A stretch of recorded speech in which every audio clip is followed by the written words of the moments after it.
SEBI's finding is wrong because there has been no finding as yet. Mr. Mehta, you still not answered the question. SEBI has considered the gross profit as the revenue for whatever reason, has thought that that is revenue. But how can a communication error last 2.5 years?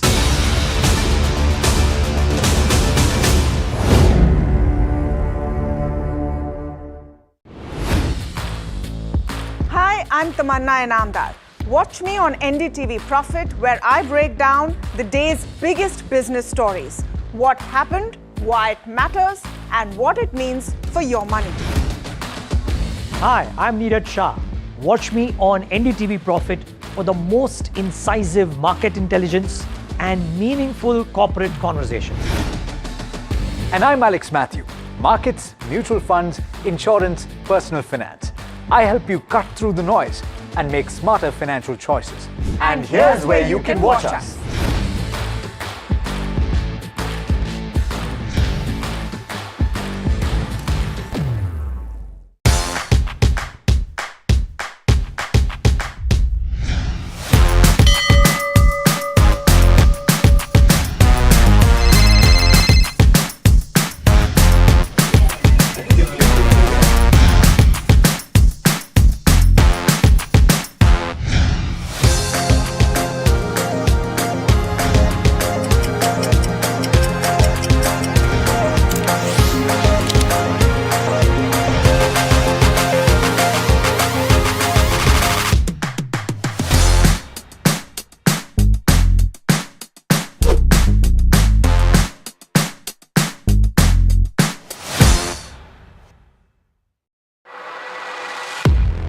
He has been tracking markets for over a decade, spots the trends before they hit the screen. And he is now bringing his analysis to the show that the market watches. Watch Sharad Dubey on Know Your Company, a show that puts the most traded stocks under the scanner. We dissect the company so that you, the investor, don't have to get the management to answer questions relevant to you. Watch Know Your Company weekdays at 11:30 a.m. to understand your next big bet. India Inc.'s most respected names chose India Inc.'s best and brightest. I'm delighted to be a chairman of such distinguished fellow businessmen, bankers. It's just lovely to be back on this NDTV jury. I have been a fan of NDTV for a long time. Many of the nominees are extremely close together in terms of what they've done. Gender parity to be reflected while we choose leadership as well. It's also important that how they are reshaping the industries. We've got a fantastic jury and we've left all decisions to the wisdom of the jury. Who will earn India's top business honors? Find out at the NDTV Profit Business Leadership Awards, coming soon.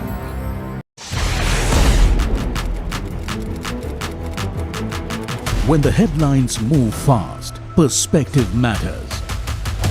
On Editor's Cut, our editors come together with experts to distill the week's information blitz into clear perspective. Down the stories shaping the world, from markets and the economy to global conflicts and what lies ahead. This is where experience meets insight.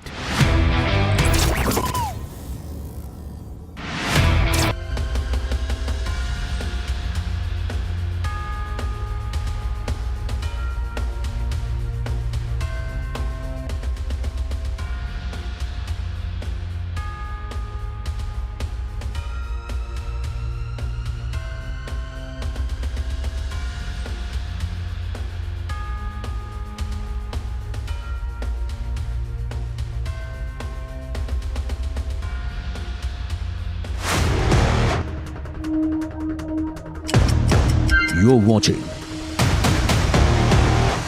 live from the NDTV Profit headquarters in Mumbai.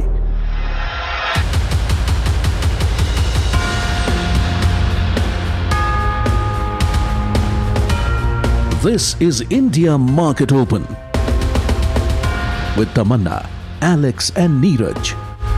Right, good morning. You're watching India Market Open, and looks like we're going to end this week on a bang. Just the world markets erupting almost in celebration. I don't know if it's a mix in the US of SpaceX plus Trump plus Khomeini, and what is happening there. But one hopes that India also continues what's happening in Asia and across the world. Yeah, you got to admit that this the Trump post effectively doing the trick, despite the fact that Iran and Israel have said, hey, where is the agreement? We don't know. But it has to be that. The only problem is this is risky, right? Because the weekend may come up with some another post that, hey, they are not obeying, so I'm starting to bomb them again on Monday. Yeah. I mean, it's so difficult So to it's trade. taco trade playing out for sure between earlier in the week and now. I'm going to bomb. Yeah, but the etc., taco is etc. happening every day now. It's happening. It's actually a rose petal thing. He loves me not. That is I want the war, I don't want the war. That is the problem. So you wait for the actual signature to dry. So it's actually, the timeline is so much shorter. If you remember last evening, there was a post from the US president saying, I'm taking over Kharg Island now. And I'm going to take over all of Iran's oil and gas. That. Yeah. And then nothing happened with the Brent actually at that point. Nothing much, because people are waiting to see. And then there was this. I think this time round, and pull up the imply, the reason you're seeing that uptick among other reasons is because there is a statement from Iran saying that no, we haven't signed the final agreement yet, but we are looking at it and we may close something soon. So I think if you have Trump saying things are done before they are, these guys are on the other side of the spectrum, who will not say it's done unless it's already done and then some. I think so we've maybe seen that's this why. song and dance before, haven't we, Tamanna? Yeah, but I haven't seen a Mujtaba Khomeini statement before. Yeah. And actually, we're going to ask the team to pull that up. That one's the one which is becoming interesting. But guys, the other interesting one is SpaceX. Yeah. My God. So, so 4 times subscribed. I think the price is out, $135 a share. But our team and Abhishek from our news website team pulled up these interesting facts from the prospectus. And I just want to go through them very quickly before we get through everything else, because it reads less like an IPO document and more than a science fiction script. Moon factories, asteroid mining, AI-powered companies, rocket travel. This is everything that has been promised here. So here are 10 standout things. I'll go through them very quickly. SpaceX doesn't want humans to end up like dinosaurs. So what is the end goal? He's saying we want the illumination of life across the galaxy. They want to run on the sun's power, and the filing says that SpaceX wants to help humanity reach a Kardashev type status. That means a way how to measure how advanced a civilization is based on how much energy it can use. They plan to catch rockets midair using giant metal chopsticks. I'm not making this up.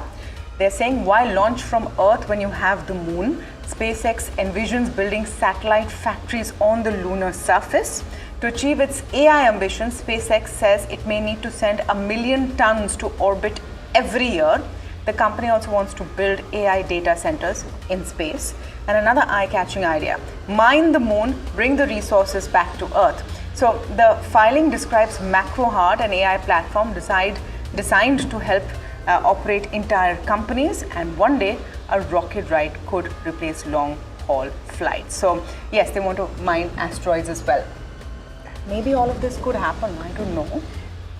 But they also say in the prospectus that some of these technologies we're talking about have not even been created. So know your risks. Of course not. I mean, you haven't had effective moon landings. You've had one, but I mean, there's a reason for that. It's not like people haven't tried in the past. And the other thing is, if humanity starts mining the moon, this is an important satellite from the perspective of the tides, right? Yeah. So what happens after that? to the tides if you're effectively taking stuff off the mass off the moon? Are you going to replace it? I really don't know. I don't even know how you can go into second order effects of things that are this far out.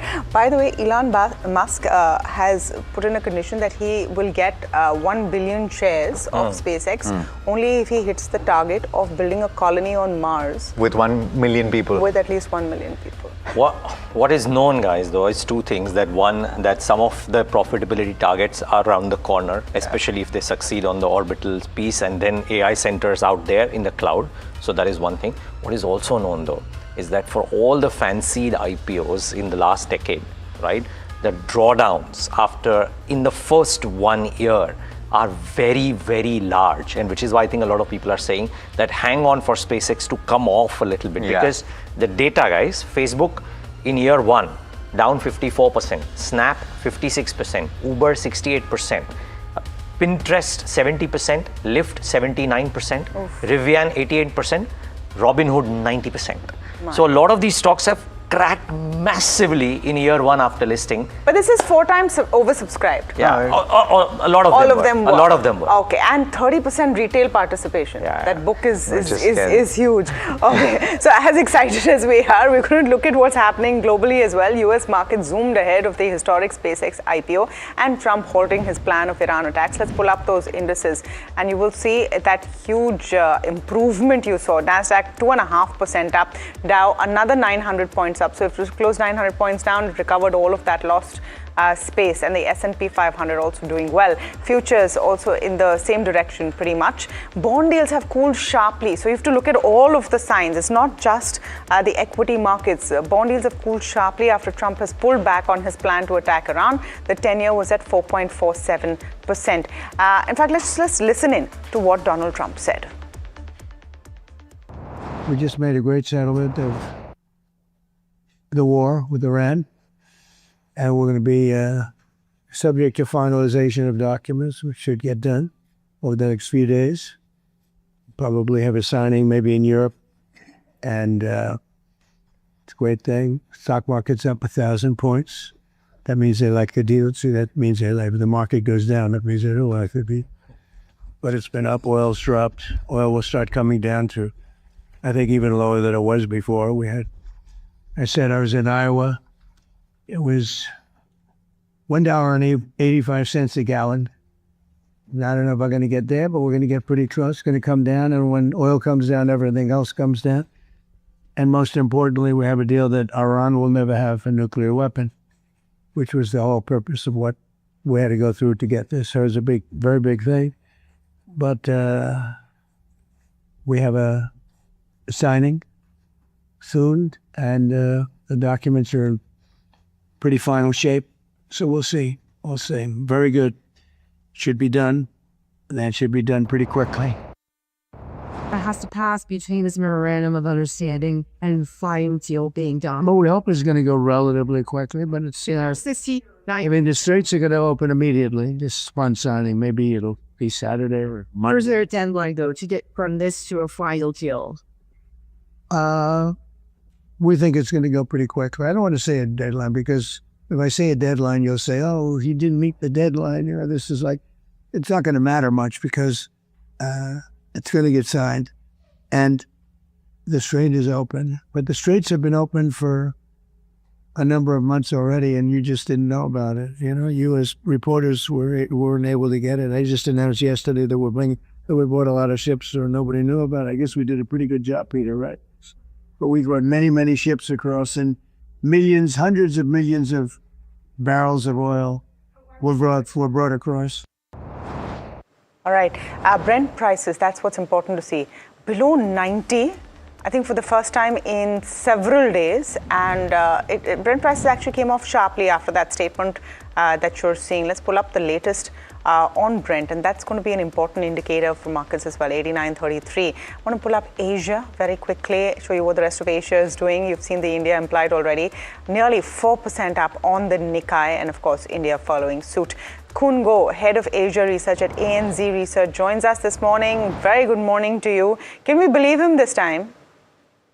That's a good question. I mean, he's been telling us a deal was closed for, over a month now. I guess the proof will be in the pudding, as they say. But markets are certainly pricing in as if the deal is pretty much imminent. But let's hope so, because there's still a risk that, the deal might not go through, and we could see, hostilities re-emerge. But I think this is probably the closest we have gotten to. And the signals from the Trump administration suggest that, we are probably, very close to that final stage. And if, for markets, I think ultimately it's not only seeing the actual ink dry on the deal, as you mentioned, but effectively, the most important thing is a complete reopening of the Straits of Hormuz. That's really the key thing that markets are really looking forward to. I like that you were listening to our conversation as well. Just a point on the way that oil markets have already reacted, and really that has been described as a fulcrum that's going to decide where risk assets, particularly in certain pockets, specifically India, will move. They've already moved below $90 to the barrel, at least on the print, right? What happens on the ground is probably a different matter altogether. But what levels are you going to be comfortable with if all of this dust settles in? What does that mean for India? Look, I think oil prices will probably go further lower if we do get a complete reopening of the Straits of Hormuz. But I doubt very much we will get back to the levels pre the conflict. Like I'm not quite sure we're going to see $60 a barrel, for example. I think we might settle around the $80 a barrel mark because there's still a need to eventually start to replenish the depleted inventories all around the world. So there's going to be that demand that will kick in, which will provide a floor to how low oil prices can get. And the disruption to production facilities around the GCC that needs to be eventually repaired. So we're still going to get some impairment of global production, which will take a while before it can be fully back to where it was pre-conflict. Now, for India and many other, particularly emerging economies that are huge oil importers and run current account deficits, this definitely will provide some relief because high elevated oil prices have been the one key factor that have been straining these countries' external positions. So even if oil prices were to hold around $80 a barrel, the fact that it has fallen off the peaks, and I think at least from a forward-looking point of view, the risk of further elevation is reduced. That should be enough to provide a bit of relief for their markets. The other, of course, Donald Trump's birthday is on the 14th. Should the world give him a Nobel Prize and then just maybe let's get the conflict ended, if you will? But no, that aside, SpaceX is the other big thing, right? SpaceX plus Google, that's a large pop leaving capital markets into those companies, right? 75 and $80 billion or thereabouts, whatever, large fundraisers, right? Does it mean that the remainder of the money comes into EMs, which has gotten sucked into the IPO applications? Or is this money gone and therefore there could be a bit of a liquidity crunch event for US markets and maybe thereby world markets too? That's a good question. And I think no doubt there has been a bit of that, liquidity that's been pulled out over the course of this week. That's why I think partly we've seen quite a bit of sell-off in particularly technology-related stocks, not only in the US, but all across Asia as well.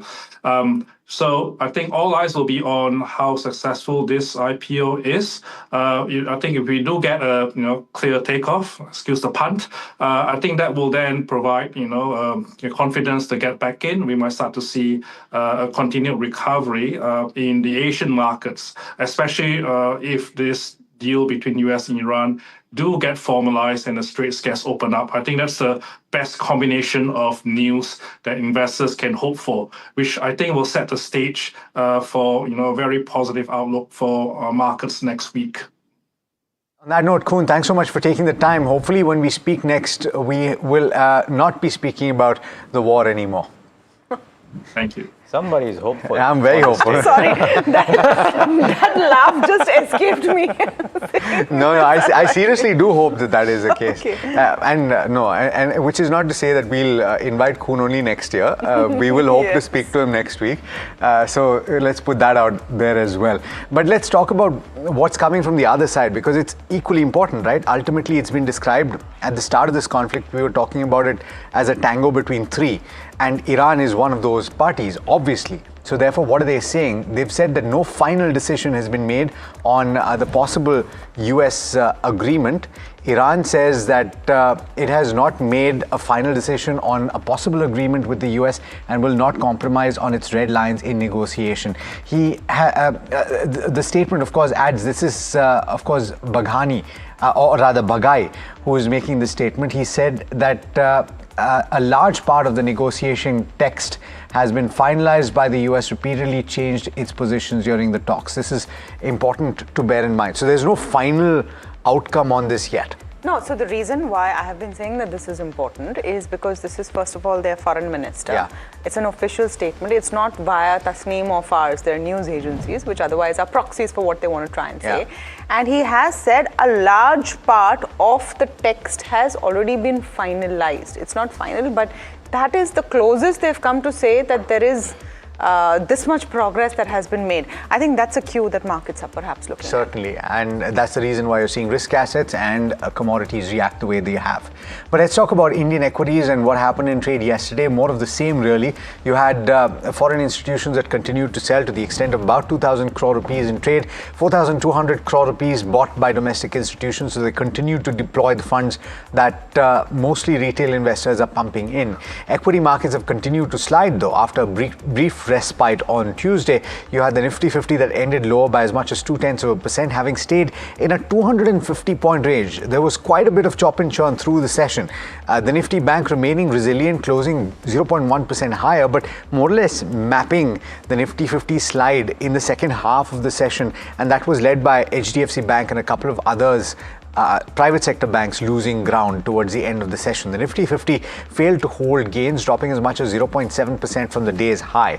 The Sensex expiry adding to intraday volatility. Broader markets underperforming, dropping as much as 0.8% or more than that for both the mid-cap as well as the small-cap index, and most sectors ending in the red, led by defense, IT, FMCG, PSU banks, all of them losing ground. PSU banks actually underperforming, particularly in the context of that Nifty Bank ending with gains of about 0.1%. It dropped as much as 0.9%, but remember earlier in the week you had gains of about 4% or 3.5% for this index. The media index was up and about on account of Z Entertainment, and Aegis Logistics stands out as one of the key gainers. We were speaking about this in trade yesterday and the day before that, so it might have taken a bit of a pop on Wednesday, but it really caught fire yesterday. Okay, caught fire. Interesting. As a stock, yeah, it certainly did really well. And, I think Alex has been highlighting some of those individual names very, very succinctly, and stocks which have done well. I remember one of the pharma companies as well, Akkum's Drugs or something like that. So a lot of these are doing well. Well, EM's very light trade setup for today. I think EMs may see a return of liquidity, and therefore that may just aid sentiment in addition to everything that is happening on the geopolitical front as well.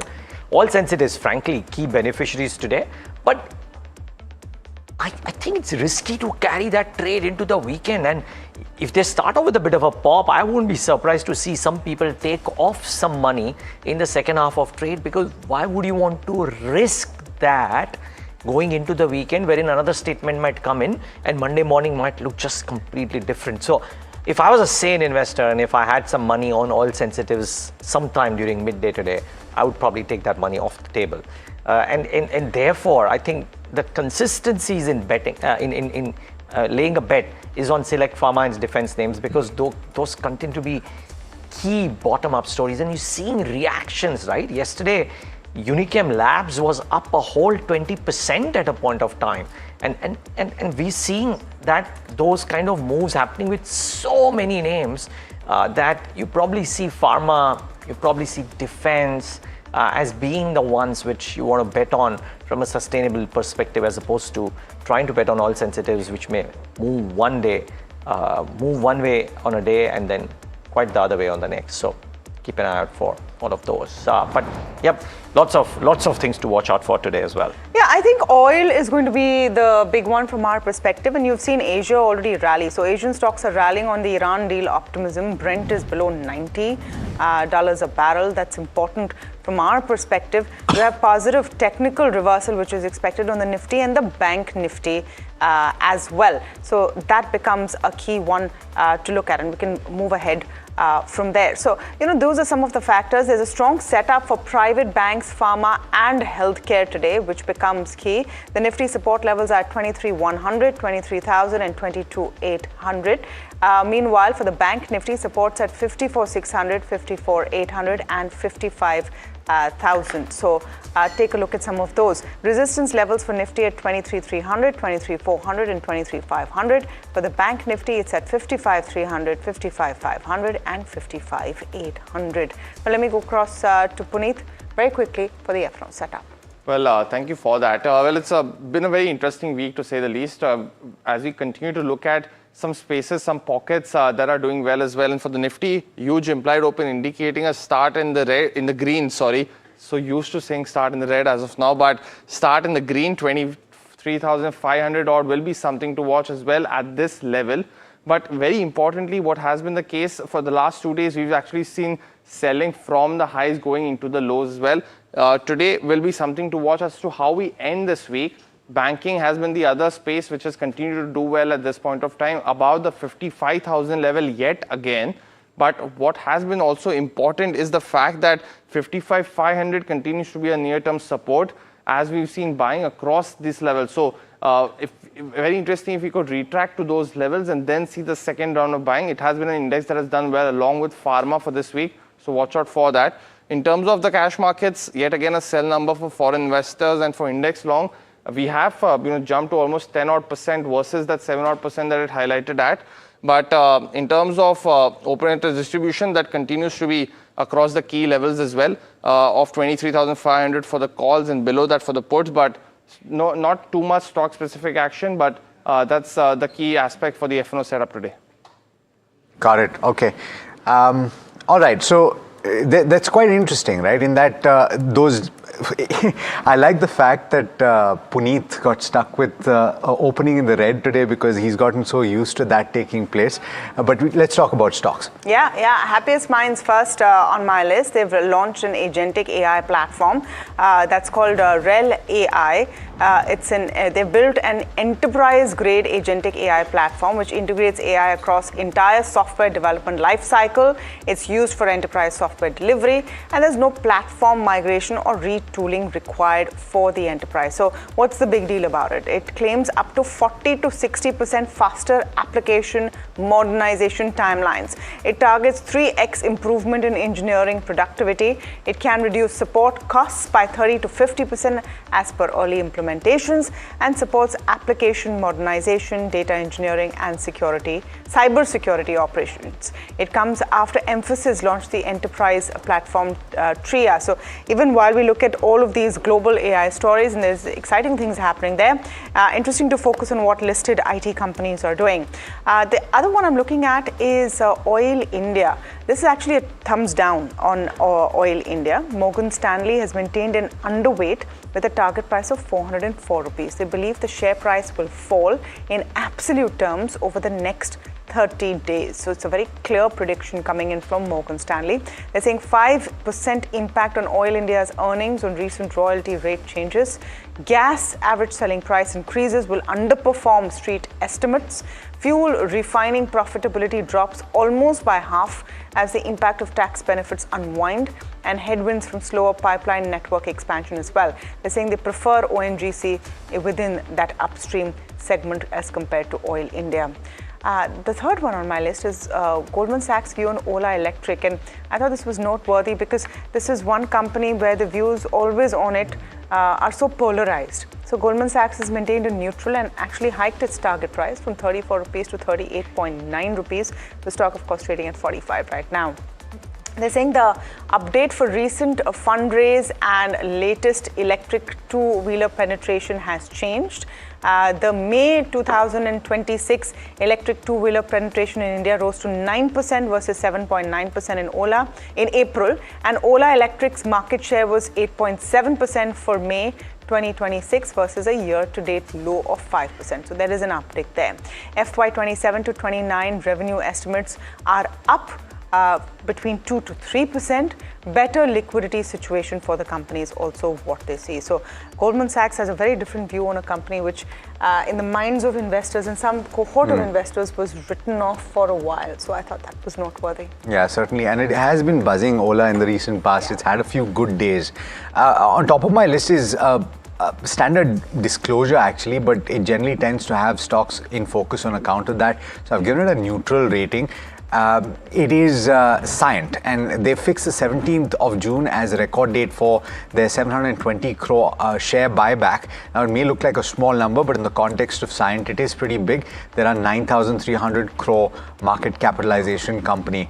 Bear that in mind. So that's one. You have Morgan Stanley that is in the mood of being a little predictive today on Oberoi Realty. They've said already with one particular stock that they expect the stock price to go down. In the case of Oberoi Realty, they've got a target price of 1,440, and they say they believe the share price will rise over the next 60 days. They expect the company to launch phase 1 of Gurgaon Project 360 North. The 360 North will have a launch value exceeding 3,000 crore rupees, and that project is witnessing strong on-ground traction as well, and that could translate into sales of over 2,500 crore rupees, implying 56% growth on a year-on-year basis pre-sales in the first quarter. So that's something to bear in mind. I've got a second note, JP Morgan on Hero MotoCorp, and it doesn't look particularly good for this particular counter, right? They've maintained an overweight rating with a target price of 6,430. Domestic two-wheeler industry should grow at 7 to 8%, and the company should outperform. There are, however, a few things that they have highlighted. The industry shift towards scooters and EVs remains a headwind. The export growth trend should sustain. Margins could be weak in the near term, but the gradual price hikes plus the PLI benefits in EVs should aid improvement going forward. Investors' concerns, they say, are centered on the continued market share loss. So overall, the tone seems to be on JP Morgan's view on Hero MotoCorp that the long-term prospects look okay, but the near-term headwinds may be something to contend with for shareholders and the company. Okay, the first name on my list may not have too much of an impact, to be honest, because it's not a very large percentage of their portfolio, but the US FDA has issued an import alert, 6640, for drugs manufactured at the Silvassa plant for Dabur. The FDA had inspected the manufacturing plant in Silvassa, Dadra and Nagar Haveli and identified certain deficiencies related to data integrity and maintenance lapses. Now, ordinarily, this would have really impacted the prospects of a stock. But in case of Dabur, the overall US exposure is 1% of the portfolio. So this plant may be even lower. I just spoke to Mahima before I came into the show. So may not be that big an impact, but watch out. If Dabur were to react, you should know why. The news flow is this.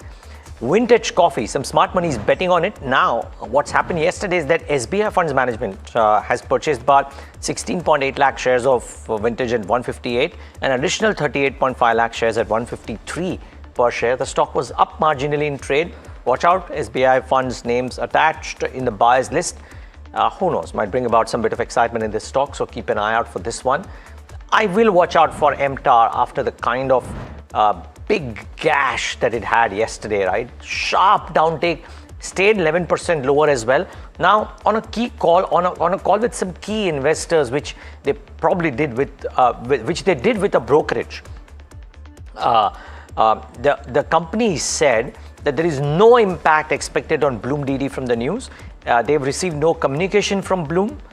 Crusoe, which is the EPC partner, has stepped out, but the project will continue. They believe another EPC partner will come in. They are not directly dependent on any single end project, is what they are saying. Clean energy orders secured this fiscal are close to 2,800 crores for MTAR, and the closing order book of 1,300 crores for the segment that result of which MTAR cracked in trade yesterday. They believe covers the next couple of years, or they're saying it covers the next couple of years. Now, remember, MTAR on its part did issue some clarifications yesterday as well, but because they got on a call with some key investors who are a part of a brokerage, I mean, a brokerage is key investors, and they gave it out in detail. I thought it was important to highlight this. Down 11% yesterday. Who knows, may just see some bit of a normalization in the session today because of the clarification, but difficult to call. So if I understand it correctly, MTAR's issue is that its biggest client, Bloom, which accounts for 55% of its revenue, has a problem with its big client, Crusoe. which has had to pause its AI data center, which uses Bloom's cell. So this is not even first, second; it's a third order impact. It's a chain reaction which MTAR is facing, is it? Yes. So yesterday the belief was that this development means MTAR's order book virtually bombs out. Yeah, because 55% comes from Bloom. Yeah, and they are saying that भाई क्रूजो निकल गया है तो कोई और आएगा. Bloom ने हमें कुछ बताया नहीं है कि ये गड़बड़ है, etc. and stuff like that. So our DD remains as usual. Now, does it not remains to be seen? But they've gone to Lens to speak to people. Obviously, they would, considering the development and the stock price fall yesterday. Remember, it's an expensive stock, arguably one of the most expensive stocks in India currently. So they obviously had to do it. Let's see if there's a bit of a normalization. The stock also went up when that announcement took place, right? It went up quite like the Bloom deal a few weeks back. Yeah, big one. Big. It's a big one, right? That's the big client. So this is now sort of torpedoed very quickly for them for now. Yeah. I think it's a wait and watch on that stock because they're talking about their client and what's going to happen with them. So some clarity perhaps will need to emerge there. We'll take a very short break. Meanwhile, take a look at the implied open before we go into the break. We'll also be getting you the watch list in that break and we'll be back in just a bit. Can we look at the implied open just before we go into that break? So you're looking like you're going to have a 244-point uptick. That implied open has actually improved. A lot of action coming up. Stay tuned.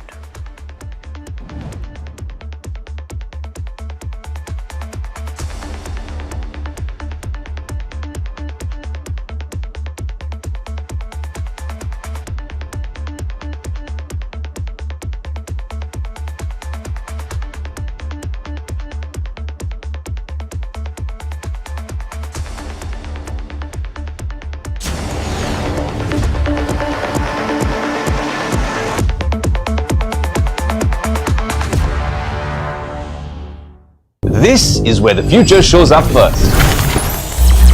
Conversations with the biggest names in tech and AI.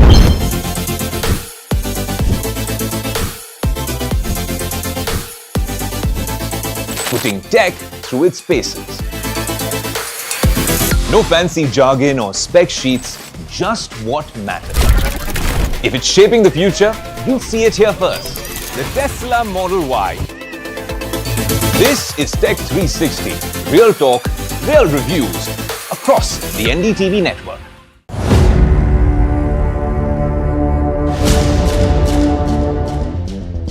When you say that 15.5 lakh crore is correct and the SEBI has only found 3,000 crore, that's over 90% error right there. The 15.5 lakh crore revenue which has come in 4 years is perfectly correct. It is not a processing unit, it is a refining and selling unit. SEBI spoke to Affluence and Affluence told them that they have not recorded a single trade with you, that Rajesh Exports is not a client of Affluence. So where is that 11,000 crores coming from? The trade is absolutely correct.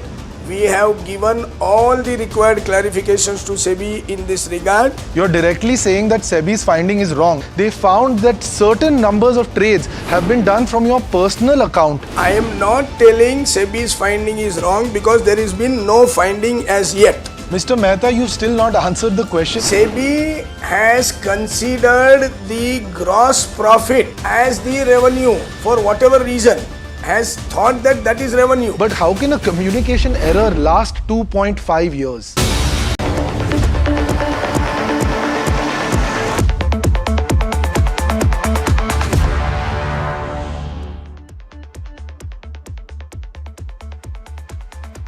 Okay, welcome back. It's going to be an exciting Friday. Kush Bora with us in the studios. We're going to be joined in just a bit by Vineet Bolinchkar. Kush, you're seeing that implied. I can see that happy smile. Do you think that this is an uptick? If you look at that gap up, it will sustain? What are you looking at on the Nifty? It's time for the Nifty to come back into force. Not yet. Not yet, huh? Not yet. And I'll give you reasons for that also. But first up, a very good morning. And the world is turning so aggressive and so volatile, right? Look at the football match that happened, last night, this morning. More red cards were given out than the number of goals scored. So I think the whole world is starting to turn aggressive. There is that flavor of volatility and aggressive behavior on the pitch as well. You watched the match? Huh? Maybe Trump. You watched the match? Of course not. So then you speaking with so much confidence about. I thought you watched the match. Confidence. Who got the red cards? Huh? Who got the red cards? 3 players. No, very good, excellent. And how many for each team? I think 2 for Mexico, 1 for South Africa. Not bad. You read the news this morning. I see. Keep myself updated here and there. Yeah, no, but I get your point about the aggression across the board. That's definitely it's there starting across to show the in world. a lot of other areas. But you're saying some of those cuts over here in India also will be same? I was just going to say that Nifty mein nahi dikh raha wo aggression. And honestly, I have my doubts whether this aggression on Nifty will sustain. FIs वापस आए क्या? Not really, right? So you might see short covering. Look, let's be honest, there were signs of peak pessimism, right? At least in very clear terms on the Nifty short positions that the FIs had, right? Over 90% of index short positions in the last 2 sessions, by the way, they were starting to cover some of those, but not in a meaningful way. Today's gap up, healthy one, but it's still in the 23,000 to 23,500 broad range. Now, the reason I say that this might not turn into an aggressive long trade on Nifty, which we haven't really been suggesting for a month, maybe more. Look at that graph, right? 50-day moving average immediately comes in about 23,700. Before that, the 20-day moving average comes in about 23,550. Up Feb ka falling trend line resistance loge, that also comes close to 23,750 odd, and then the psychological mark of 24,000. Point being that there are multiple speed breakers, right, on this Nifty, for the Nifty on the way up. So unless there is a meaningful revival by FIIs and they turn buyers, there's still no trade. In fact, agar kuch liya hoga aapne, that's a good idea to book it out partially, if not fully. Where is the trade? Bank Nifty. 55,500 ka jo second target hum discuss kar rahe the, that's been hit twice in 2 days. Now, the tide had already turned positive for the Bank Nifty a while ago. If this news is confirmed, and it's a very big if, and we all know that, the floodgates will open for the Bank Nifty and you could see higher levels. The May highs for Bank Nifty were, I think, 56,300. That's the next level to watch for. April highs 57,500. That's the next level to watch for. But even this may not be without its speed bumps. So you might want to keep booking profits given how volatile everything is. Still constructive on Bank Nifty. Today, by the way, is not the day when you go out and buy. If you have a position, then you book out, and buy on declines is the approach that you take on Bank Nifty. So before we get into individual stocks, you've been hitting sixes this week, looks like, right? So all cargo, not all cargo, I keep saying the wrong, Aegis Logistics. It took off yesterday in trade. Double-digit gains, ended with gains of what, 15% or thereabouts? You want to revise your targets? Not really, Alex. I would actually now suggest booking profits. In fact, I'm glad you brought this up. Yesterday also we had a brief discussion about Aegis and ACOMS, how ACOMS actually did very well the day prior, correct? 8% gains thereabouts. Aegis we said, agar aapne nahi liya hai, to aap abhi bhi le sakte ho, liya hai to hold karo. Glad to see that it's paying out well. And dekho, let's be very honest, everything comes in phases. अभी मेरा अच्छा face चल रहा है, मेरे calls चल रहे हैं तो पूरा मैक्सिमाइज इट. जब नहीं चलेगा, my only request is be kind, ठीक है? But yeah, you can ride the wave right now, in some of these names. Aegis, I wouldn't, because it's already run up quite a bit. It's hit those overheated territories. Now is the time when you go out and book profits. Okay. Just want to bring up something interesting coming in from Jefferies, their greed and fear note which is out. They're talking about bond pressures and AI resets. They're saying AI should turn out to be disinflationary, higher treasury bond yields and anticipated renewed Fed tightening, with money markets now expecting 26 basis points of rate hikes this year. Threat of higher interest rates, aggressive positioning of retail investors in leveraged ETFs, and the potential for pending mega IPOs will suck liquidity out of the recent winners.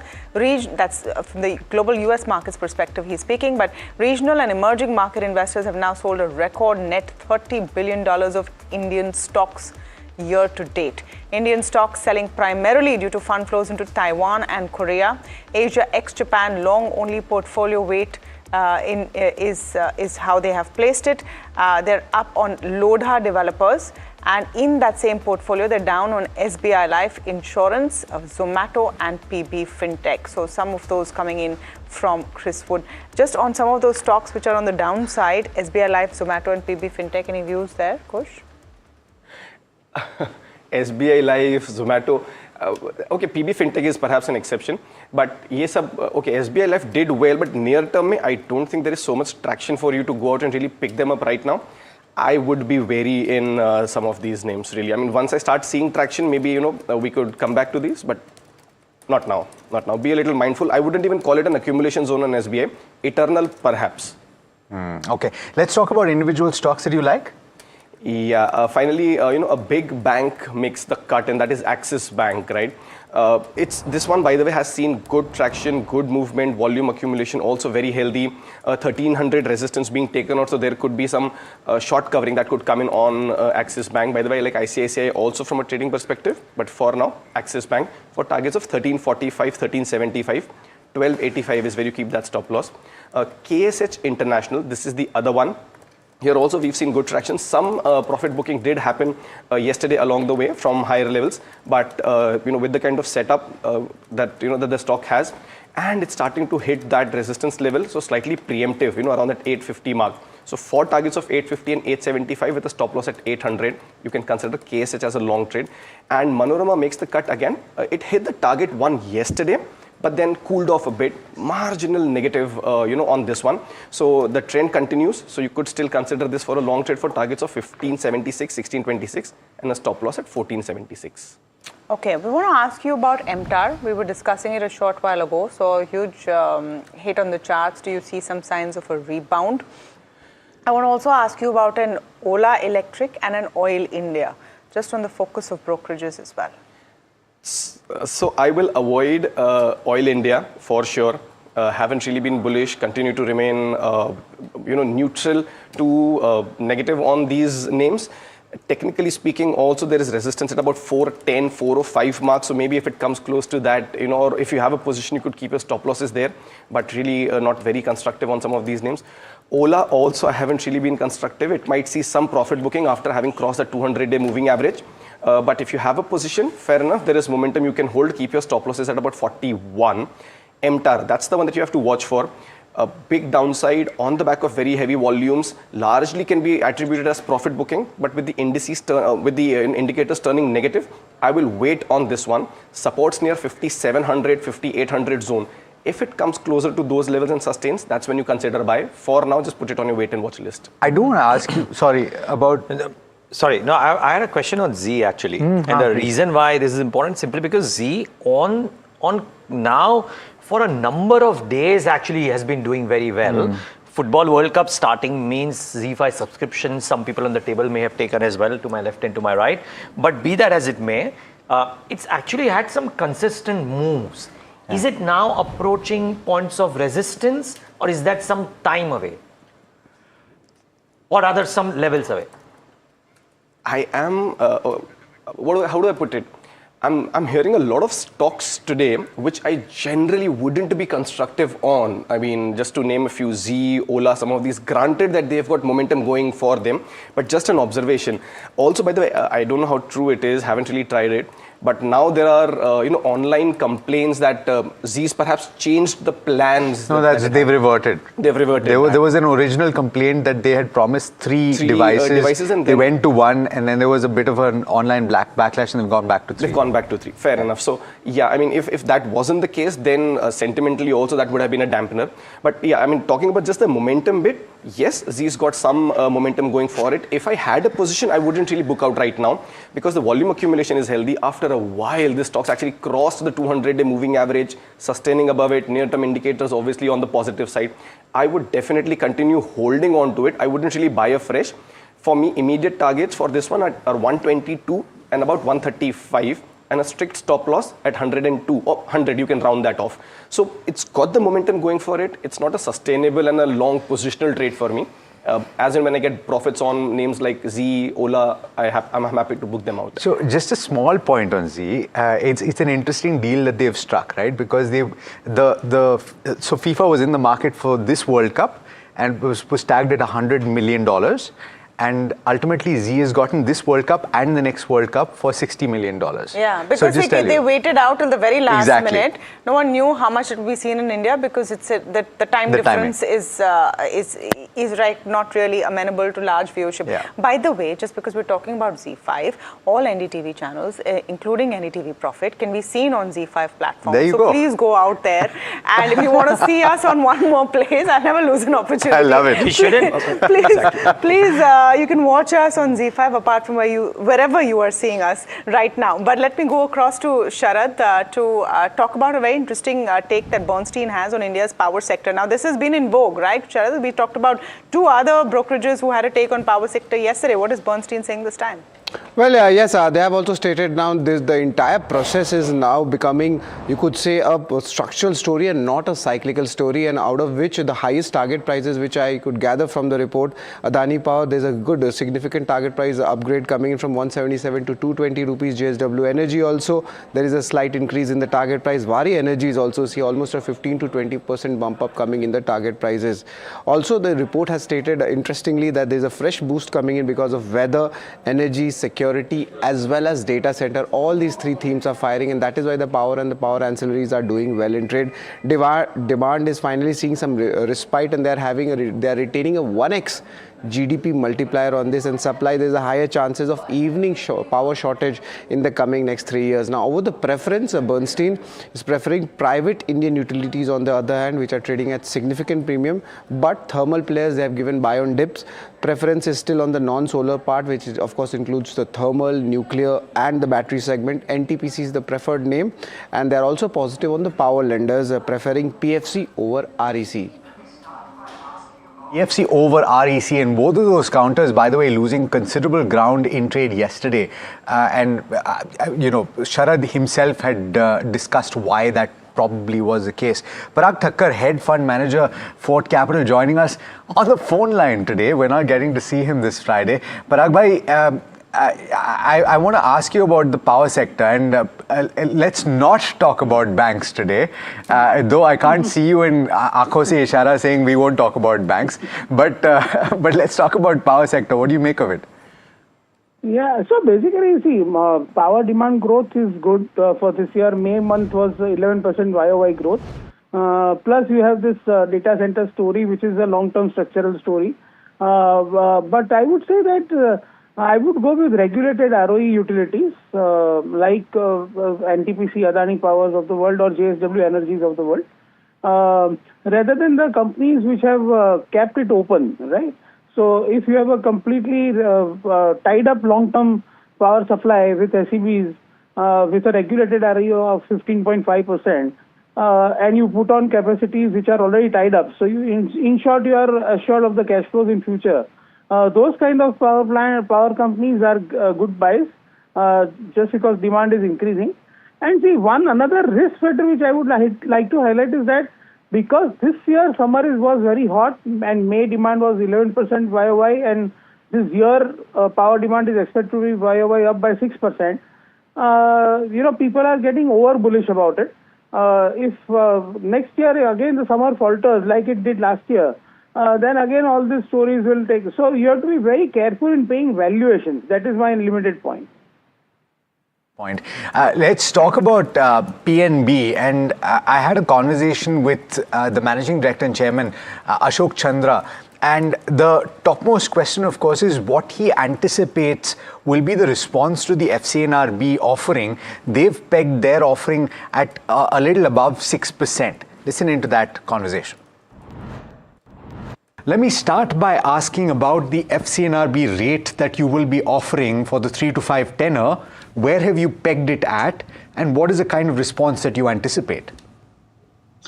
Good morning, and thanks for inviting me to this Prime Show now. In fact, yesterday we had that ALCO meet, and we have fixed the rate for 3 to 4 years, 4 to 5 years, and 5 years. 3 to 4 years, we are offering 6%, 4 to 5 years, 6.05%, and 5 years, it is 6.10%. And I think we are expecting around $2.5 billion USD to be mobilized during this period. $2.5 billion. So that's a pretty considerable sum of money, Mr. Chandra. And the reason why I wanted to ask about the response is because it has been suggested that, and you will remember very well what occurred in 2013. I can say that for certain, right? So that was the last time when we saw something like this occur.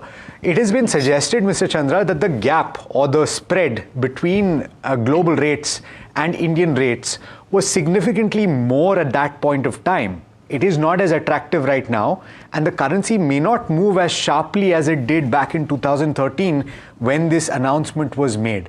So for both of those reasons, it has been suggested that maybe this time the demand may not be as robust. Are you hearing otherwise? In fact, the feedback and the enthusiasm which we are seeing from our NRI clients, it is quite encouraging. And reason being, see, as on today also, US Treasury bond yield is around 4.25%. And our domestic rate, which we are offering, is also in the range of around 6.5 to 7%. Now, by increasing this rate in the range of around 6 to 6.10, I think there is a good spread that is available to NRI to park their fund in India now. Earlier the FCNR deposit rate was in this particular segment was in the range of around 3 to 3.5%. So there has been considerable increase in this interest rate. And definitely, I think we can see the good response in the coming days now. Okay. Mr. Chandra, what is the anticipation of deposit growth at this juncture? Because here in the domestic market as well, there is an expectation that eventually in this year there will have to be a rate hike, which is only positive from the perspective of deposits. But public sector banks were not as badly affected by the slowdown in deposits as maybe certain other banks. So what is your outlook for deposit growth in FY27? There are enough liquidity in the system. Liquidity-wise, absolutely there is no challenge. And all the banks, including our bank, is able to mobilize good deposit in this particular quarter also. We are seeing in the last 2 months more than 10 to 11% growth happening in the deposit front. So absolutely, I think challenge is not there. Challenge was only the cost of deposit, and that will get, I think, neutralized by the impact which the FCNR deposit is going to create in the coming days now. That's very interesting. Okay, so detailed conversation there with Ashok Chandra of Punjab National Bank. In fact, we'll play out that entire conversation for you ahead in the day as well. But important takeaways to your mind, Alex, after that conversation? $2.5 million is what PNB expects to mop up from FCNR itself. It expects that there is going to be robust demand. The initial indications are that they have received a robust demand. And between the two measures that have been announced, FCNR and ECB, they're first going to see what the response is through the FCNR, and then down the line they'll take a call based on the prevailing market rates, whether they want to venture into ECB as well. What is interesting is how competitive that landscape has become. Federal Bank has launched a new product. I think they've called it FCNR Next or something, if I'm not mistaken, aimed at NRIs. And there's a CLSA note out today which targets the entire mop-up, or it says that the entire mop-up in their view is going to be about $30 million. So that range has been going from 30 to 50 to, I think in some cases, 80 for overall. But Bernstein yesterday saying 25, and he gave his reasons why. So 25 to 30 thereabouts. So CLSA is also saying the rupee at between 92 to 93. So you have some ways to go off. But let's talk a bit about autos. Puneet joining in to talk about the auto sector. A lot of focus on the auto sector today from brokerages, Puneet. Well, most certainly, and it has continued. Yes, as we're seeing banking, pharma, and now auto continuing to be in focus this week as well. Now, CLSA has mentioned that we're of course looking out for demand post the fuel price hikes, but they feel the premium motorcycle as well as the four-wheeler segment has continued to outperform across categories, and hence that is looking at like a structural theme now post the GST rate cuts. You've also seen very interestingly that within the entry segment, while others have struggled, Maruti's Mini as well as the compact segment, which has models like the Alto, Celerio, Baleno, all have done well and continue to do so at 10,000 units per month now. They've also said that the premium motorcycle and SUV segment is continuing to rise, and OEMs and automakers essentially are now seeing first-time buyer share rise as well as the replacement demand also kicking in. So it's a double pick there. They feel that M&M's passenger vehicle growth rate is very strong, and Tata Motors this year is at a very high run rate of almost 60,000 units per month versus 42,000 last year. So these are the two names, but they prefer, along with that, Bajaj Auto as the top pick as well. And just for Jefferies, while they've also highlighted similar points, they feel that there could be demand is something to watch post the fuel price hikes, but companies with global exposure are likely to benefit is what Jefferies analysis takes in, and they feel that players like auto components over OEMs, so the likes of Mothersons of the world, is what they prefer at this point of time, and the cuts for global ancillaries will be much lesser compared to what you might see in the domestic impact, and hence that's their preference at this point of time. Okay. Thanks, Puneet, for that. We'll discuss this space ad nauseum a number of times, but Parag Bhai, if today you had to take a bet on either removing something from the portfolio or adding something to the portfolio in the auto space because of the reasons Puneet enumerated or otherwise, what would it be? So basically, I have been saying this on record for from last 2 months, that my top bet will be Bajaj Auto in auto OEM and Samvardhana Motherson in auto component space. So Bajaj Auto very clear. See, all other auto OEMs, all of them are doing good on volume front, but margin pressure will be there. There is an unprecedented input cost pressure, steel price going up, aluminium, copper, everything going up, and that will reflect badly on the margins. So worry on Maruti or Hyundai is like that. But in Bajaj Auto's case, 45% of the volumes get exported and they are unhedged. So they are getting the full benefit of this 95 rupee. So I would say that their earnings will be more resilient than any other auto OEMs. Of course, Bajaj Auto followed by TVS Motors, because TVS Motors also has a very high exports. Plus, Bajaj Auto trades at only 21 times FY25 earnings, and you have a buyback where promoter is not participating at 12,000. So I would say that I am very bullish on Bajaj Auto. It is one of my core holdings. And of course, Samvardhana Motherson, I would also agree with the CLSA analyst. That company is doing very well. Numbers already in Q4 were also very good. And there you are seeing a content per vehicle increase due to wiring harness. As in electric vehicles, wiring harness value goes up by 50%. The consumption of wiring harness in terms of value goes up by 50% more than ICE engines. So Samvardhana Motherson is amongst the auto components, and Bajaj Auto amongst the auto OEMs are my top picks. Parag, I just want to quickly ask you about this story yesterday about how India is making duties lower for components on nuclear power. And some of these companies, Walchand Nagar, etc., might be in focus today. But in the broader conversation on energy as a basket, do you think that this is an interesting move to track? And are you looking at any of these stocks? So basically, we met L&T, and the way L&T showed us that this nuclear power theme has a very, I would say, 5 to 6 years it will take to play out. So you have to be very cautious because sometimes what happens is retail investors in market gets very excited, and then if numbers don't come, like what happened with one of the defense companies yesterday, I don't know, which was discussed in our shows also many times, like MTA Technology, some of the defense companies, right? So market gets excited with the narratives, and then it takes very long time for those narratives to play out, right? So I would say that I'll be very cautious on this space, because I met L&T and I was not able to get anything very positive on nuclear thing, because it takes 6-7 years to set up a plant. Investors might get excited right now that there's a big opportunity opening up, but suppose if numbers don't come for next 3 quarters, then your stock will be down. Yeah, it's a fair point. All right, we've to slip into a very quick break, but just 3 minutes away from the pre-open rates, so we'll be back to tell you about that. Stay tuned.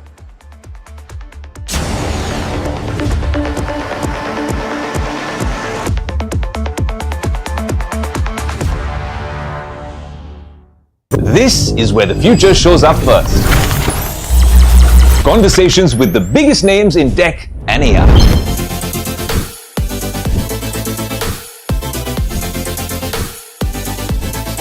Putting tech through its paces. No fancy jargon or spec sheets, just what matters. If it's shaping the future, you'll see it here first. the Tesla Model Y. This is Tech 360. Real talk, real reviews across the NDTV network.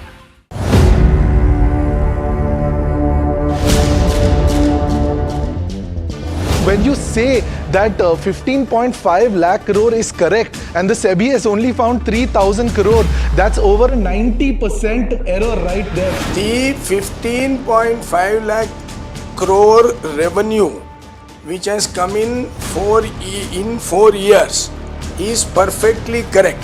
It is not a processing unit, it is a refining and selling unit. SEBI spoke to Affluence and Affluence told them that they have not recorded a single trade with you, that Rajesh Exports is not a client of Affluence. So where is that 11,000 crores coming from? The trade is absolutely correct.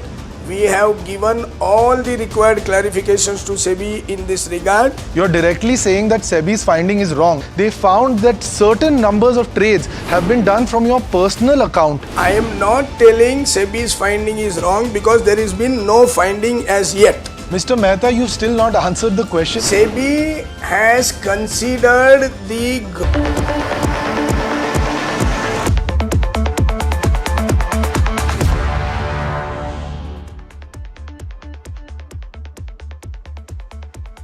Right, back with India Market Open right here on NDTV Profit. The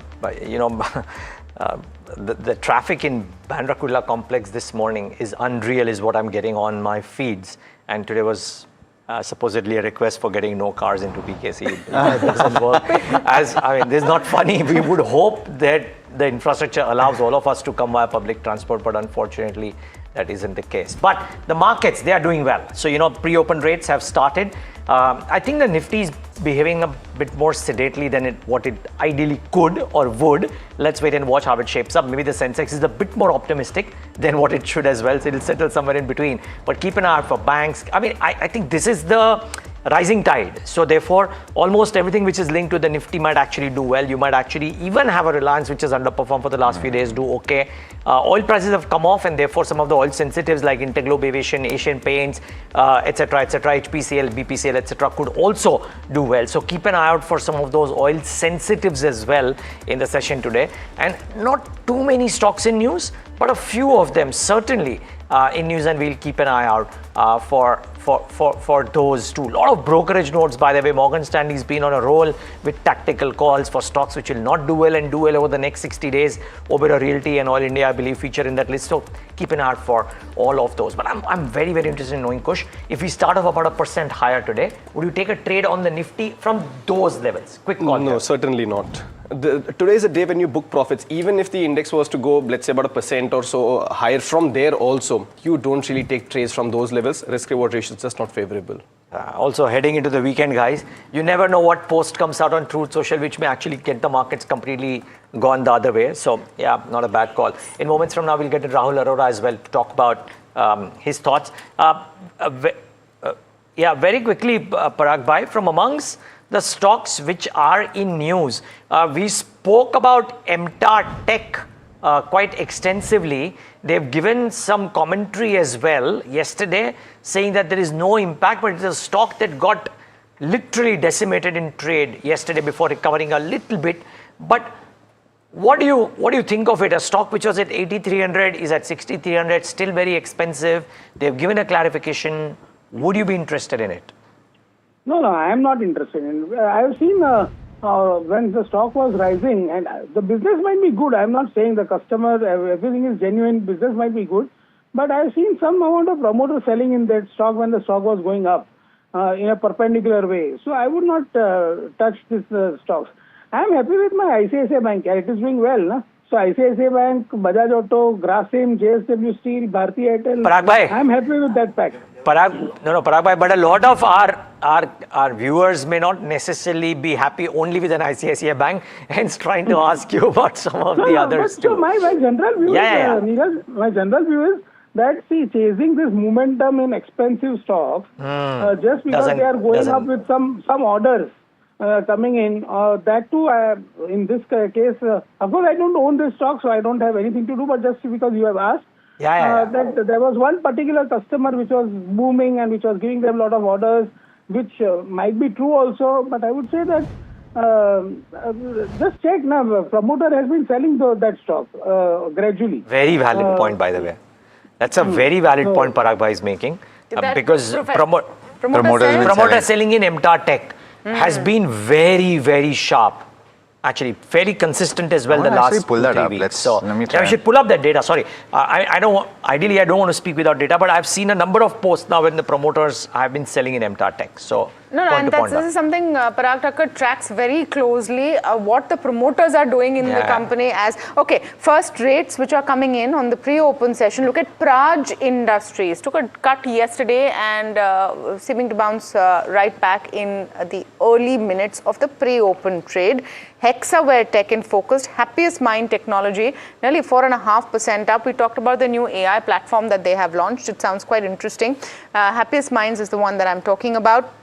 BPCL expectedly that crude drawdown will be helpful. I want to see what's happening to an Oil India and an ONGC on that upstream side of things. Oil India just about 1% down, not too bad considering there's a note today saying that there's going to be a huge drop in the share price. ONGC about 1% down today as well. So some interesting voices out there. I want to look at what's happening to an Ola Electric. There is the positive view coming in from Goldman Sachs. I think City Union Bank would have some kind of an action, which is why you're seeing that downtick on that rate. Unlikely to be some 24% down. We'll check that and we'll get back to you. But even a Triveni Engineering, a Canara Bank, quite a few downticks today on a day which is already pretty okay. The advanced decline ratio, though, looking fantastic on the Nifty 500, 469 to 18. What's on the shopping list, Kush? We'll go with the stocks that we've already discussed. So the likes of Axis and KSH, Manorama, some of these doing well, could have a positive opening as well. And like you rightly said, a lot of stocks right now showing some downticks. But I think once the rates settle and at 9.15, 9.16, once the markets open, I think this could well turn in the favor of positive. So yeah, remain constructive today. But like I said, if a lot of stocks open close to the targets that we've discussed, especially target 2, then don't initiate those trades. Just be a little mindful of that also. Okay. I believe we have to go to the big brokerage call of the day. It is that time of the day. UBS has initiated a buy call on Motilal Oswal, and Sharad joining in to tell you what they're saying. Sharad, initiation, what is the level that they're looking at though? Well, after a really long time, we are seeing a foreign broking house going on Motilal Oswal when it comes to the initiating part. They have a buy rating target price of 1150 rupees per share, and that's of course a significant 20 to 30% upside potential for Motilal Oswal. They have stated that now the company is transitioning to AUM-led platform support, and now there will be non-linear growth as well. Also, structural beneficiary of financialization, the AUM is expected to grow 18% CAGR by FY30, and for HNI segment, that's going to go up by 20% CAGR over the next 4 years. Now, the operating leverage drives a 22% operating profit CAGR, and the mix is also shifting towards the wealth from the AMC as well. The share of annuity revenues, that's expected to rise from 34% over the next 4 years to almost 41%. Recurring revenues, improving mix and higher capital efficiency is something which UBS has turned bullish on Motilal Oswal Financial Services. Okay. All right. Thanks so much for that, Sharad. Then watch out for this stock and trade. It is up as much as 3% in the pre-open session. So just about a minute to go before that closes. Rahul Arora, Chief Executive Officer of Ashika Institutional Equity, is joining us. Rahul, thanks so much for taking the time and good morning to you. A lot of chatter, a lot of buzz on the geopolitical front, and that seems to be having a bearing on risk assets this morning. But do you buy into that? Morning, Alex. Thank you for having me on your show. I hate to sound like a broken record because I think the last conversations we've had over the last couple of years, I've been fairly cautious on the markets. And unfortunately, that hasn't changed immediately. I think, as we discussed in our last interactions, I think this will continue till the midterm elections in the US in November. Of course, we have the added pressure of what's happened with the most recent conflict involving Iran and the United States. And the lag effect of that in earnings will only start kicking in towards the back end of Q1. So I think you're in a situation where geopolitics will continue to dictate for the next 3 or 4 months. But I think as we enter calendar 2027, some sanity will return if indeed Trump does lose the House. And that will pretty much set him back to where he was in the first term. So I still think this is going to be a year for fixed income and debt, which is something I've been consistent over the last couple of years.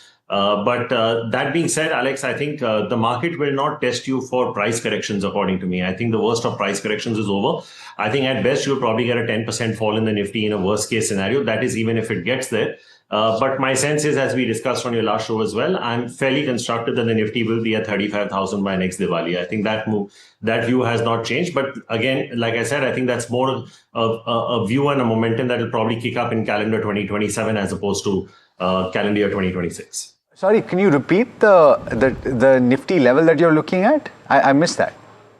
No, so I was saying I would not be surprised with a 10% correction from here, which could potentially take the Nifty down to 21, 22,000. But I think if you have a 15 to 18 month horizon, don't be surprised if the Nifty is at 35,000 in and around next Diwali. I think once the market gets to the back end of this year, Alex, and starts factoring in FY28 earnings. I mean, we're still at the start of FY27, and this year's earnings are going to be a write-off again. I'd be lucky to get, I don't even think we'll hit a teen earnings growth on Nifty. If we do by some luck, then that's great. But I think this is more a call for next year, which is why I said I think even for the balance 6 months of this year, I would probably look to allocate more towards fixed income, gold and silver maybe, and anything that is GSEC and government securities related. Okay. Rahul, I want to come back to you on that 35,000 mark. We had, all eyebrows raised in the studio for next Diwali when you said 35,000. I'm going to come to you on that. But I just want to quickly address what you're seeing at the bottom of your screen. It's an Axios report saying that US-Iran has extended its ceasefire for another 60 days. This is breaking news coming in just before the markets open. So they would extend the ceasefire for 60 days is the report that is coming in. And what is part of it? There are quite a few conditions which are part of it. This includes Lebanon for one. It also includes the fact that Iran would have to dismantle its nuclear apparatus. That's one of the things which is saying. A senior US official said Trump agreed that one of the options for resolving the issue could be downblending Iran's highly enriched uranium inside the country under the supervision of UN inspectors. This is important because that's the problem, right? Trump wanted the nuclear dust, as he called it, out of Iran. They're saying you're not going to take anything from our country. So this whole thing about UN inspectors coming in could be a midway that they're finding. Any steps on Iran's nuclear program would only take place if a second deal is reached, an uncertain prospect given how difficult the far less technical negotiations over the MOU has been. The MOU also calls for the strait to be reopened immediately without tolls, with a return to pre-war shipping volumes within 30 days. In return, the US blockade would also be lifted. This is important from our perspective. So big news coming in at this point. Rahul, if you have a reversal of the situation or the reasons or the factors that have caused so much grief to Indian markets, so Brent, bond rates, the Strait of Hormuz being blocked, the impact over there, fuel prices going up, etc., etc. Will the relief that you're talking about not come earlier than next Diwali?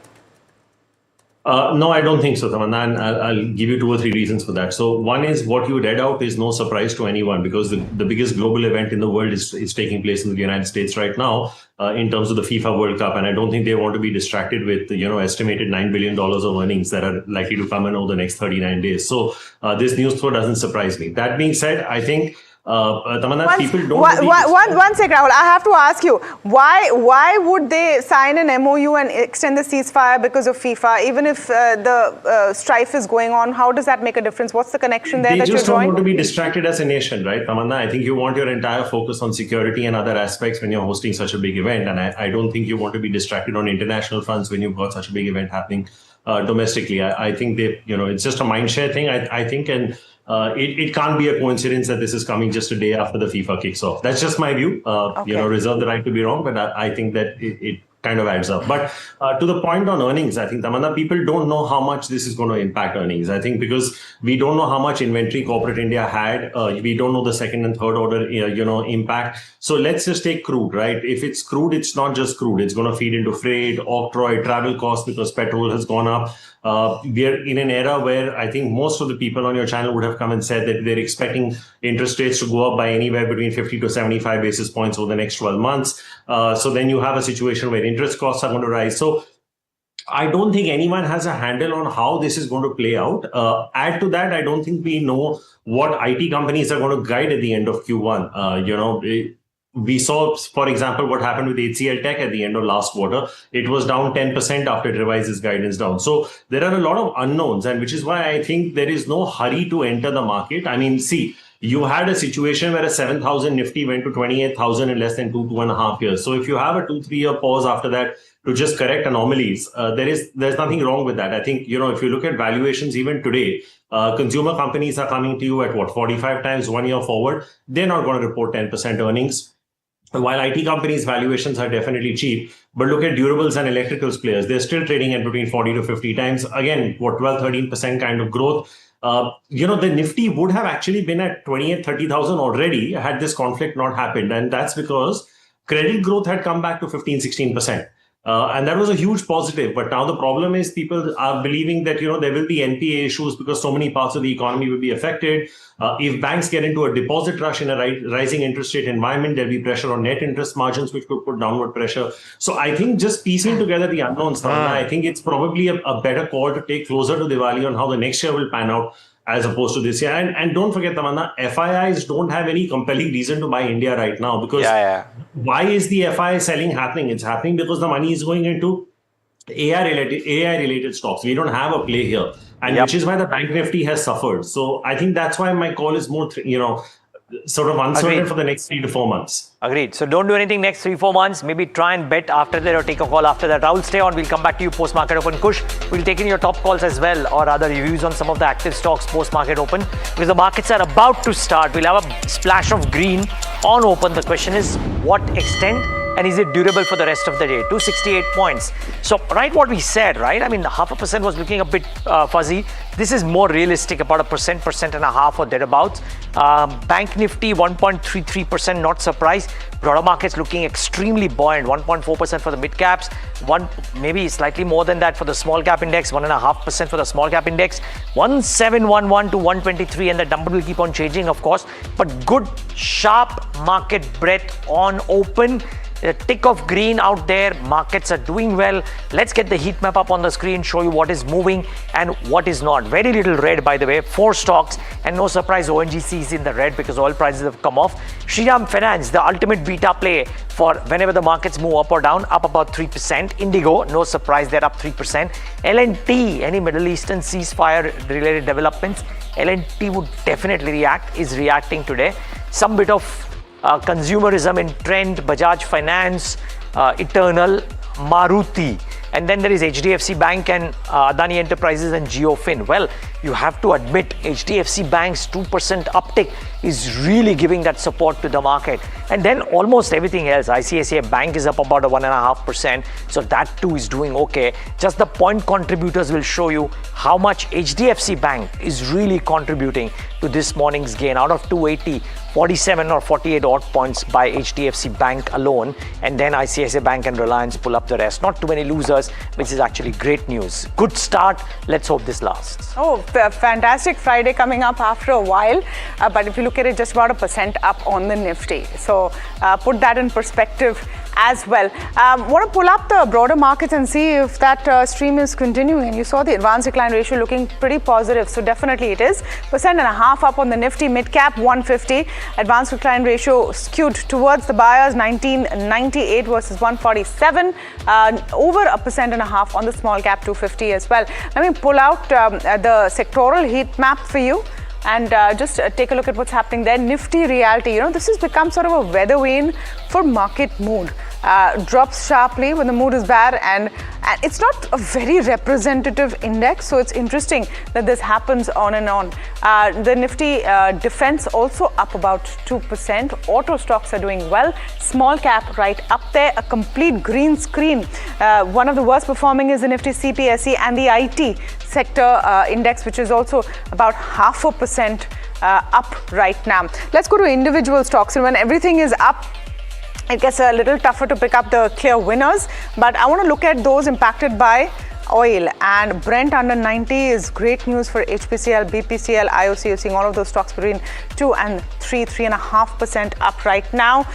Indigo, want to look at how Indigo is faring because of that relief which comes in. We'll also look at an ONGC and an Oil India when we look at some of those numbers. ONGC and Oil India expectedly down in the red. Interglobe Aviation is actually nearly 3% up.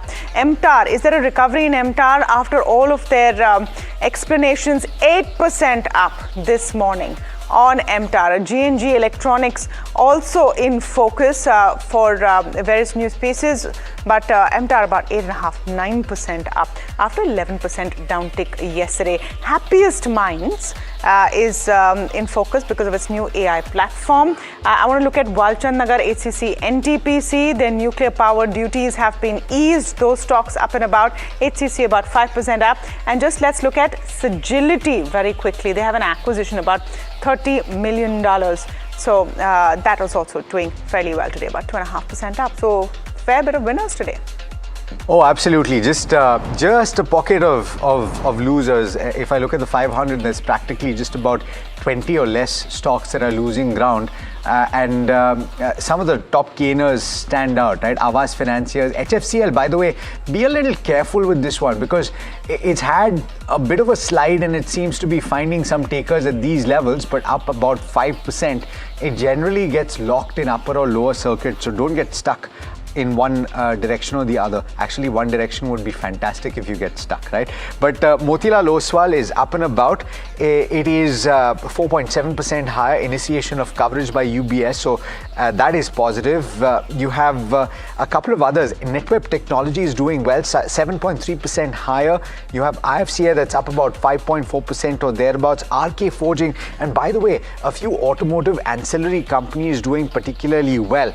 Something like a Bosch is buzzing. It's pretty hefty stock, and so if it's moving quite substantially, that's something to watch out for. 4% or thereabouts, 39,000 rupees a pop, so not so easy to trade. PCBL is up about 3.4% or thereabouts. Data Patterns bouncing from the lows yesterday, doing okay as well. But Kush, we didn't get the opportunity to ask you about individual stocks that you might have seen in the pre-open session. Anything that you're seeing in the first few ticks? So, Alex, I think today is the day when you go out and book profits partially, if not fully, because the momentum is building up, right? And with the news of the ceasefire, however fickle the ceasefire itself may be, it's a positive sign. So you can, carry your positions over to Monday with this kind of a, gap up that you're seeing. Not a bad idea, like I said, to book partially, take some money off the table. Amongst those, the top candidates would be Aegis and Acums, the stocks that we've discussed in the past. KSH, by the way, has opened, very strong with about 1.5–2% kind of gains. So this is something that you can still consider. Even the likes of Manorama, right? I mean, it's starting to gain traction, but these are stocks that you can still consider. So Manorama, KSH, still positive. And in the big names, Axis that we discussed, not too close to its first or the second target. So still a trade on all three names. Just before I go to Rahul, though, I have a question on HDFC Bank. After a while, we're seeing it make a big pop. Is it tradable? If you had positions, would you book profits here? Not tradable for sure. If I were to take a pecking order in the private bank big names, it would be Axis and ICICI. HDFC is the third rung that you buy for, a positional trade. Right. You don't buy it right now for, momentum. So I honestly doubt if too many will have profits because of the kind of fall that it's already seen, and the pop's really not big from those levels. So I would hold on to HDFC Bank, perhaps accumulate. Just a small point, because City Union, we were wondering whether there was corporate action. Indeed, there is. It's trading X date today. There was a bonus issue, right? So 1:3. Today is the X date, so it's trading X. Very important, viewers. I hope you got the gist of that and the reason why the stock is doing what it is doing. Now, Rahul, good morning. And it was last 2 weeks were a flurry of investor conferences. You guys had your maiden institutional equities conference too. Key takeaways, Rahul. I mean, I heard you say in your answer to either Alex or Tamanna that FIs are not interested in coming at all. But what was the reaction to any kind of mentions around earnings that corporates would have given or indications that corporates would have given for Q1 and Q2? Is there going to be pain? Are investors already pricing that in? What's happening there? So I think, Neeraj, the broad takeaway was that banks and NBFCs seem okay. but there could be incremental pressure on NPAs selectively as we go forward. Consumer discretionary seemed okay, but the rest of them were in pretty much wait and watch mode, I would say right now. I still think that corporates themselves don't have a complete handle of exactly how things are going to pan out, and I don't blame them because the situation is ever evolving. And as I was telling Tamanna a little earlier, because you had inventories that lasted, you say 4, 6, 8 weeks into this quarter, but once you have to start sourcing that inventory at a higher cost, it's not easy to model that in right away. So I think, to be fair to them, I think the one thing that we sort of, was a general trend was they were watching the monsoons very closely, Neeraj. I think because after a very, very long time, over the last 1 year or so, we saw rural demand kick up. When we used to speak to companies like V-Mart Retail, which has a lot of presence in UP and Bihar, things were starting to look good. And now we're sitting in Bombay and, we're entering the third week of June and there's no sign of monsoon. So I think from a consumer standpoint, that will have a second and third order impact if the monsoons don't turn out to be right. But I think the most positive takeaway from that conference, Neeraj, was that the defense companies were sounding very, very positive. I think if there was one sector where I can, sitting with you this Friday morning, say that there was one sector that convincingly said they'll probably grow at 15% CAGR over the next 2-3 years, that was the defense sector. So I'd say defense followed by consumer discretionary banks. The rest of them, I'd say by and large, were a little more circumspect. And to your point on earnings, I think, Neeraj, the market and the corporates, I don't think have adjusted to the earnings cycle yet, because I think the downgrades will start after Q1 once people have a reasonable estimation of how things are panning out, both on the manufacturing sector in India and what the IT companies are guiding with respect to the services sector and how things are evolving in the US. So which is why I said it's best to be a little circumspect right now, not, two disadvantages to have. I'd still say be 50-55%, maybe even 60% equities, Neeraj. I'm not saying go underweight equities, but I wouldn't say be more than 60% equities right now, because it will test you more for time rather than price. And that sometimes can be very frustrating, especially if you're a momentum trader or in for the quick buck. Just a quick follow-up on that earnings picture, right? And of course, to your point, it's hard to tell what it would be, but I'm wondering if you look at the print, what would you be more comfortable with? Because the past few quarters, if we were talking about the earnings growth being good, it was primarily driven by EBITDA margin expansion and that kind of, layering the earnings. Would you be okay with a little bit of compression, but an improvement in top line? So I think, Alex, in one line, you have summed up the entire corporate earnings in India in the last 2 years, because it has not been top line driven. It has been margin expansion driven. And, that's the point I was making to Neeraj, that if margins, let's say you were expecting a company to grow margins by 200 basis points and it grows by 100 basis points, and then you have the monsoon impact as well, which could have an impact on consumer, autos, cement, fertilizers, and so on and so forth. There is going to be a second and third order impact. Now, see, purely on valuations, Alex, I would buy banks and IT today. There is no question. I think if you look at IT companies, they're trading between 14 to 16 times with the kind of cash they have on their book, the free cash flow yield, the dividend yield. But the question is that valuation giving me more than a 7-8% growth? So there is a reason they are trading there. So I think, as I was telling Neeraj, if your time horizon is 2 years, you were discussing with one of your other panelists about HDFC Bank. Now, let's take HDFC Bank, 1.6, 1.7 times price to book. I mean, Neeraj Bhai and I have been anchoring since 2005. The question is, when was the last time HDFC Bank was at 1.6, 1.7? So valuations are screaming. This is a stock that used to trade at 4.5 times. And we've seen stocks like Group Finance trade at 7.5, 8 times, sometimes even 9 times, even BAF, Bajaj Finance. So I think if you have a 2-year horizon, banks could be a very good place to hide with some interim pressure. I would love to see IT companies reduce their cash balances, go out there and buy companies for AI. It is depressing their return on equity.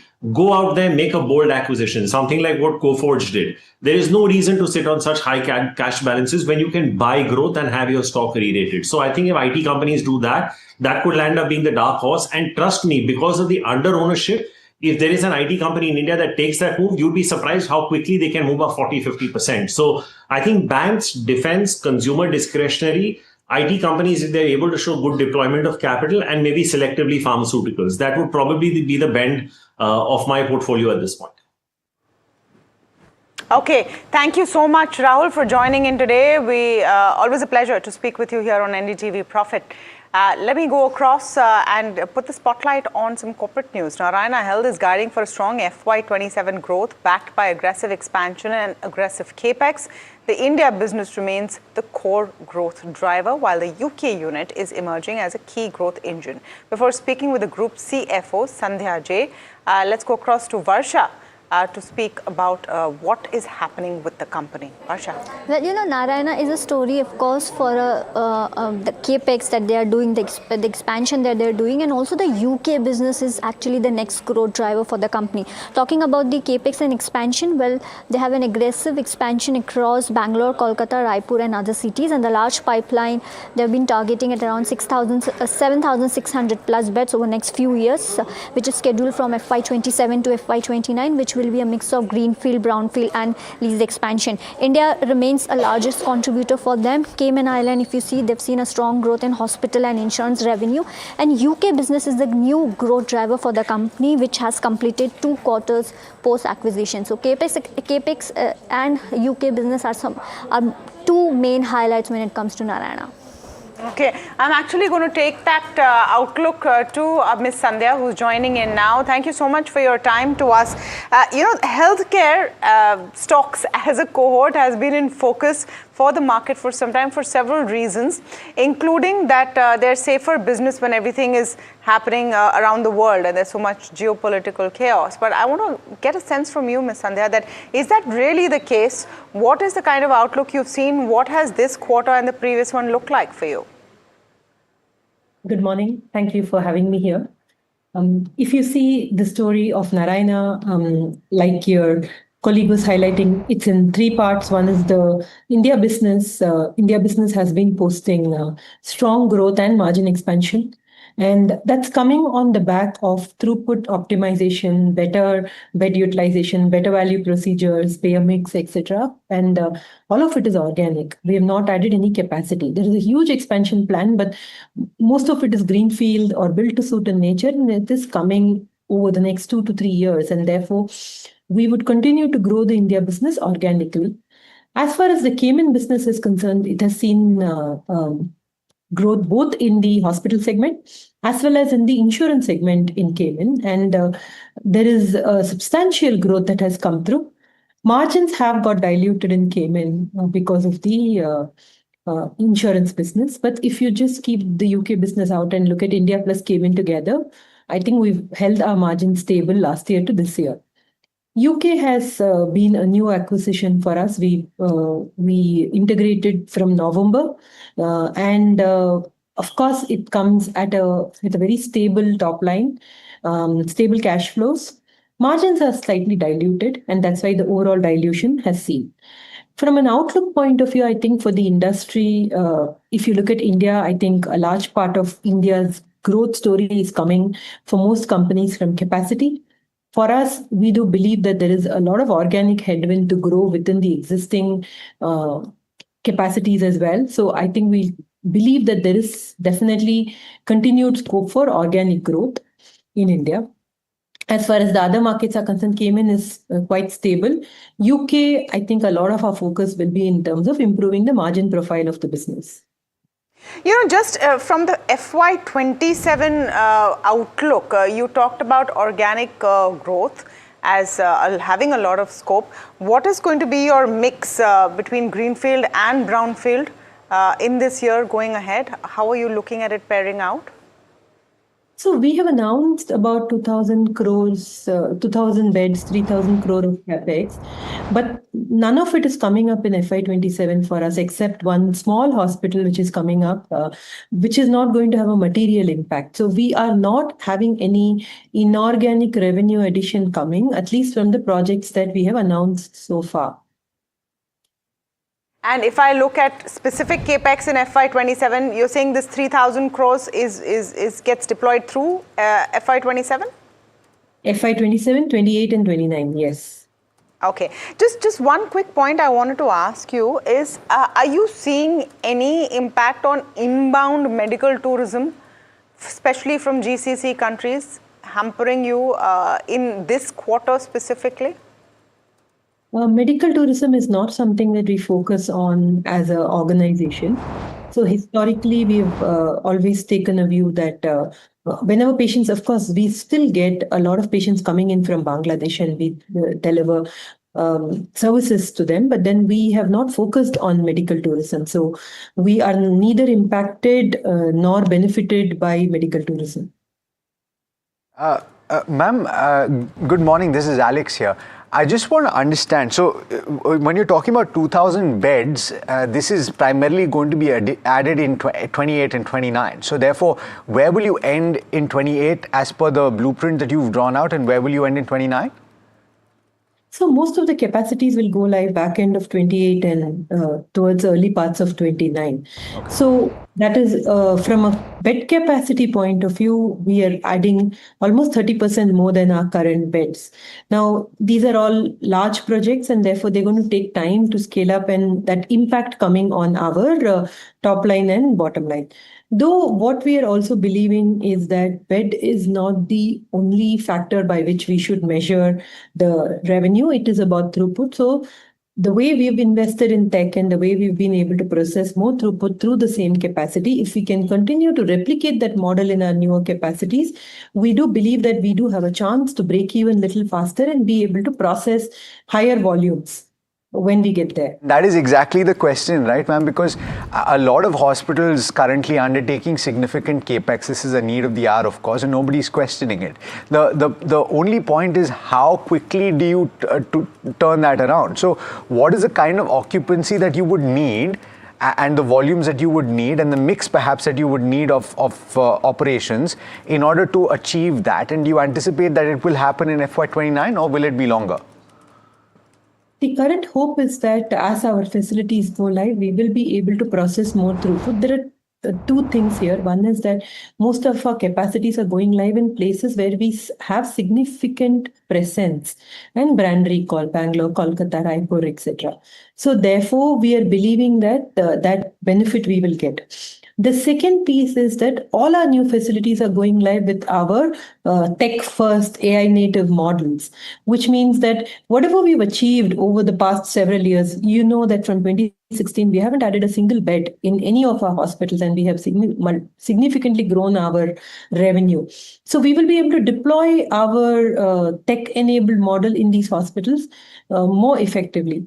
The last piece is that we are approaching the entire care continuum, and we're not only looking at treating people when they come to us when they're sick. So, which means our clinics, our insurance, we have an entire integrated portfolio which we're building on. And by the time these units come up, we're believing that we will have a greater share of wallet with the customer, but more importantly, we'll be able to manage health outcomes than just treating sickness. So therefore, we would definitely be able to bring up these hospitals much faster. So therefore, one of the questions that would be appropriate would be, what is the return on invested capital that you're anticipating, that you would be good with, that you would be okay with? And in the interim in FY27, in this current financial year, as you say that you're going to be driven by organic growth, what are the kind of occupancy levels that you anticipate? And you've managed a 40+% top line growth in FY26. Is that replicable in FY27? So 40% is not replicable because there is an inorganic component of that coming in from the UK and also from the new hospital that we've added in Cayman and the insurance business that we've started. We're definitely looking for a strong organic growth performance across all the three businesses. As far as the ROC is concerned, if you see at our peak, before our capacity addition started, we were ranging upwards of 25%. In some quarters, we were even touching 30%. Hospital business is a cyclical business. So the assets that we establish in healthcare, you are able to realize the value of those assets over 25, 30, 50 years. So when you go through a capex cycle, the ROC suppresses, and then as the assets mature, the ROC picks up back again. So we were in that peak ROC phase about 2 years back, and now we are going through that suppression phase because we are investing. Once the assets come live over a period of time, ROC will pick back up. Okay, give us a sense of what segments are firing for you right now, especially your surgical mix. Can you give us some color on that? Sure. So on the cardiology side, I think a lot of we of course are the leaders in the country as far as surgeries as well as pediatric work is concerned, and we continue to excel there. But we are also able to do a lot of robotic cardiac procedure. In fact, we've done the largest number of robotic cardiac surgeries in India over the past few quarters. And that piece is definitely going quite well. The next segment, which has done very well for us, is oncology. Now, on the oncology side, again, there is a lot of robotic work which is happening, but also across the entire spectrum. We have invested heavily in providing comprehensive cancer care across most of our centers. We have been recently, last month, we opened our radiation unit in our Ahmedabad hospital, and a couple of quarters back in our Shimoga hospital. And therefore, we've been able to create comprehensive points of care, and therefore oncology has also seen a significant growth. Specifically in oncology, in the bone marrow transplant field also, we are the leaders in the country on the pediatric side, and we've been able to see significant growth overall in our BMT program as well. As far as our other specialties are concerned, the robotic program is playing a big role in terms of the growth of the other specialties. And across specialties, we are seeing positive momentum. So one of the outcomes of what you've just described is the average revenue per occupied bed, because the mix would also determine that, right? So what are the trends that you're anticipating in FY27? So we do not measure average revenue per occupied bed as a measure, because we feel that it is misleading, given that it takes bed as a denominator, and a lot of the work which happens today happens on daycare basis. And the time of performing procedures have significantly reduced. So therefore, we look at average revenue per patient as a more accurate measure of performance. Our average revenue per patient has been growing over the past several quarters. It is coming both because of throughput and because of higher value procedures. I do think that the significant up that we have seen in the average revenue per patient over the past several years, I think there will be some level of moderation in that, because now we as a country, we need to start driving more volumes. For us also, there was a lot of transformation, tech and payer mix driven benefits that came on the average revenue per patient. So we do believe that it will stabilize at a meaningful level with reasonable organic growth. We wouldn't see the kind of the upsides that we have seen in the past several years. Sorry, would you be able to put some numbers or ranges to that? I don't think it's fair to put a number or a range to that, but what I can say is that we typically take price increases at the beginning of the year, and we take low single-digit price increases. Okay. So that flows into the realization to some extent, and we can add a little bit to that, maybe 3-4 basis points to that, 300-400 basis points to that, coming in from improved throughput and efficiency. So somewhere in that range, I think we can look at. Ma'am, thank you so much for being so forthright with us, and pleasure speaking with you as always. Thank you for giving me this opportunity. All right, well, take a glance at the equity markets, by the way. They're holding out, but cooled off just a tad bit. The benchmark now trading with gains of about 1% or so. The action is in the broader markets as well, which are holding out. 1.3% gains for the mid-cap index, 1.5% for the small-cap index. Let's move on and talk about 12 years since Prime Minister Modi took office. Indian equities have, in that time frame, delivered strong returns across market capitalizations and sectors. Mid-caps and small-caps have led the rally, while defense stocks have emerged as standout performers. But what exactly are the key trends that have emerged over the last 12 years? Let's bring in Mahima to tell you about that. Mahima? Right, so Alex, I'll start with how indices have performed over the last 12 years. I'll start with Nifty 50 first. In the last 12 years, the gains have been around 225%. For Bank Nifty, it's 263%. For the mid cap, it's as high as 591%, and small cap 250 has given returns of around 396%. Now, if you take a look at the sectoral performance over the last 12 years, you have metals topping that chart with gains of about 328%, followed by financial services at 323, auto as well as energy at 307. You have pharma, realty, IT, FMCG all in that range of 200%, and then you have FMCG and PSU banks below the 200% mark, but still 183% for Nifty FMCG and PSU banks around 112 odd percent. Lastly, in terms of how sectorals that got listed after 26 May 2014 performed. There's defense, which has given the highest returns amongst all the sectors, 824% plus, and oil and gas, which is up by about 75 odd percent since that it was a part of the sectoral indices. So this is the overall view of how indices and sectors have done over the past 12 years, since of course Modi Sarkar happened. Okay, so we were having a conversation, and what has been really going viral is our conversation on the town hall earlier this week, which talked about how for small investors or retail investors there is no real opportunity in markets. Well, the numbers belie it if you've had the patience. And over the next 12 years. Well, we have a lot of coverage on this topic. We'll be speaking with Baba Kalyani of Bharat Forge also on what has changed in the last 12 years, more data points out there. And after the break, we have a conversation with VK Singh, Chief Operating Officer at Blue Jet Healthcare. Stay tuned for all that and more.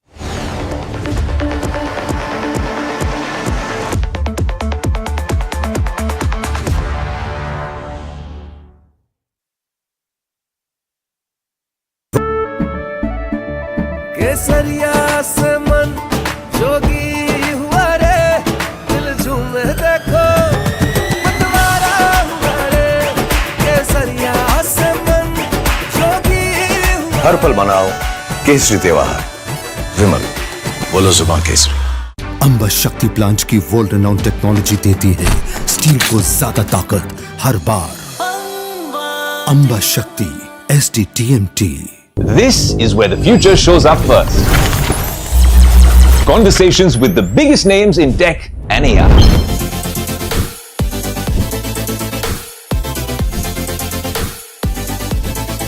Putting tech through its paces.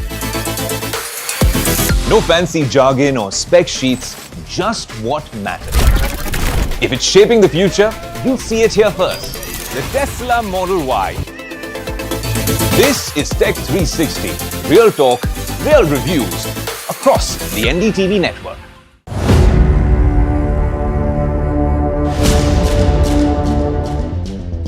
When you say that 15.5 lakh crore is correct and the SEBI has only found 3,000 crore, that's over 90% error right there. The 15.5 lakh crore revenue which has come in 4 years is perfectly correct. It is not a processing unit.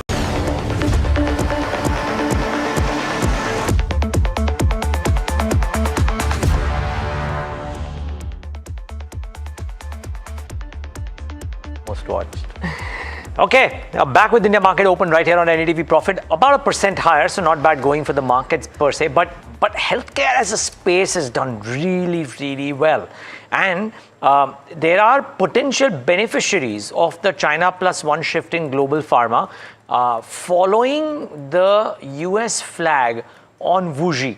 Now, lest this confuse you, let me firstly get in Varsha, my colleague, for a quick lowdown for the context before the CEO of Blue Jet, Mr. VK Singh, joins in to speak about his thoughts on the same. Varsha.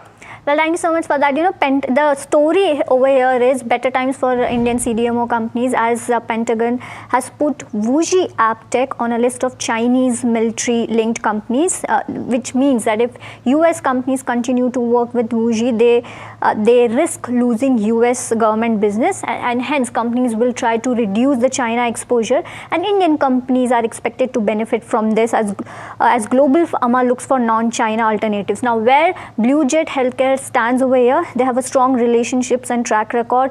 They focus on high-value intermediates and APIs and develops advanced intermediates for patented and innovative drugs, and also is actively having a contrast media growth over the next few years. So overall, a benefit to Indian CDMO companies like Bluejet Healthcare. Okay, let's get in Mr. VK Singh, Chief Operating Officer of Bluejet. And frankly, the China Plus One conversation has been around for a while. The idea, Mr. Singh, is to get from you is whether this Pentagon and WuXi scenario that has happened in the last 72 hours, is it a material additional trigger for Indian CDMO companies or Indian pharma companies? Hi Neeraj. Good morning. Happy to be on you. Neeraj, I think this is a complete structural reset, but I also feel that the euphoria is slightly misplaced. And let me tell you why I'm saying that. I'm saying that, if you just look at the etiology of the Biosecure Act, it came for the security and protection of omic data, where there was a lot of risk from Chinese companies, particularly which have a civil and military fusion. If you look at this etiology, the version 1.1 had named WuXi. But then in the version 2.0 of the Biosecure Act, the manner in which it was passed, there was a due process enshrined.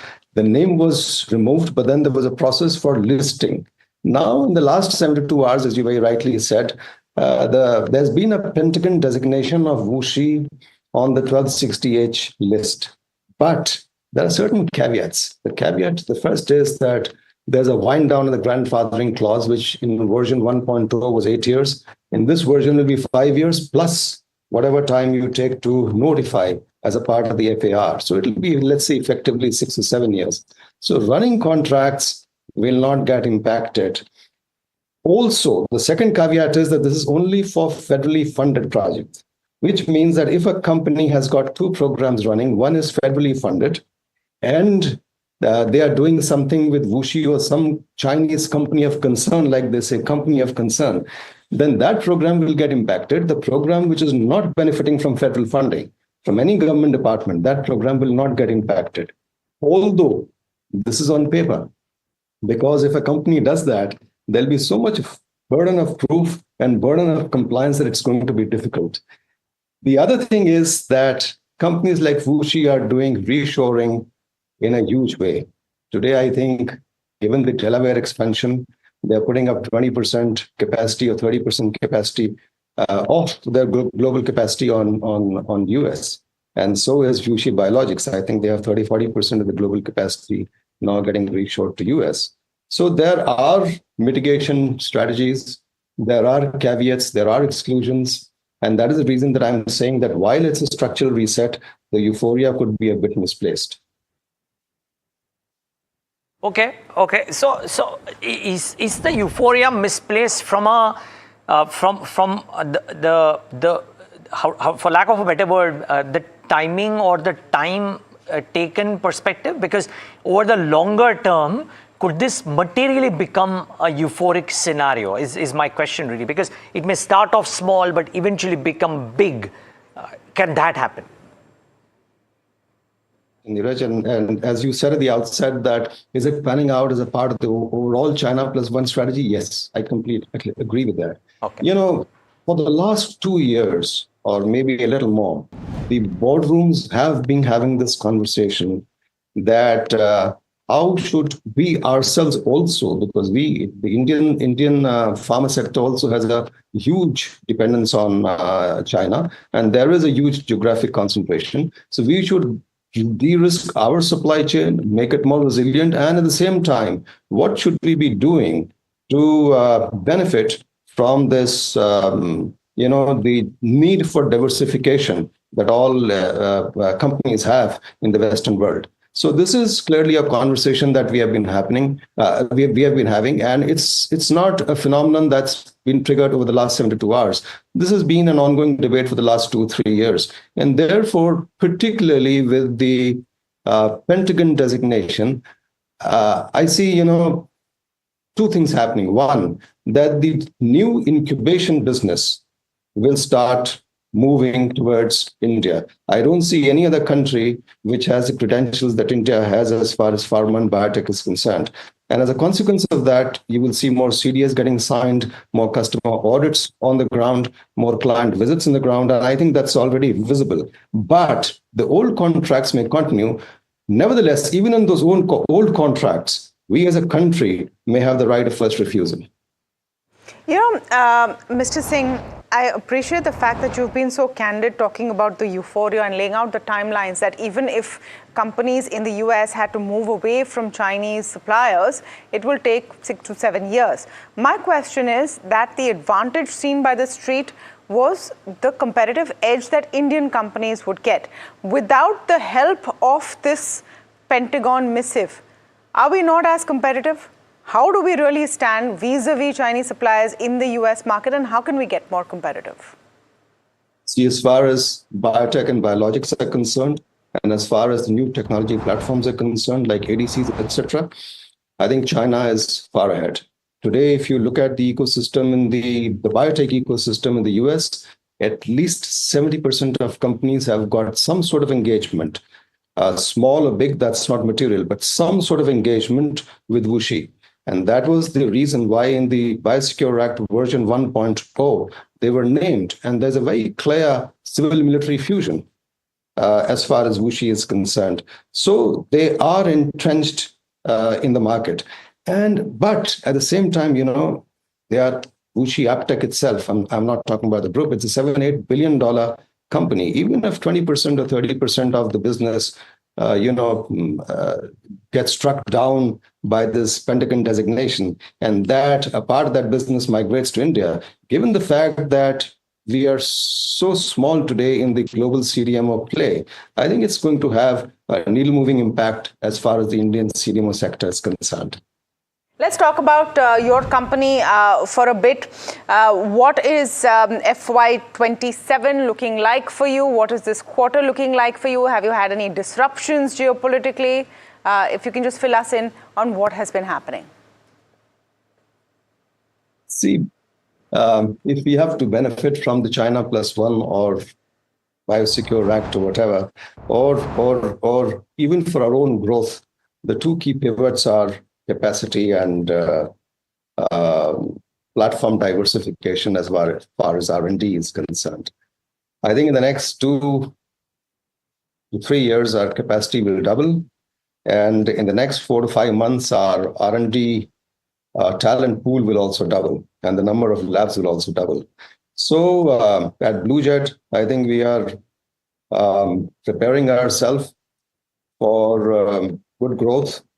And I think given the initiatives that we are taking and given the CapEx that we'll be doing over the next 3 to 4 years, I think we'll be in a very good place as far as capturing a piece of the opportunity is concerned.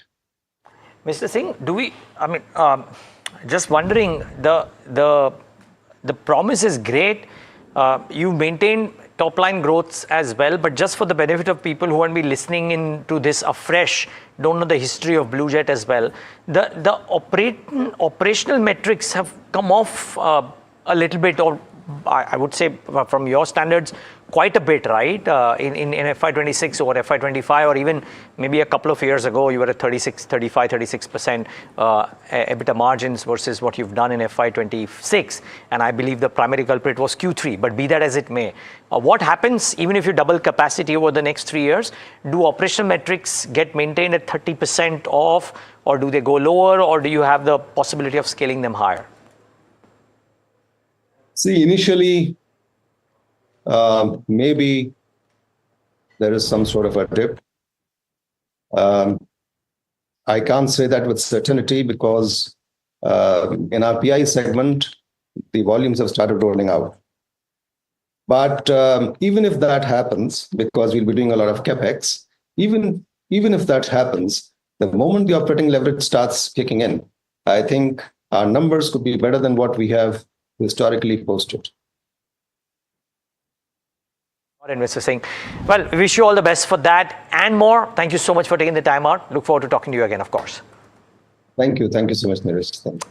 All right, we've been talking about Prime Minister Modi becoming India's longest serving elected Prime Minister, presiding over a period marked by strong market returns, large-scale welfare delivery, financial inclusion, housing expansion, and healthcare access for millions across the country. My colleague Hiral caught up with Mr. Baba Kalyani, Chairman and Managing Director of Bharat Forge, for more insights into what went in the last 12 years and what have they been for India Inc. Here.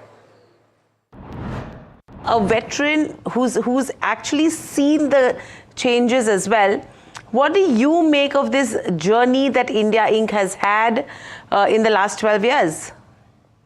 Well, first of all, thank you very much for inviting me on this channel for this discussion.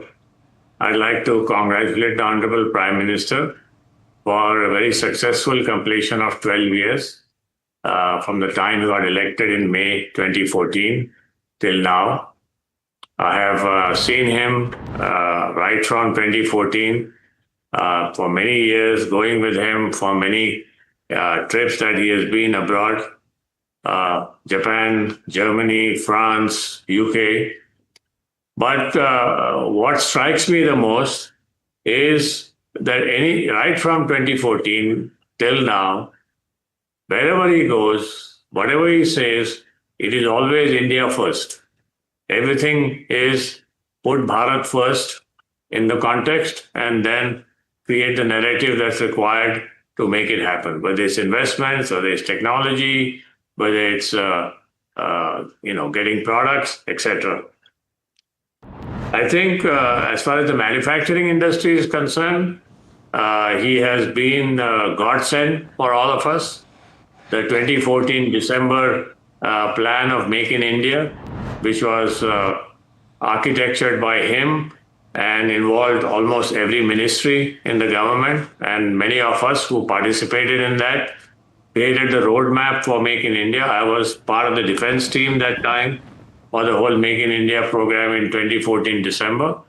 But I think that was the major change in the trajectory of how manufacturing changed in India. He also generated a highly innovation-driven change in our country with reforms of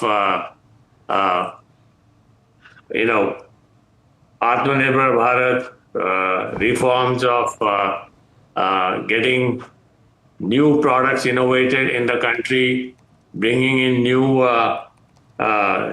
generation people, in making them unicorns by creating a ecosystem that helps them.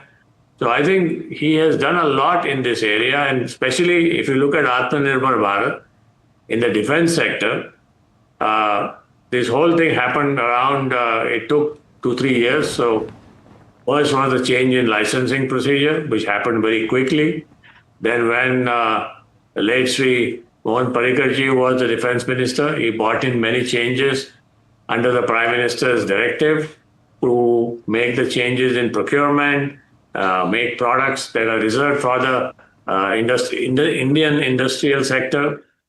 And now you are even seeing that complicated products like fifth generation aircrafts are being given to the private sector to work on.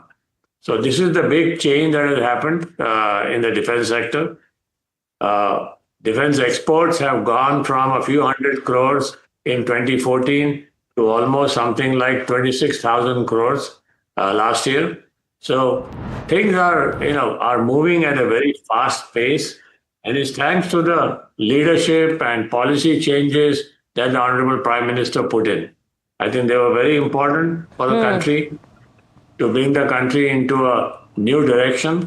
Absolutely. And today India has honestly become a, let's say, almost a preferred destination for global manufacturing to come in. I mean, we see so many of our companies that we work with, they are all bringing their production out of Europe or sometimes out of North America and bringing it to India.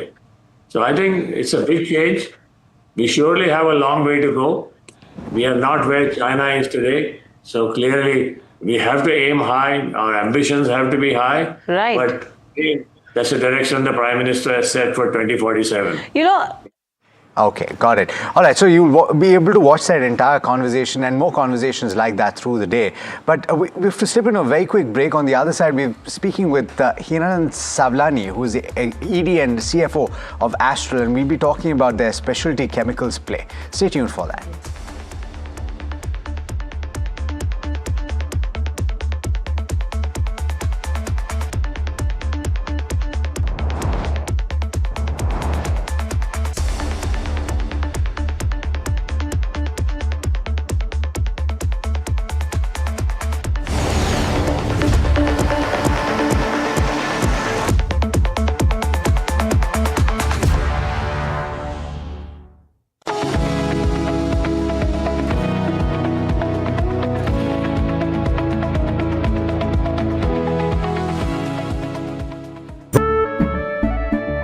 केसरिया से मन जोगी हुआ रे दिल झूमे देखो मतवारा हुआ रे केसरिया से मन जोगी हुआ हर पल मनाओ केसरी त्योहार। विमल, बोलो जुबान केसरी। अंबा शक्ति प्लांट की वर्ल्ड रेनाउंड टेक्नोलॉजी देती है स्टील को ज्यादा ताकत हर बार। अंबा शक्ति SDTMT। This is where the future shows up first. Conversations with the biggest names in tech and AI.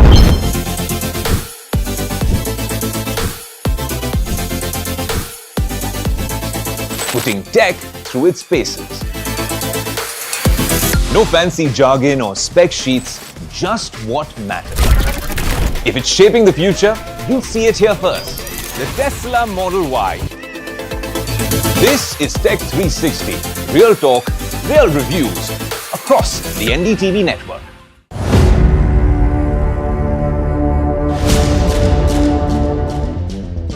When you say that 15.5 lakh crore is correct and the SEBI has only found 3,000 crore, that's over 90% error right there. The 15.5 lakh crore revenue which has come in 4 years is perfectly correct. It is not a processing unit, it is a refining and selling unit. SEBI spoke to Affluence and Affluence told them that they have not recorded a single trade with you, that Rajesh Exports is not a client of Affluence. So where is that 11,000 crores coming from? The trade is absolutely correct. We have given all the required clarifications to SEBI in this regard. You're directly saying that SEBI's finding is wrong. They found that certain numbers of trades have been done from your personal account. I am not telling SEBI's finding is wrong because there has been no finding as yet. Mr. Mehta, you've still not answered the question. SEBI has considered the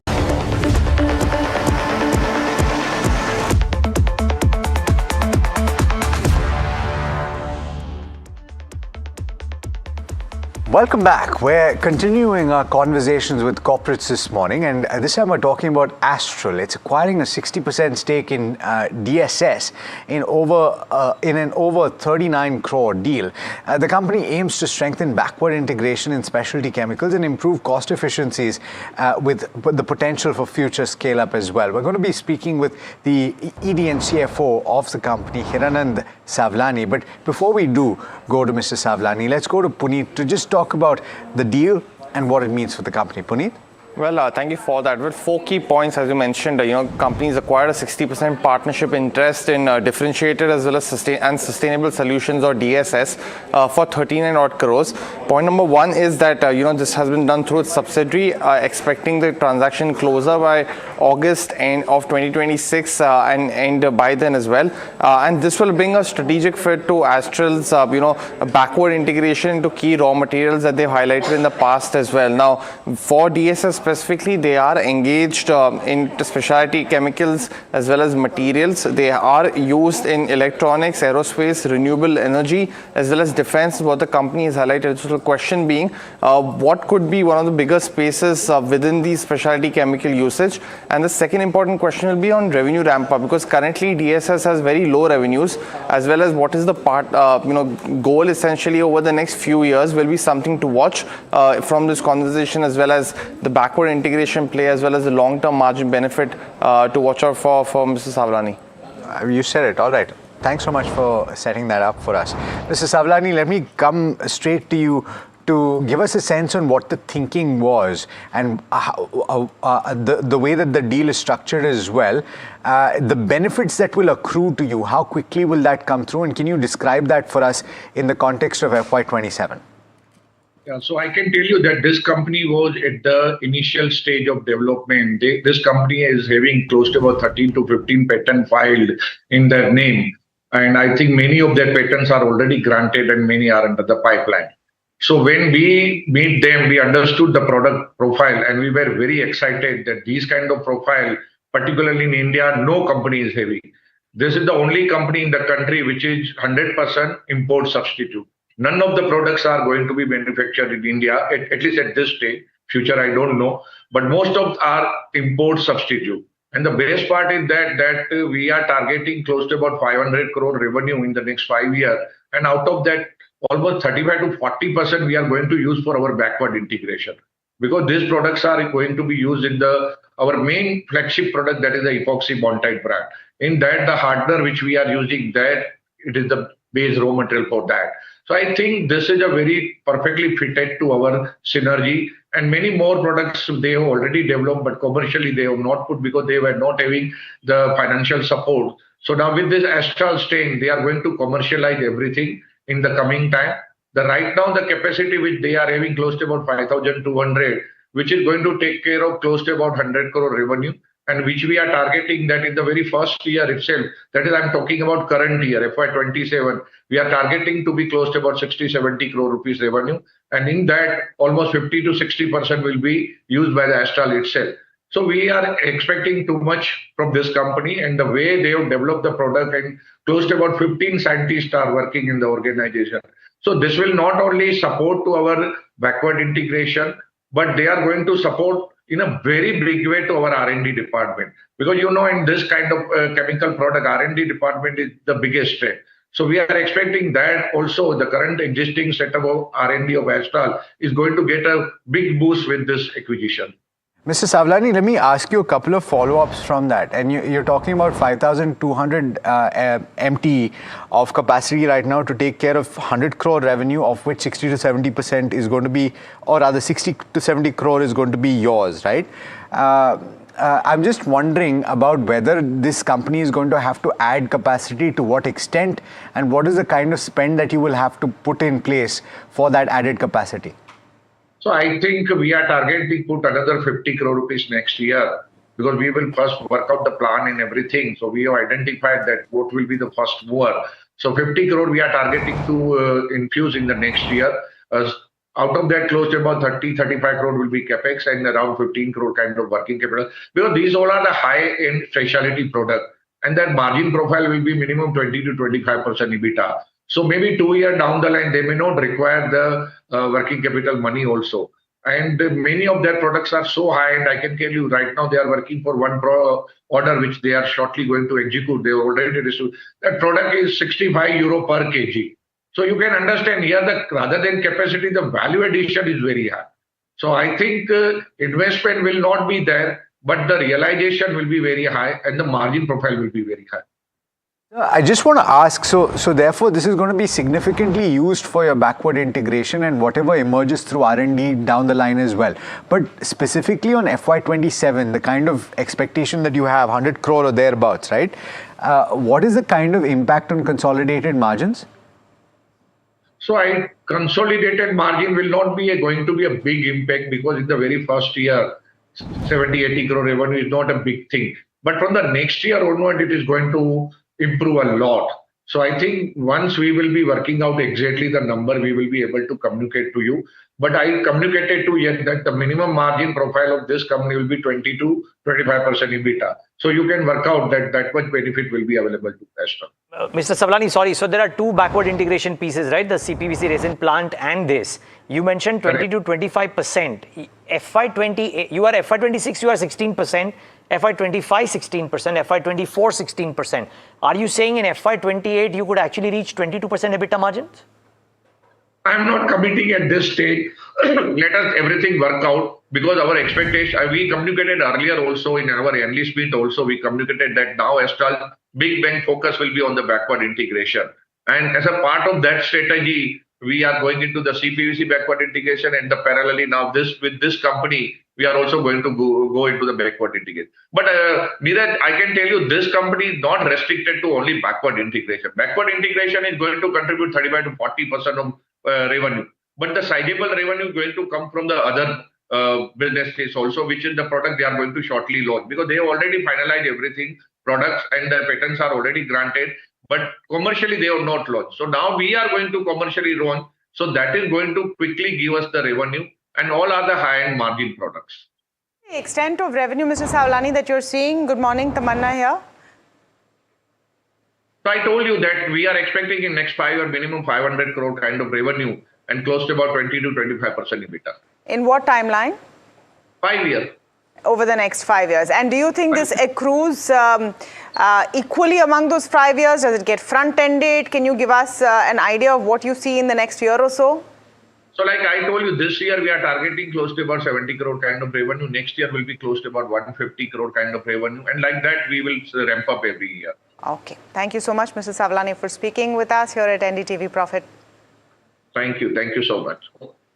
Okay, let's get to our big conversation of the morning with Pankaj Tipriwal, founder and CIO of Ikigai Asset Managers. Pankaj, thank you so much for speaking with us. And, you know, we're speaking on a day when the mood is looking better, the rupee is looking stronger.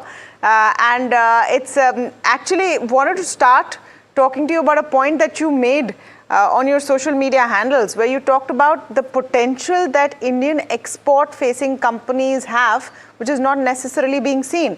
How do you look at the latest developments? Do you think we're perhaps at a position where we can say the worst is over for India? So Tamanna, the tweet was, the thought was as follows. So if you look at the currency, Indian rupee is the second worst performing currency since March 25. And the worst performing currency is Turkish lira. Is rupee equivalent to lira? Answer is no. And hence you see that a lot of people are confused why the rupee is depreciating to such an extent. Let's first address the rupee issue, and then I'll come how it benefits from a overall business perspective.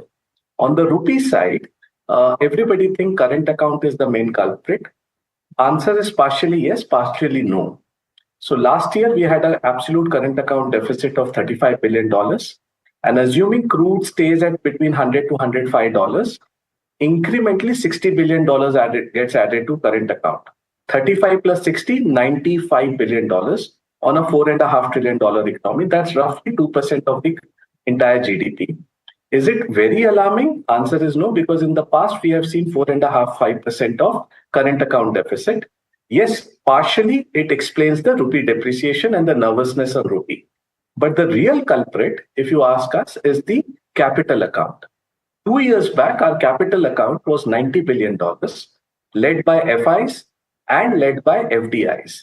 Roll forward to 26, that number has virtually become zero. And there is a swing of $90 billion on capital account. That's the biggest culprit.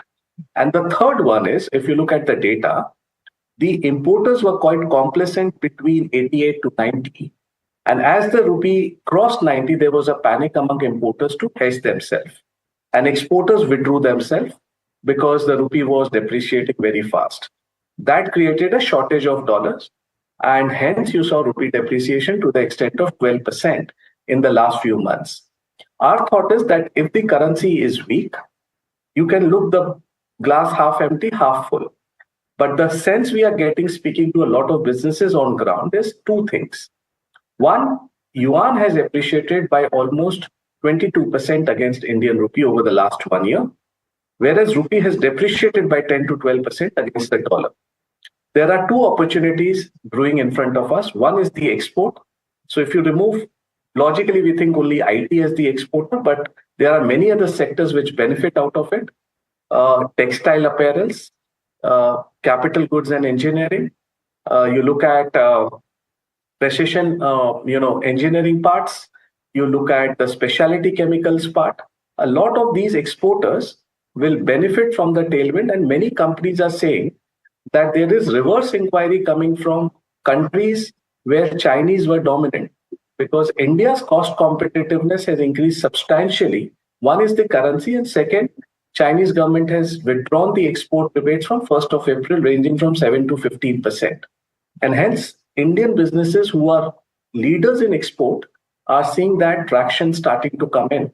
And I'll be very surprised if we don't capitalize this opportunity which is presented to the exporters, because the cost competitiveness has increased substantially and many markets are offering reverse opportunity to us and reverse inquiries have started. Pankaj, this hypothesis. The second part is. Sorry, I just want to come on. I just want to come on the. Yes. I'll please. just. Yes, please.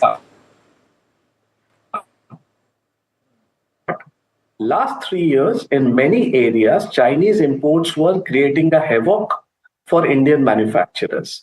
They were dumping products at a cost which is not the manufacturing cost of Indian manufacturers.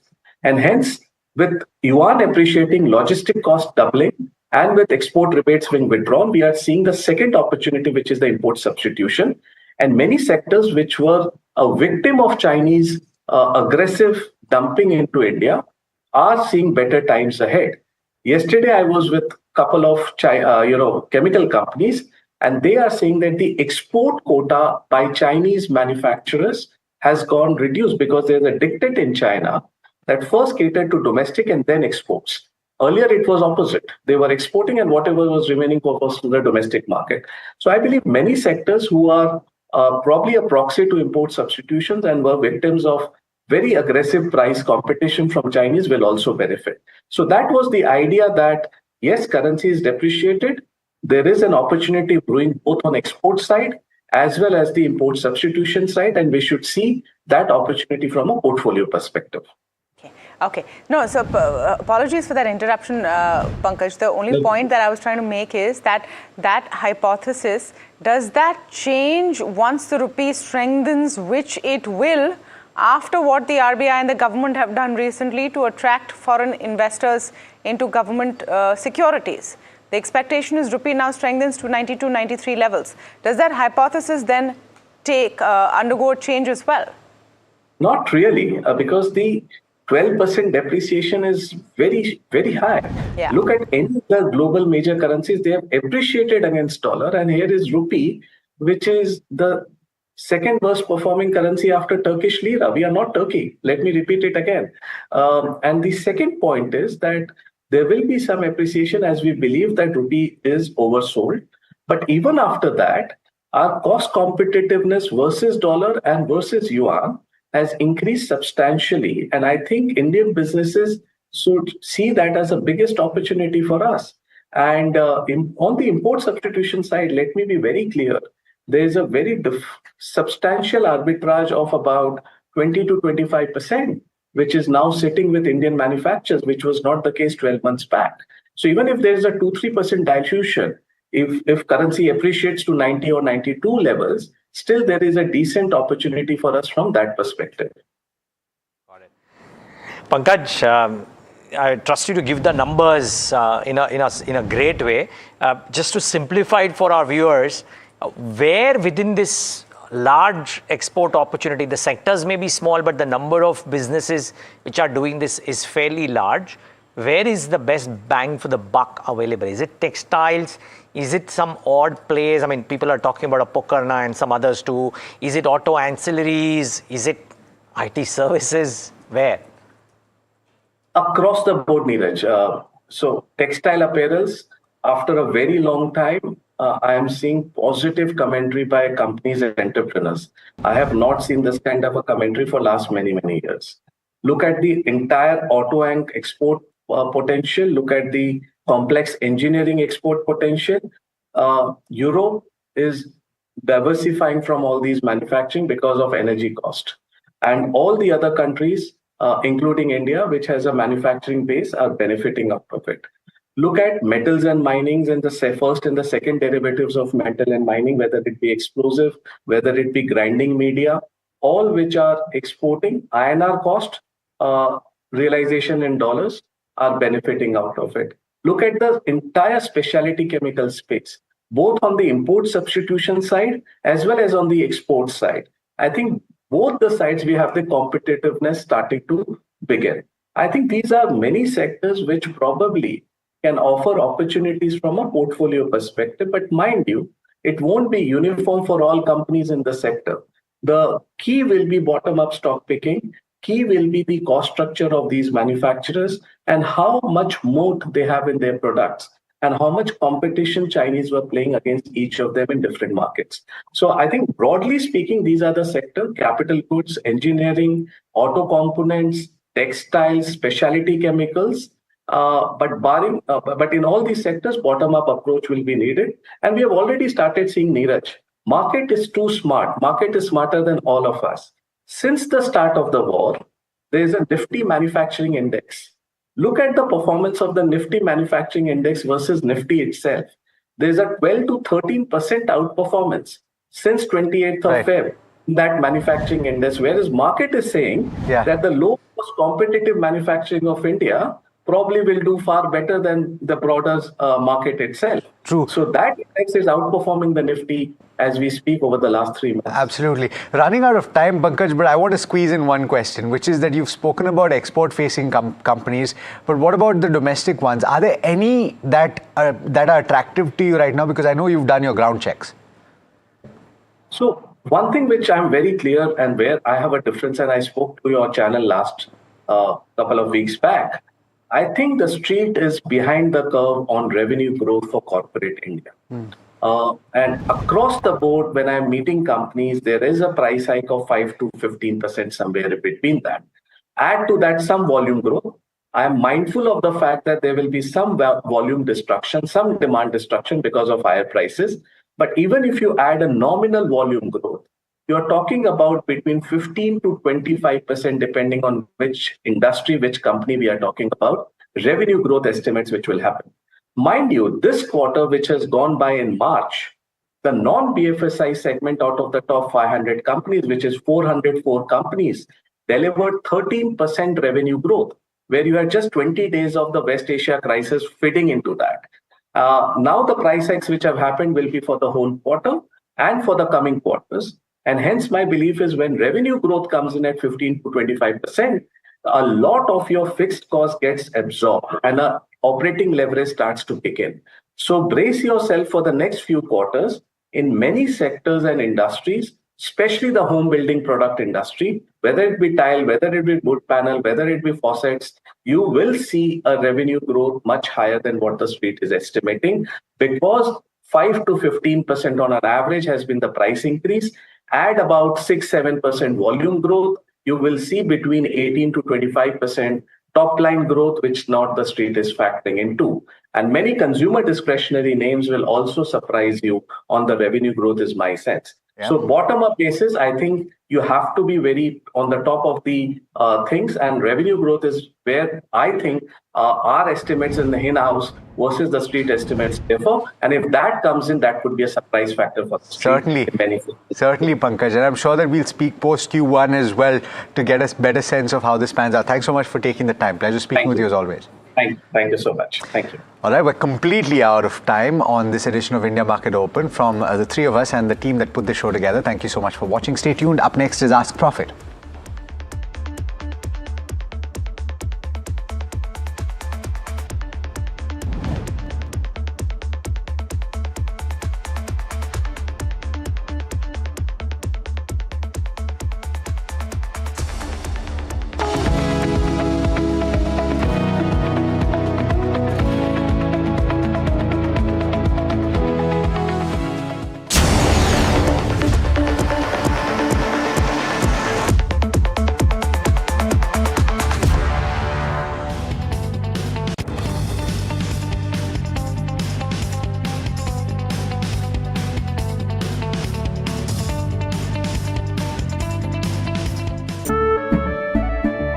केसरिया से मन जोगी हुआ रे दिल झूमे देखो मतवारा हुआ रे केसरिया से मन जोगी हुआ हर पल मनाओ केसरी त्योहार। विमल, बोलो जुबान केसरी। अंबा शक्ति प्लांट की वर्ल्ड रेनाउंड टेक्नोलॉजी देती है स्टील को ज्यादा ताकत हर बार। अंबा शक्ति SDTMT। This is where the future shows up first. Conversations with the biggest names in tech and AI.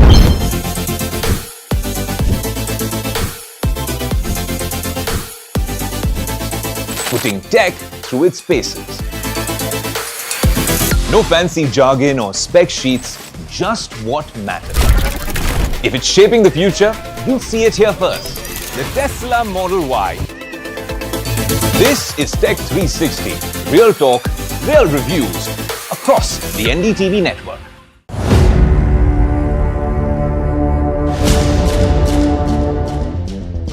When you say that 15.5 lakh crore is correct and the SEBI has only found 3,000 crore, that's over a 90% error right there. The 15.5 lakh crore revenue which has come in 4 years is perfectly correct. It is not a processing unit, it is a refining and selling unit. SEBI spoke to Affluence and Affluence told them that they have not recorded a single trade with you, that Rajesh Exports is not a client of Affluence. So where is that 11,000 crores coming from? The trade is absolutely correct. We have given all the required clarifications to SEBI in this regard. You're directly saying that SEBI's finding is wrong. They found that certain numbers of trades have been done from your personal account. I am not telling SEBI's finding is wrong because there has been no finding as yet. Mr. Mehta, you've still not answered the question. SEBI has considered the gross profit as the revenue for whatever reason, has thought that that is revenue. But how can a communication error last 2.5 years?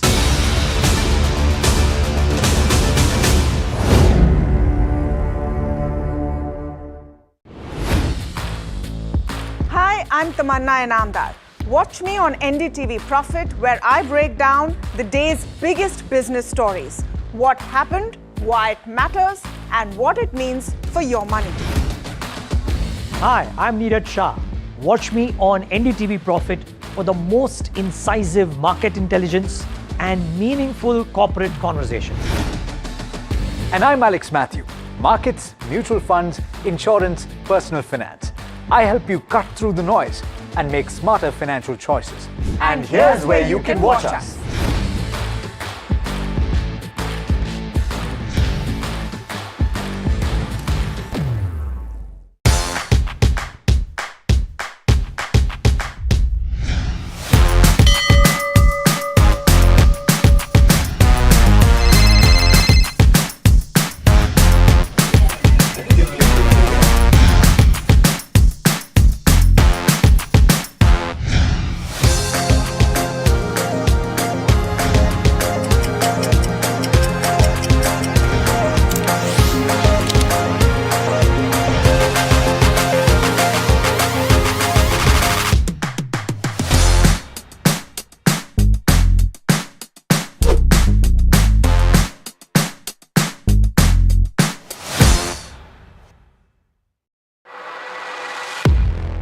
He has been tracking markets for over a decade, spots the trends before they hit the screen. And he is now bringing his analysis to the show that the market watches. Watch Sharad Dubey on Know Your Company, a show that puts the most traded stocks under the scanner. We dissect the company so that you, the investor, don't have to. Get the management to answer questions relevant to you. Watch Know Your Company weekdays at 11:30 a.m. to understand your next big bet. India Inc.'s most respected names chose India Inc.'s best and brightest. I'm delighted to be chairman of such distinguished fellow businessmen, bankers.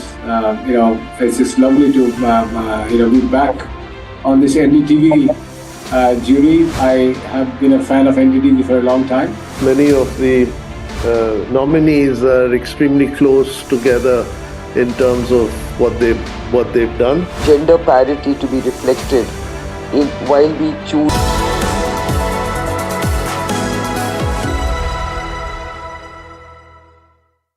One of the big talking points in the recent past in the banking space has to do with the measures that have been taken by the Reserve Bank of India to support the Indian currency. And among them, there are two that stand out. One is the FCNRB deposits, and the other is external commercial borrowings by banks. Significant updates both. And to talk about how Punjab National Bank is going to be utilizing both of these facilities, I'm joined today by Ashok Chandra, who's the Managing Director and Chief Executive Officer of the bank. Mr. Chandra, thanks so much for taking the time. Let me start by asking about the FCNRB rate that you will be offering for the 3 to 5 tenor. Where have you pegged it at, and what is the kind of response that you anticipate? Good morning, and thanks for inviting me to this Prime Show now. In fact, yesterday we had that ALCO meet, and we have fixed the rate for 3 to 4 years, 4 to 5 years, and 5 years. 3 to 4 years, we are offering 6%, 4 to 5 years, 6.05%, and 5 years, it is 6.10%. And I think we are expecting around $2.5 billion USD to be mobilized during this period. $2.5 billion. So that's a pretty considerable sum of money, Mr. Chandra.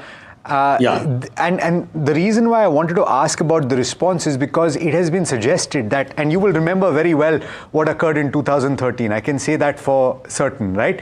So that was the last time when we saw something like this occur.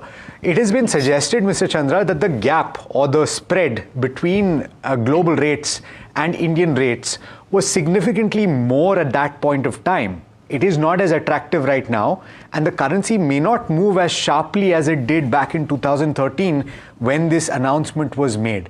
So for both of those reasons, it has been suggested that maybe this time the demand may not be as robust. Are you hearing otherwise?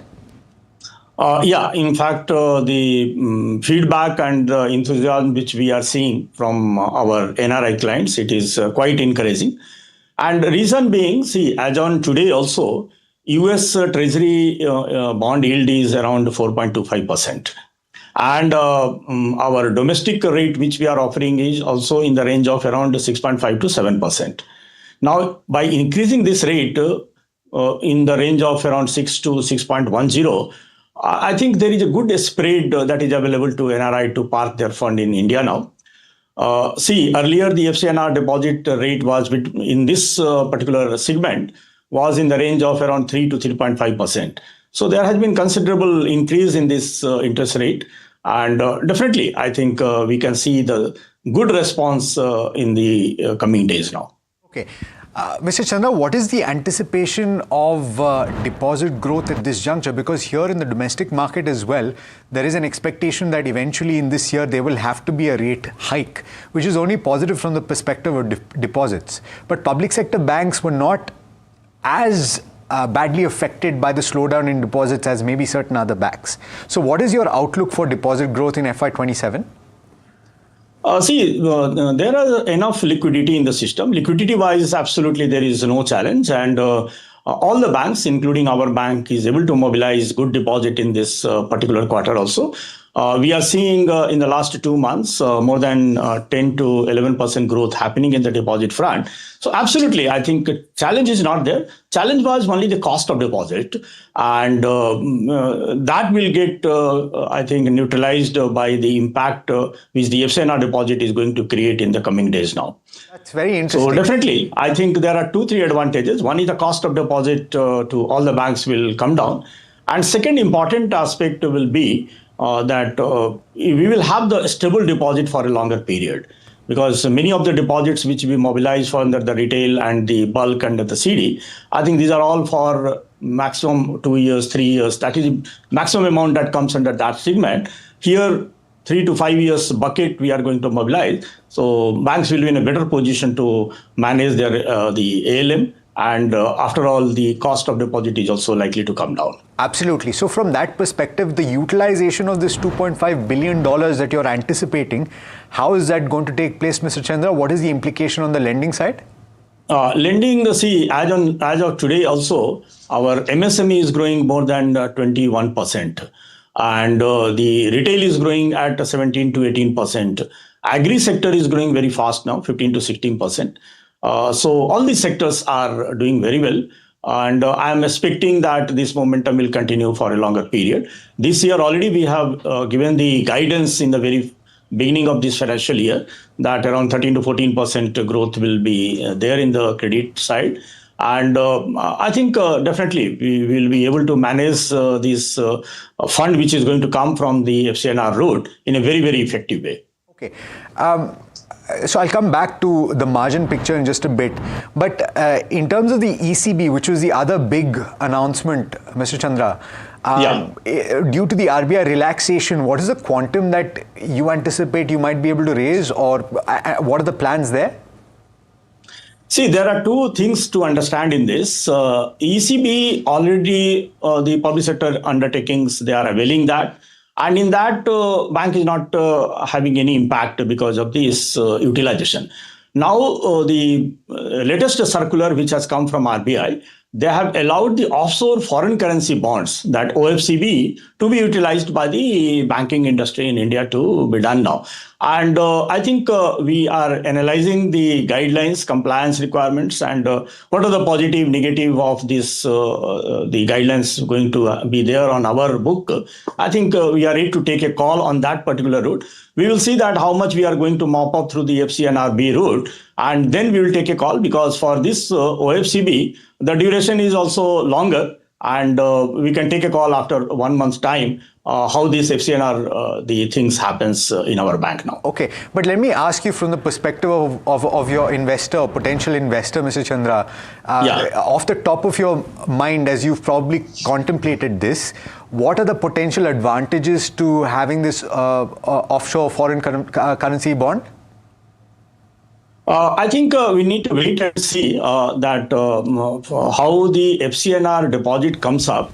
And if we are able to mobilize what we have targeted in a bigger way, I think we'll wait and see how the international market comes out, because it all depends upon what is the prevailing rate in the globe, and then we can take that step to be there in the system now. So we have not yet decided about this OFCB route, but definitely if the opportunities are there and it is in the interest of the organization, we will take a call afterwards. Got it. I understand. I get that point. So FCNR is the primary focus.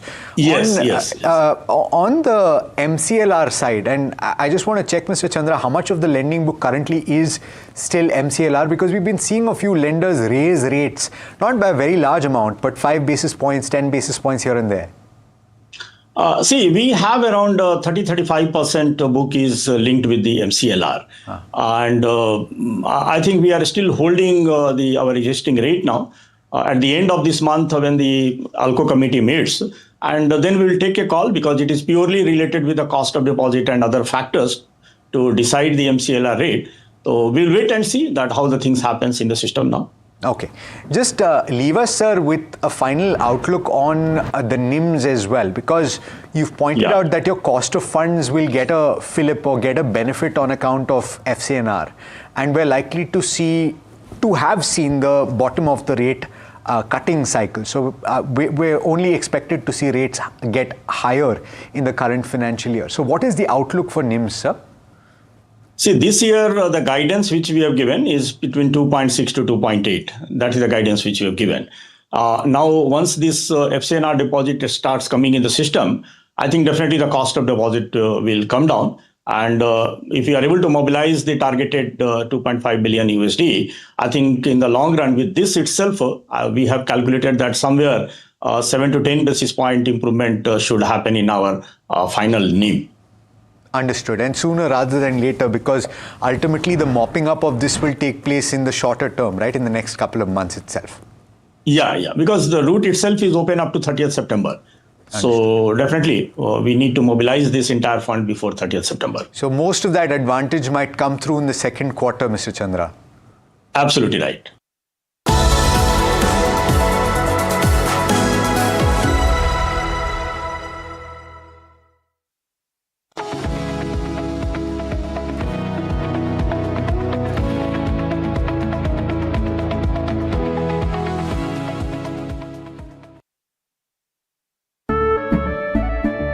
केसरिया से मन जोगी हुआ रे दिल झूमे देखो मतवारा हुआ रे केसरिया से मन जोगी हुआ हर पल मनाओ केसरी त्योहार। विमल, बोलो जुबान केसरी। अंबा शक्ति प्लांट की वर्ल्ड रेनाउंड टेक्नोलॉजी देती है स्टील को ज्यादा ताकत हर बार। अंबा शक्ति SDTMT। This is where the future shows up first. Conversations with the biggest names in tech and AI.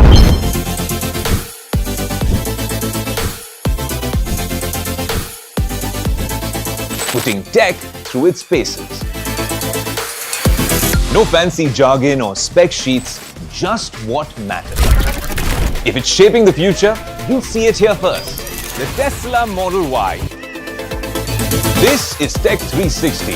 Real talk, real reviews across the NDTV network.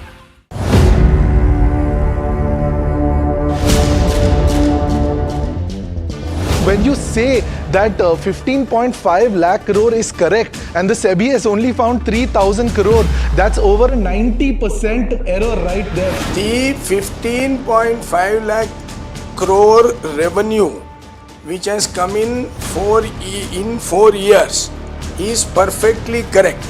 It is not a processing unit, it is a refining and selling unit. SEBI spoke to Affluence and Affluence told them that they have not recorded a single trade with you, that Rajesh Exports is not a client of Affluence. So where is that 11,000 crores coming from? The trade is absolutely correct. We have given all the required clarifications to SEBI in this regard. You're directly saying that SEBI's finding is wrong. They found that certain numbers of trades have been done from your personal account. I am not telling SEBI's finding is wrong because there has been no finding as yet. Mr. Mehta, you've still not answered the question. SEBI has considered the gross profit as the revenue for whatever reason, has thought that that is revenue. But how can a communication error last 2.5 years?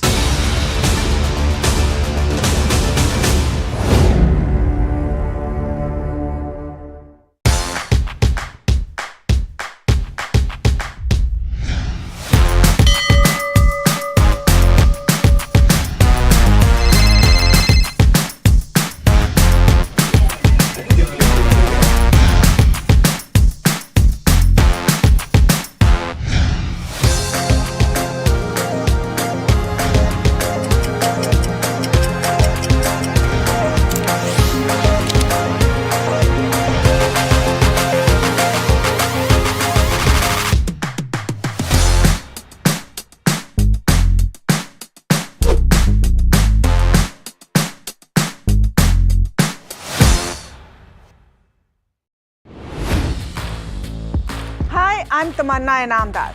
Watch me on NDTV Profit, where I break down the day's biggest business stories. What happened, why it matters, and what it means for your money. Hi, I'm Neeraj Shah. Watch me on NDTV Profit for the most incisive market intelligence and meaningful corporate conversation. And I'm Alex Matthew. Markets.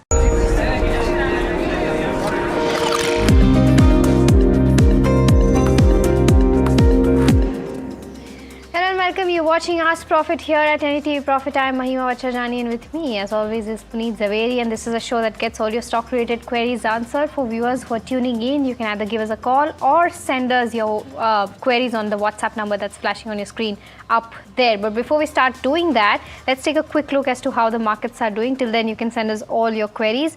Let's try to pull up the Nifty 50, trading above the 23,300 levels, up by about 0.8%, but off from the day's high point. The interesting factor today will be as to how this ends, because we'll have to see whether it ends on that high note or not. The Bank Nifty also outperforming the Nifty 50, up 1.3%, and For Bank Nifty, the gains have been throughout since the start of the trade. Let's try to pull up the Nifty 50 heat map and see as to what are the counters that are contributing to that gain. You have Interglobe Aviation, of course, this is on the back of crude going down. Shriram Finance, Eternal, Bajaj Finance, HDFC Bank doing fairly well. But on the flip side, you have ONGC, of course, down 2%, Bajaj Auto, Tech Mahindra, Nestle, some counters that are under pressure. Let's try to pull up the sectoral heat map and see as to what sectors are doing at this hour. And you have your PSU Bank, which is turned tights today, up 1.8%, being the top sectoral gainer. Nifty Defense also seeing good gains coming in, up 1.5%. In fact, firstly, of course, almost all sectors in the green, with Nifty IT, seeing the least gains. But that's with regards to where the sectors go. Quickly, the mid-cap 150 and the small-cap 250 as well. The mid-cap 150 up 1.2%, the small-cap 250 up 1.5%, both outperforming the benchmarks as we speak. So that's with regards to where the markets go. But, let me also welcome in our guest for the day. We're now joined by Tapan Doshi, who's a research analyst at catapan.in, and we're also joined by Somil Mehta, who's head alternative research at Mirae Asset. Shaikh Khan joining us now. Welcome to both of you, gentlemen, and a very good morning to the both of you. I'll start taking the first question. This is coming from Nithika, who's writing us from Pune. She's asking about Servotech Renewable Power Systems and wants to know if she can go ahead and invest in this one at the current levels. Somil, a very good morning to you. What's your view on this one with regards to where charts go? Servotech Renewable Power Systems, is that the one you're talking about? Correct. Good morning to everyone. Servotech, let me just pull up the charts. Just give me a sec. Okay, so my view is positive. On the weekly charts, we have high top, high bottom formations trading above 40 weekly moving average. That is a good sign. We've seen a small correction on the daily charts, where I think 40 daily moving average will have a good support here at 93 levels. There's one more support around 84 levels, which these are crucial supports in terms of swing lows and averages. Now my view is positive, so my targets on the upside in the very short term would be 115, and the next target would be around 128. Got it. Thanks so much for that, Somil, and welcome to the show. But the next question coming in now, it's on the AMC space. Gautam, who's a regular viewer, is asking one or two recommendations from this space for the next 12 to 18 months. Tapan, very good morning to you. What would be your recommendation from that space? Well, good morning, Puneet. Now, if I see the valuation point of view, I think I'll go with Nippon AMC and HDFC AMC. Of course, ICICI Pru is also good, but I think these both are, I think, doing well comparatively, and also quarterly results are coming good, and also the mutual fund SIP is going down well also. So yes, in coming quarters, I think margin will improve. So I think go with either HDFC AMC or Nippon AMC.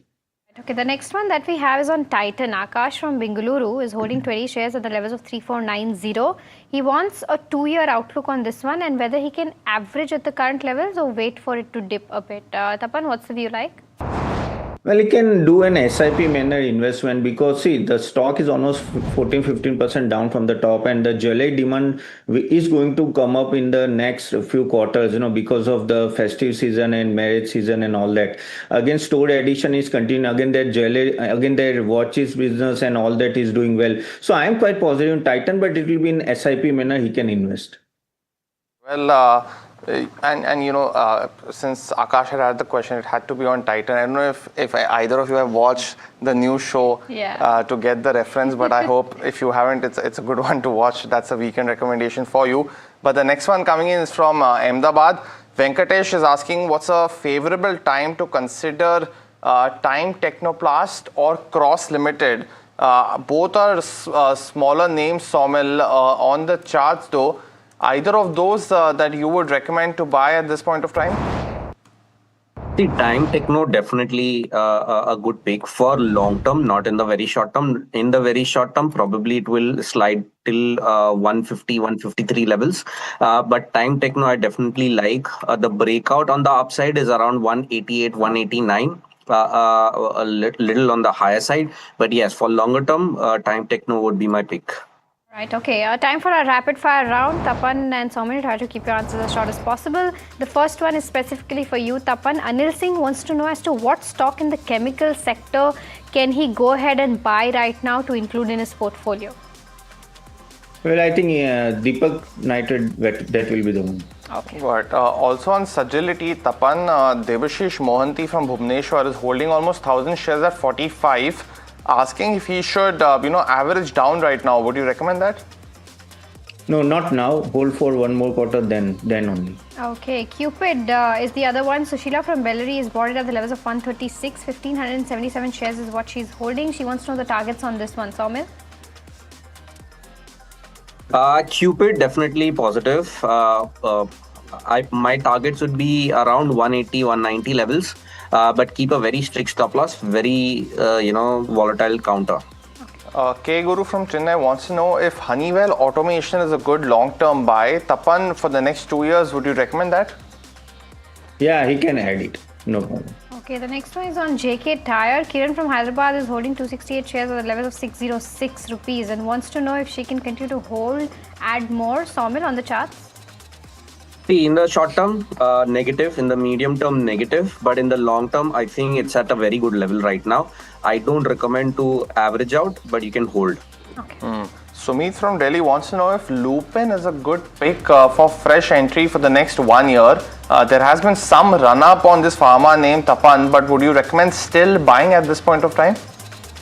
Maybe 10% down from me, 5 to 10% down from me, but Lupin is a good stock for long term, no doubt about it. Okay, the next one that we have is coming in from Suresh, who's writing us from Kerala. He wants to know on KPI Green, from a slightly long-term perspective, what are the technicals suggesting? Soumil?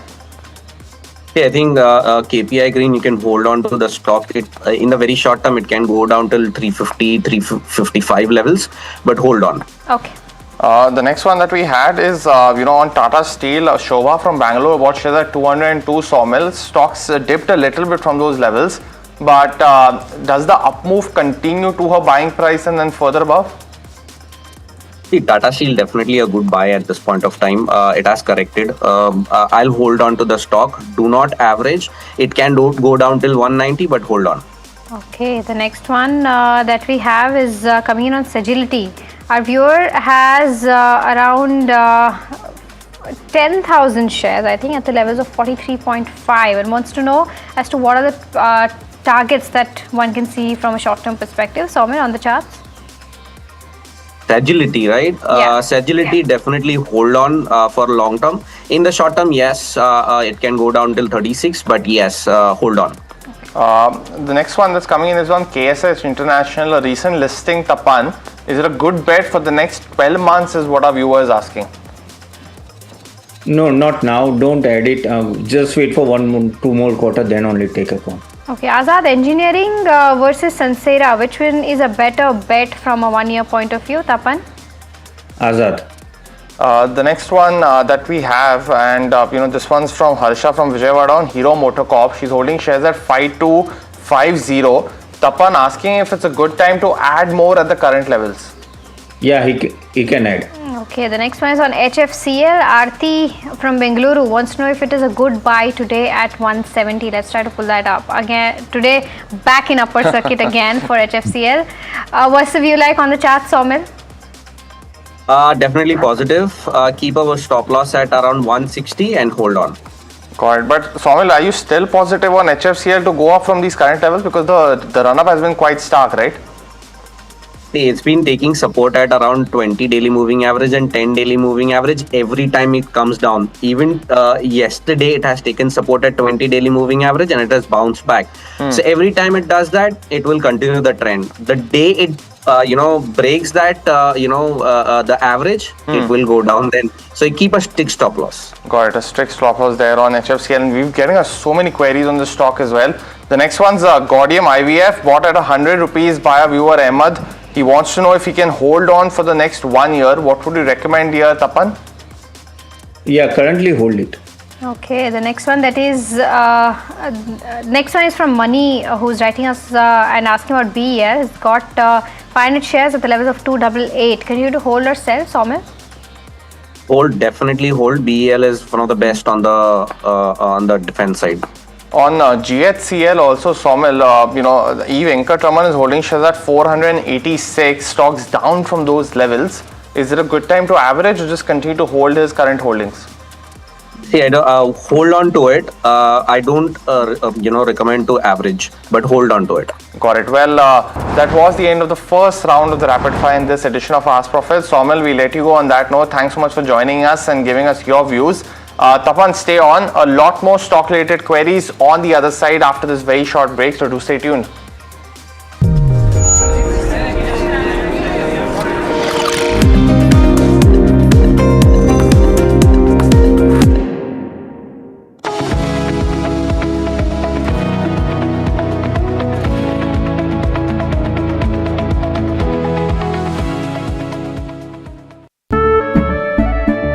केसरिया से मन जोगी हुआ रे दिल झूमे देखो मतवारा हुआ रे केसरिया से मन जोगी हुआ हर पल मनाओ केसरी त्योहार।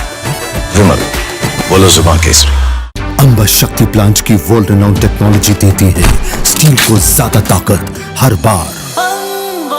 अंबा शक्ति SDTMT।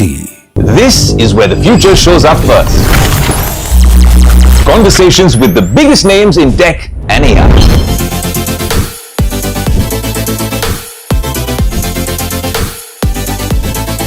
Putting tech through its paces. No fancy jargon or spec sheets, just what matters. If it's shaping the future, you'll see it here first. The Tesla Model Y. This is Tech 360. Real talk, real reviews across the NDTV network.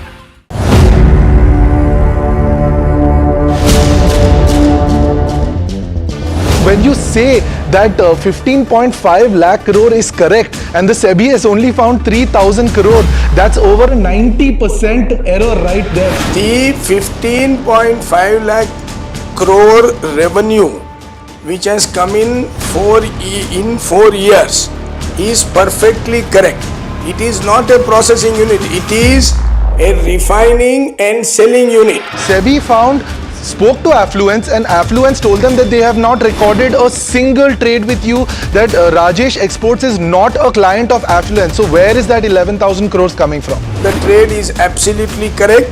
We have given all the required clarifications to SEBI in this regard. You're directly saying that SEBI's finding is wrong. They found that certain numbers of trades have been done from your personal account. I am not telling SEBI's finding is wrong because there has been no finding as yet.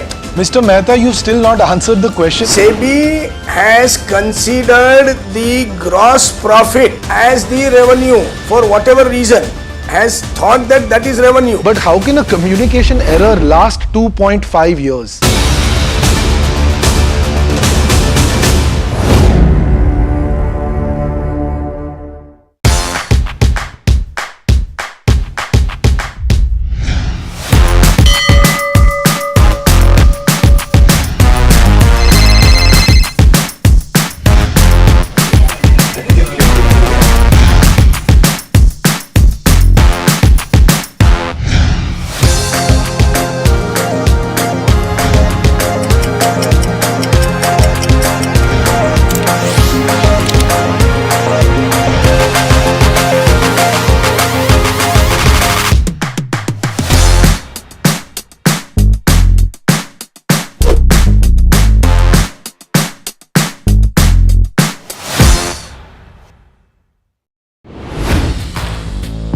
Hi, I'm Tamanna Inamdar.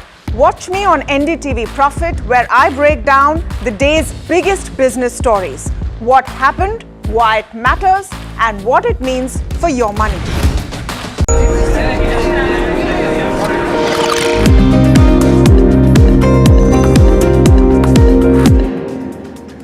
Welcome back. You're watching Ask Profit right here on NDTV Profit, and you can, viewers, of course, you can call us on the numbers that are flashing on the top of your screen for your stock-related queries. Speak to us as well as a guest. That's the landline number that is flashing on the top of your screen. You can, of course, WhatsApp us your stock-related queries as well. But before we start taking the set queries, let's go across to Sharad now, who's bringing us the BSE FNO setup for today. Sharad, over to you.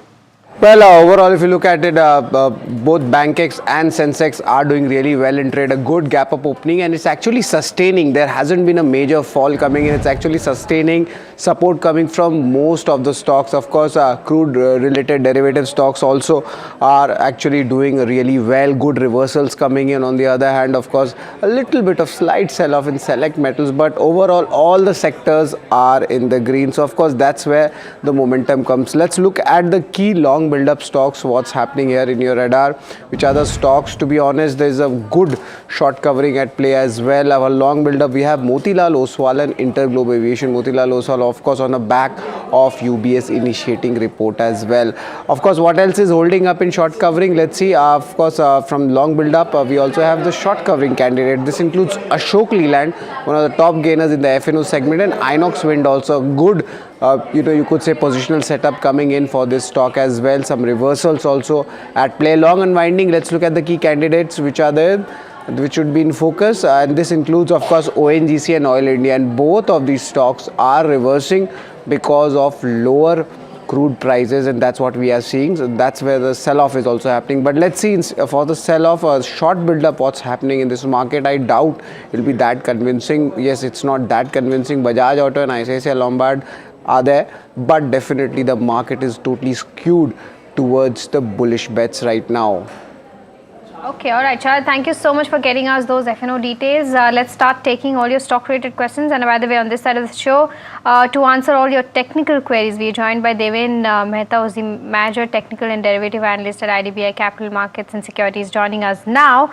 Deven, we've got a question on Aegis Logistics. Kumud Sethi is holding 100 shares at the levels of 860. Wants a short to medium term outlook on this one. Already sitting on profits of over 7,000 rupees. What's your recommendation? I think definitely one should hold this counter. Yesterday we have seen a great move of around 15.5% in this particular counter. Currently it's up by 1%, but I think the way it has moved yesterday, and we can see a golden crossover from lower levels. So I think definitely one should hold this particular counter. This counter can further move towards 1050 odd levels. So one can try to book profit at that level soon. And stocks up 42% this month, and you had 2 days of up move. So you had the first day, I think there was also a Jeffries note where the stock moved on Wednesday. Yesterday as well was up almost 10%. So continues to be a very important stock, at least for investors this week.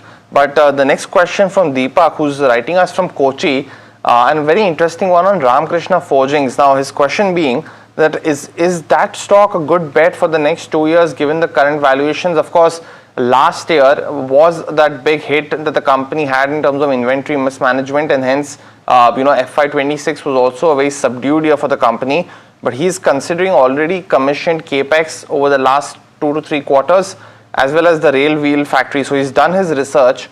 Tapan, would you recommend that the current stock price captures all the negativity? What would your recommendation be for Deepak? So if you see the profitability and all that, no, the last three years it is not able to perform. No, if you see the P&L and overall, the problem is, no, they are giving the guidance, but they are not following up. And so I really feel that, no, still we have to see whether the profitability is going to come up or not on the hope scenario. And I think in this area, no, there are many other better stocks available in this area, auto parts. So better I will go with other stock like Jupiter Wagon and all that. There I think one can think about it other than this one.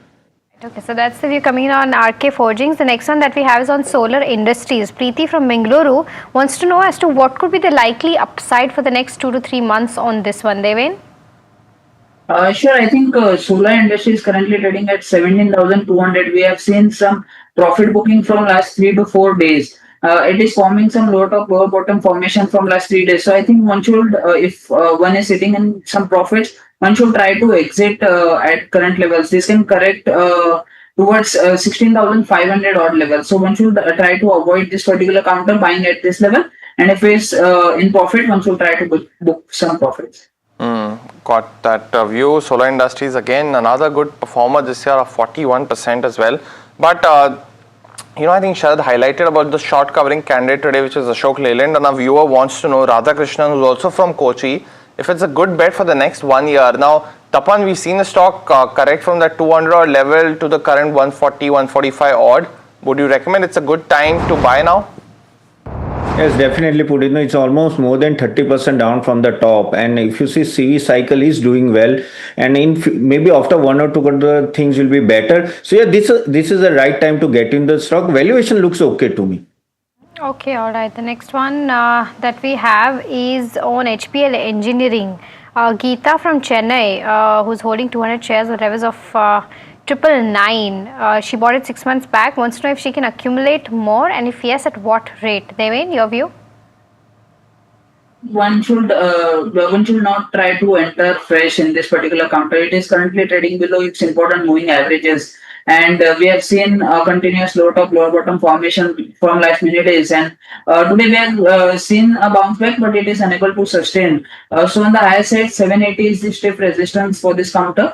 So if it surpasses and holds below that, then only we can see some further up move towards 870. But as of now, one should try to avoid. Existing position can be hold with a trailing stop loss of 730. If it breaches 730, one should try to exit from this particular counter.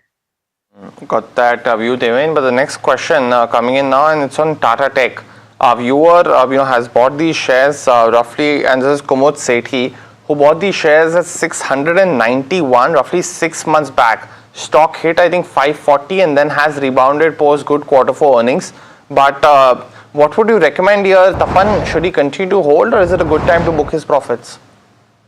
Now, my take is to book a profit, because this company, as actually, if you see the run up is good, but still I feel about the future, there are a lot of uncertainty here, and even the product development, whatever they are doing R&D, there also I feel that the expense is much more on higher side. So my take is that book profit on a top.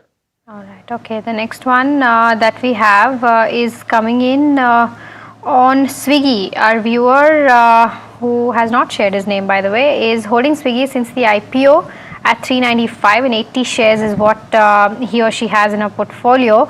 Wants to know if this is a good hold going forward. Tapan, I'll stick with you for this one. From a long-term perspective, considering Zepto IPO also coming in, and that Swiggy is nowhere near to where the operational metrics for both Blinkit and Zepto stand. What is your view? No, it's a very difficult situation for Swiggy. Again, if you see the P&L is not good. Again, they don't know when they are going to make profitability in Instamart. So, my take is to sell on rice, because still challenging times will be there. Again, the competition is much more on a higher side. So, it will be a sell on rice category only. Got it. Well, the next question is a smaller name. Diffusion Engineers is the other one that we want to talk about. Our viewer wants to take a fresh entry into the stock, and this is Mr. Rao. Tapan, I don't know if you track this counter, but would you recommend entering right now? See, the stock has already gone up from 240 to 360, and if I see the valuation, it's okay. That valuation is not a problem. Overall profitability is also decent, and the area which they are in, I think that is also good. So just wait for some time, maybe 10% down the line. I think the stocks look okay to me, and the sector is also okay. Okay, all right. The next one that we have is on Kena Construction. Raja Gopalan is holding 500 shares at the levels of 186, and he wants to know if there is a scope of recovery for his losses. Devin, I'll come to you on this one. What are the charts suggesting? No, I think the chances of recovery is very less. We have seen a consolidation, but it was unable to surpass the resistance, and it has shown some further weakness from that particular level, that is 135. So I think until and unless it is holding below 135, the structure overall remains weak for this counter, and it can further correct towards 110 odd levels. So I think one should try to exit on small bounces. Got it. Well, the next question coming in from Sankar from Kochi, and his question being on Piramal Pharma. He's holding 100 shares of the company at 244. I think he was trying to get in touch with us, but Sankar, hopefully this answers your question. What would you recommend here, Tapan? At 244, he's bought shares trading at just around 160, 70 odd. Should he still continue to hold? Well, my take is no, when it goes up, no, please sell, no, because it's not able to perform from, I think, no, few quarters, and also from last 3 years, it's having a negative profitability. Again, the patents and all that, whichever coming, are not so exciting. Of course, they are in a CDMO business, but still, no, not much more traction is not visible there. So my take is to sell on rise only. Okay, all right. It's time to, by the way, slip into a very, very short break, but we'll be taking more queries on the other side, so do stay tuned.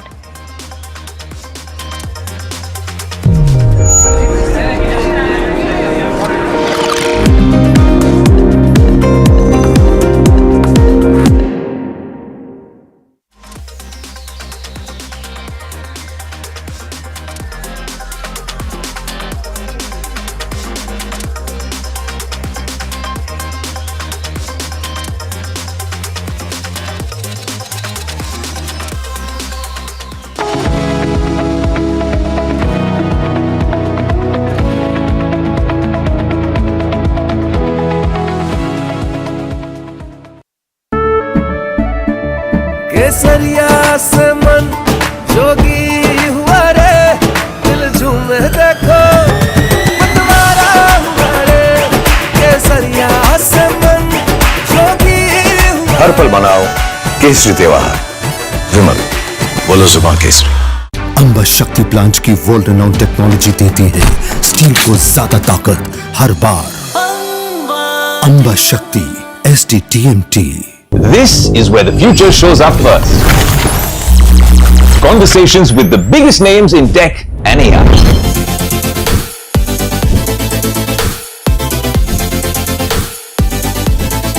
Putting tech through its paces. No fancy jargon or spec sheets, just what matters. If it's shaping the future, you'll see it here first. The Tesla Model Y.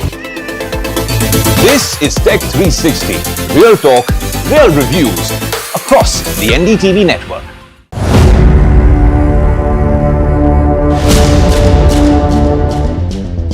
When you say that 15.5 lakh crore is correct and the SEBI has only found 3,000 crore, that's over a 90% error right there. The 15.5 lakh crore revenue which has come in 4 years is perfectly correct. It is not a processing unit, it is a refining and selling unit. SEBI spoke to Affluence and Affluence told them that they have not recorded a single trade with you, that Rajesh Exports is not a client of Affluence. So where is that 11,000 crores coming from? The trade is absolutely correct. We have given all the required clarifications to SEBI in this regard. You're directly saying that SEBI's finding is wrong. They found that certain numbers of trades have been done from your personal account. I am not telling SEBI's finding is wrong because there has been no finding as yet. Mr. Mehta, you've still not answered the question. SEBI has considered the gross profit as the revenue for whatever reason.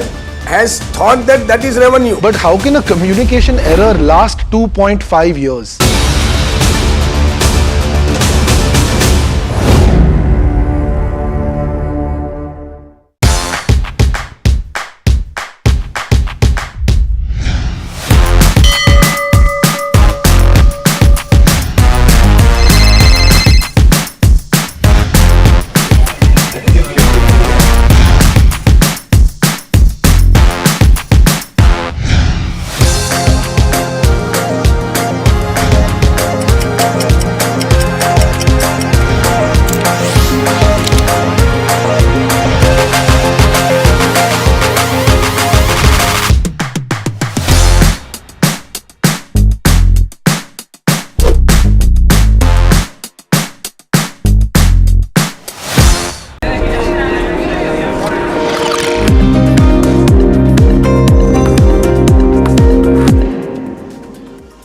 Welcome back. You're watching Ask Profit right here on NDTV Profit. The next question coming in now and last 15-minute stretch, viewers, so you can call us as well as send in your queries as well.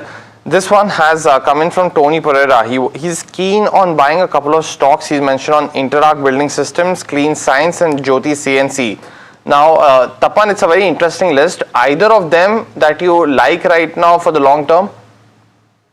I think if we want to go, I think Jyoti Sensi will be a good option. The stock has gone down a lot, and I think from here things will be much better. The management looks promising, and hopefully next 1 or 2 quarters things will be changing. And also, if you see there, new plant is coming, and so overall I'm positive on Jyoti Sensi out of all this stock. Okay, all right. The next one that we have is on Imami. Our viewer Tarang from Bengaluru wants to know if he can go ahead and accumulate this counter at the current levels. Not sure if it's from a long-term perspective or short-term perspective, but Tapan, I'll stick with you for this one. What's your view? Because as per Bloomberg's most the highest return potential for any FMCG stock, if it's available, then it's Imami. It's around 45% versus the target price. So what is your view? Is it a good time to accumulate Imami? See, valuation looks okay, quite okay. No, it's almost 21 P, and the stock is not been going up from a long time. But the problem is the sales and profitability also not going from last 3 years. I still not go with this stock. The reason is performance is not there. So I'll go better. We'll go with Tata Consumer or Tata Consumer will be the better option, or Marico. That will be the better option. Got it. Well, I'm just surprised that apart from Imami, the most valued or return giving is not ITC at this point of time in terms of FMCG, because we've discussed the stock so much that it's still not in that favor list. Yeah. Up at 283, of course, today as well, but continues to be one which is a very interesting opportunity nonetheless. The next one that's coming in now, and this question is from Riya from Bengaluru. Her question is on Premier Energies, if she can enter the stock at the current levels, but it's a technical view that she wants. So Devin, for the next 2 to 3 months, would you recommend that? No, I think one should try to accumulate at lower levels. This can correct, I think, towards 1,000 odd levels. So 1,000 will be the good entry point, and there will be a good risk reward ratio. On the lower side, 950 as a strong support. It is close to 200 exponential moving average. So one should try to accumulate near 1,000 with a stop loss of 950.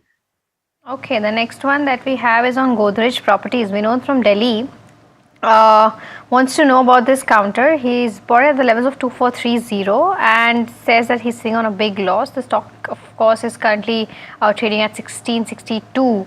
What would you recommend, Tapan? Yeah, you can go for it. Now, valuation looks okay to me. And if last few quarters were not so great, but I think coming quarter things will be better. Again, the management is quite confident. Pre-booking is quite good and available at a good valuation. So yeah, you can go for it. Got that view, Tapan. But the next question coming in now, and this one's not made any money for investors. I'm talking about Glottis. This was an IPO.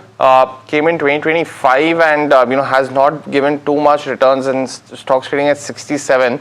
Unfortunately for Savita, she bought these shares at 129, so money is almost half from there. But I know, Devin, there's not too much historical evidence, but on the charts, is there any view that you can offer Savita right now? Should she still continue to hold, exit on any pullback? What would be your view? No, I think one should hold these counters. Recently, the stock has started moving, and I think one should try to hold this counter with a stop loss of 62. I think that will be a good stop loss for this counter. If it breaches that level, then the overall technical structure will again weaken for this particular counter. So 62 should be the stop loss. This can again move towards 73 odd levels in the coming time. So one should try to hold.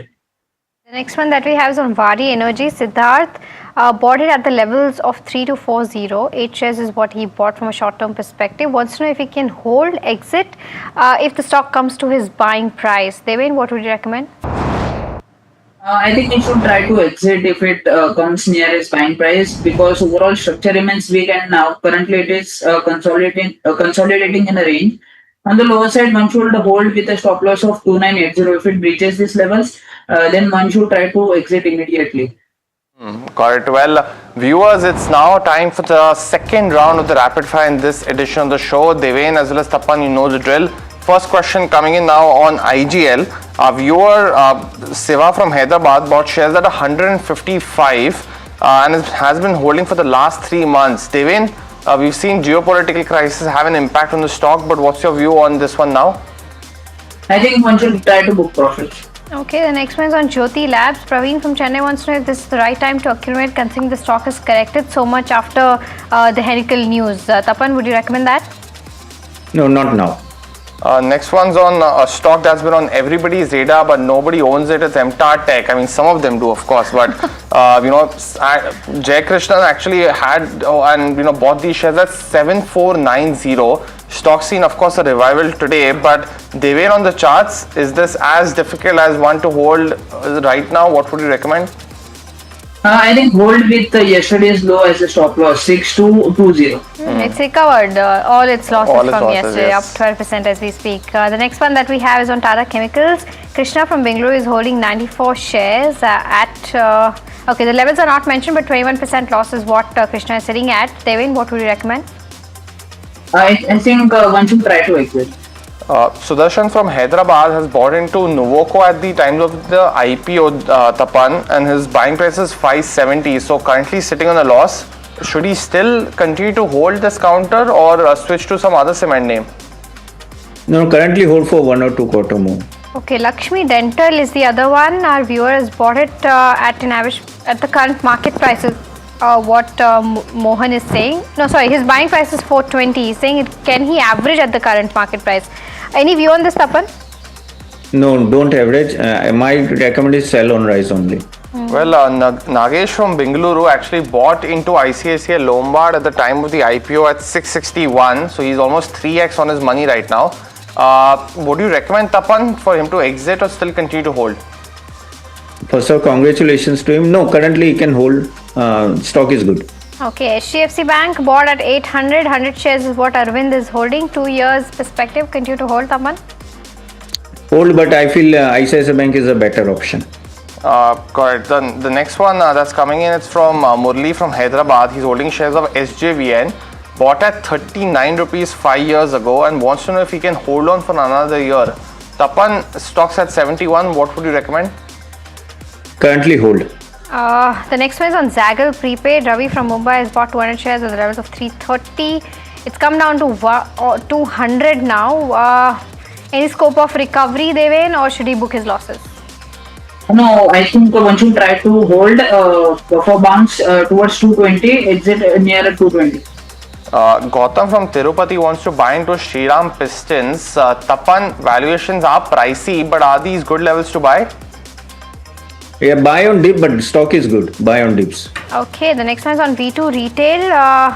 What's the near-term technical outlook on this one, Devin? Gaurav from Bengaluru wants to know. I think we have seen a bounce back, no any such view technically. It can trade in a range. Got it. Next one's on Procter and Gamble. Priyanka Asher wants to know if it's a good one to buy at this price. Devin, would you recommend that? No, I think one should wait for breakouts.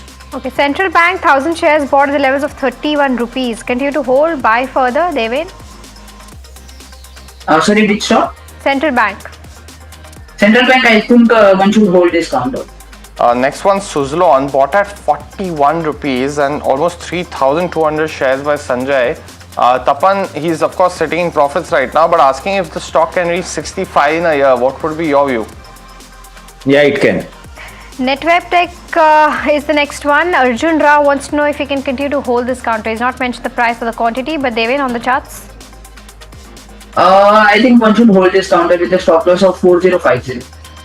Dr. Bharat from Andhra Pradesh wants to enter the defense space, Tapan. What would be a couple of picks from there for you? I think BL, HL and Mezagon.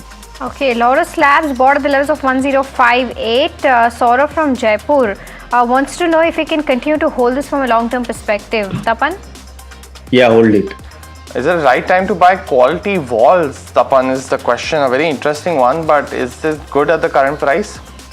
No. Okay, the next one is on this. Okay, the next one is from Padma, who's asking about HFCL. We've already covered, I think, the technical view, but any view on the fundamental side, Tapan? Well, very expensive. Hold with a stop loss if you have. Okay, all right. That brings us to the end of this rapid fire round as well as Ask Profit. Tapan and Devin, thank you so much for taking out the time and helping us answer all those queries. But viewers, KYC comes up next, so do stay tuned.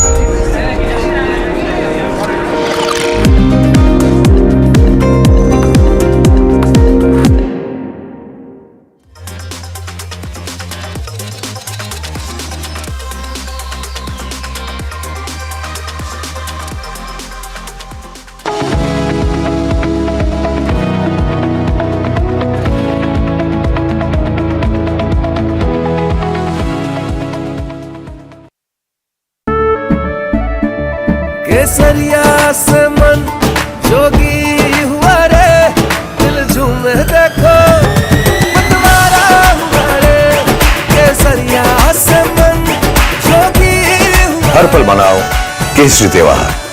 विमल, बोलो जुबान केसरी। अंबा शक्ति plant की world renowned technology देती है steel को ज्यादा ताकत हर बार। अंबा शक्ति SDTMT। This is where the future shows up first. Conversations with the biggest names in tech and AI.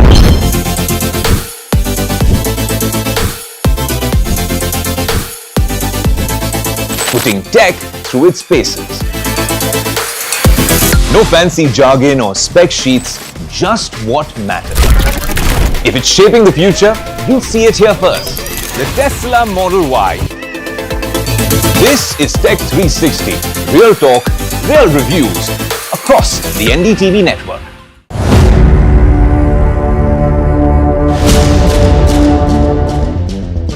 When you say that 15.5 lakh crore is correct and the SEBI has only found 3,000 crore, that's over 90% error right there. The 15.5 lakh crore revenue which has come in 4 years is perfectly correct.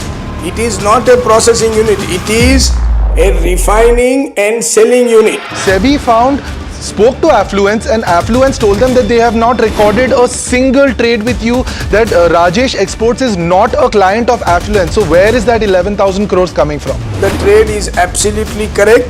We have given all the required clarifications to SEBI in this regard. You're directly saying that SEBI's finding is wrong. They found that certain numbers of trades have been done from your personal account. I am not telling SEBI's finding is wrong because there has been no finding as yet. Mr. Mehta, you've still not answered the question. SEBI has considered the gross profit as the revenue for whatever reason, has thought that that is revenue. But how can a communication error last 2.5 years?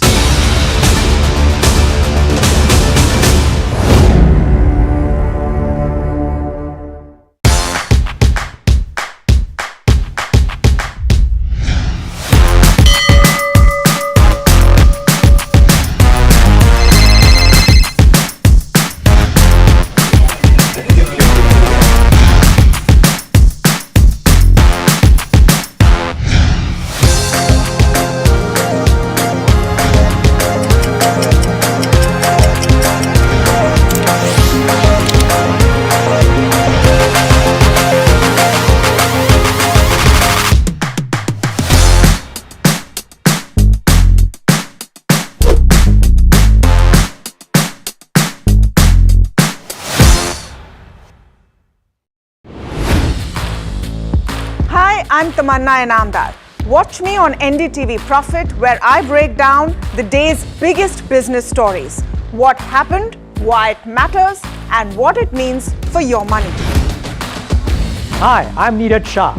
Watch me on NDTV Profit for the most incisive market intelligence and meaningful corporate conversations. And I'm Alex Matthew. Markets, mutual funds, insurance, personal finance. I help you cut through the noise and make smarter financial choices.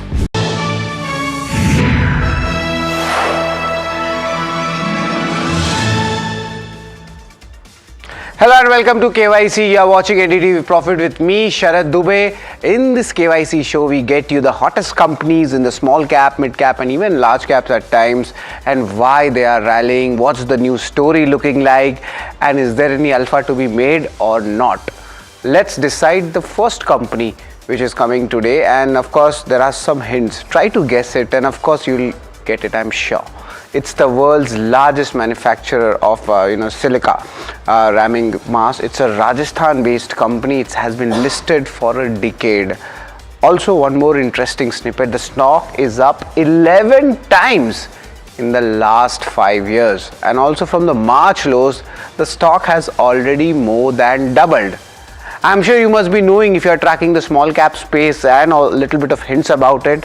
But the company in focus in KYC, which has got my interest, is Raghav Productivity Enhancer. This is an interesting company. You can say it's a proxy to the steel industry, but there is a different story to it. But I'll tell you that story in some while. But why are we calling this company? That's the main question. We'll ask the demand trends and the client confidence, why there's so much interest coming in the stock. Second important question we are going to ask, apart from the demand, is the industry is in downturn, then how come the company is doing well? What's the secret about it, and why is the market rewarding this company? Apart from this, the third question we'll ask is the export outlook, the growth outlook for FY27. Exports have done well. In the fourth quarter, the exports did go up by 15%. So we'll understand more about it. And my curiosity takes me to the most important thing, the raw material cost. Will that be hit in the first quarter, or some inventory adjustments are there? That will be something to look out for. The capex expansion plans, yes, the company is doing that. How much of that capacity is going? It's roughly around 30%, but we'll try to get in more details on the timeline front. The growth targets for the capacity utilization, that's important to understand from the company perspective. And Raghav Kabra, the promoter and the CEO, is going to decode all these questions of ours. But अब समझते हैं Raghav productivity enhances company करती क्या है. थोड़ा सा technical है. I'll try to make it as simple as possible for you. The company has been incorporated in the year 2009 in Rajasthan. Also, importantly, it's the world's largest manufacturer of silica ramming mass. Now, ये थोड़ा technical लग रहा है. I'll try to explain you as we go ahead where this is used actually. They have a 5.34 lakh million tons per annum capacity. This of course includes the expansion also.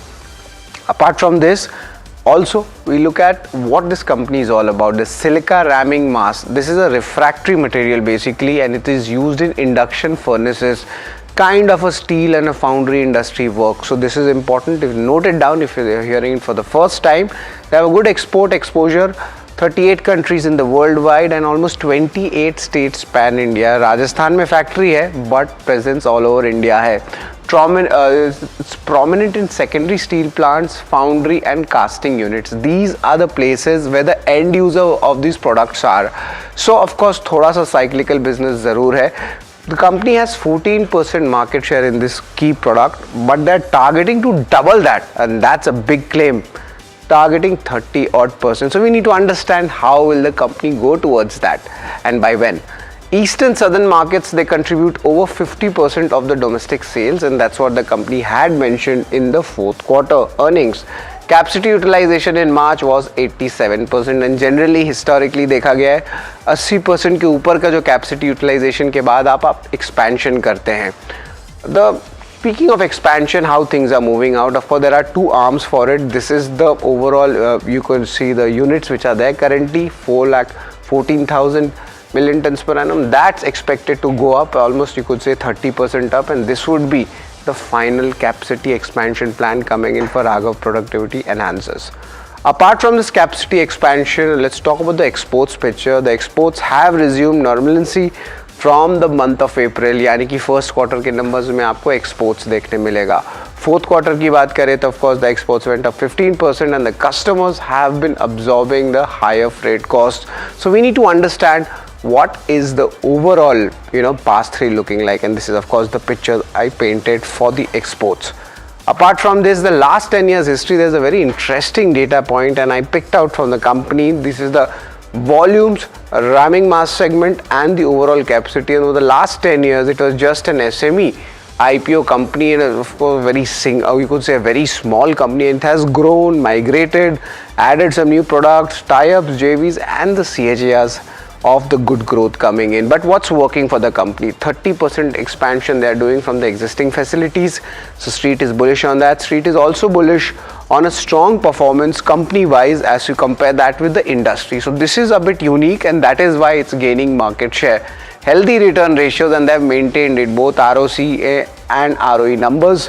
HNI buying has been coming in this counter recently, so we'll try to understand why the interest has come, especially from March lows. The stock has doubled up, but what may not work for the company, a little bit of concern, is that there is a lack of FI or DI participation for a company whose market cap is more than 5,000 crore rupees, lack of analyst coverage also, and that is why we get these unknown companies to KYC for you to make better investment decisions.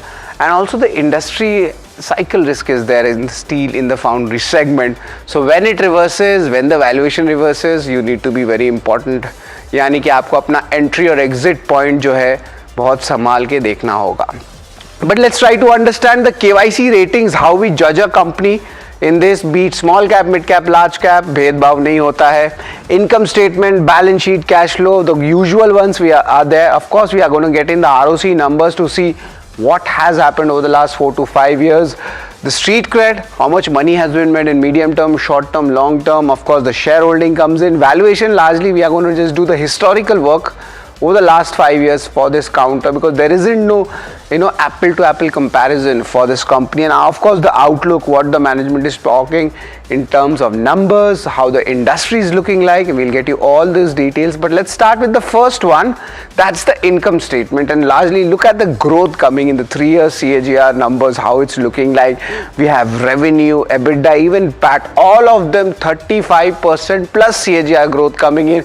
And even in the fourth quarter they had done really well. Margins profile also has been somewhat solid between that 27 to 30% mark. That means they have actually maintained that.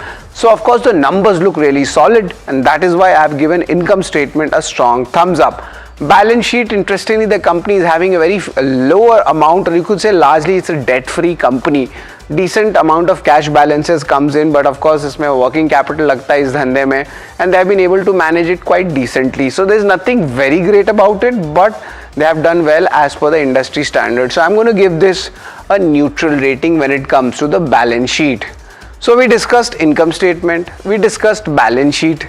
Let's try to understand cash flow. Is there any lumpiness here, or is it like a cyclical play? And for businesses like this, it's better to understand the cyclicality of this cash flows coming in. Operating cash flows have done well from FY24 to FY26, kind of moderation coming in, but the conversion is pretty decent right now, and there's nothing much major to analyze here.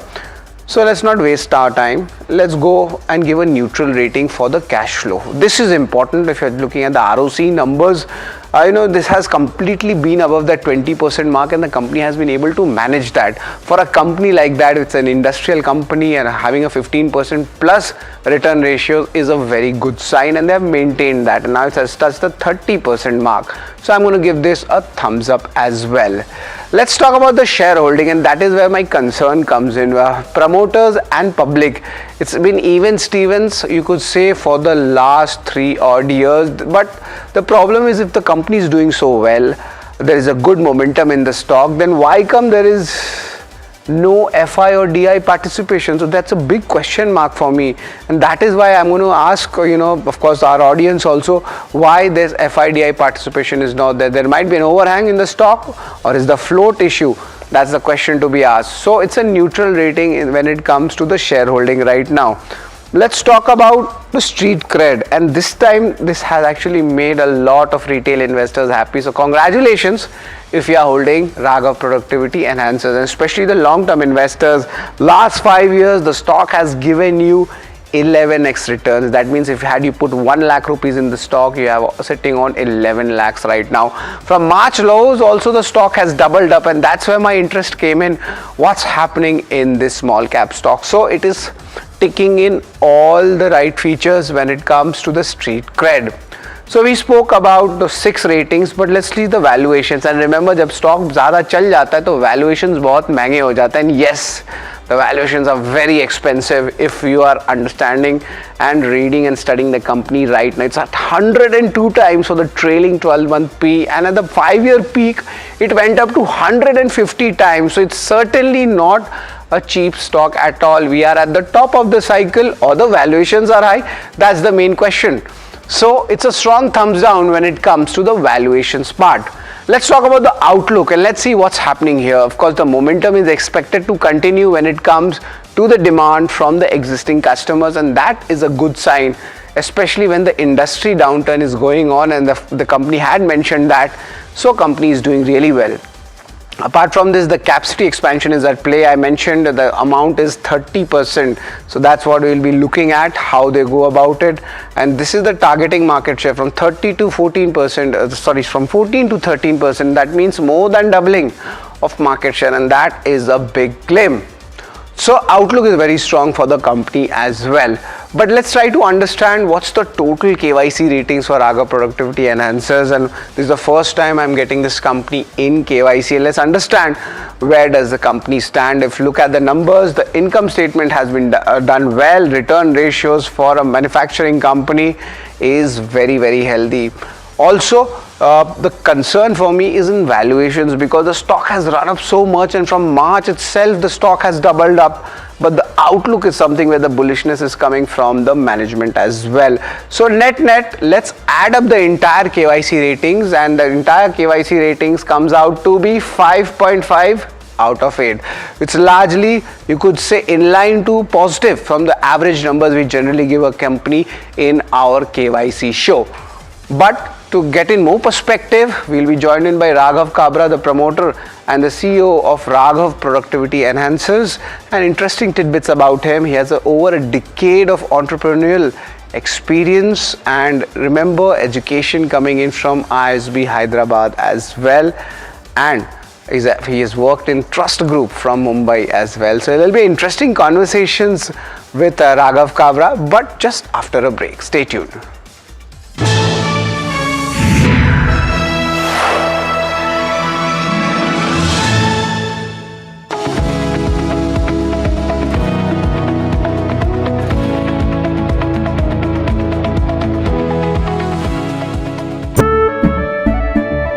केसरिया से मन जोगी हुआ रे, दिल झूमे देखो मतवारा हुआ रे।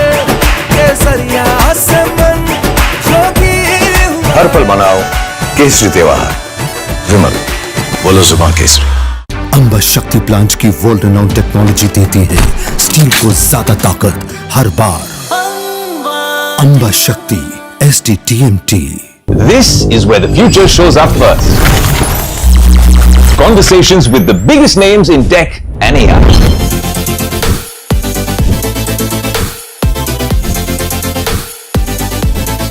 Putting tech through its paces. No fancy jargon or spec sheets, just what matters. If it's shaping the future, you'll see it here first. The Tesla Model Y. This is Tech 360, real talk, real reviews across the NDTV network.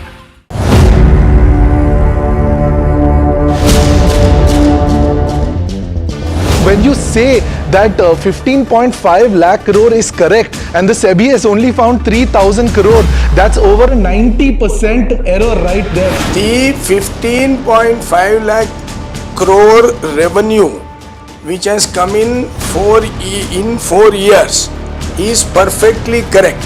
It is not a processing unit, it is a refining and selling unit. SEBI spoke to Affluence, and Affluence told them that they have not recorded a single trade with you, that Rajesh Exports is not a client of Affluence. So where is that 11,000 crores coming from? The trade is absolutely correct.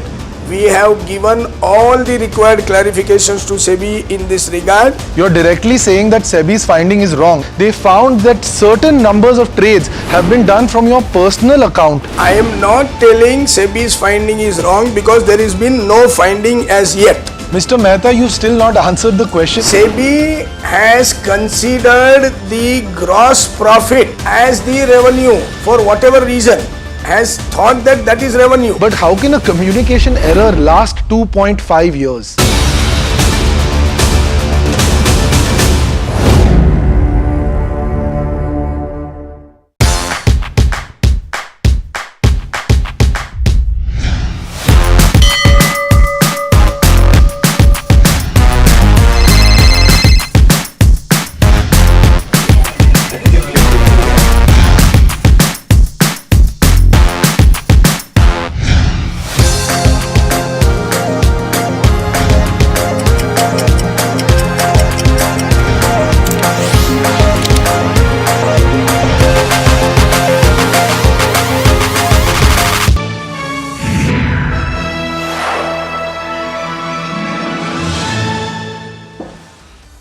Welcome back to Know Your Company, and now we are joined in by Raghav Kabra. He's the promoter and CEO at Raghav Productivity Enhancers. Good afternoon, Raghav. It's always a pleasure to have you with us at NDTV Profit. And of course, I was just reading the presentation last 10 years, how the growth has happened from an SME company to, you could say, a decent mid-cap size company. Just wanted to understand, of course, we'll talk a little bit about the numbers, but I want to understand the demand trends and client confidence right now looking like, because Q4 numbers are pretty strong on the demand front. The commentary was also good. So just Raghav wanted to understand how is things panning out for the company.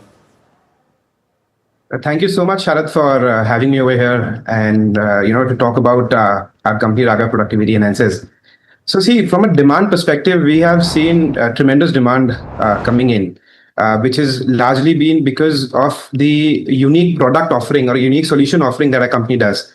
As you can see, we are the largest in our field globally.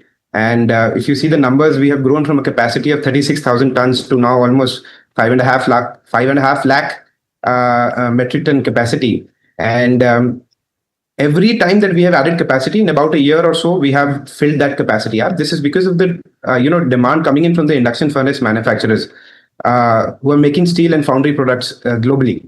So from a demand side, yes, we see huge traction in this field. As you know, induction furnaces are the greenest way to make steel, and their share in the steel production in India has risen continuously in the last few decades and is bound to increase because of more focus towards ESG and more focus towards green steel manufacturing.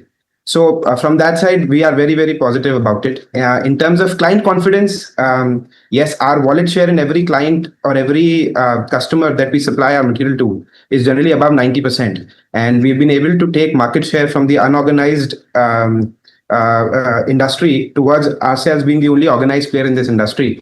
And that is why these kind of numbers are coming up. And because of which we have the outlook to take our market share from 14% to 30%. Raghav, that's the second question I wanted to come. So I'll just ask you that there is a good move happening from the unorganized to the organized space. Apart from this, what else triggers are there, which you say that your market share will double up to 30%?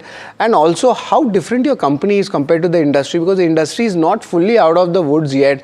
It is, some portions are still in downturns. So how are you able to do it so nicely against the industry? I just wanted to understand what's the moat. So largely, see, we are an extremely R&D focused company. So all the products that our company sells to induction furnace based steel or foundry manufacturers have come out through years of R&D international collaborations with companies like JWKAB Sweden and collaborations with IIT Bombay. What our product essentially does is that it enhances the productivity and profitability of steel and foundry plants. Why it does that is that our product is just a very, very small item in their cost sheet. It is less than 0.5% in terms of their cost.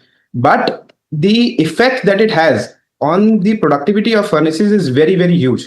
Because if our product runs for a longer period of time, as compared to the alternate that they are using right now, they get almost a 5 to 10x increase in terms of the benefit as compared to the cost of our product. So that is our moat. That is the basic reason of why any steel producer chooses to buy from us as compared to the local alternative which is available to them. So that is the basic reason for why our sales have risen very strongly. In terms of R&D, every 2 years we've been able to, through our R&D team, we've been able to give out a new product to the industry, which is significantly better as compared to the previous product. So even that has helped quite a lot in our ability to gain market share in India as well as the 40 countries that we supply to. So that's where my next question comes in. Raghav, your ROC numbers have improved, and that's the benefit of the R&D coming in. And it's a very few Indian companies do it as your size, so that's a very good, way to look at things. But I want to understand the export portion. In fourth quarter, there was a 15% year-on-year basis growth in the exports. You're handling around 38 to 40 countries right now. How is the export outlook looking like right now? Because the world is very dynamic.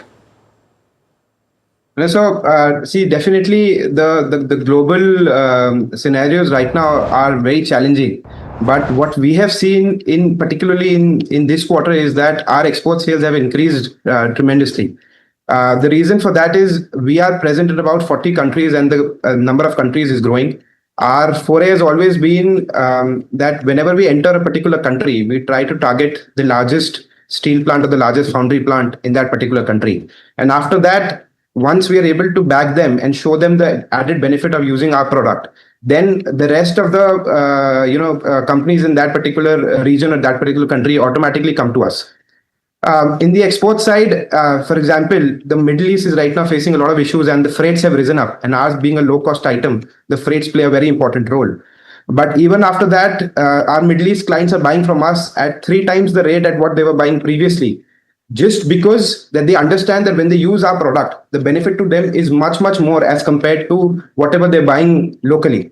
And that is why our export outlook remains very, very strong. If you see the last 10 years numbers, our export CAGR over a 10-year period is more than 50%, which is incredible. And we expect this to continue further. And we expect to continue adding more countries as well as more clients across all these countries. Right. Raghav, what's the pass-through time, because the raw material costs also at times go up and we are seeing that happening across all the industries. Is there any lag? Is there any pass-through? How's things panning out, or does the margin hit comes? See, generally, raw material pricing right now, particularly after the wars, have risen. So that is true. But mostly for us, it has been a pass-through. Because as I said, see, any customer who's buying our product, they are not buying based on the cost, but they are buying based on the value and benefit that we are able to provide to them. As compared to a local revving mass supplier versus us, our cost to a steel plant is generally 2 to 3x. No, even after such a higher cost, they buy from us because of the benefits. So these raw material costs, which definitely have risen post the war, are a pure pass-through for us. Okay, so it's a pure pass-through coming in, and that is why I think there is a premium which your company is commanding. But let's understand a little bit of numbers, Raghav. The capex and the expansion, there is a big expansion at play. I just wanted to understand, any kind of capex amount you have earmarked for the next 2 to 3 years, and the capacity expansion, by what timelines we can expect, that's in the commercial.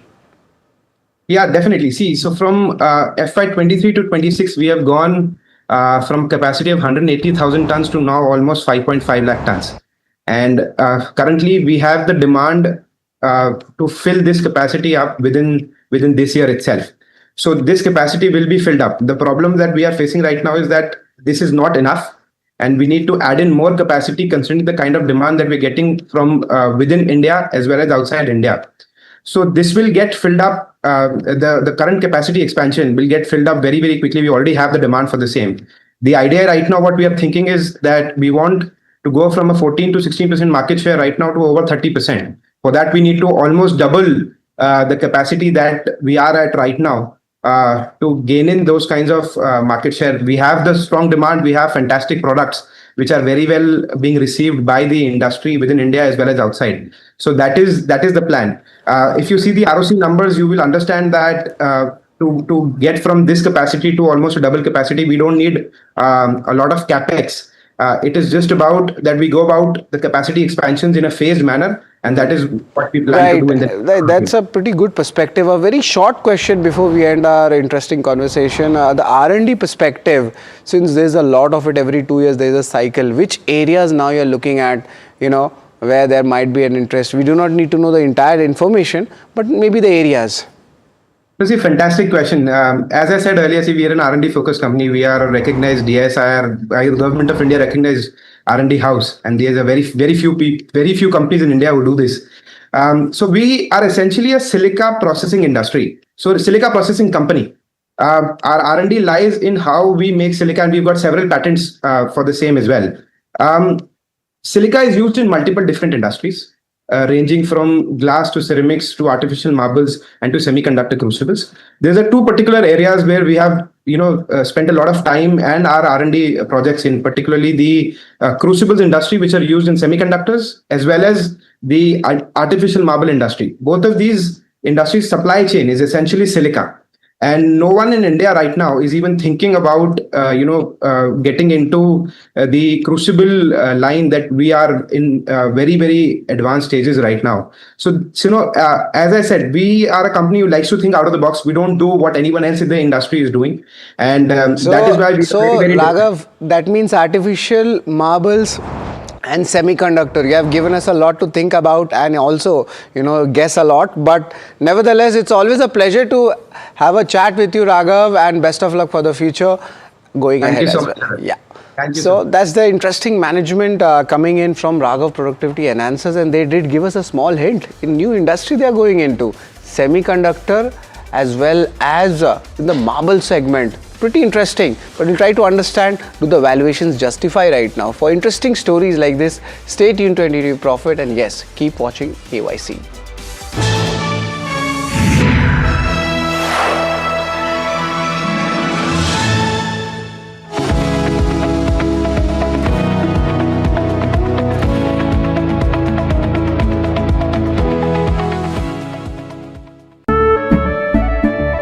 केसरिया से मन जोगी हुआ रे, दिल झूमे देखो मतवारा हुआ रे। केसरिया से मन जोगी हुआ। हर पल मनाओ केसरी त्योहार। विमल, बोलो जुबान केसरी। अंबा शक्ति प्लांट की वर्ल्ड रेनाउंड टेक्नोलॉजी देती है स्टील को ज्यादा ताकत हर बार। अंबा शक्ति SDTMT. This is where the future shows up first. Conversations with the biggest names in tech and AI.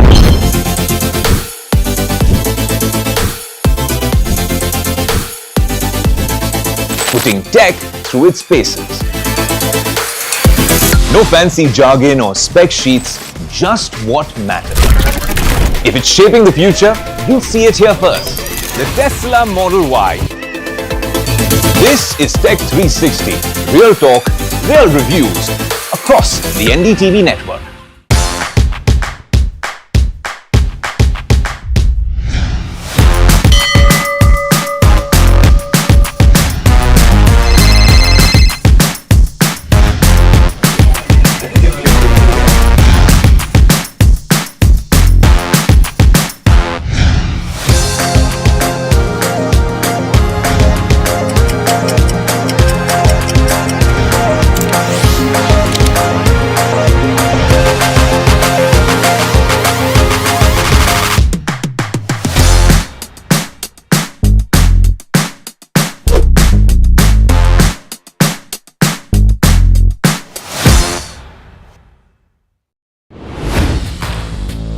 Hi, I'm Tamanna Inamdar. Watch me on NDTV Profit, where I break down the day's biggest business stories.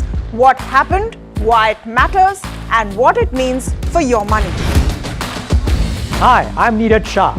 Watch me on NDTV Profit for the most incisive market intelligence and meaningful corporate conversations.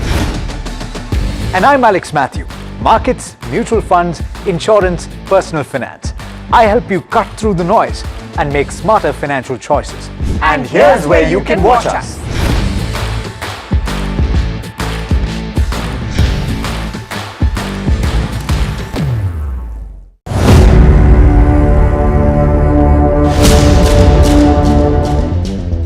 When you say that 15.5 lakh crore is correct and the SEBI has only found 3,000 crore, that's over 90% error right there. The 15.5 lakh crore revenue which has come in 4 years is perfectly correct. It is not a processing unit, it is a refining and selling unit. SEBI spoke to Affluence, and Affluence told them that In a major diplomatic breakthrough, US President Donald Trump says the US and Iran are close to a deal after planned strikes were called off last night. An Axios report says that the draft agreement includes immediate reopening of the Strait of Hormuz, a 60-day ceasefire extension, and a framework for fresh nuclear negotiations through key issues remain unresolved. Dalal Street gears up to end the week on a decent footing. Nifty hovers close to 23,400. Sensex gains more than 800 points. All major sectors are firmly in the green, with defense, PSU banks and real estate leading with gains. Oil prices extend losses after President Trump said a peace deal with Iran could be signed as soon as the weekend. While hopes of easing tensions weighed on crude, uncertainty remains as risks to shipping in the Strait of Hormuz persist, and no agreement has yet been formally confirmed by Tehran. Oil-linked stocks came under pressure today after crude prices declined, with ONGC and Oil India amongst the laggards today. In contrast, the aviation stocks gained ground as easing fuel costs boost the sentiment, with Indigo's parent Interglobe Aviation benefiting from expectations of improved profitability. Gold holds near recent highs after US President Trump says the US could sign a peace deal with Iran as early as this weekend. While optimism over a potential agreement supported market sentiment, investors remain cautious as Tehran has yet to formally confirm any deal.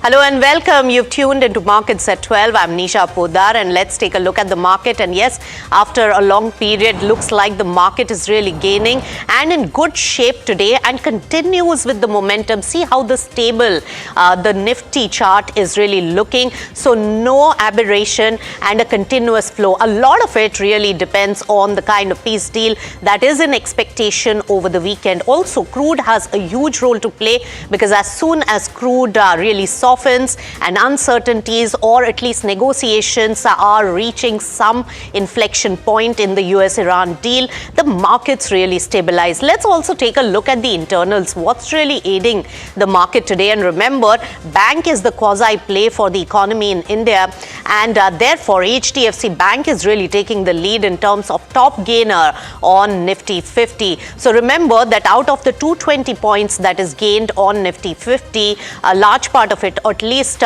more than one or less than 1/4, that is 51 odd percent, 51 odd points is being added by HDFC Bank. Along with that, also all other pockets like Larsen & Toubro from the infra space, Bharti Airtel from the telecom space, Bajaj Financial Services, again, all these are the top gainers. But what's on the downside? Well, IT still remains like a laggard today, where Tech Mahindra is really shaving off some bit of gains in profit on Nifty, and ONGC is the top loser. But those are minor gains. All in all, it's showing a strong show when it comes to the certainty. In fact, if you really take a look at all the pockets of the market today, there is green on the screen all across. It's a momentum build up on the relief that the war could really see, and that's what is really showing up. Defense as a sentiment play is the one which is the top gainer. PSU banks as well, financial services, real estate are all gaining.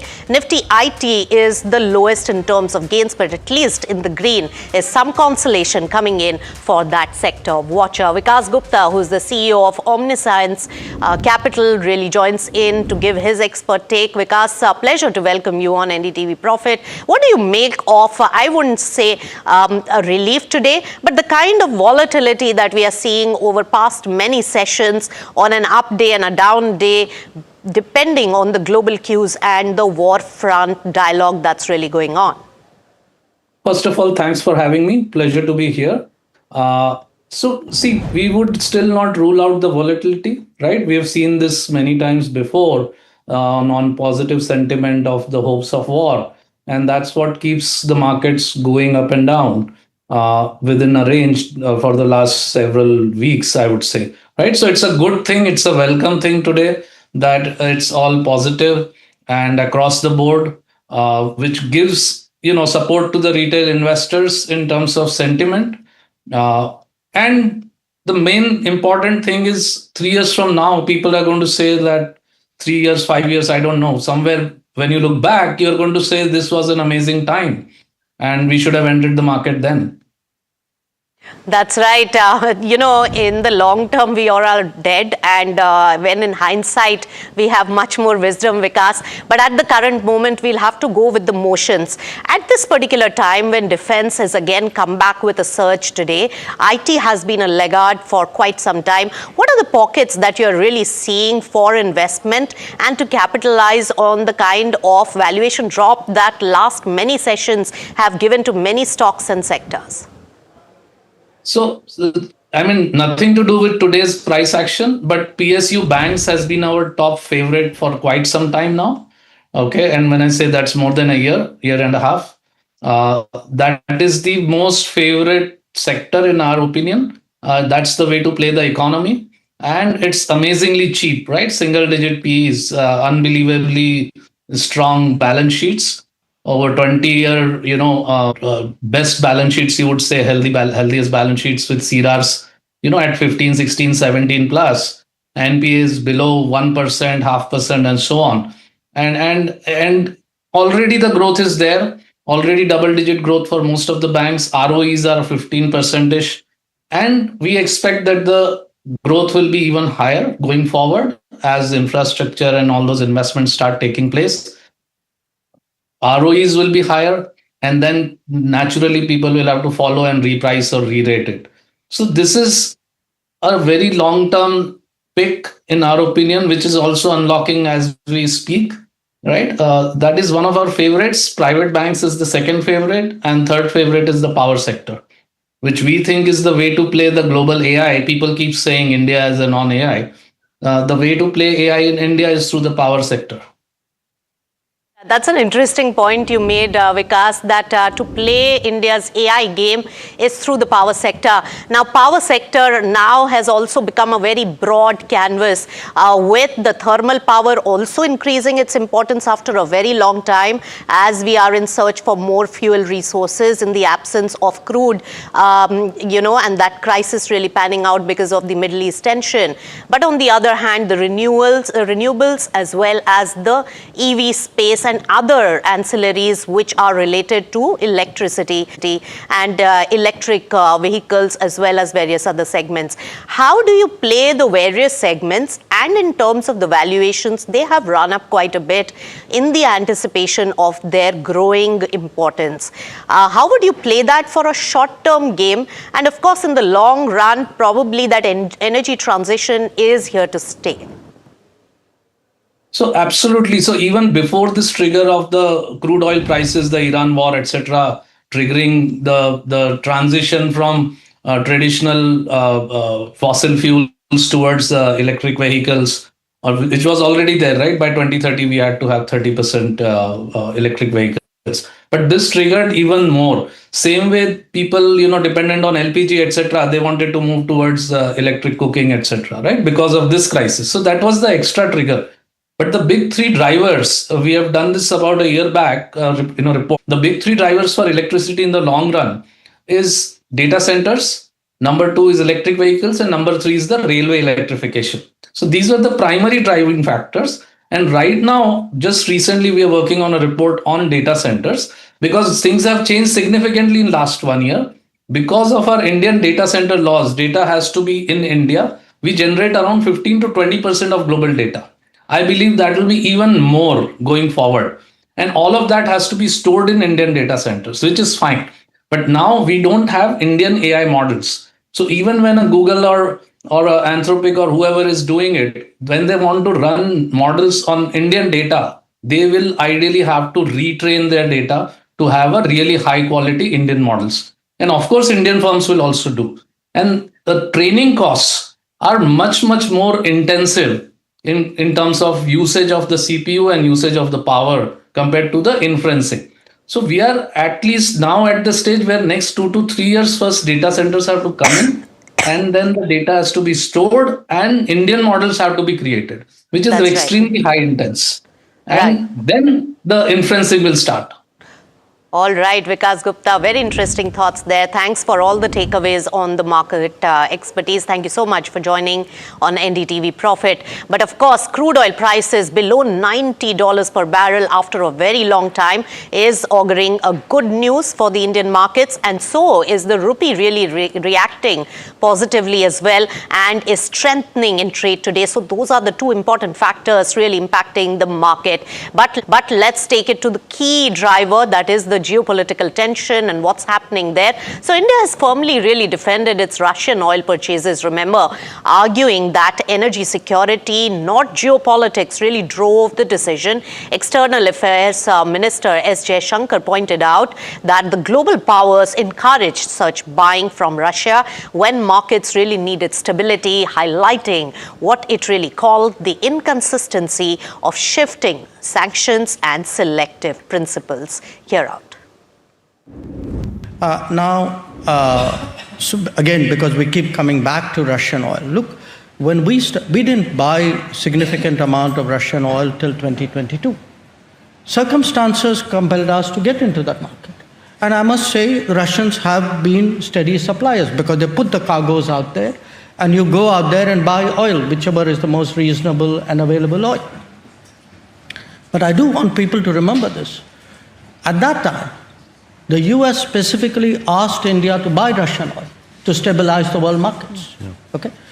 Right now, if you see, after having first put tariffs on us last year for buying Russian oil, the US then again lifted its sanctions because on Russian oil. They need the oil price down again. Yeah. So let's not pretend that there is some great principle involved here. I mean, if it is on, off, and do it when it suits us and don't do it when it doesn't suit us. I mean, come on, we are all adults in the room. We know what the game is. So I don't think making this about sanctimony is really warranted. Okay.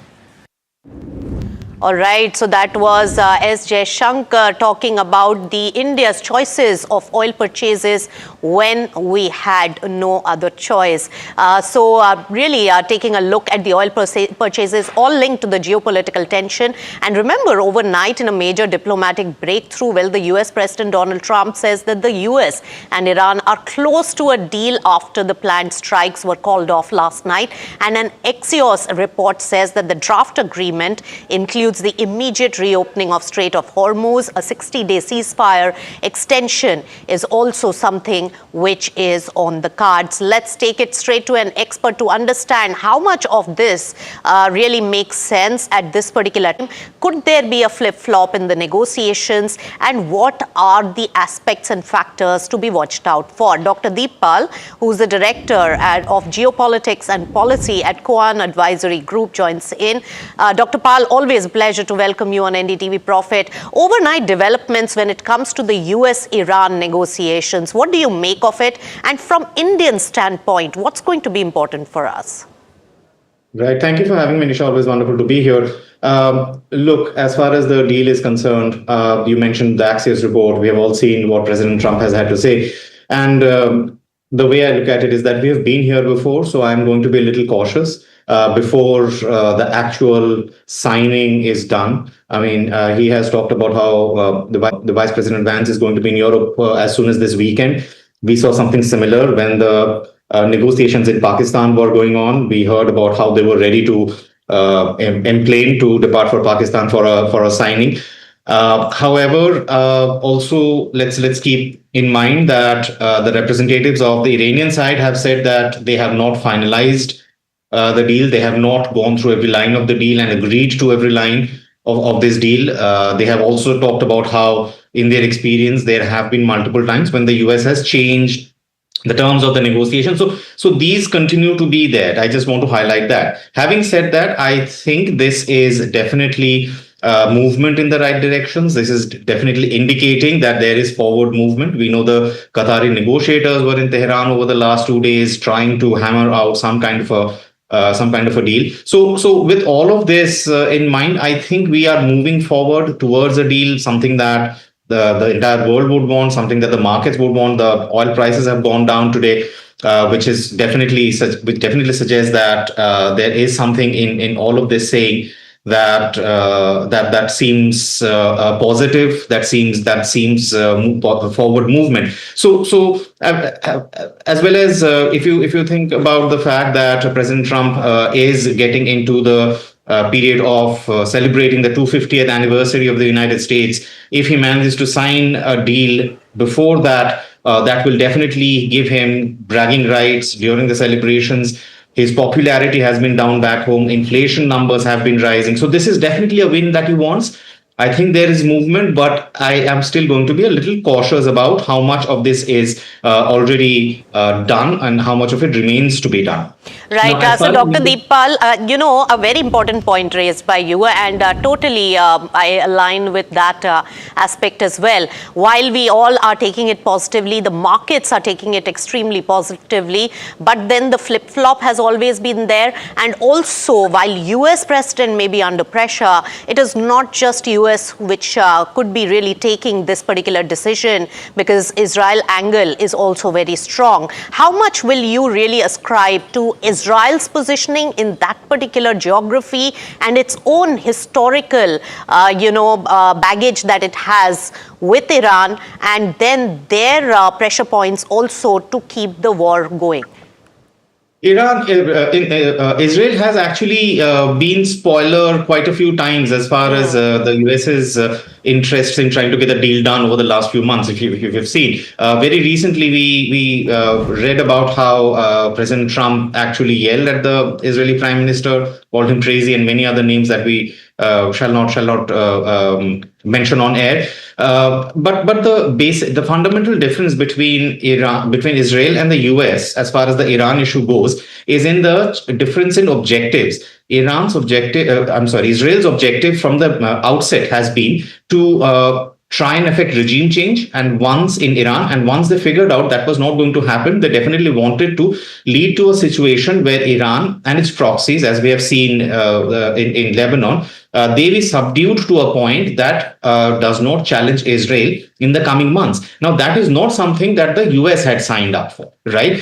Which is why over the last few months, every time there has been forward movement in the deal-making process, there has been some kind of activity from Israel's side that has made Iran push back. Very recently, we also saw Iran actually take the fight right up to Israel's door on behalf of its proxies, which is again something we have not happened all this while, and is very significant to indicate that Iran is not just fighting for itself, it is fighting also on behalf of its proxies. So that will definitely be a very important factor to consider between now and whenever the actual signing of the deal is being envisioned. That's right, and that's why, Dr. Deepal, I read it on a tweet from the US critics that 36 times is what Donald Trump has already said that the war is coming to an end. So will we really believe it 37th time that the market is believing, and we can be hopeful? But one quick question: how is India positioned in all this, especially with our sailors being killed by the US strikes and with some spurts of unrest in the POK at the current moment? What is it that you're sensing when it comes to disturbances, when it really concerns India? Look, the Indian government has been talking to the US about the attacks on ships with Indian sailors. Now, one of the things that we have noticed is the talk is that the initial memorandum, the MOU of sorts, that will be signed between Iran and the United States will be a short one that immediately says that hostilities will cease and the Strait of Hormuz will be opened up on both sides. Now, obviously, demining the strait and opening it up like it was prior to the beginning of the war will take time. But if hostilities cease and both sides agree on opening the Strait of Hormuz up, that immediately reduces the danger to the ships that are in the vicinity. If the naval blockade from the US is lifted, that reduces the danger to these ships that are in the region. Beyond that, I think India will definitely welcome lower oil prices. However, the interruptions in both gas and oil that we have read about, that we know about over the last few months, that is going to, I think, plague India for quite a few months more. All right, Dr. Deepal, always a pleasure to get your expert take on the overall situation. Thank you so much for joining in. And this India's separate angle is also very interesting to watch out for when it comes to the Middle East crisis. With that, we'll slip into a short breather, come back for more, because Nifty 50 is shedding some part of the gains.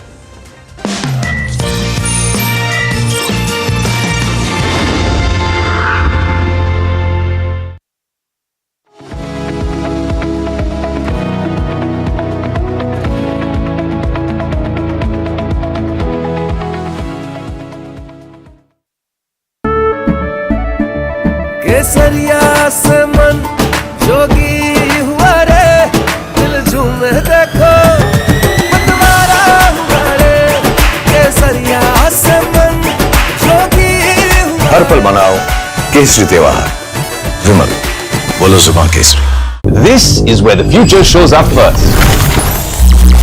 Conversations with the biggest names in tech and AI.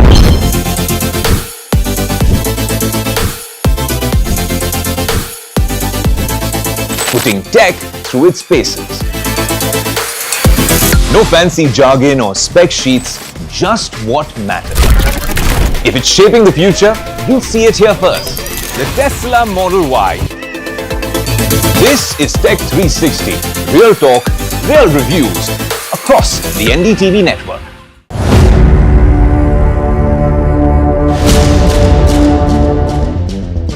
When you say that 15.5 lakh crore is correct and the SEBI has only found 3,000 crore, that's over 90% error right there. The 15.5 lakh crore revenue which has come in 4 years is perfectly correct. It is not a processing unit, it is a refining and selling unit. SEBI spoke to Affluence and Affluence told them that they have not recorded a single trade with you, that Rajesh Exports is not a client of Affluence. So where is that 11,000 crores coming from? The trade is absolutely correct. We have given all the required clarifications to SEBI in this regard. You're directly saying that SEBI's finding is wrong. They found that certain numbers of trades have been done from your personal account. I am not telling SEBI's finding is wrong because there has been no finding as yet. Mr. Mehta, you've still not answered the question. SEBI has considered the gross profit as the revenue for whatever reason, has thought that that is revenue. But how can a communication error last 2.5 years?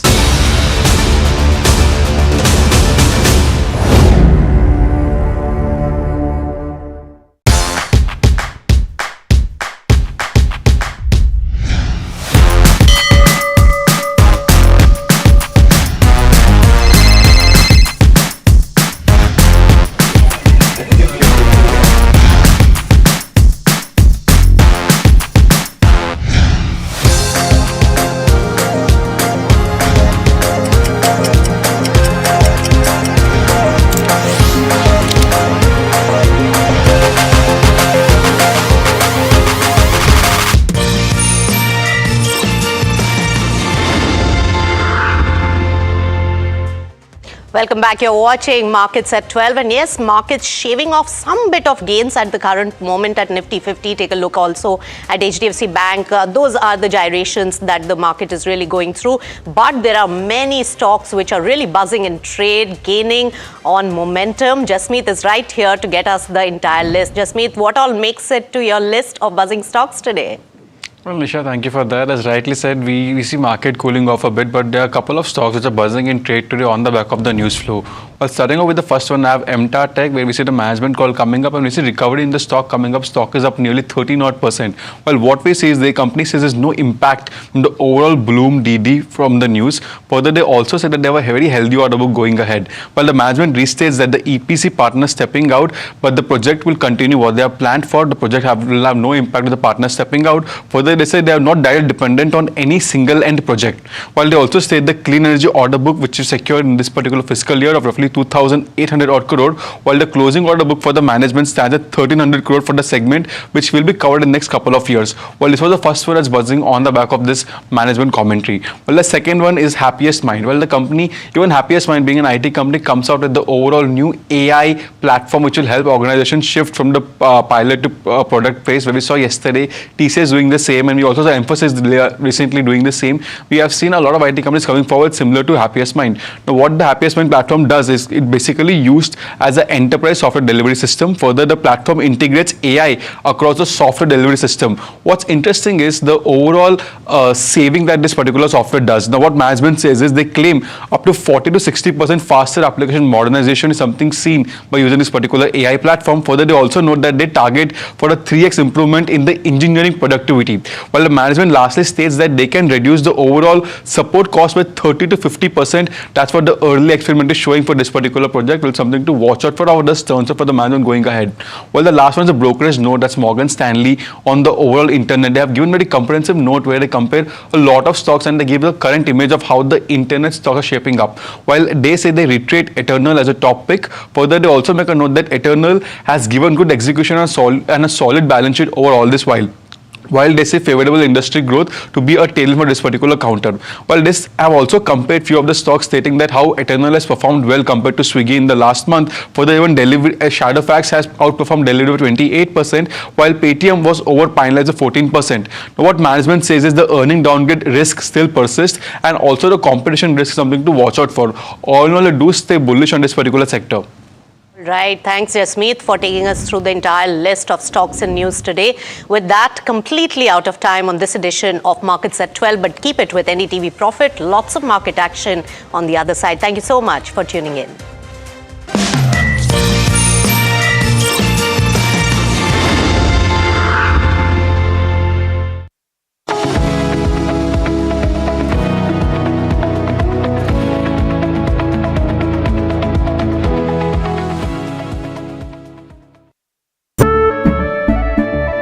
केसरिया से मन जोगी हुआ रे दिल झूमे देखो मतवारा हुआ रे केसरिया से मन जोगी हुआ हर पल मनाओ केसरी त्योहार। विमल, बोलो जुबान Kesari.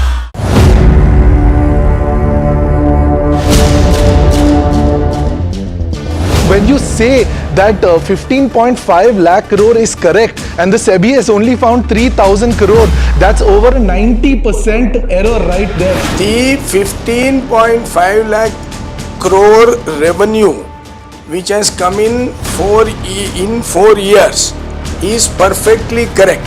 It is not a processing unit, it is a refining and selling unit. SEBI spoke to Affluence and Affluence told them that they have not recorded a single trade with you, that Rajesh Exports is not a client of Affluence. So where is that 11,000 crores coming from? The trade is absolutely correct. We have given all the required clarifications to SEBI in this regard. You're directly saying that SEBI's finding is wrong. They found that certain numbers of trades have been done from your personal account. I am not telling SEBI's finding is wrong because there has been no finding as yet. Mr. Mehta, you've still not answered the question. SEBI has considered the gross profit as the revenue for whatever reason, has thought that that is revenue. But how can a communication error last 2.5 years?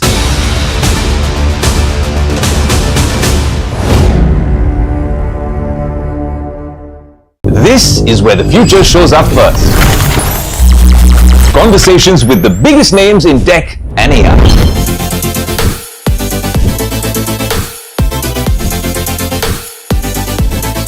Putting tech through its paces. No fancy jargon or spec sheets, just what matters. If it's shaping the future, you'll see it here first. The Tesla Model Y. This is Tech 360. Real talk, real reviews across the NDTV network.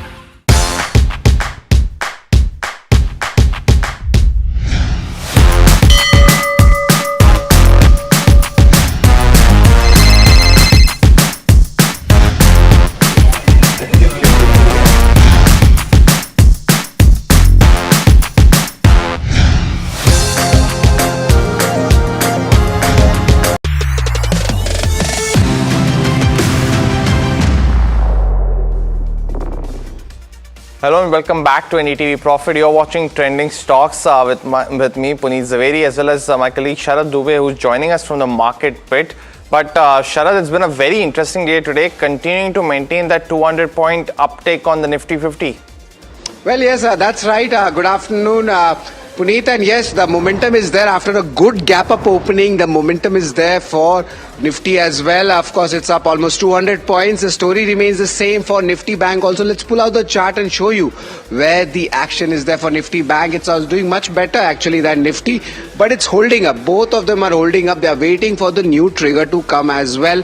positions are getting reversed. But of course, the most important thing is Trump's commentary coming in, especially on the deal closure, is expected to happen as early as this weekend, and that is what cheers all the global markets in the equity assets. Let's get in the factors to watch for you.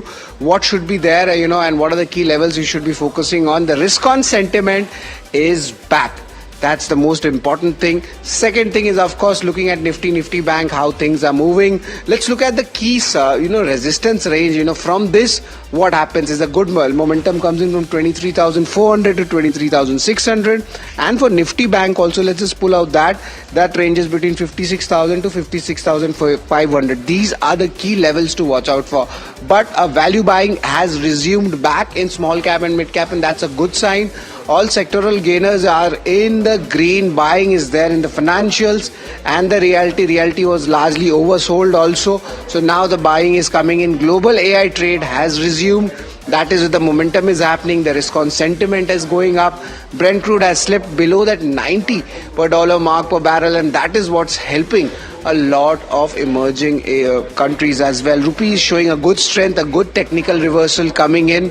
And apart from that, also there are three important things to track today. The first one is the India May CPI data at 4 p.m. We have June Forex reserves after the market hours and SpaceX listing. That's what we'll be tracking today. So a lot of events to be tracked. But nevertheless, for small caps, mid caps and large caps, it's a really good day. Back to you, Puneet. Well, thanks for that, Sharad. So definitely the SpaceX listing continues to have a lot of mind space in us for today, for the weekend, as well as for Monday as well. But some key stocks that we have, on our watch list today as well. The first one that we are focusing on is Motilal Oswal. UBS has actually initiated coverage on the stock with a buy call. Target price close to 1,100 odd rupees, and that's working well for the stock at this point of time. Happiest Minds also continues to be in focus on the back of enterprise AI launch, and that will be a very important one. They've of course put in agentic AI platform as well with that. But continuing with its IT peer Hexaware, a $500 million US patent case relief is offering good support to the counter today at this point of time. On the other hand, though, Eternal continues to be a stock that's been a stock that we focused on all week along with Swiggy as well. Morgan Stanley has reiterated the stock as one of its top pick, and that's working for the stock today as well. G&G Electronics seen institutional buying. PCBL has also commissioned a new production line in Mundra, and that's working for the stock today as well. Deccan Gold continues to be another stock that's on our focus. They have a new gold project in Kyrgyzstan, and hence stocks up today as well. Electronic Marts is the other one, another new brand store launched in Andhra Pradesh. While a lot of those nuclear stocks continue to be in focus and powering through. So you have the likes of Walchand Nagar that are doing well in trade today. All of them were up almost 4% at the start of the trading session. Although Bosch is another one that's up today. It's been upgraded to a buy from a sell rating earlier from UBS. Target price now well over 45,000 rupees versus 27,000 earlier. So it's a steep re-rating candidate today, and hence you're seeing buying momentum on the stock today. MTAR also continues to be another stock that most investors have on the radar. Management has clarified that the order has not been lost, essentially, of 1.8 gigawatt hour, and hence the guidance sustains is the other key factor, is what they'll be hoping for and what investors will be hoping for as well.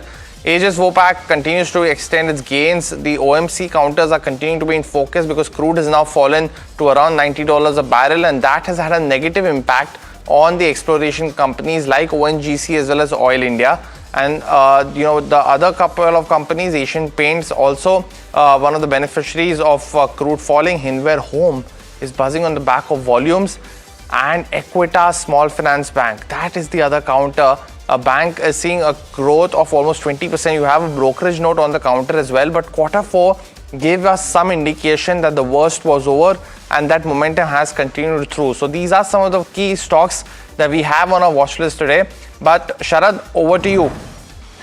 Thanks a lot, Puneet, for that. Now we'll start our rapid fire round. We're joined in by Rajesh Bhosle of Angel One. Good afternoon, Rajesh. It's always a pleasure to have you with us at NDTV Profit. We'll start our rapid fire segment and let's pull out the chart for Eternal. It's of course Morgan Stanley's top pick in its recent internet report as well. And a little bit of buying also coming in this segment. Any positional setup here which is looking good? Any important levels to track for Eternal? So yeah, hi, afternoon. So if we see charts of Eternal, it's trading around its strong support. Multiple swing low is seen around 235 levels, and today we are seeing a bullish kicking pattern. So as long 234 holds, positive bias can be kept with the immediate targets of around 250 to 255 levels. Right, and Rajesh, what about GNG Electronics? The stock has been buzzing of late on the volumes. Promoters have sold a little bit of stake for minimum public shareholding norms, but there's a good absorption happening as well. Yeah, strong volume since yesterday, but today if we see from higher levels, it has seen some profit booking. We'll wait for prices to cross above 455, which also coincide with today's high and last week high. Once 455 is crossed, then we can expect momentum towards 487. So on watch list, we'll have a wait and watch. Once 455 is crossed, we can expect momentum. Right, and brokerages have also turned quite bullish on Aegis Vopak. We saw Aegis Logistics also doing well, but Aegis Vopak, what are the key levels to watch out for? Good time to book a little bit of profit, or do you think there is a positional bet at play? We can continue to hold on to this stock because we are seeing a fresh price and volume breakout. Prices are sustaining above 50 EMA after a very long time. So possibly the stock prices can extend move towards 200 EMA, which is currently placed around 230 levels. So as of now, hold on to it. Stop loss can be kept around 200 levels. So OMCs and even Interglobe Aviation are getting the relief of the fall in the crude prices. Good time to make some long positions in these counters, it seems like. If we see OMCs, it did witness a gap up opening, but it's still not sustaining those gains, or we are not seeing any major trend reversal as of now. But when we talk about Indigo, definitely if you see chart structure of last 2 months, it has been consolidating with around 4600 being acting as a resistance, and prices have well surpassed it. So Indigo is looking interesting. Possibly a bounce towards 4850, 4900 can be expected. So waiting for OMC's confirmation, but Indigo can be bought. Right, and your views on ONGC and Oil India, the bearish stance is coming on these counters. Do you think there's more sell-off there in these segments? And if yes, can you just give me the stop losses for both of these counters? So from the mid-May, we have seen vertical fall in both this counter. ONGC was trading around 300 levels, and from there it has slipped towards 250. We expect this weakness to extend. Possibly 230 levels can be expected in ONGC. Similarly, oil has seen sharp vertical fall. Possibly 400 levels can be expected. So fresh longs should be avoided as further weakness is expected in both these counters. Fair enough. And the last stock, Hinware Home Innovation, one of the top gainers, in the Nifty 500 index also. Do you think this momentum will continue for this counter as well right now? Very strong, sharp volumes are there. So we expect strong buying to continue. Possibly the stock can head towards 200 DMA somewhere around 260 level. So continue to have a positive bias on this. Okay, so positive bias coming in this counter. But folks, that's the end of the rapid fire round. Over to you, Puneet. What are the Google trending stocks you are gathering? Well, there are a bunch of them that's trending on Google today. You have, of course, this week seen a bunch of them from the banking, pharma, as well as the auto space. Let's pull up those counters now on your screen. The first one that we have, and we'll just we'll just roll those stocks up as well that continue to be is Trent. Now, Trent has been continuing to be on a focus on the back of what we've seen, the bonus issue, of course, adjustment, but stocks up almost 0.5 today as well, and continues to be on our radar because this has been a decent quarter for the company in quarter 4, and continues to be in focus on the back of what we've seen in terms of the guidance for FY27. Rajesh, a very quick question on trend though, because we've seen that corporate adjustment happen. What's your view on the stock now? So if we see from April month, the stock is oscillating between 50 EMA and 200 DMA. Until we see a breakout from beyond these averages, this consolidation may continue. For now, bottom out seems to be done. And once 200 DMA around 2850 is crossed, we can expect some strong momentum towards 3100. So we'll wait for prices to cross about 2850. On the downside, those who are having can keep a stop loss of 50 EMA placed around 2600 levels. Also got it, Rakesh. And Rajesh, because just before we let you go, a quick question, and this one is popping. Ashok Leyland, I want to just get a quick view from you on, because we've seen crude oil prices ease a little bit and stocks up 5%. Are these the support levels for the stock, or something that we can watch out for in the near term? So Ashok Leyland, strong formation is there, bullish kicking formation is visible on the daily chart. Volumes are also good, and in fact prices are bouncing from the April swing low. So double bottom kind of structure is there. So possibly Ashok Leyland can extend its move towards 158, 160 level. So yes, Ashok Leyland looks good from a short term perspective. Got it. Well, Rajesh, we'll let you go on that note. Thanks so much for joining in, giving us your views across a whole bunch of stocks and spaces today. But viewers, time to step into a very short break. On the other side, we'll connect with Narendra Solanki of Anand Rathi Shares and Stockbrokers for his fundamental opinion. Stay tuned.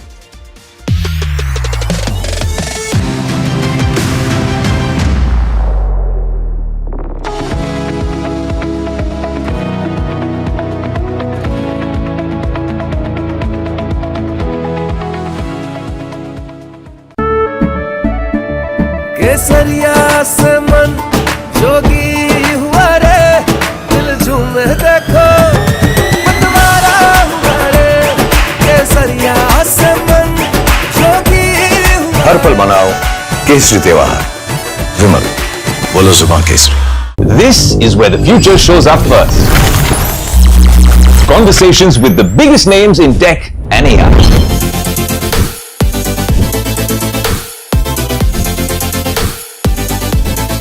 Putting tech through its paces.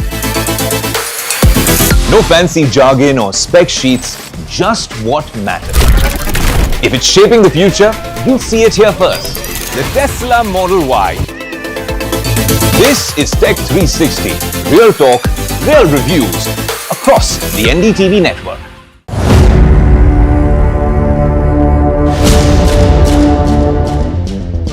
When you say that 15.5 lakh crore is correct and the SEBI has only found 3,000 crore, that's over a 90% error right there. The 15.5 lakh crore revenue which has come in 4 years is perfectly correct. It is not a processing unit, it is a refining and selling unit. SEBI spoke to Affluence, and Affluence told them that they have not recorded a single trade with you, that Rajesh Exports is not a client of Affluence. So where is that 11,000 crores coming from? The trade is absolutely correct. We have given all the required clarifications to SEBI in this regard. You're directly saying that SEBI's finding is wrong. They found that certain numbers of trades have been done from your personal account. I am not telling SEBI's finding is wrong because there has been no finding as yet. Mr. Mehta, you still not answered the question. SEBI has considered the gross profit as the revenue for whatever reason, has thought that that is revenue. But how can a communication error last 2.5 years?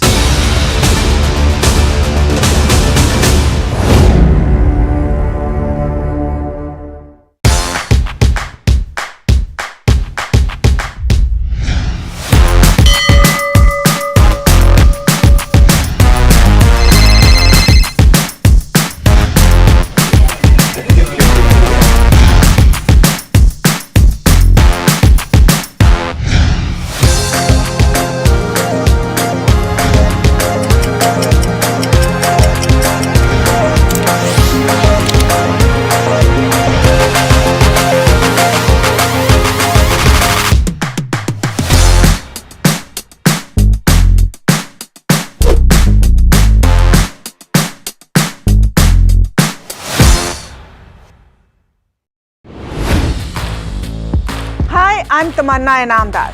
Watch me on NDTV Profit, where I break down the day's biggest business stories. What happened, why it matters, and what it means for your money.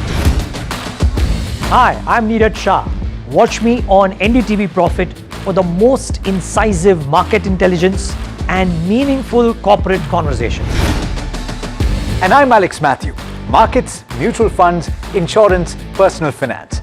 I help you cut through the noise and make smarter financial choices. And here's where you can watch us.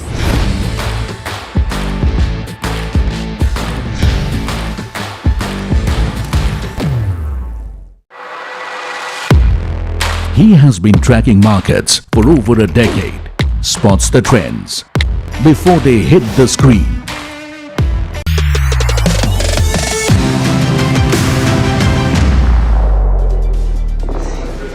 Welcome back to Trending Stocks, and now we are joined in by Narendra Solanki of Anand Rathi Share Broking. Good afternoon, Narendra. It's always a pleasure to have you.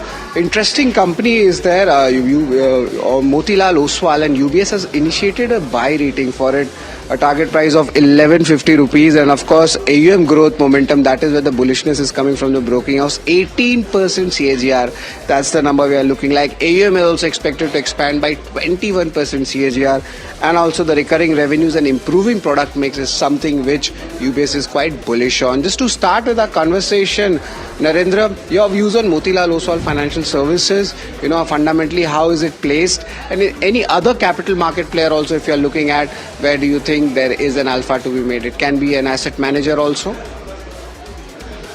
Yeah, good afternoon. Currently, we do not have any active recommendation or coverage on Motilal Oswal, but yeah, in this space, we are very positive on, and we can clearly see most of these companies are shifting towards an AUM-led growth model, which is a very sticky in nature, and it provides a good long-term revenue stream and provides stability to overall business model to ride off the short cyclical volatility. Now, coming to the capital market segment, there are two stocks which we like right now. One is CAMS and another is ICICI Pru AMC. So we are very positive on both these stocks at the moment. Got it, Narendra. But Equitas Small Finance Bank is also the other counter that's buzzing in trade today. Now, if you see the count over the last year or so, first 3 quarters of FY26 results a largely weaker set of numbers.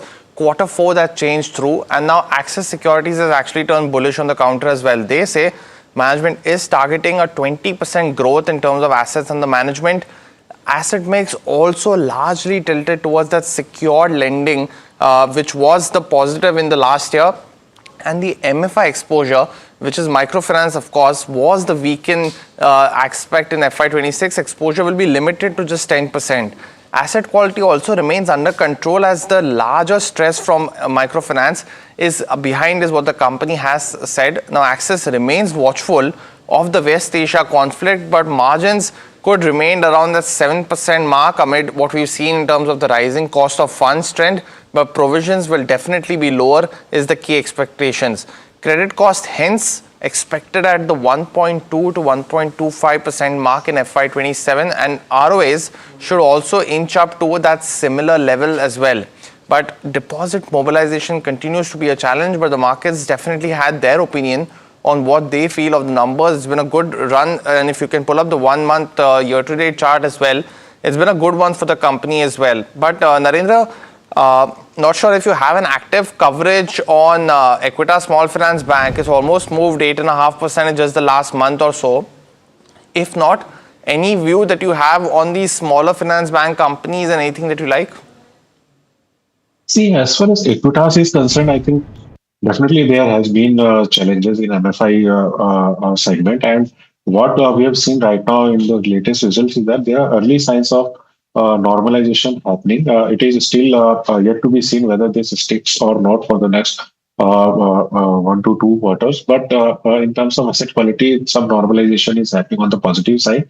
And I think with this, I think return ratios should also improve gradually. And with the guidance of, with the AUM growth guidance of in high teens, I think the company would be able to manage the overall profitability and the return ratio. And as far as collection efficiency is also concerned, I think there has been also some improvement in that, which is hovering at around 98% kind of a mark. So I believe let us wait and see how the next few quarters perform, and then I think it would be in a much better position to reassess the situation. Got that view, Narendra. But also pull up Bosch and what's that stock doing in trade today? We covered it in a watch list, up almost 3.8% now, and largely because of an upgrade coming in from UBS. Now they've actually double upgraded the stock to a buy from a sell rating earlier, and a massive target price increase that's visible on your screen right now at 45,000 rupees versus 27,920 earlier. Now they feel portfolio has repositioned itself now that the company has done with reshaping its investment case as well, and the earlier concerns which were around the powertrain risk as well as the ICE exposure of the company also seem to have been allayed because of the newer ventures. On top of that, we've seen the Bosch chassis acquisition come through, which will give another upside potential from the current benefits that they have from the traditional business. JVs also give an incremental upside, and hence they are seeing that the stock was downgraded way back in late 2021. Since then, you have had that sell rating, and now Pramod Kumar, of course, the analyst of UBS, has now turned bullish on this counter as well. But Narendra, any active coverage on Bosch in your opinion? See, Bosch, we do not have any active coverage or recommendation, but definitely we are very positive on the auto inquiries segment. And if you look at the recent performance of the Bosch and the JVs, the strategic JV with the Brakes India and Wheels India Plus, if you see the overall outlook, which is very positive, and especially the changes such as Cafe 3, BS7 and ADAS, plus the electrification trends, and I think all these things are acting as a tailwind for the stock, and I think the performance should continue to improve. And also in the CV segment, if you see, the growth has been, the momentum has been really pretty much in good shape. So I think overall things are falling in place for the company right now. All right, so that's the view coming in for Bosch. But another counter, very volatile, that's MTA Tech. Now, yesterday it was down, today it's up. What's the actual story behind it? Maima is with us on that. It's recovered, all of its loss that it did yesterday and has recovered quite a bit now, trading 12% higher. So the story basically is that, yesterday we talked about how, the orders coming from Bloom Energy could impact. But today, they've, not today, in fact, yesterday they'd gone ahead and clarified that there's no impact on Bloom DD from what, media was collecting. And they have received communication from Bloom that the EPC partner, that is Crusoe, has stepped out, but the project will continue. It's not going to hamper them, and there is no direct dependency on any single end project, is what they've said. Clean energy orders secured this fiscal year stand at around 2,800 crore and closing order book of around 1,300 odd crore of this segment, and this will cover the next couple of years for them. So that's the overall news, overall clarification coming in from MTA, and that's why we're seeing that uptick in the counter coming in.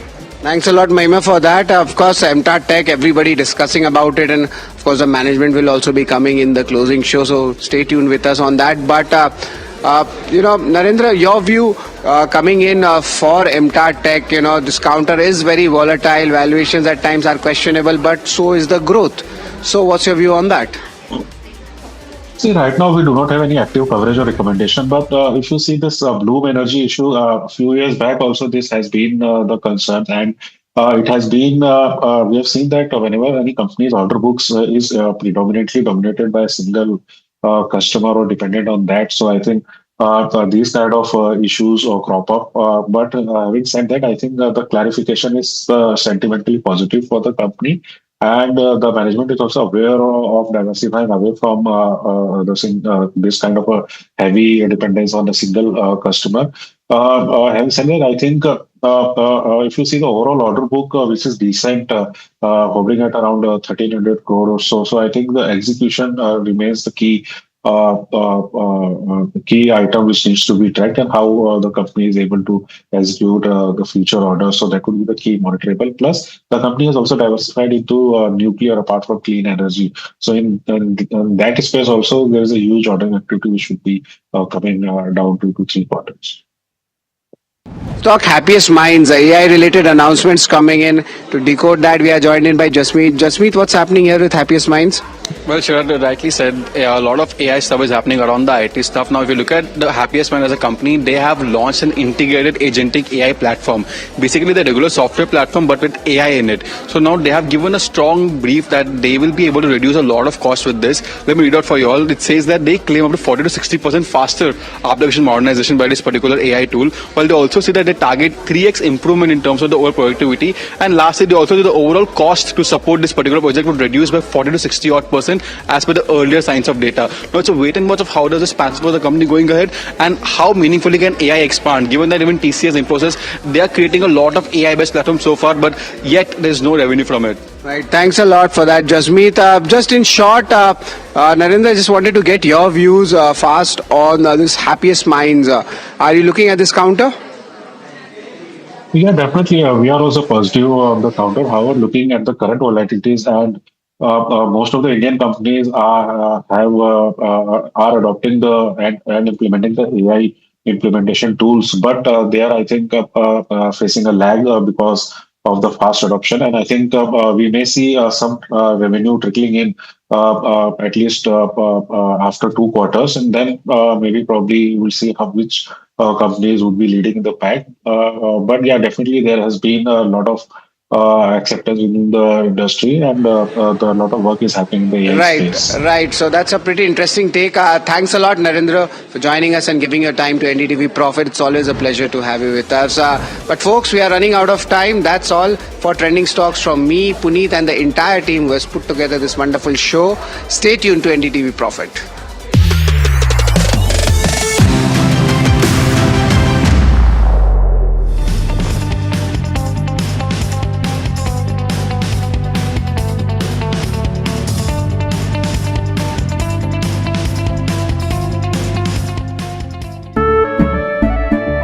केसरिया से मन जोगी हुआ रे, दिल झूमे देखो मतवारा हुआ रे। केसरिया से मन जोगी हुआ। हर पल मनाओ केसरी त्योहार। विमल, बोलो जुबान Kesari.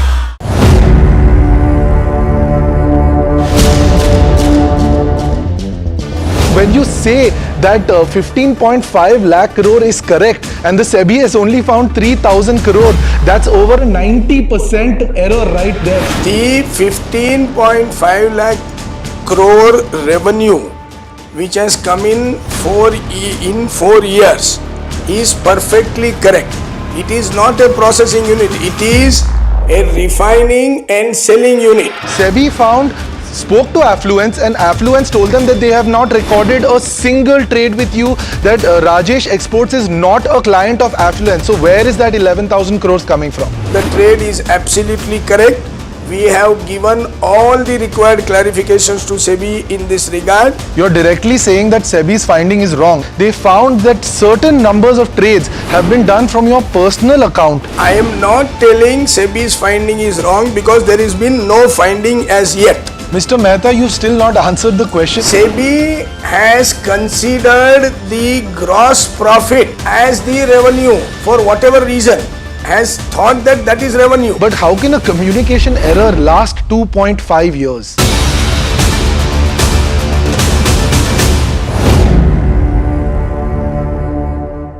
This is where the future shows up first. Conversations with the biggest names in tech and AI.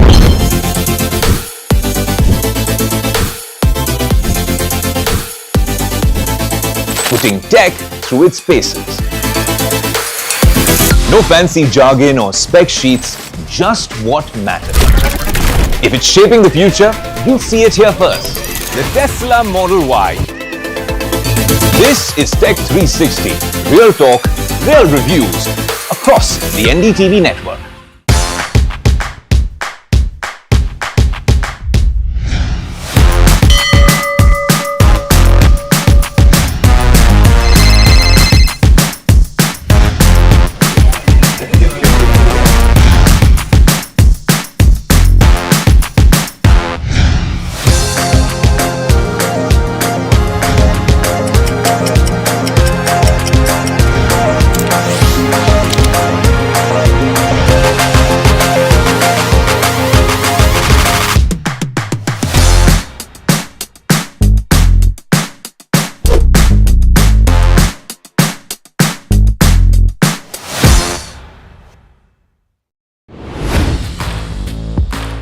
I'm Tamanna Inamdar. Watch me on NDTV Profit, where I break down the day's biggest business stories. What happened, why it matters, and what it means for your money.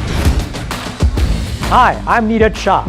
Watch me on NDTV Profit for the most incisive market intelligence and meaningful corporate conversations.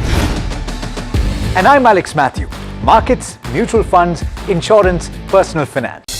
In a major diplomatic breakthrough, US President Trump says the US and Iran are close to a deal after planned strikes were called off. An Axios report says that the draft agreement includes the immediate reopening of the Strait of Hormuz, a 60-day ceasefire extension, and a framework for fresh nuclear negotiations, though key issues remain unresolved. The last week gears up to end the week on decent footing, and this is as the Nifty hovers close to 23,350, Sensex more than 600 points higher as well, and all major sectors firmly in the green, with defense, PSU banks and realty leading gains. Oil prices, meanwhile, extend losses after US President Trump says a peace deal with Iran could be signed as soon as this weekend. While hopes of easing tensions weighed on crude, uncertainty remains as risks to shipping in the Strait of Hormuz persist, and no agreement has yet been formally confirmed by Tehran. Oil-linked stocks come under pressure after crude prices decline, with ONGC and Oil India among the laggards. In contrast, aviation stocks gain ground as easing fuel costs boosted sentiment, with Indigo's parent Interglobe Aviation benefiting from expectations of improved profitability. Gold holds near recent highs after US President Trump says that the US could sign a peace deal with Iran as early as this weekend, while optimism over a potential agreement supports market sentiment. Investors remain cautious as Tehran has yet to formally confirm any deal.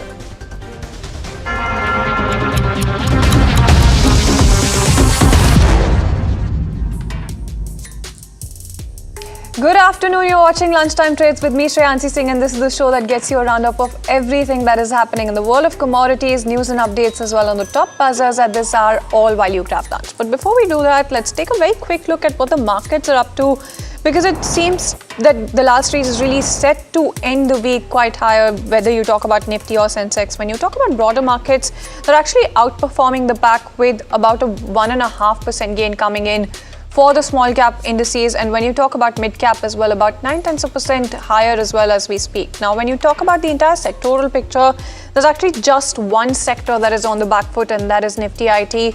Barring that, you do have the entire sectoral picture that is looking quite good right now, with the defense bank, financial services, PSU bank, realty, rural and consumption sectors doing quite good for themselves.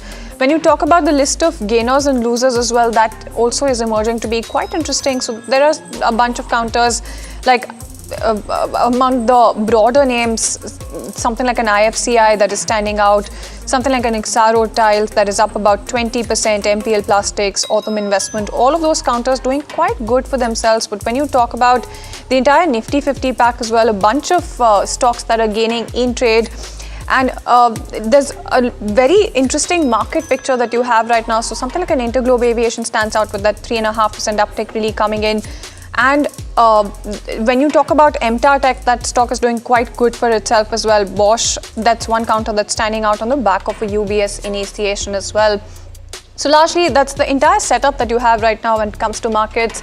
But that said and done, let's also talk about oil as well as gold, because it's a very interesting picture that you're seeing shape up there as well. Now, when you talk about oil prices, hitting that 2-month low is what they're doing right now, extending some of those losses from earlier as well. So prices are really falling, and some of that optimism really coming across in terms of the deal as well. So as you can see on your screens, about 1.8% cut coming in for Brent, WTI as well, about 1.7% down as we speak.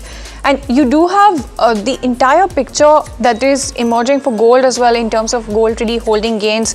The biggest gain since March rally is something that you're seeing gold as well hold on to. And it's trading close to $4,220 in terms of that sharp rise also coming in. That's something that you're seeing emerging right now. But prices did jump about 3.4% in the last session, holding some of those gains as we speak. So you do have some bit of commentary coming in on the inflation front as well from the ECB. But all of that and more is something that we'll be exploring in our conversation right now with Dinesh Somani, founder of Pro IntelliTrade Services, joining us on the show right now. Mr. Somani, a very good afternoon and thank you so much for taking time out and joining us. First things first, really wanted to try and understand what you think about oil prices right now, given the fact that the entire deal optimism seems to have entered the conversation. Yes, good afternoon. And the deal is almost through, but I mean, I've heard this deal is going through since last 40 times. 40 times it has been said that we are very near to the deal, but the deal is not happening. And that's the point out here. But despite the fact that the crude oil prices are trading at the lowest level, close to 80 to 100 mark, that's a very crucial level in MCX is concerned. $84 is a very crucial level for WTI crude. If that closes below it, I think $78 will be quite possible. Overall, I feel that the market is discounting the geopolitical tension, the war-like situation, and is reacting to the demand and supply, which is excess. There is no demand and there is excess supply, it would come in. So overall, I think the prices would be under pressure. If the deal goes through by the weekend, there could be immense pressure in crude oil prices coming days. Absolutely, but immense pressure, when you say that, do you agree with President Donald Trump really saying that oil prices are going to fall like a rock? And if that is true, and if your answer is yes, then what is the bottom of the barrel? Where are you seeing it? Any levels that you have in mind? I feel it could stabilize around $76 to $78 from here. The current prices are around $86. I think the upside is capped at $90, and we may see if it closes below $84, $76 to $78 is quite possible. Whether I believe it or not on Trump is a different thing, but the market will react to these things. I think overall we are very near to a peace deal, and it may happen anytime soon. No, absolutely. The question is whether or not the commentary about oil prices is really to be believed there as well. But, when you talk about gold as well, it's quite the interesting setup that you're seeing, and interesting to say the least, because you do have a little bit of a uptick really coming through, and it's really not been acting as a safe haven asset. That would be my next question. But right now, what do you think about gold prices right now in terms of the way that they have been moving? Yes, definitely it's not acting as a safe haven buying, because whatever reasons were there for the bull run, where the prices moved up in the COMEX to $5,600, mostly it was the decline in the interest rate which was happening in US. Now there is a possibility of rising in interest rate. Secondly, the dollar index was traded around 97.40, 98. Now it is trying to move about the 100 level mark. First, the third thing is there was immense demand for the ETF. Now there is a withdrawal in ETF right now. The central banks were regularly buying. Now few of the central banks are about to sell gold. So overall, all the fundamental scenario which keep the prices elevated now are on the decline side. Second most thing is the inflation, which is on the rising side now. If inflation moves up, there could be a possibility of rate hike soon, and there will be further pressure in gold oil prices. June is a month. With respect to the data analysis since last 26 years, June is the worst performing month for gold as of now. Overall, there is a 60% possibilities that there is 3.5% fall in the month of June.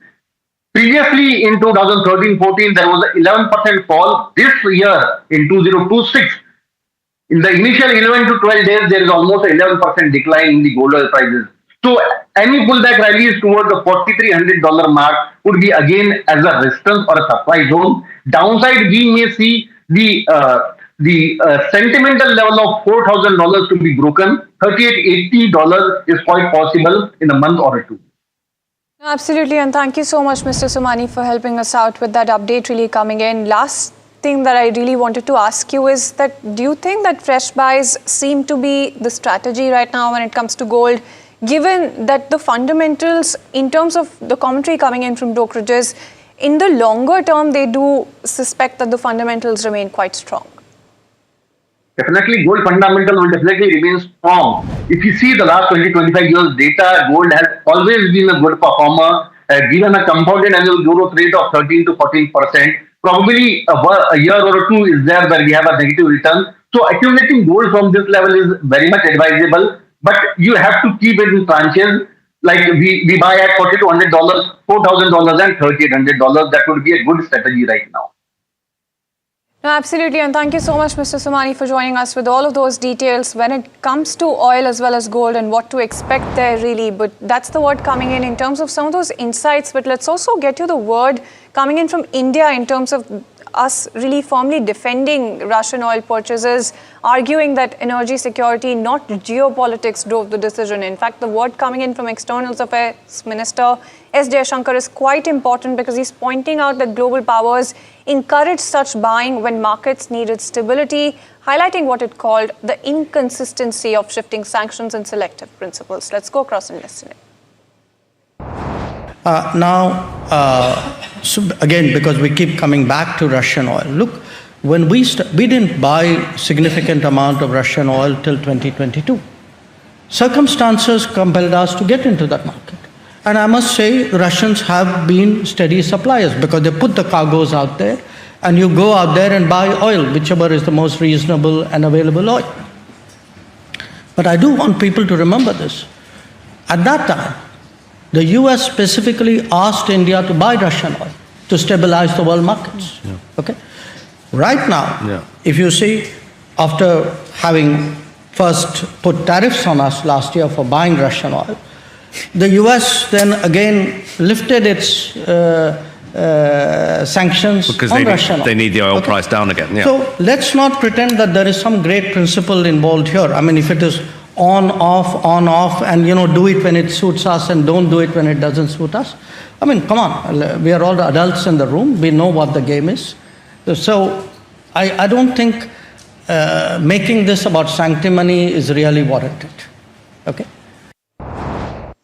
All right, then it's time for a very quick break right here on Lunchtime Trades. More news and updates on the other side.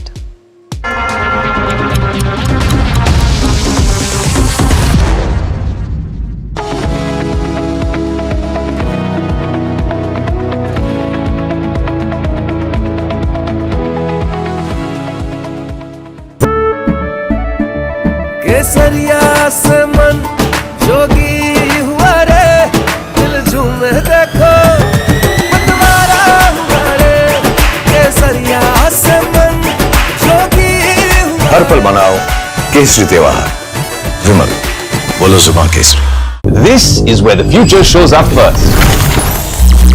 Conversations with the biggest names in tech and AI.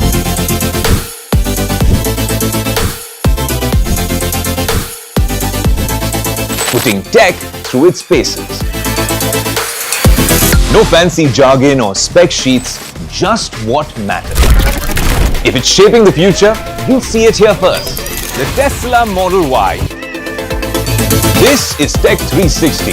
Real talk, real reviews across the NDTV network.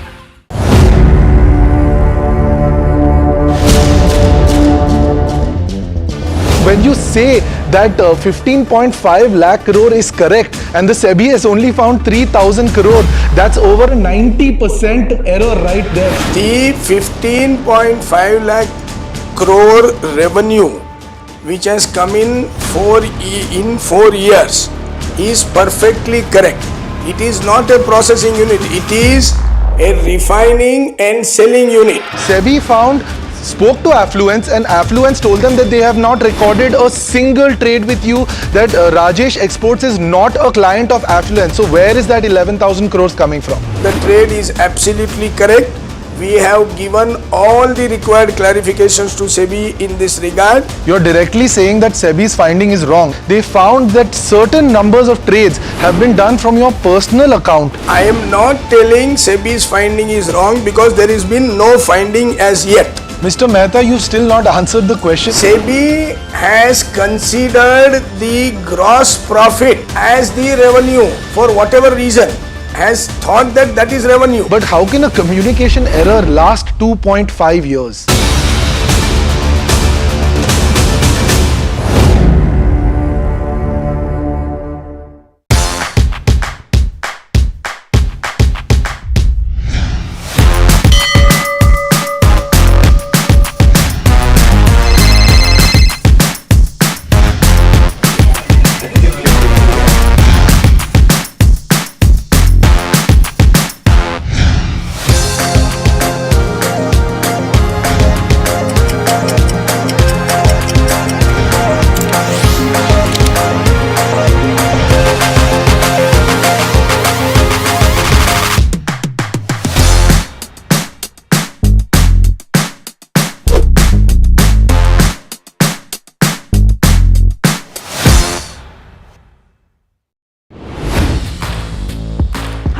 I'm Tamanna Inamdar.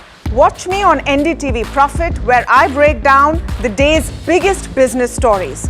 What happened, why it matters, and what it means for your money. Hi, I'm Neeraj Shah. Watch me on NDTV Profit for the most incisive market intelligence and meaningful corporate conversations. And I'm Alex Matthew. Markets, mutual funds, insurance, personal finance. I help you cut through the noise and make smarter financial choices. And here's where you can watch us.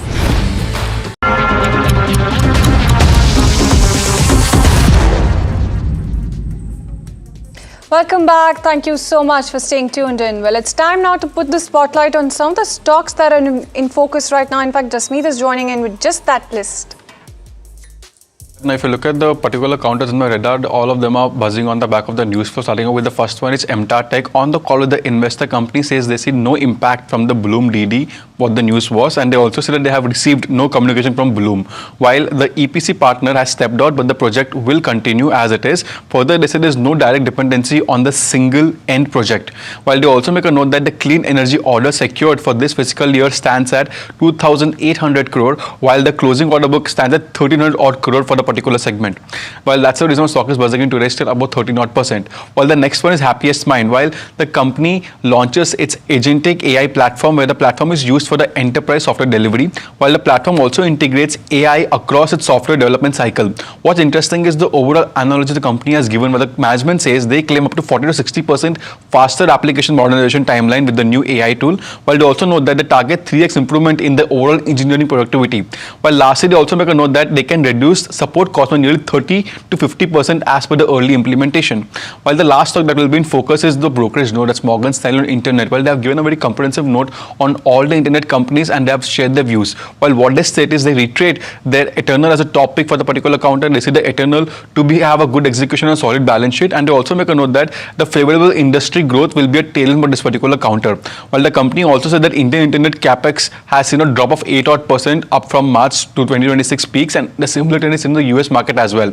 While they've also compared few of the listed internet stocks across their competitors, where they have said that the overall Eternal outperformed Swiggy by 11% in the month, while they also saw Shadowfax over delivery by 28%. While last year they make a note that Paytm was over Pineless by nearly 14%. They say there might be a few risks in terms of earnings downgrade when it comes to the competition, which is something to watch out for. No, absolutely, and thank you so much, Jasmeet, for joining us with that entire list. So there you go. Some of those counters are buzzing away, with MTAR Tech really leading the pack with that 13% uptick really coming through. But when you talk about India, we've in fact unveiled Varya AI, an indigenous video generation model developed under the India AI mission, marking a significant step in the country's AI ambitions. In fact, Rishabh Bhatnagar spoke to the founder of Avatar.ai, Shravant Aluru. Listen into a slice of what the founder really had to say about the launch. We've launched a model here with the support of the India AI mission. Talk to us about the sort of support that you've also received from the government, and also talk to us about how it's different from the existing distilled video models that are out there on the market currently. Yeah, thank you so much for the wishes, and very proud, honestly, on behalf of our team to present the first distilled video model coming out of the India AI mission, and the first video model in India made in India. The support from the government has been phenomenal. I mean, even directionally for me as the leader in our team, I still remember the first meeting with S. Krishnan sir, and that's where we framed the point that if you want to get to inclusive AI, you need to have affordable AI. And so, to your point, our focus was efficiency. How do we get the quality of the video AI that from a state of the art without losing on the quality? How do we get that accessible at a magnitude lower cost? We also started thinking that any 10x reduction of costs would probably unlock markets that are not tapped today, right? A high school teacher in a rural India, an MSME trying to create a product ad, and many such use cases. And so we really wanted to go deep. Proud to tell you that we're now, to answer the second half of your question, about 27 times faster and cheaper to WAN 2.2. WAN 2.2 is widely regarded as the best video open source model. It comes out of Alibaba's labs in China. And it's a proud moment to be able to have the similar quality, comparable output, but at 27 times the lower cost. That's very interesting indeed. Shravant, also talk to us about the sort of, there's a lot of labeling requirements that have come in for AI content. Yep. There's a lot of AI slop that a lot of us are dealing with. Yep. Talk to us about how you will combat this with your model. Yep. So, there are obviously policies that we align with, like there's a generated by AI out there. There are built-in safeguards and guardrails in the model. Think of NSFW kind of context.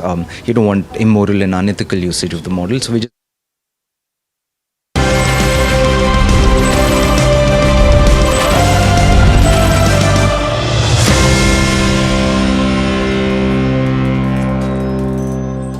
Here's a little something for sport fans. Now, the FIFA World Cup kicked off earlier today, promising a month of football fever, drama, and global fandom. Let us see what is the economic behind this tournament. Piyush, in fact, is standing by with all of those details.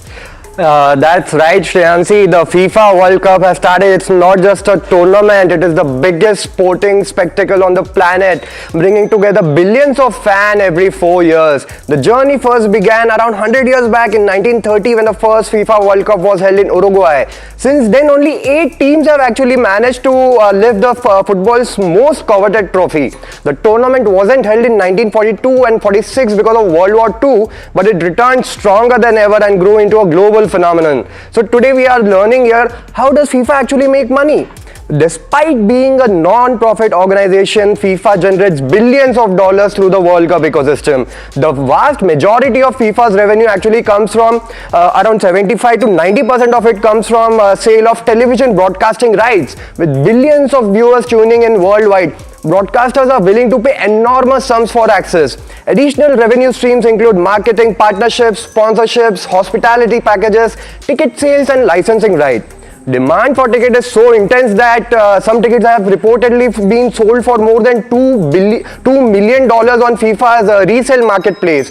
For regular matches this season, primary sale tickets are around $120 to $265 for non-host fixtures. FIFA final is an entirely different ball game. Base standard price has been set at around $8,000 to $11,000 US. Prime category tickets are being sold for $30,000 to $73,000 US. In 2024, FIFA reported a revenue of approximately $432 million, and as a non-profit, FIFA doesn't really use this money, reinvest the revenue into the development of football programs, infrastructure, and grassroots initiatives around the world. How do host country benefits? Now, contrary to popular belief, host countries don't really directly make money from FIFA's tournament revenues. Instead, the benefits come from economic activity which is generated around the event during the whole tournament is being held. Millions of fans travel across continents to support their teams, creating a major tourism boom for hotels, restaurants, airline, and local businesses. Hosting a World Cup also encourages governments to invest in long-term infra projects, new airports, upgraded roads, improved transportation system, and modern stadiums can actually continue serving local economies even after the tournament has ended. Beyond tourism and infrastructure, the spotlight can strengthen a country's international image, attract future business opportunities, and potentially encourage greater foreign investment. Now, final thoughts. FIFA World Cup 2026 promises to be a historic one on multiple fronts, whether it's the battle for football immortality, the billions generated by the tournament, or the economic impact of host nations. FIFA World Cup 2026 is shaping up to be much more than just a sporting event. No, absolutely. Much more than a sporting event. In fact, just for context, the 2022 tournament in Qatar engaged over 2 billion viewers across platforms. So that's definitely an update coming in terms of the economics of FIFA as well. That's all the time that we have on the show for now. Thank you so much for tuning in.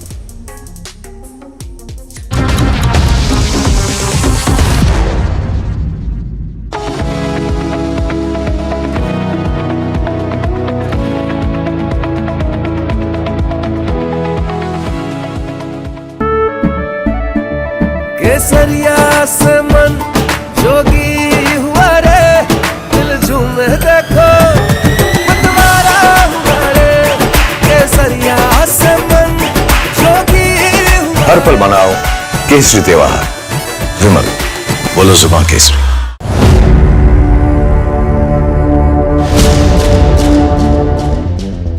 When you say that 15.5 lakh crore is correct and the SEBI has only found 3,000 crore. That's over 90% error right there. The 15.5 lakh crore revenue which has come in 4 years is perfectly correct. It is not a processing unit, it is a refining and selling unit. SEBI spoke to Affluence and Affluence told them that they have not recorded a single trade with you, that Rajesh Exports is not a client of Affluence. So where is that 11,000 crores coming from? The trade is absolutely correct. We have given all the required clarifications to SEBI in this regard. You're directly saying that SEBI's finding is wrong. They found that certain numbers of trades have been done from your personal account. I am not telling SEBI's finding is wrong because there has been no finding as yet. Mr. Mehta, you've still not answered the question. SEBI has considered the gross profit as the revenue for whatever reason, has thought that that is revenue. But how can a communication error last 2.5 years?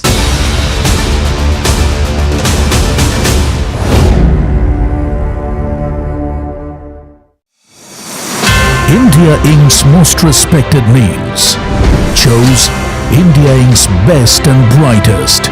These kind of awards and jury lineup, you are truly giving it the right weightage. I think it's heartening to see talent that there is across India Inc. We should be awarding companies and individuals who have focused not only on growth but also on bringing good governance. Be part of jury and vote on the people, the men, the women, the companies in India who have the right stuff is a great opportunity for us. For us, the biggest thing is trust. That's what we provide. We need leaders in India that can help take India being a global superpower. We got a fantastic jury and we've left all decisions to the wisdom of the jury.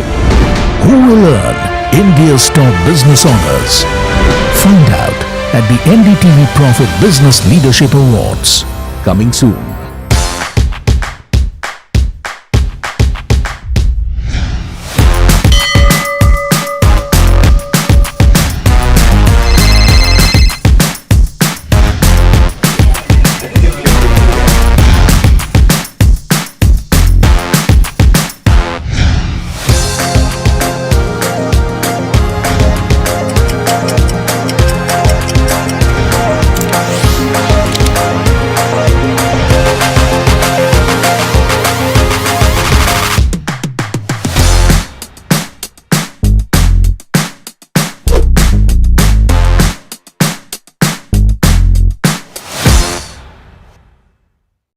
This is where the future shows up first.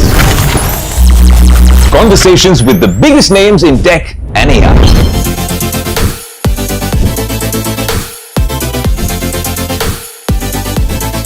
Putting tech through its paces. No fancy jargon or spec sheets, just what matters. If it's shaping the future, you'll see it here first. The Tesla Model Y. This is Tech 360. Real talk, real reviews across the NDTV network. Hi, I'm Tamanna Inamdar. Watch me on NDTV Profit, where I break down the day's biggest business stories. What happened, why it matters, and what it means for your money. Hi, I'm Neeraj Shah. Watch me on NDTV Profit for the most incisive market intelligence and meaningful corporate conversations. And I'm Alex Matthew. Markets, mutual funds, insurance, personal finance. I help you cut through the noise and make smarter financial choices. And here's where you can watch us.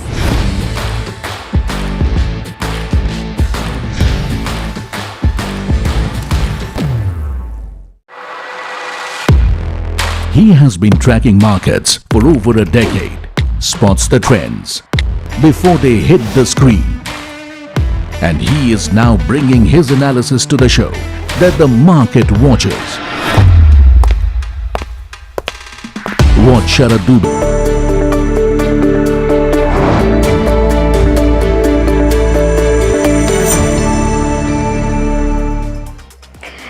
welcome. You're watching Small Cap Buzzers here at NDTV Profit. I'm Mahima Vachajani and with me is Varsha Chandani, and this is a show where we talk about a lot of small cap names buzzing in trade today. Let's take a look at what names are we going to discuss today. The first one is going to be D Development. We're going to speak to the management of this company.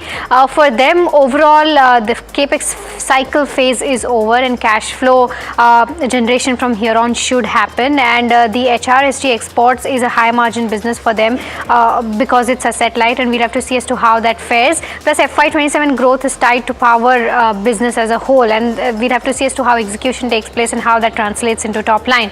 The next one that we're going to talk about is Chamanlal Setia Exports. Now this is a rice export company.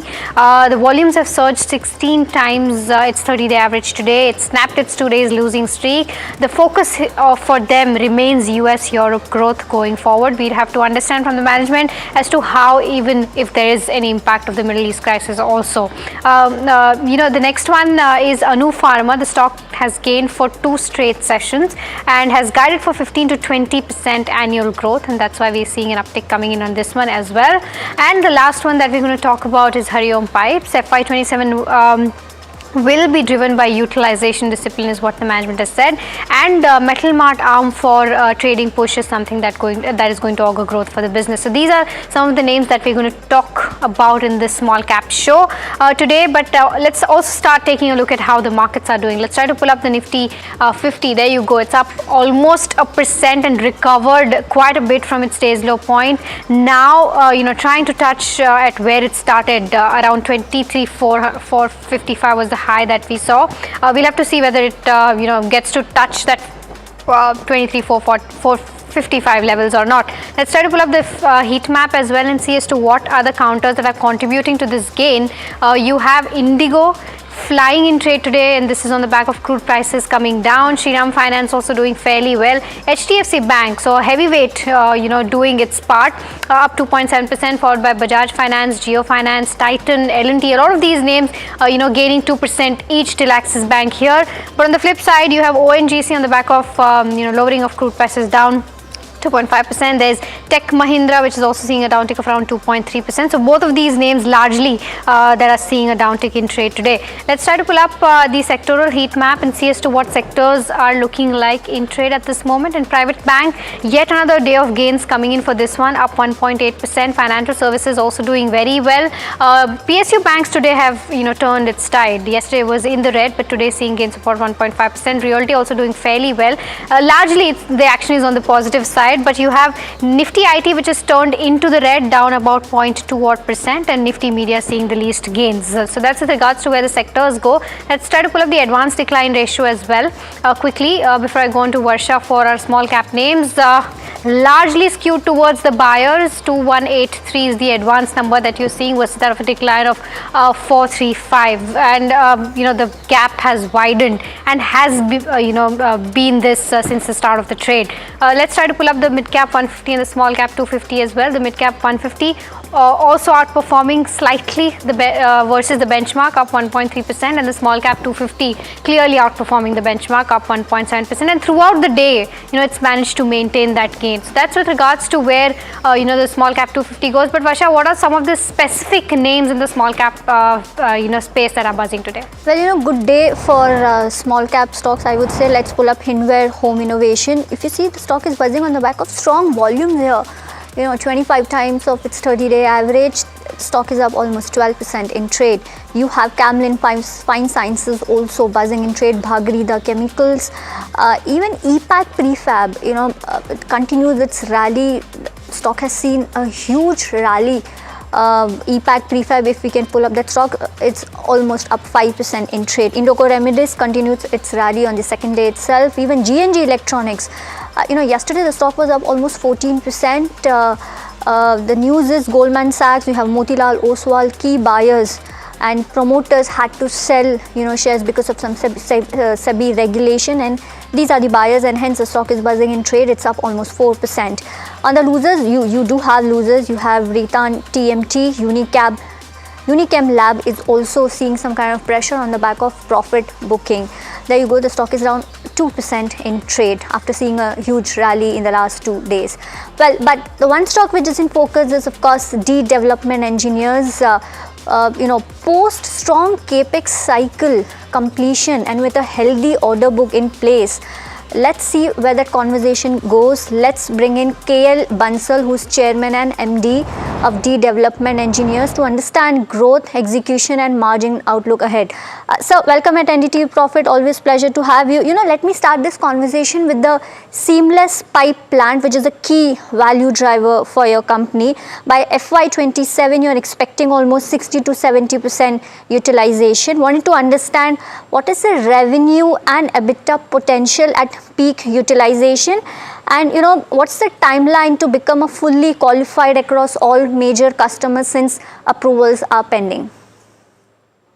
We are expecting around 400 crores of turnover from this particular plant. And out of that 400 crores, we shall be using 50% for our own jobs. And we do expect above 20%, as a matter of more than 15% of EBITDA from this particular plant again. And, we have been approved by BHEL, L&T, and we have also been approved by NTPC now. So, practically all approvals are in place. And we are very well placed to continue our shipments, which shall start very soon. As a matter of fact, from coming month onwards, we shall be start billing or start generating the revenue from this particular plant. Okay, Mr. Bansal, hi. Mahima joining in this side. With regards to your Vision 2030, if I take a look at how FY26 has fared, your top line grew by 38%. You've said that over FY26 to 30, you plan to grow at a CAGR of 22%. And the vision for top line by FY30 is 2,500 odd crore. Give us a roadmap as to how do you think you'll get to that number? And considering the way you've already done in, FY26, do you think that you'll be able to do beyond that 2,500 crore number? This is what the expectation is, but what we are trying to say is that we shall be growing at a minimum level of 20% CAGR year on year, and target is FY30. But we do hope that we should be able to achieve this number in FY29 also. Okay, got it. With regards to your order book, your FY27, the expectations are that FY27 order inflows could be around 2,000 odd crore. Give us a sense as to what's the visibility in terms of how the order book will fare by the end of FY27. How much of the order book right now will get converted in FY27 and translate to the top line? We were having 1,900 crores worth of orders when we started this year, and we are expecting another 2,000 crores of order inflow in this financial year. Out of this 2,000, we have already received orders worth around 700 crores till last month itself. So, we are well on track, and, our expectation is that we shall be doing minimum 1,500 crores in FY27. So, there will be a lot of backlog which will be carried forward in the next year also, as the order book is more than 1.5 years as of now. Right. And sir, I understand about the 1,500 crore of revenue for FY27, but you called it that conservative, and I just wanted to understand one thing is, of course, can you inch up beyond 1,500 crores of revenue in FY27? And what about bottom line? Considering the, tax at 20% versus 26% in 2024. Also wanted to understand what kind of bottom line can you expect? Because in FY26, you saw around 77 crore of PAT, where this number can go in FY27, considering that the lower tax that you enjoy. The plan is we shall definitely be crossing 1,500.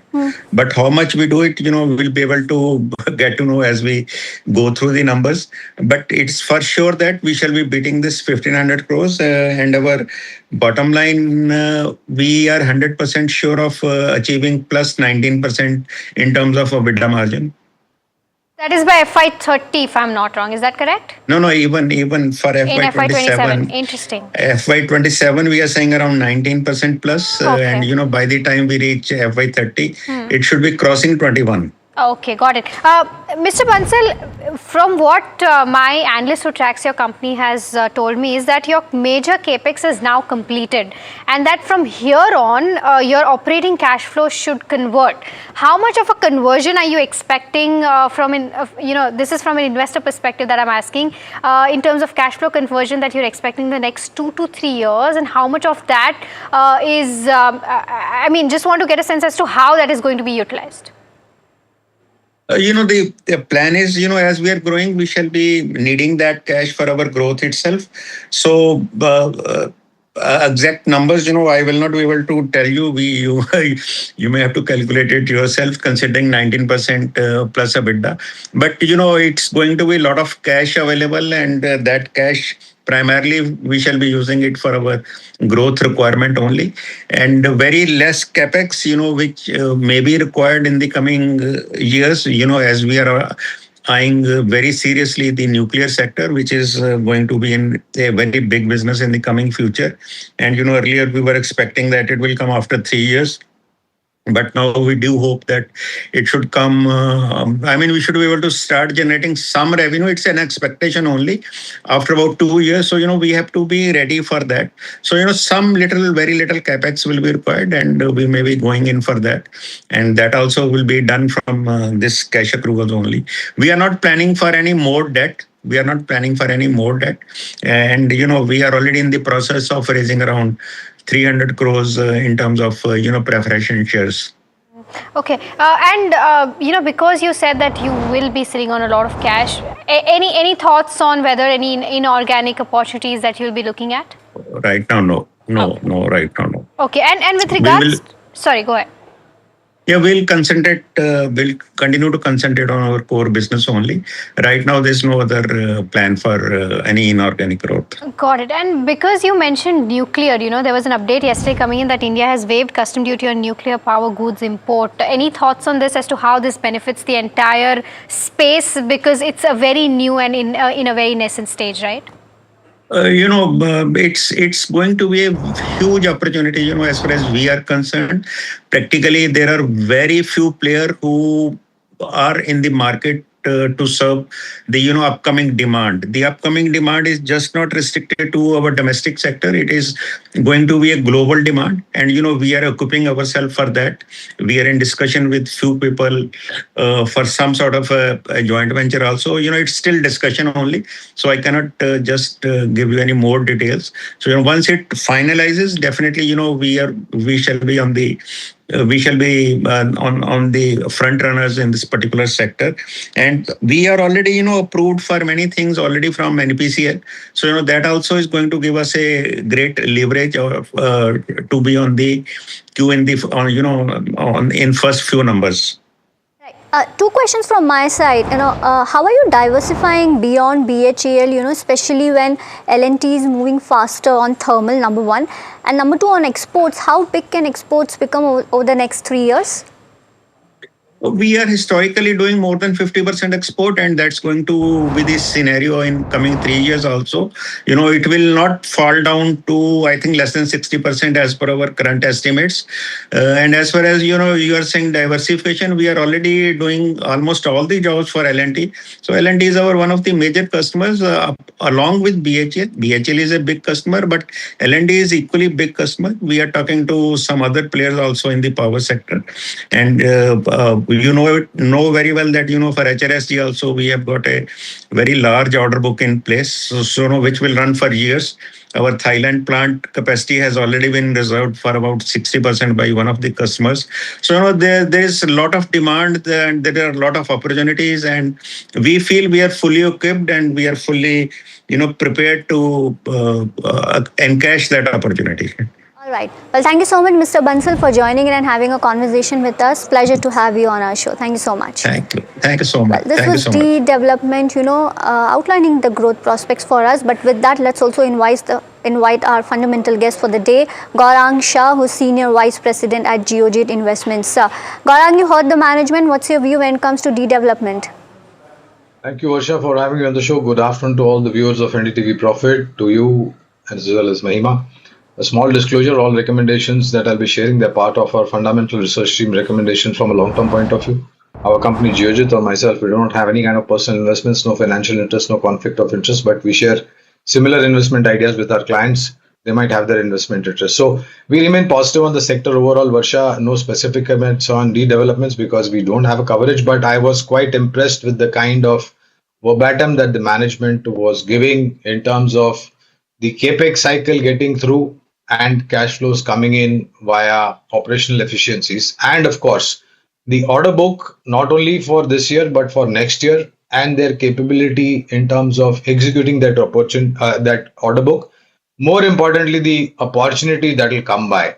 As he was mentioning, there are very few players, so a dominant role cannot be ruled out by development, provided they are able to dwell themselves in the opportunities that are going to come by. So while the performance looks to be strong and the future growth, according to the verbatim, looks to be in line, execution remains a challenge. Right, okay, so that's the view coming in on development, but it's time to step into a very, very short break. But viewers, don't go anywhere. We'll be right back with more small cap buzzers on the other side.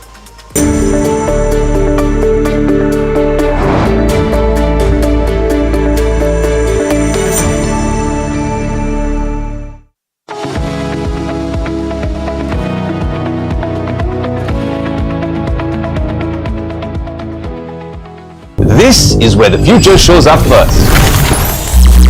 Conversations with the biggest names in tech and AI.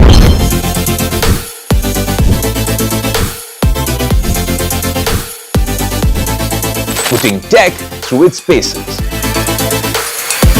No fancy jargon or spec sheets, just what matters. If it's shaping the future, you'll see it here first. The Tesla Model Y. This is Tech 360, real talk, real reviews across the NDTV network.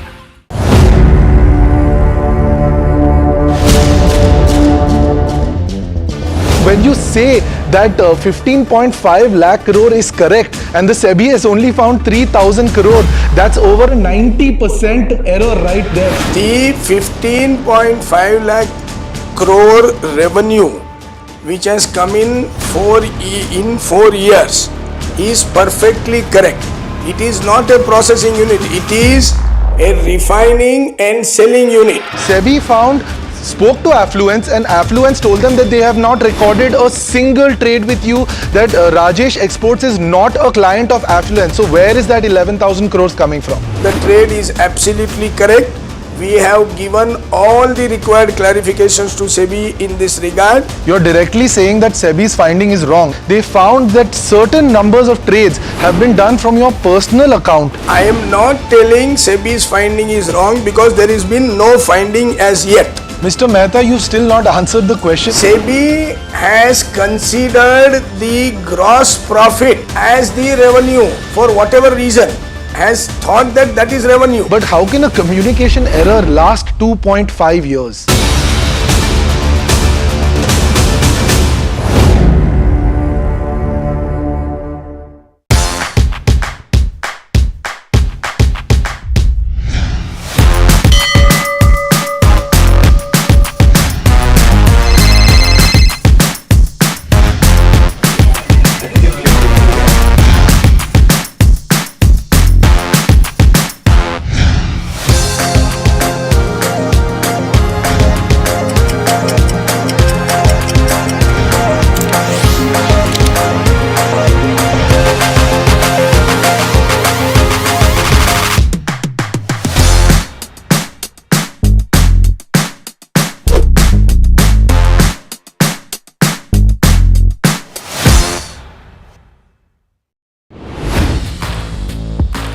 I'm Tamanna Inamdar. Watch me on NDTV Profit, where I break down the day's biggest business stories. What happened, why it matters, and what it means for your money. Hi, I'm Neeraj Shah. Watch me on NDTV Profit for the most incisive market intelligence and meaningful corporate conversations. And I'm Alex Matthew. Markets, mutual funds, insurance, personal finance. I help you cut through the noise and make smarter financial choices. And here's where you can watch us.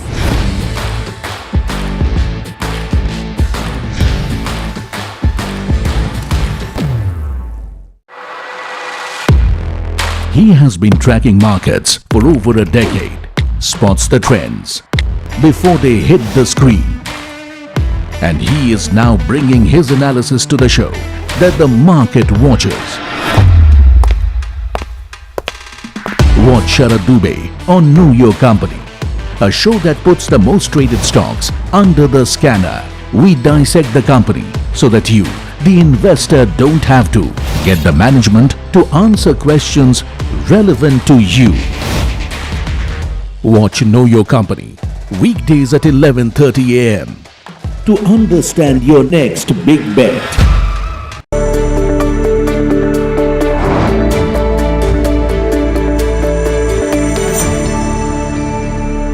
Welcome back. You're watching Small Cap Buzzers, where we talk all the small cap stocks which are buzzing. But now it's time to dive into the F&O market setup and the Q shaping in trade today. Let's bring in Sharad for more details. Well, thanks for that. A good spike coming in the markets on geopolitical developments and a sea of green coming in here, and it's actually intensified the momentum. So that is something to look out for. Long build-up, let's have a look at the stocks which should be on your radar. This includes Motilal Oswal, LT Finance. Of course, this is on a broking upgrade as well. Let's look at the short covering candidates. We have Ashok Leland and Vodafone Idea. Most of the telecom and telecom ancillary stocks are seeing good volume-based buying as well. Let's point out long unwinding. Of course, we had ONGC Oil India last time. Now it's Oil India. Now some positions getting reversed in Premier Energy, but do definitely have a look at Oil India. Some big short positions are being made. Speaking of short build-up, of course, I mentioned ONGC earlier, and Uno Minda is also there, and some reversals are happening. So these are the stocks which should be there to radar in the F&O space. Thank you so much, Sharad, for all the details. Well, next stock which is in focus is Anu Pharma. Let's pull up that chart as well. The stock is buzzing. Now, whole pharma stock has been buzzing in last few months. Now, this company is a leader in anti-TB drug segment, which is in India, and has a diversified portfolio across antibacterial, anti-malaria steroids. Well, onto the future outlook, they want to focus on regulated markets and export-led growth, of course, and the emphasis is on cost optimization and product mix improvement. They have also guided for steady growth of around 15 to 20%. Onto the capacity and infrastructure, manufacturing capacity has been expanded to 2,400 metric tons per annum, and it is a single largest facility at Tarapur with strong compliance standards. Well, lastly, onto the business mix and global presence, exports contributes 46% of the total revenue. Company serves 360 customers across 72 countries. So a lot of triggers playing out for the company. But Gaurang, I wanted to understand about this company Anu Pharma, if you track this counter, and of course your view on overall pharma space. Varsha, again, extremely positive on the sector, but the problem is coverage. We don't have coverage standalone on Anu Pharma. So, and of course, it's a small cap to micro cap stock, so we don't track it, but extremely positive on the entire pharma sector. And my sense, Varsha, is that diversified opportunities are there, whether it is biosimilar, whether it is API, whether it is injectables, whether it is generics, or whether it is to do with CDMOs.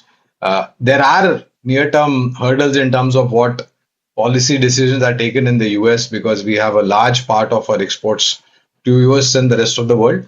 But amongst the large cap names, if I have to name a few, Cipla, Sun Pharma, Dr. Reddy's, Divi's Laboratories, mid cap, Glen Pharma, Aurobindo Pharma, Netco Pharma, features on the fundamental side. Okay, Gaurang, thank you so much, for getting us those details on the entire pharma space, and of course taking out the time and giving us that advice. But with that, viewers, we are completely out of time on this edition of Small Cap Buzzers. But if you've got stock-related questions, then do stay tuned, because Ask Profit is up next.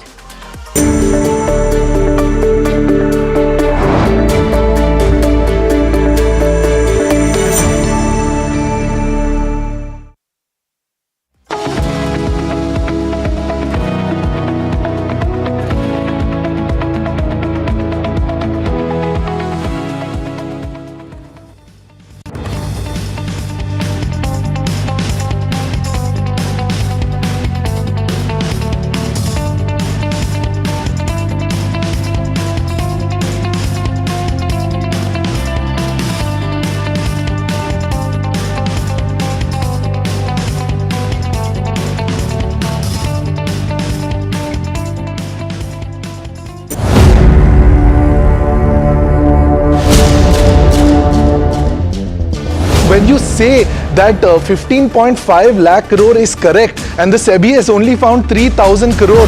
That's over 90% error right there. The 15.5 lakh crore revenue which has come in 4 years is perfectly correct. It is not a processing unit, it is a refining and selling unit. SEBI spoke to Affluence and Affluence told them that they have not recorded a single trade with you, that Rajesh Exports is not a client of Affluence. So where is that 11,000 crores coming from? The trade is absolutely correct. We have given all the required clarifications to SEBI in this regard. You're directly saying that SEBI's finding is wrong. They found that certain numbers of trades have been done from your personal account. I am not telling SEBI's finding is wrong because there has been no finding as yet. Mr. Mehta, you still not answered the question. SEBI has considered the gross profit as the revenue for whatever reason, has thought that that is revenue. But how can a communication error last 2.5 years?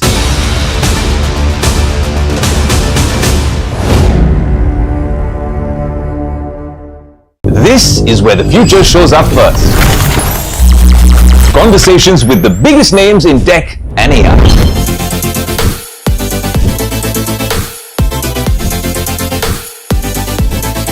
Putting tech through its paces. No fancy jargon or spec sheets, just what matters. If it's shaping the future, you'll see it here first. The Tesla Model Y. This is Tech 360. Real talk, real reviews across the NDTV network.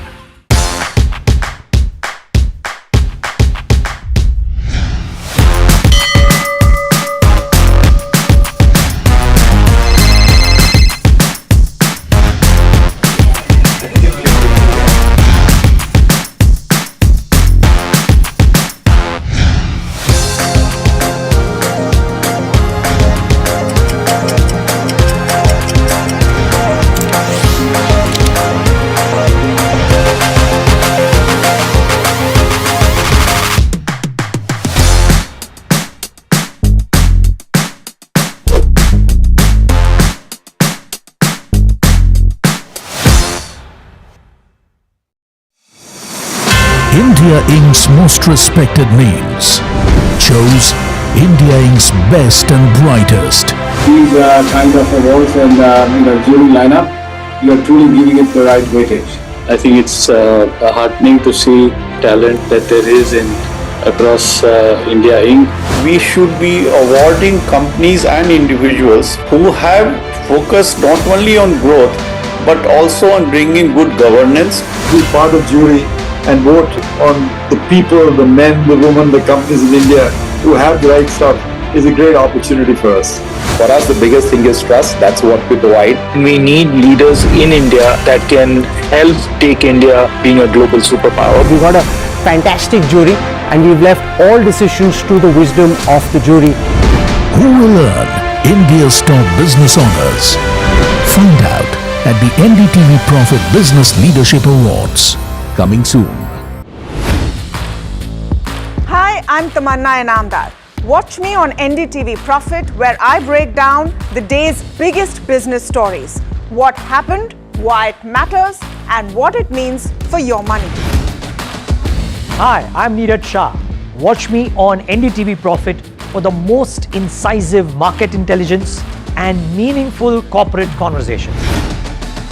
And I'm Alex Matthew. Markets, mutual funds, insurance, personal finance. I help you cut through the noise and make smarter financial choices. And here's where you can watch us.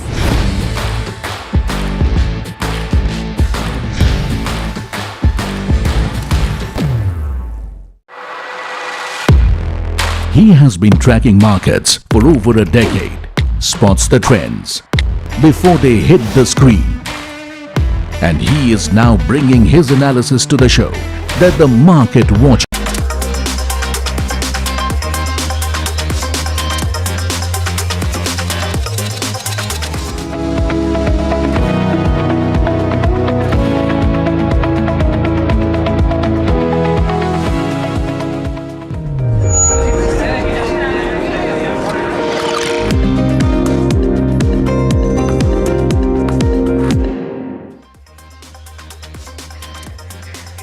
Hello and welcome back to NDTV Profit. You're watching Ask Profit, the afternoon edition. My name is Puneet Zaveri. With me, as always, is Mahima Vachajani. And she is smiling because the markets are in good shape right now. Yes. So you've seen a good day for the markets today. Let's pull up the heat map for the Nifty 50 as well.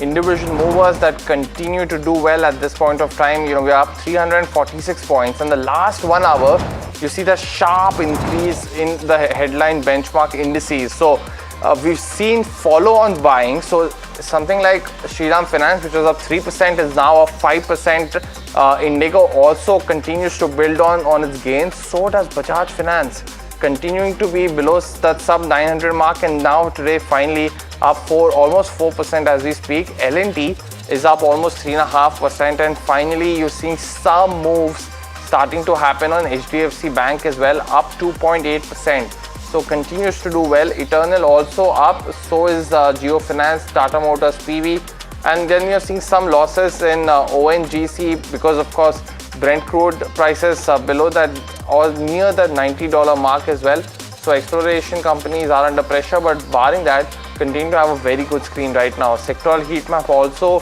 shows you that perspective. In terms of the top gainers, you're seeing financial services as well as realty actually continue to do well, while the Nifty Bank also up 2.2%. So it's the third day we are seeing buying on that index, sustaining those levels, and today follow-on buying continuing to impact positively at this point of time. But the advanced decline ratio is the other key factor. We highlighted that this week wasn't for the broader market, so you saw that consistently being under pressure. Today that story has completely reversed at this point of time, hence a very positive 2,200 stocks that are buzzing and in advancing in trade today compared to declines of just a tad below 400, but reflected in the mid cap, small cap also. And look at the BSE 500 also very quickly. So 1.7% up for the mid cap 150, follow on buying visible in broader markets too. But Tata Teleservices, one of the biggest gainers today, up 12.5% almost. Jindal, MMTC, Spark up between 9 to 10%. Ashok Leyland has now crossed that 7% mark. So lower crude prices will definitely be a very big positive for the fleet operators, and hence you've seen the stock come under pressure earlier, now doing very well. Home First up 7% as well, so is the data patterns. And the story continues with Rajesh Exports down again almost 5% at this point of time. But let me welcome in a guest to start taking your stock related queries. Ruchit Jain, Vice President Equity Technical Research at Motilal Oswal, as well as Nirav Ashar. He is the Head Equity Research at Latin Manhalal Securities. Gentlemen, both of you, thank you so much for joining in today. The first question, coming to you, Ruchit, from Sanjay Gupta from Bengaluru.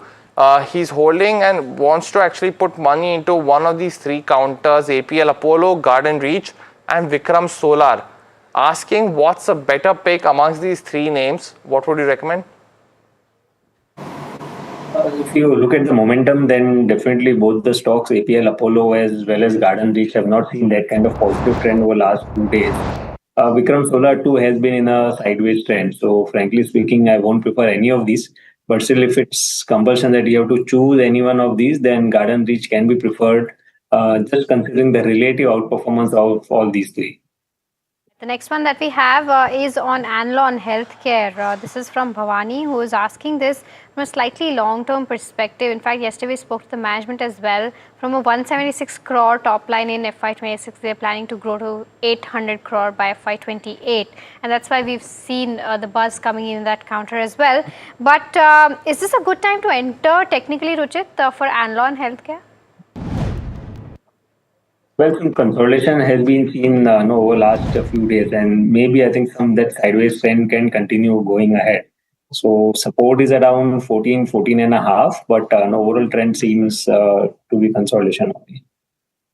Consolidation currently on Anlon Healthcare, but next one that's coming in, it's on Sagility. Let's pull up the counter again because it's getting to that very interesting zone again under pressure, and slipped in the morning below that 40 mark and just revived and from that lower level. But Ram Iyer is actually holding 1,000 shares at 39. Nirav, very good afternoon to you. Welcome to the show. On Sagility, do you feel that these are good levels to look at the counter? The first level of buying happened at 37, all the way up to 43, back at 40. What would you recommend? Good afternoon and thank you for the invite. I think Sagility is going to be focusing on offshoring of the operations, and it's going to test the patience because margins might take a while to really show some improvement. So if you are there for the long haul, then you can hold on to the stock, but then there are better options which are available in the market. All right, so that's the view coming in on Sagility India. The next one that we have is from Aarti, who is writing us from Bengaluru. She's asking about Electra Green Tech. She says she's bought 20 odd shares at the levels of 1198. Should she continue to hold? Is what she wants to know about. Rujit, on the charts, what should she do? It should continue to hold, although the stock has seen some sideways or consolidation move in last 1.5 months. But the good thing is that the entire consolidation is above its crucial 50 and 200 DMA supports. 1200 is a good support for the stock. Till that is intact, you should continue to hold. Got that view, Ruchit. So, continuing to see some good positive moves right now on Electra Green Tech. But, let's go across and take another question. And this one's from NMDC. Our viewer has bought shares at 94 and asking if he should continue to hold this counter right now or no. Ruchit, what would you recommend? Metals as a theme, I believe, will not show that kind of outperformance that we have seen over last 1.5 years, at least in the short term. So I think if you want to ride this trend for the near term, then better to switch to some banking and NBFC names where the trend looks to be just starting. So I would suggest although NMDC is not negative, but relatively I think other stocks can do better. So you can switch from NMDC to other stocks from banking and NBFC space for the short term. Okay, the next one that we have is on Idea Forge. Kapoor from Lucknow is holding 15 shares at the levels of 77.58. He wants to know whether he can continue to hold, sell. Nirav, your view on Idea Forge? Well, I think he can continue to hold with a medium-term perspective. And I'm wondering because on Idea Forge, at what point of time did it actually reach 77? I hope it doesn't mean 770. Yeah, because he's written 77.5. Yes, and he's also confirmed that as well. But even if it's bought it at 770, it's a good level that he continues to be at least for now in terms of where the current market price continues to be at. But let's take the next question now, and this one's on MV Photovoltaic. It's a stock that has done well since listing, and Mana from Gurugram wants to actually make an entry into the stock right now. Nirav, is it a good time to look at the sector, look at the stock as well? I think a lot of these beneficiaries of that ALMM 2.0 coming in from June, so sales have to be localized. Do you feel that this is a preferred pick in that space? Well, there is a lot of exciting things which are happening in this space. There's a lot of thrust on renewable energy, and there is a lot of scope for integrated players, a lot of focus on indigenization. So definitely one can enter at the current levels. Okay, all right. The next one that we have is... this is on EID Parry, and this is from our viewer Satyan. He wants to know whether he can go ahead and invest into this counter or not, and whether this is the right price level or not. Ruchit, your view? No, I would prefer to avoid, although the prices have corrected from the highs. But if you look at the relative performance compared to the other stocks, even when the markets are going up, it's certainly not that good. So that low top, low bottom structure is there, and the recent selling has also been supported by high volumes. So whenever you see such volume-based selling, those stocks tend to underperform. So I would recommend to avoid bottom fishing. He's already holding Allied Digital Services. It's a very small company of 600 odd crores, and he wants to know if he can make that switch. I think that's also a no. Correct? Rujit? Allied Digital also. Yeah. Sorry, go ahead.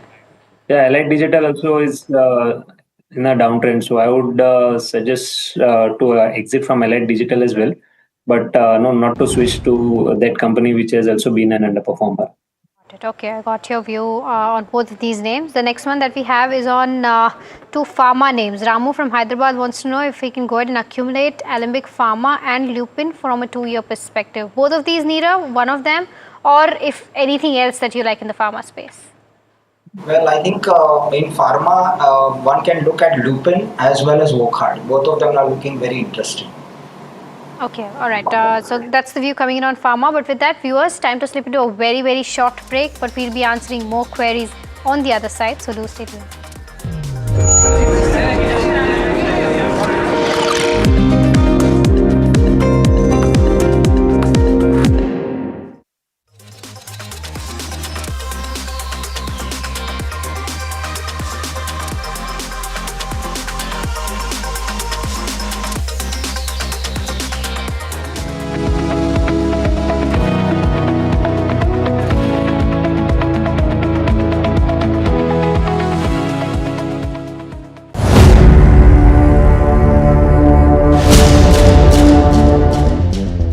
When you say that 15.5 lakh crore is correct and the SEBI has only found 3,000 crore, that's over a 90% error right there. The 15.5 lakh crore revenue which has come in 4 years is perfectly correct.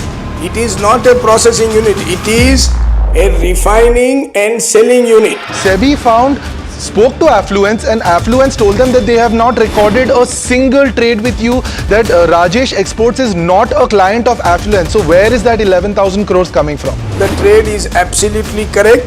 We have given all the required clarifications to SEBI in this regard. You're directly saying that SEBI's finding is wrong. They found that certain numbers of trades have been done from your personal account. I am not telling SEBI's finding is wrong because there has been no finding as yet.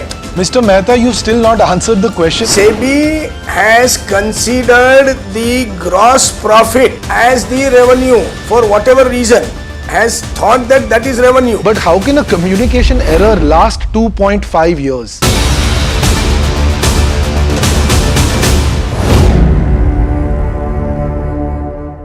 This is where the future shows up first. Conversations with the biggest names in tech and AI.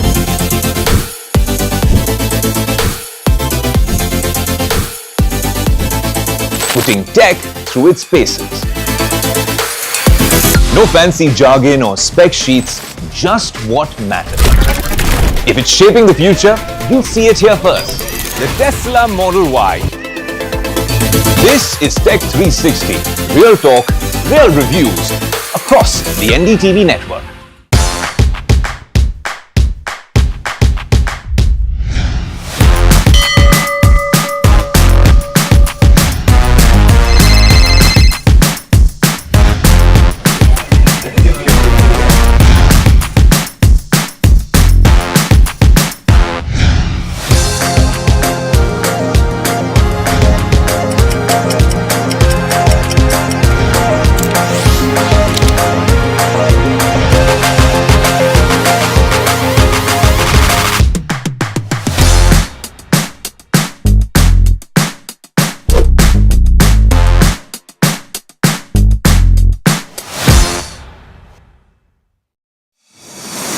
India Inc.'s most respected names chose India Inc.'s best and brightest.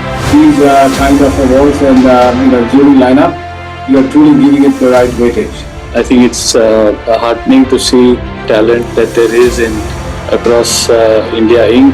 We should be awarding companies and individuals who have focused not only on growth but also on bringing good governance. Be part of jury and vote on the people, the men, the women, the companies in India who have the right stuff is a great opportunity for us. For us, the biggest thing is trust. That's what we provide. We need leaders in India that can help take India being a global superpower. We got a fantastic jury and we've left all decisions to the wisdom of the jury. Who will earn India's top business honors? Find out at the NDTV Profit Business Leadership Awards. Coming soon. Hi, I'm Tamanna Inamdar.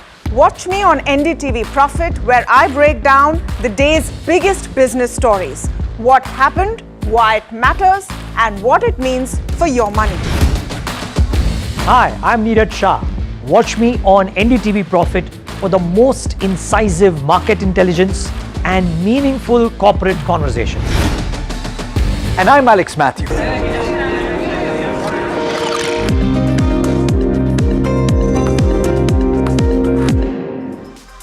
Welcome back. You're watching Ask Profit, and it's time for a rapid fire round. Ruchit and Nirav, try to keep your answers as short as possible. The first one that we have is on Wipro. Srinivas from Hyderabad. This is holding Wipro at an average price of 277. 175 shares is what he has. Wants to know if he can wait for some time for some recovery. Ruchit, your view? Wait for a recovery, but keep a sell on rise approach. Nirav, actually, should he just apply in the buyback? That's the question. Yeah, he can apply. The next question, coming in now, it's on Hikal. Bought shares at 188. Ruchit, should he still continue to hold this counter? Keep a sell on rise approach. Near 200, you can look to exit. Okay, the next one that we have is on PNB. 7,000 shares, bought at the levels of 109. Continue to hold. Rakesh Gupta from Delhi wants to know, Ruchit. Yeah, continue to hold. PSU banks are witnessing a trend reversal now. Next one's on KFinTech. Prashant from Bengaluru wants to know if he should continue to hold at 927 Nirav or switch out to some other players like Nippon AMC or MCX. Shift to MCX. Okay, Ola 350 shares, bought at the levels of 80 rupees. What should I do? Cut my losses? Mohit Dubey from Noida wants to know. What's your view like, Ruchit? Continue to hold. So Ruchit, where are you expecting this to go? Because at 46 also, this is a very new level for investors to watch after the recovery. So what's your target? The stock has surpassed its 200 EMA recently. 58 is where the short-term targets are coming. So maybe around 57, 58, one can review it again. Well, 57 would be very interesting on Ola Electric. The next one's on CG Power. Despite the run-up, Nirav, is this still a good time to buy? Yes, definitely. Okay, the next one that we have is from Dr. Lavanya. She wants to know if this is the right time to enter SBI, Ruchit. Yes, can buy at current levels. The risk-reward ratio is favorable. Manish wants to enter into ABB right now and buy over 100 shares. Nirav, is it a good time to buy into this right now? Yes. Okay, the next one that we have is on Bajaj Housing Finance. Our viewer has bought it at the levels of 156. Continue to hold, average at the current levels, Ruchit. Trend is still sideways. Wait for pullback towards 95 and then review again. SBI is the other one that Mr. Bharat from Andhra Pradesh wants to know about. Nirav, back again above that 1,000 odd level. Is it a good time to buy? Definitely yes. Okay, the next one is on Tata Chemicals. 94 shares bought and sitting at a loss of 21% for 6 months. Continue to hold, Ruchit? Yes, continue to hold for move towards 860. The next one's Apollo Tyres, bought by Ramesh from Bengaluru at 509. Trading way below that level, Ruchit. Is there a chance to get some recovery? Quite possible given the fall in the crude oil price recently. Pull back towards 430, 440 is possible. The next one coming in now, it's on a bunch of stocks that Jaydev wants to invest in. Larsen, Cummins and ABB. I think Nirav, you spoke about it, and Hitachi Energy. So out of the pack, any that you have any recommendation on? Last looking very compelling. Got it. The next one coming in from Padmanabha Mitra from Kolkata and wants to know about a very smaller stock. I don't know if Ruchit, you might be tracking it, Pinnacle Exploration. I don't have the chance to look at the market cap, but any view, Ruchit, that you might have on the stock? No idea on this. Okay, Acme Solar is the other one. If it's the right time to buy into this right now, Nirav, would you recommend that? Yes, can look at it from a medium term horizon. Next one's on Dynacon Systems, and I think stock's trading at 10,000 odd. Let's pull up the counter because our viewer, okay, this is Dynacon System at 1,300 odd.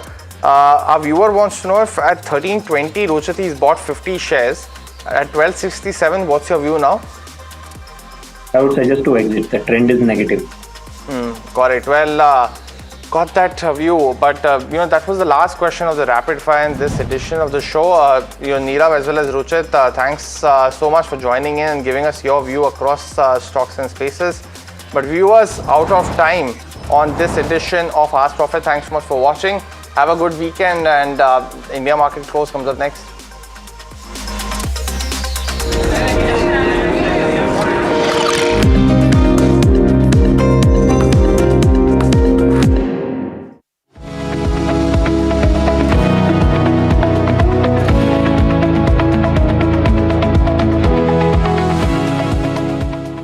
This is where the future shows up first.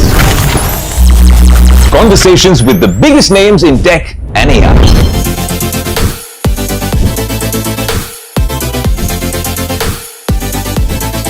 Putting tech through its paces. No fancy jargon or spec sheets, just what matters. If it's shaping the future, you'll see it here first. The Tesla Model Y. This is Tech 360. Real talk, real reviews across the NDTV network.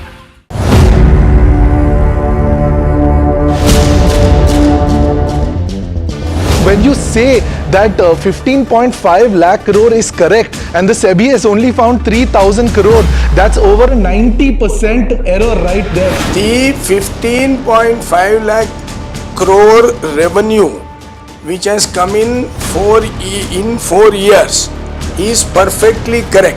It is not a processing unit, it is a refining and selling unit. SEBI spoke to Affluence and Affluence told them that they have not recorded a single trade with you, that Rajesh Exports is not a client of Affluence. So where is that 11,000 crores coming from? The trade is absolutely correct.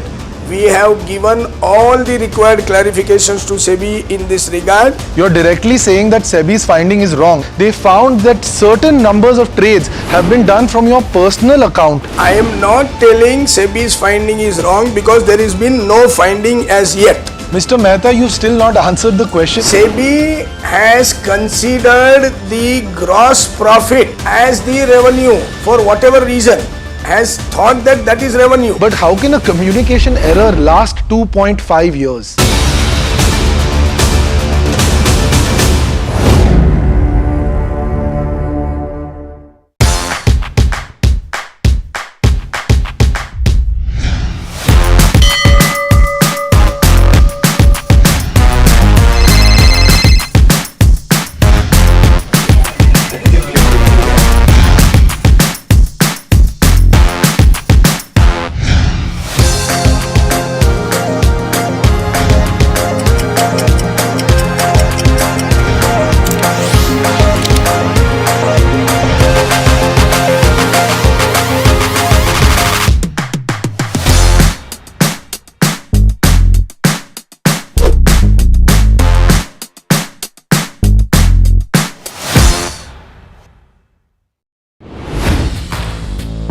Hi, I'm Tamanna Inamdar.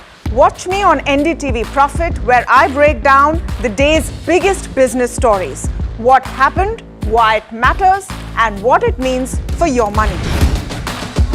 Hi, I'm Neeraj Shah. Watch me on NDTV Profit for the most incisive market intelligence and meaningful corporate conversations. And I'm Alex Matthew. Markets, mutual funds, insurance, personal finance. I help you cut through the noise and make smarter financial choices. And here's where you can watch us.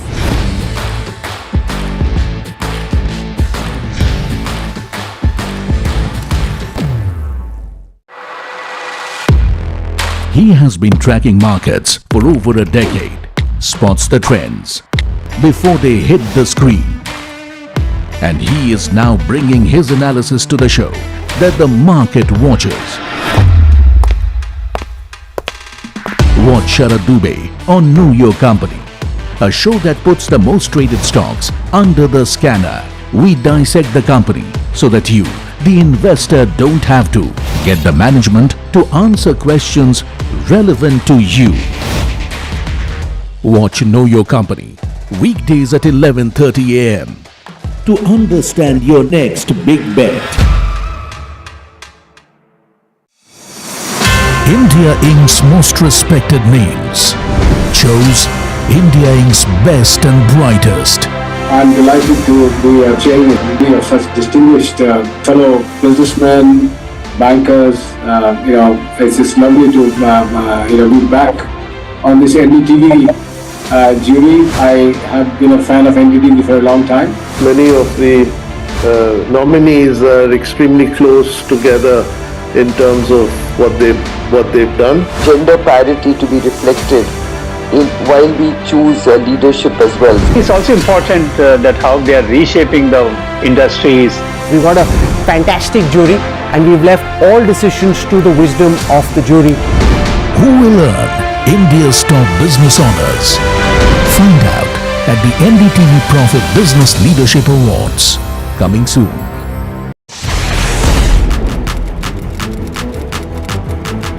When the headlines move fast, perspective matters. On Editor's Cut, our editors come together with experts to distill the week's information blitz into clear perspective. Down the stories shaping the world.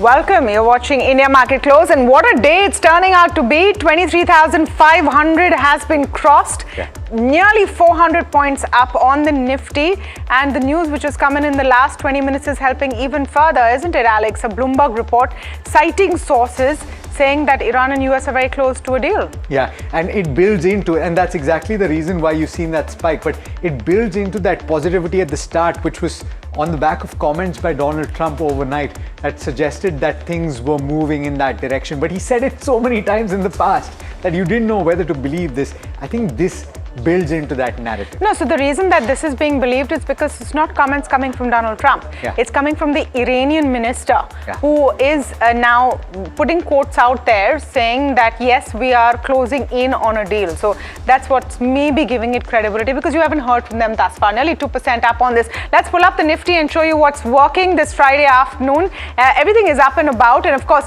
it helps when crude falls off so dramatically. Shriram Finance, interesting that Shriram Finance is on top of the charts, because that's the favorite for the bulls when they come back in. Look at Indigo at its highest levels in quite a few weeks, 4.5% up. Larsen & Toubro, Bajaj Finance, HDFC Bank giving that kind of a push. What's on the lower side? An ONGC expected when crude cools down that effectively and quickly. Nestle taking a bit of a knock. Pull up the intraday. Nestle, you'll probably see a downtick after that news has come in that FSI, that's the authority, the regulator. Yeah, you've seen that sharp knock that they have sent them a notice about, if I'm not mistaken, a larva they found in a Maggi packet or some such. So that's why you have that sharp knock. But once those clarifications come in, you might see a rebound there as well. 3% down on a Nestle. But apart from that, it's looking quite positive. It does. And ONGC was what we were talking about. So that's upstream oil companies, right? It's down about 2.8%. But really, Interglobe Aviation climbing as much as 5% is the reason why ONGC is down in the dumps. Pull up crude oil, because that's one of the main reasons why there's so much optimism here in India in the risk assets, because you have cuts of close to 5%. It's at 86. When was the last time we spoke about Brent crude at 86? It's been 119, it's been 105, it stayed at very close to 95, 96. But this is a big deal for India, and therefore the rupee. We've seen so many measures over the course of the last 1 week, and it's taken a little time to parse and to understand what the possible impact could be. So pull up the rupee if we can. And this is a big move for the Indian rupee, as much as 72 paise strengthening in a single day, in a single session, and on the cusp of breaking back into the 94s. Yeah, no, it's amazing. I think if you just look at Brent over a day, even a 24-hour period, you will see it going from 93 thereabouts to an 86. So it's a sharp come off the clip. Just the small cap and the mid cap very quickly. We'll go through the sectoral indices before we tell you all the factors this afternoon. 2% up on the Nifty, mid cap 150. The small cap even better, 2.5% up nearly. Let's pull up the sectoral heat map for you and tell you what's happening over there. Everything pretty much in the green. Like we told you, Nifty Realty becoming one of the lead indicators. Nifty IT the only one sulking, but that's 0.3% down. I mean, ahead of the SpaceX IPO liftoff or listing liftoff, Indian markets are also trying to gain that kind of height, isn't it, today? So that's an interesting one to watch. Here's what's happening in the market. Risk on sentiment is back. Clarity emerging on a peace deal, and we'll pull up those lines of what the agencies are saying for you in just a second from Bloomberg. They're quoting the Meher News Agency, of course. The Nifty key resistance at 23,500 to 23,500 to 23,800. If I can just see the rest. Nifty Bank resistance at 56,500 to 56,000. So that's another key one to look at this afternoon. Brent crude at a 2-month low. Rupee is showing strength as well. And India May CPI data will be out today. The June Forex reserves are also something to watch out for. And of course, SpaceX listing. The value buying, as you can see, is resuming in smids. But let's talk about what Bloomberg is reporting. The US-Iran deal, as per reports that Bloomberg is citing, says that there's an MOU that stipulates reopening the Strait of Hormuz within 30 days. This is the important one. As a result, US will withdraw forces from the area surrounding Iran. Oil sanctions on Iran to be lifted under the US deal. This is important. That means there is so much more supply that will come onto the market. Iran's $24 billion funds to be released in 60-day talks. Bloomberg is, of course, saying this, citing Meher sources, that's a news agency in Iran, on the draft US-Iran MOU. The approval on this is pending authorities. I'm going to go across to David Morrison first. He's senior market analyst at Trade Nation. David, very good afternoon to you from where we are. This set of information on a possible deal seeming more believable to you than versions and variations we've seen in the past? Very much so. We have had so much misinformation, disinformation, chopping and changing, all coming from the US, from President Trump. This week has been an egregious example of, from 1 minute, there's going to be an all-out attack on Iran, there's a threat to take over Karg Island, all this. And then now we've actually heard from the Iranians, and it seems like we can trust what they're saying in the fact that they are addressing the memorandum of understanding, that they're talking in detail about what is in that memorandum and how steps are going forward to reopen the Strait of Hormuz, so as long as the US stops its blockade, and a number of other things. And now we have also, of course, we've also heard from President Trump, who is making positive noises about this. So it's a real relief to actually hear both sides coming down and saying that this is something that is workable and achievable. Hi, this is Alex. The concern here, though, is that from the start of this conflict, it's been 3 entities that have been involved. And Israel is not someone that we've mentioned so far, and that aggression in Lebanon continues. That remains a pain point. And so any escalation on that front from Iran's perspective would not be something that would be easily ignored, would it? Is that the worry here? Absolutely spot on. We haven't heard from Israel. We don't know what may happen. It does sound like Mr. Netanyahu is really wants to go ahead and continue operations in the south of Lebanon against Hezbollah. And that is, you're absolutely right. It is an unknown, and it is something that is definitely a concern going forward and certainly over the next few days and certainly the weekend. Hopefully, we would get something tied up and between the US and Iran, and yet there hasn't been any direct mention of this morning on either the US side or the Iranian side. So we'll have to wait and hear. But as you say, it's definitely a wild card and something to be concerned about. You know, David, one thing that Trump has been saying, and it seems to be playing out, is that when this changes, crude will come off sharply. It will crash pretty much. We've already seen a sharp downtick in the last 24 odd hours. Where do you see crude settling? That's a very interesting question. I mean, we have. We've seen, looking at sort of front month Brent, which is the August contract, that's now at around about an 8-week low. And that is very encouraging. I would have thought that once we've got the Strait of Hormuz open, although, of course, logistically, there is so much still to sort out, but countries are going to want to build up their inventories. We've got to get production back online on facilities that have been damaged around the Gulf region.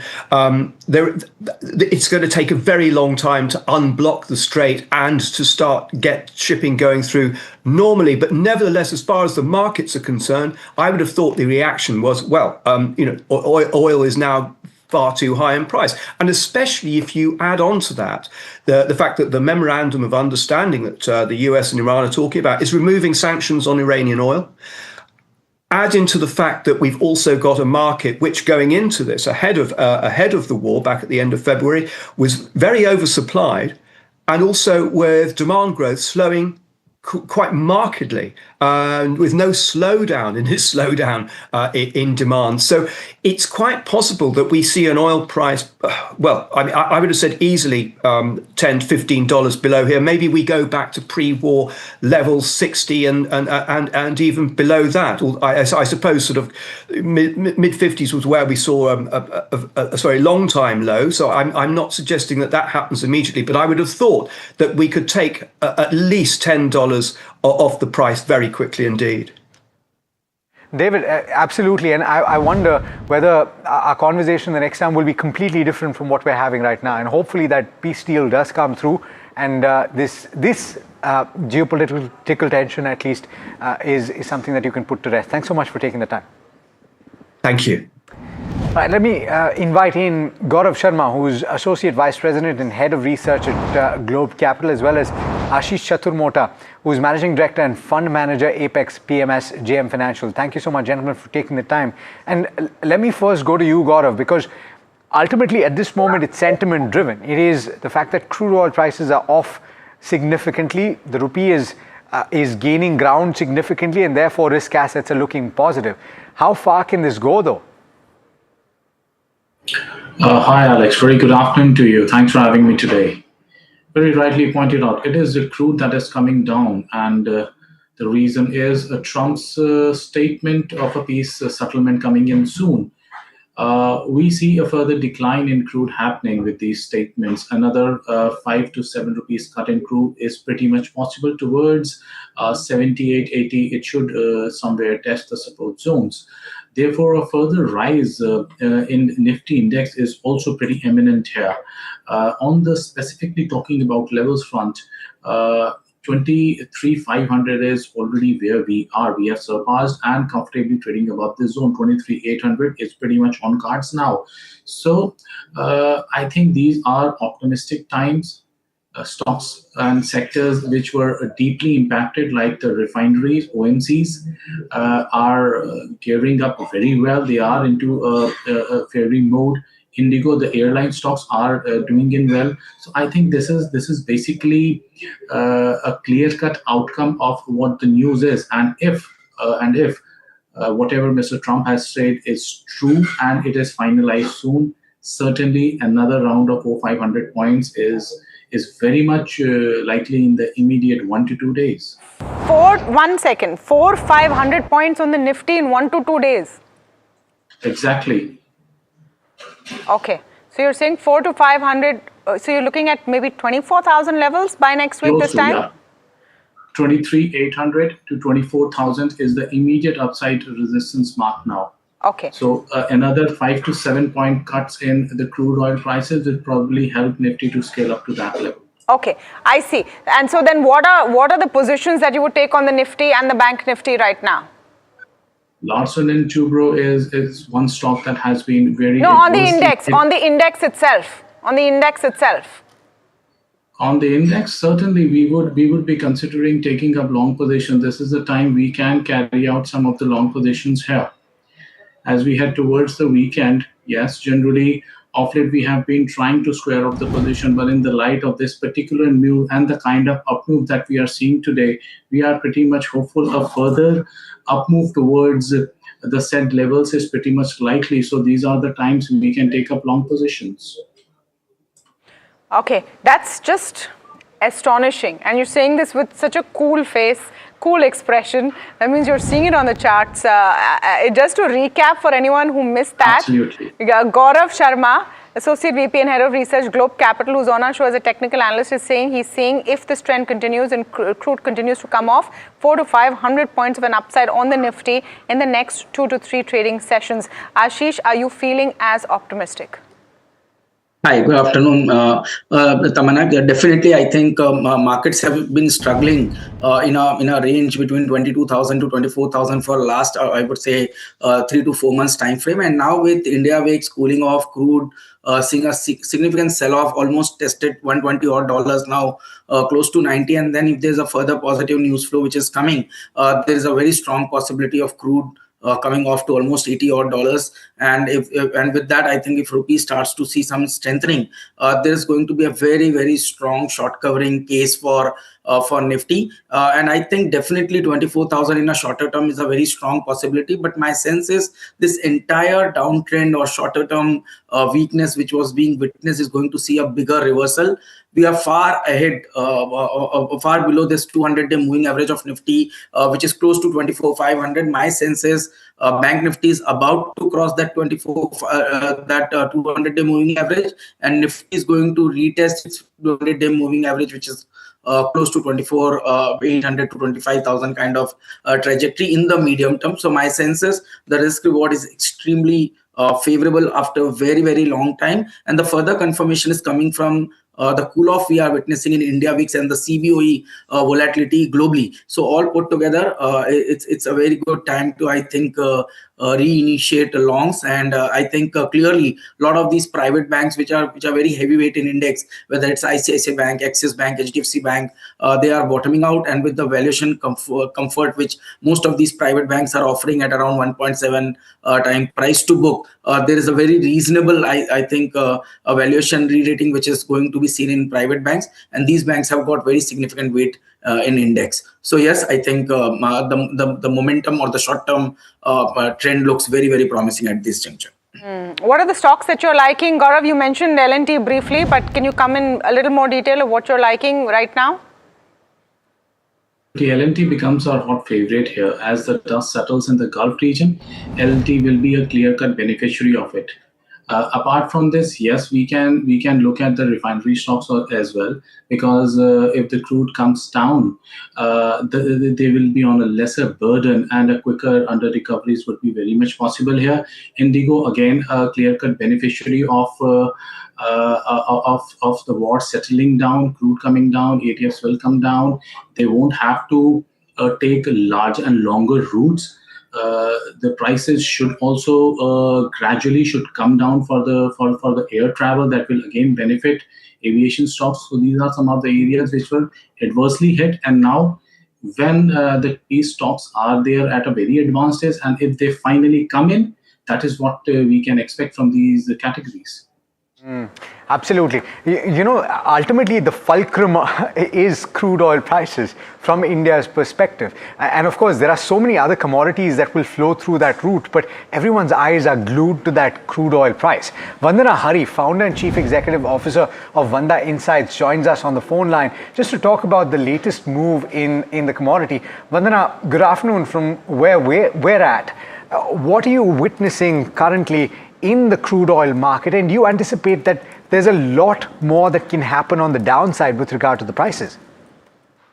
Yes, a very good afternoon to you too.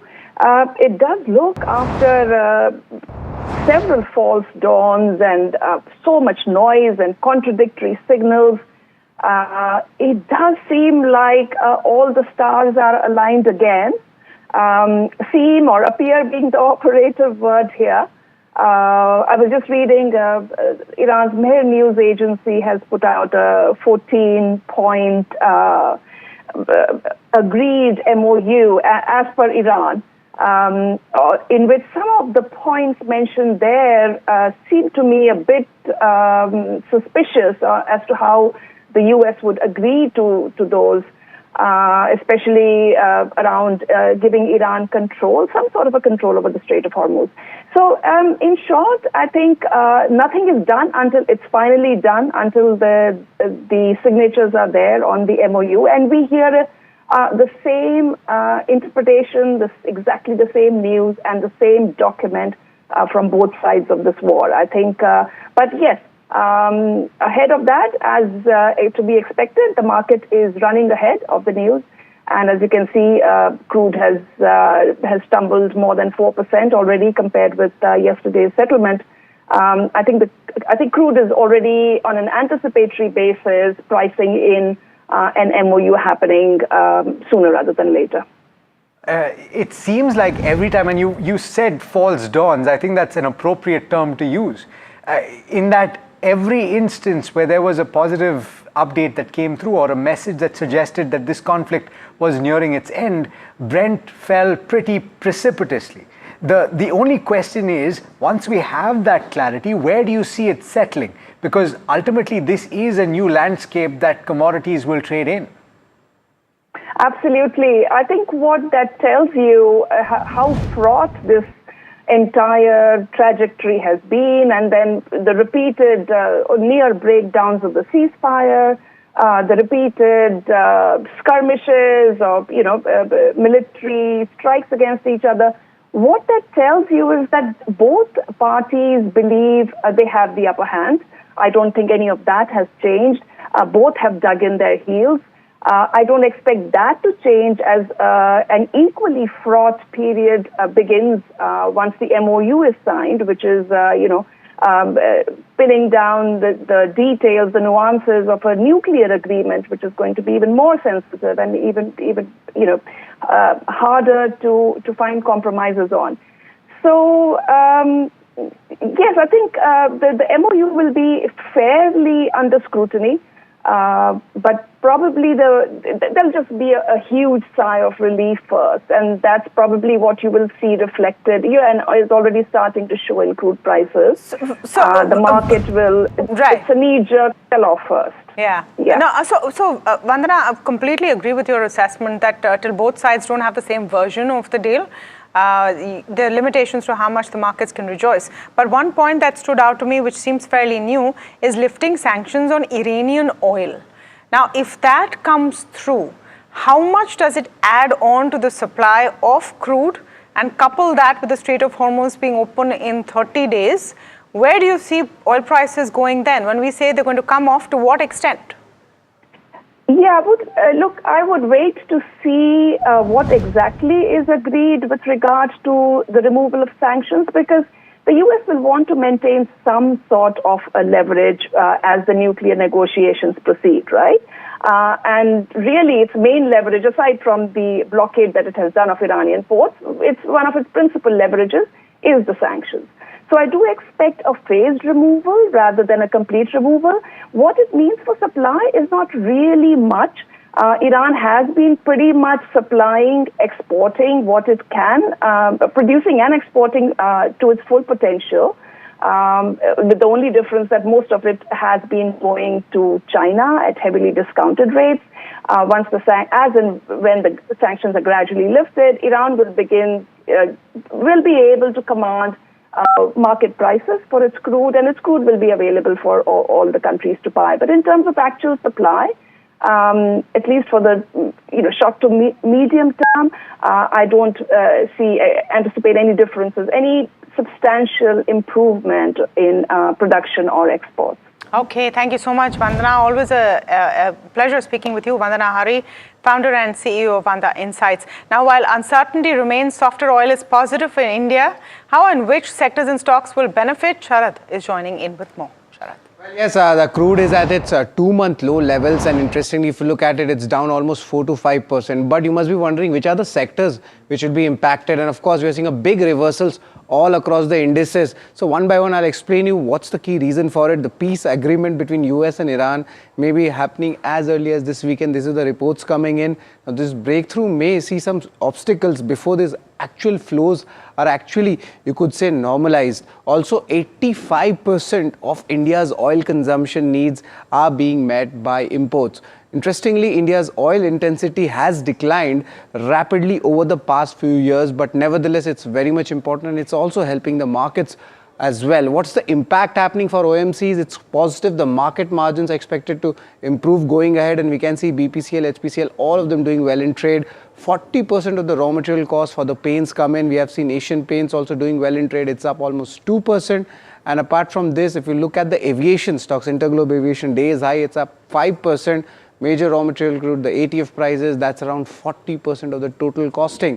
Over there for lubricant manufacturers also it's positive for both Castrol and Gulf Oil, because 50% of the raw material cost comes from just crude derivatives. Tires also it's quite positive. The synthetic rubber, carbon black and chemicals, most of them are derived from the crude segment, and we are seeing all the tire stocks firing in the day's trade. Roughly 40% of the raw material cost basket comes in for them.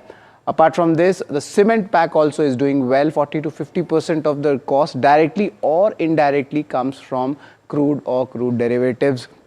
But what's negative, that's also important, especially for the oil explorers. We have ONGC, HOAC, Vedanta. That's where a little bit of negative reaction could come. And remember, there's an important number. For every $5 per barrel decrease in the Brent, this will decrease the EPS of ONGC and Oil India also between 5 to 2%. So that's definitely there. But there is a thought on Goldman Sachs on oil. They have stated that they have given a maintained Brent forecast of $90 for the fourth quarter 2026 on smaller numbers. Hormuz easing offsetting tightening from the longer disruption. So there is a caveat going ahead, and they're assuming that the Gulf exports normalize by late August. It's not going to happen very fast. It's going to take some time.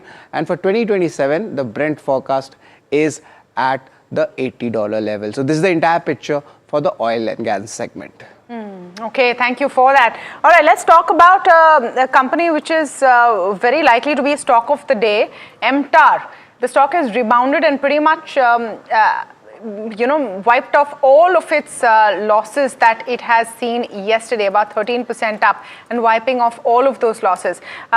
Well, in part because of their explanations of what has happened, and also in part of what's happening around. You're also seeing the latest news on your ticker while we're at it, that the US-Iran agreement could be signed as early as Sunday in Geneva. It's a statement from the G7 which is coming in via Bloomberg. So watch out for all of those factors as well, which is making the whole situation look much rosier. But let me go across to the MTAR Tech Managing Director, Parvat Srinivas Reddy, joining in now. And thank you, Mr. Reddy, for your time with us. I know you've spent the day explaining what has been happening with MTAR. Why do you feel that there's not going to be a problem with Bloom Energy? I remember the last time we were speaking and we were talking about how much Bloom Energy takes up space in your revenue book, right? About 55% of orders, and which is why maybe that panic reaction. Just to understand, have you had any kind of communication with Bloom on this one data center project which may get impacted for them?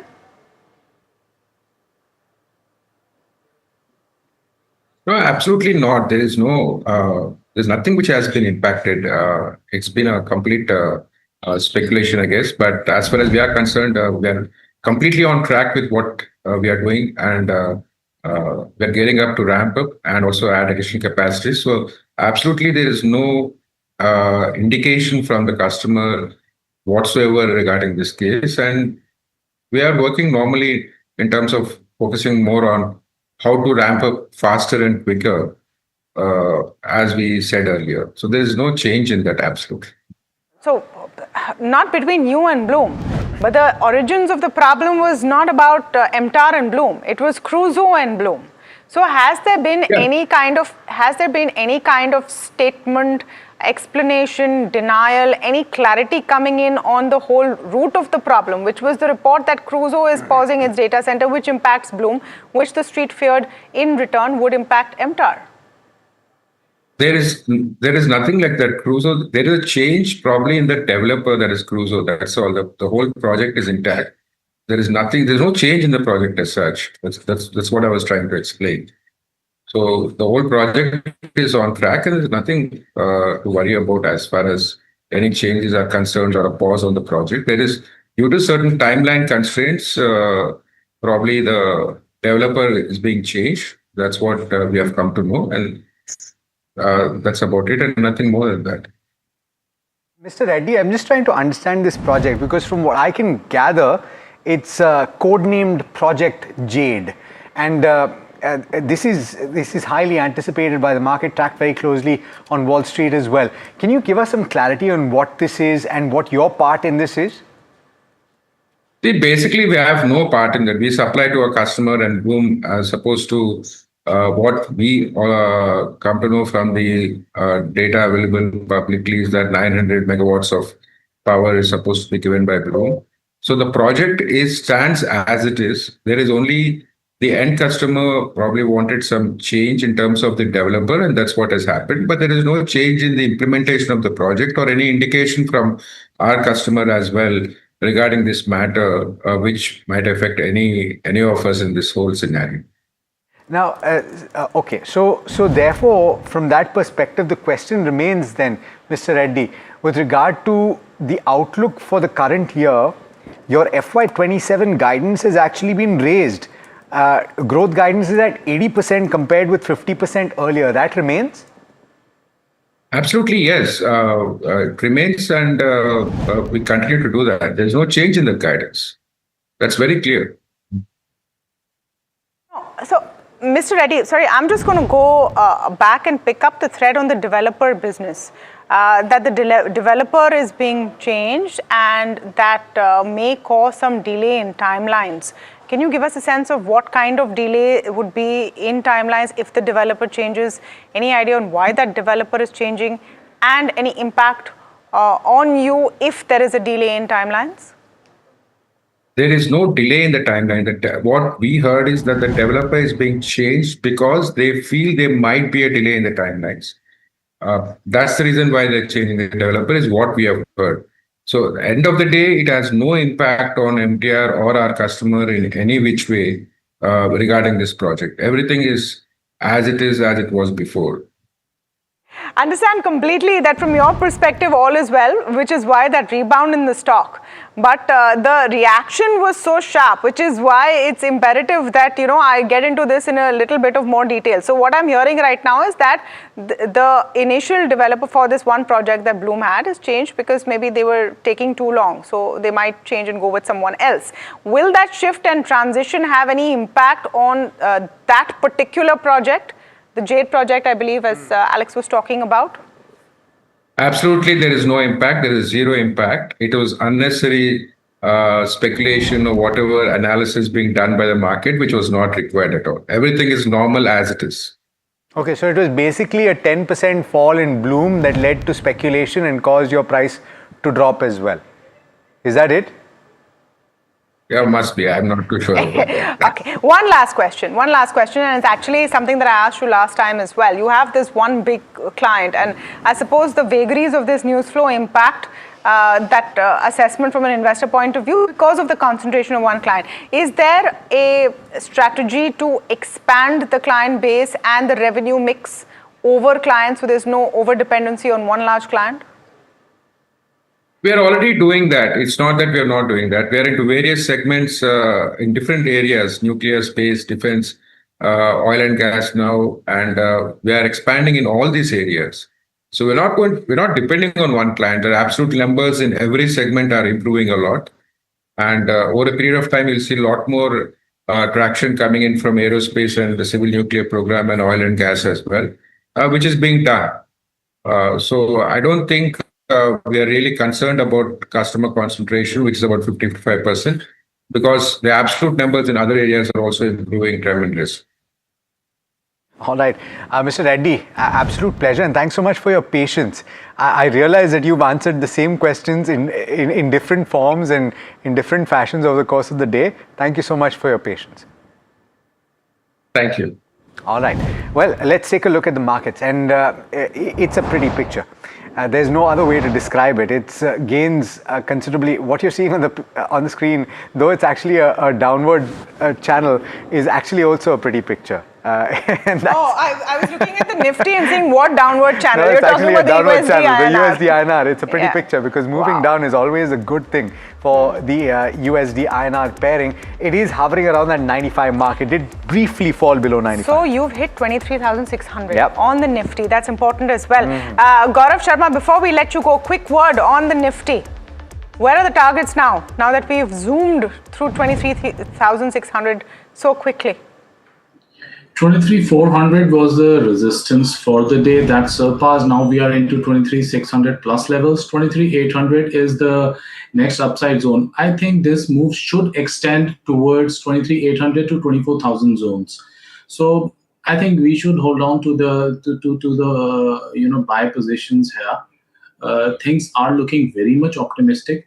crude, declining crude, and improvement in rupee. Both are the positive catalysts that are taking Nifty upwards. Another important point, Tamanna, here is that Bank Nifty has gained too much, 3% of uptick in BankX as of now. So this also increases the hopes. If certainly this is most warranted, because it has managed to surpass the confluence zone of its important short as well as long-term moving averages. This is also a very healthy number here, and we believe that it should scale up to 57,500 odd levels now.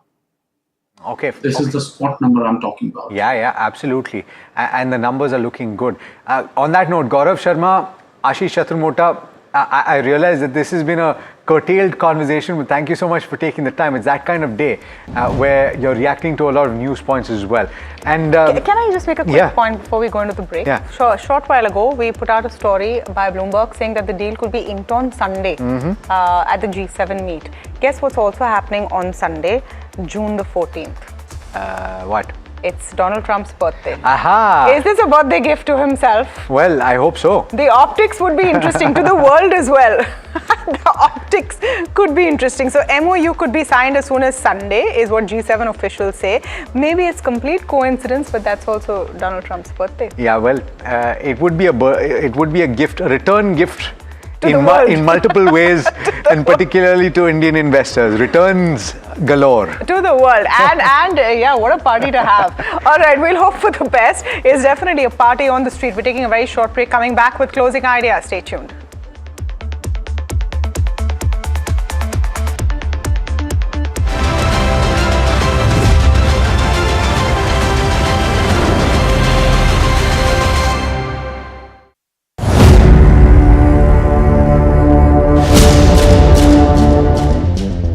When you say that 15.5 lakh crore is correct and the SEBI has only found 3,000 crore, that's over a 90% error right there. The 15.5 lakh crore revenue which has come in 4 years is perfectly correct. It is not a processing unit, it is a refining and selling unit. SEBI spoke to Affluence, and Affluence told them that they have not recorded a single trade with you, that Rajesh Exports is not a client of Affluence. So where is that 11,000 crores coming from? The trade is absolutely correct. We have given all the required clarifications to SEBI in this regard. You're directly saying that SEBI's finding is wrong. They found that certain numbers of trades have been done from your personal account. I am not telling SEBI's finding is wrong because there has been no finding as yet. Mr. Mehta, you still not answered the question. SEBI has considered the gross profit as the revenue for whatever reason, has thought that that is revenue. But how can a communication error last 2.5 years?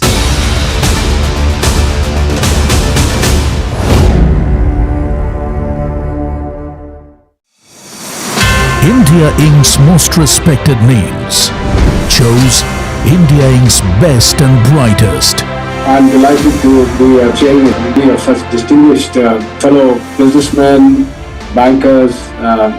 It's just lovely to be back on this NDTV jury. I have been a fan of NDTV for a long time. Many of the nominees are extremely close together in terms of what they've done. Gender parity to be reflected while we choose leadership as well. It's also important that how they are reshaping the industries. We've got a fantastic jury and we've left all decisions to the wisdom of the jury. Who will earn India's top business honors? Find out at the NDTV Profit Business Leadership Awards. Coming soon.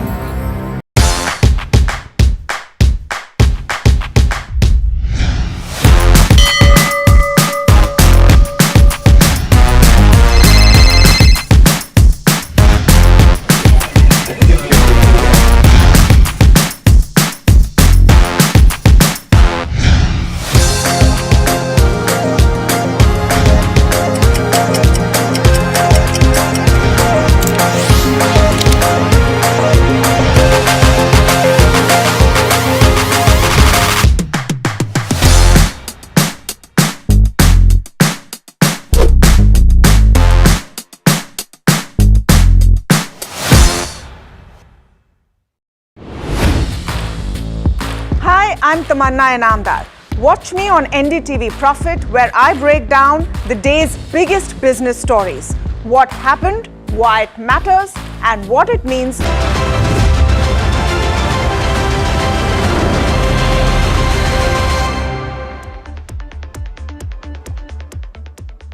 Welcome back. You're watching India Market Close, and the market is cheering the possibility of a peace deal as early as this weekend. But there's a cohort of stocks that's not doing too well. And in fact, the biggest loser on the benchmark Nifty 50 is Nestle India on account of a note that was sent out by FSSAI. This is the food safety regulator that has taken action against a couple of these companies, including Nestle. There's also Devyani in that list. But let's go across to Nimit to find out more, because he's got details of this FSSAI order as well as some details from what certain companies have told him. Nimit, what are you picking up? So just to give you a background on that, as you explained, the FSSAI, the Food Safety and Standards Authority of India, has issued 3 notices. One to Nestle over complaints alleging that there were insect and insect larvae in the Maggi packet itself. Another to KFC about hygiene conditions. And a third to Flipkart and a producer of dates, Open Secrets, over insects in their dates product. Now, of course, these are based on complaints made on social media, and we've reached out to all these companies. Devyani International, which owns the KFC store that has been mentioned in the complaint here, has said that they are conducting an investigation based on the notice issued by the FSSAI, and they will respond to the FSSAI shortly, and we'll keep to hear from them. We spoke to Sapphire Foods. Of course, Sapphire and Devyani merged their operations and own most of the KFC outlets in India, and Sapphire says that they have nothing to do with this, and it's Devyani store that is in question, so they've distanced themselves from it. We're also seeing Nestle respond negatively to the stock. Important to know that this is just a notice that's been issued based on social media complaints and allegations. This is not a finding at all, and these companies are bound to respond to this, and then maybe the FSSAI will take any action if required. Okay, so Nestle, you're seeing that card, but with Devyani International and Sapphire, not really. They seem to have rebounded from those levels. Devyani International about 2.5% up. Nilesh Jain, Head AVP Technical and Derivatives Research at Centrum, joining in today. So is Deepan Mehta, Founder Director at Elixir Equities. Deepan, I'm seeing that smile on your face. Are you believing that this is one Friday where we need not panic on what's going to happen over the next 2 days? Yeah, first of all, thank you for having me on your show. Well, I think the game goes on. Yeah. And we are at the mercy of President Trump. Whenever he says positive about the Iran war, markets go up, global markets go up. And whenever he starts threatening Iran, then we see a correction. Then this game has been going on for far too long. But I think that maybe this time around, hopefully they are more serious. And basically, we should have a kind of a more progress on this peace deal. Let us see the exact outcome. The key number to watch, of course, is the oil prices. They are down just now. They should remain down. And from India's perspective, we need to have this, I would say, lower subsidy payments.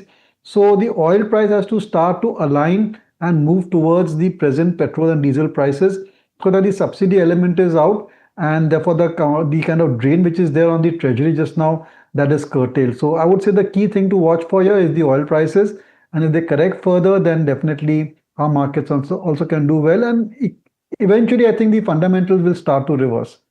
Deepan, you mentioned crude, and good afternoon to you, but what about rupee? Because ultimately this afternoon, and we're looking at the rupee hovering around that 95 mark, and remember it touched a bottom of very close to 97. So are you looking at that very closely as well? See, I think that the rupee will remain around these levels or so, even if the crude oil goes down. That's because Reserve Bank will take this opportunity for any inflows coming into the rupee, any dollar inflows. They will take that with both hands and try and increase their forex reserves. And the recent measures also which they have taken to encourage FCNR and ECB, all of that means that we should see a decent increase in our forex reserves. And that I think will provide even more cushion. So I think that rupee at 95 is the new reality. I don't see it going back to 90 or 88 like that. It never has happened. So we need to adjust to this new number of the dollar. and which is fine. I think, from an investor's perspective, we now start looking at export-oriented stocks in more positive light, and some amount of the uncertainty around FII flows going out, that may be addressed if the rupee stabilizes and the overall forex situation improves for the country. Nilesh, just on the Nifty and the Bank Nifty, what are the levels you see from here on? We had a speaker in the first half of the show who said that if crude continues to drop at this rate, he sees a 400 to 500 point upside on the Nifty in the next couple of sessions. Are you aiming that high? Very good afternoon, Tamanna. Good afternoon, everyone. Well, absolutely. In fact, we have seen a major development today that is coming from the Bank Nifty, and that is providing more comfort now. After a long time, we have seen on the weekly chart, the Bank Nifty is up more than 4%, and also on the verge of another breakout above its 200-day moving average as well. That is placed around 57,000. So just in case if we see that breakout coming in, the target on the upside will open up for 58,000 to 58,500 for the Bank Nifty. And coming to the Nifty index, see, Nifty has already given a short-term consolidation breakout from the levels of 23,550. Now, the immediate target that we are expecting on the upside could be around 23,800 to 24,000. Yes, another 200 to 400 point rally can be seen in the Nifty index in the June series. So the overall setup has already turned positive. The VIX have cooled off sharply in today's trading session by more than 6%, below 15. So that is giving more confidence. And today's rally was more sort of driven by a short covering. So a lot of call writers got trapped at 23,500 shy, and they are covering their short positions. Yes, so the overall setup has turned positive. Bank Nifty is likely to lead the rally from here as well. And Nifty immediate target would be 23,800 followed by 24,000. Actually, I completely forgot about the kind of short positions that you've had, particularly foreign institutions short to the extent of more than 90%. But I don't want to talk about individual stocks. Nilesh, what are you finding attractive at these levels? Banking, as mentioned, we are liking the banking space. Still, after today's spurt of close to 3 to 4% in the index, I feel there is more room left on the upside. So, first of all, Kotak Mahindra Bank, that's something that has given a good breakout, and we have already seen a good momentum as well. So, we expect further upside towards 415 to 420. So, these are the two targets on the upside, and the stop loss can be placed at 391. So, Kotak Mahindra Bank will be our preferred bet, followed by Bombay Stock Exchange, BSE. We did see a recent retracement from the highs near about 4,400 odd levels. It has corrected all the way to 3,800. Now, once again, the next level of up move has started. So we expect further upside towards 4,200 to 4,250 on the upside. So keeping a stop loss below 3,940, BSE is also buy. Okay. I mean, BSE, after the kind of run-up it's already had, just pull up the one-year chart of the BSE. Because the kind of moves that you've seen on the BSE are at dizzying heights as well, about 46% odd.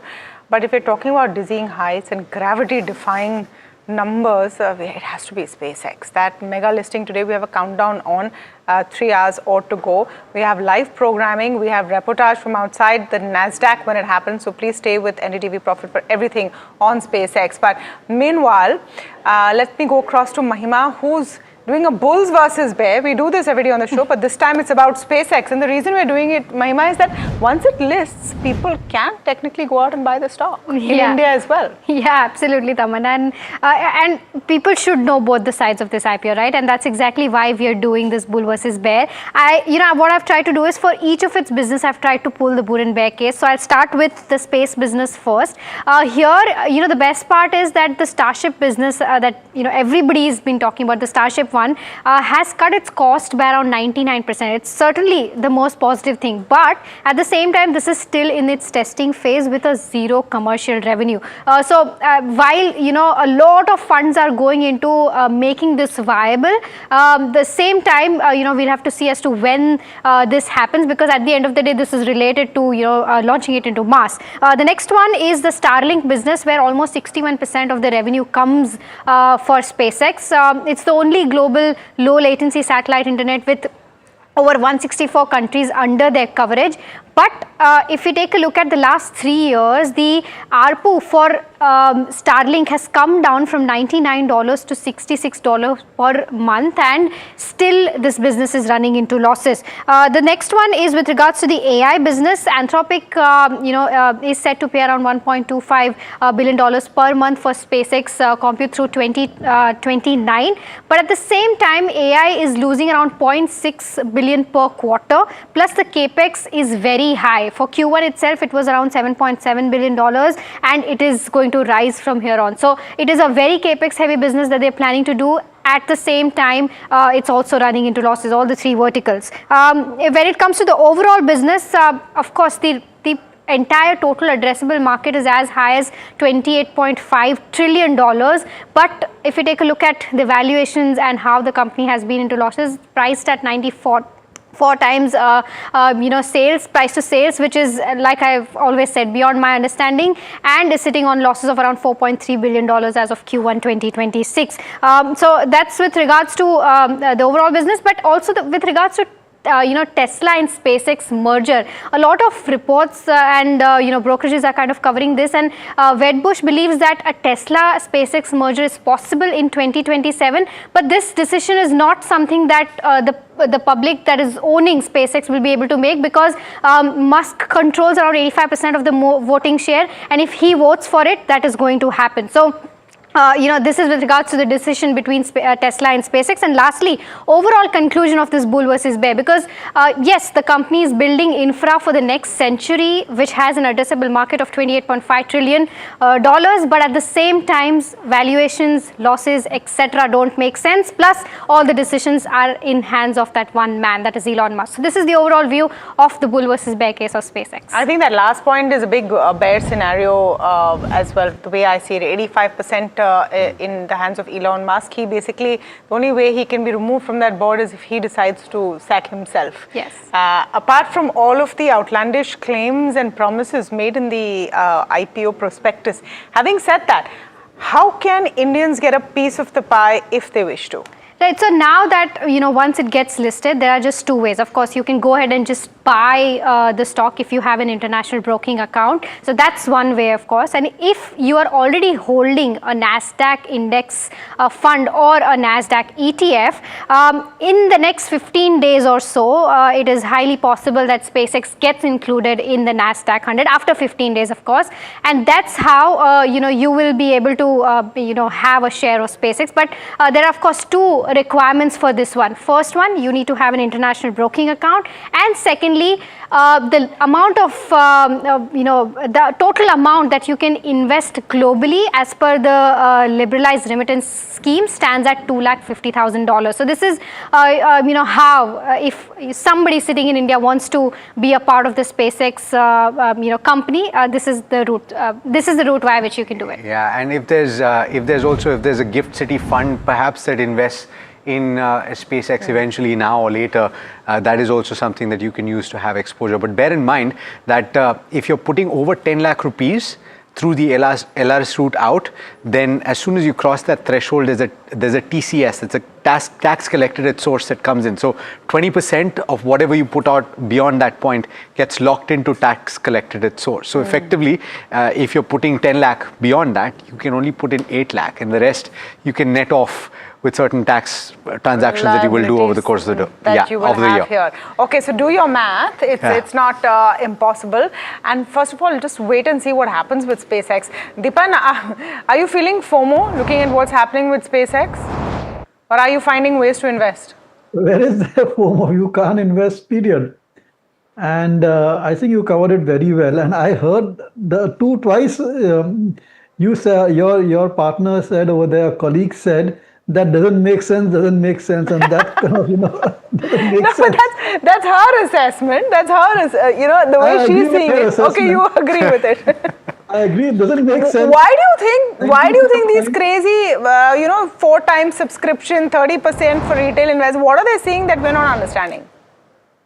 Well, I think that if this one really lasts and generates great returns from listing, then we'll have to redefine what do you mean by a bubble. I think 94 times sales and 4.8 billion losses, and still the stock goes up like a $1 trillion valuation.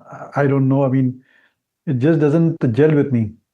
There's a reason, I guess, also why Christopher Wood has called this particular IPO also the peak of the AI euphoria.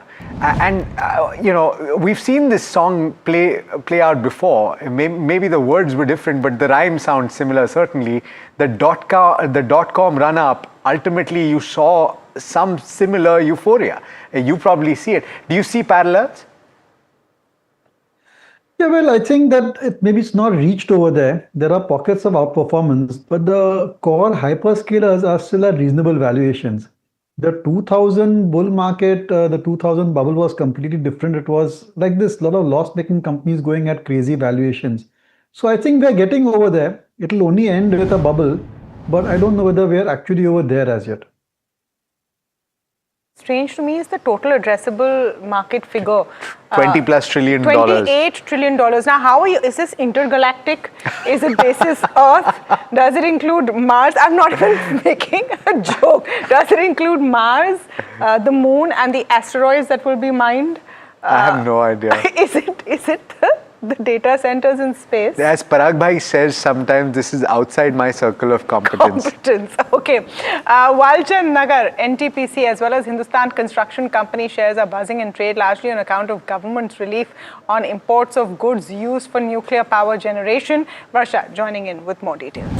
Well, yes, all three, rather Walchand Nagar and HCC, they are buzzing in trade as government has removed custom duty when it comes to nuclear imports, and this applies to past imports from 2019 to 2026. That means companies don't have to pay any pending tax, which reduces financial risk for nuclear projects. Now, the key policy change over here is earlier exemption were announced till 2035 in budget, now extended backwards to cover past imports, which removes uncertainty over past tax liabilities.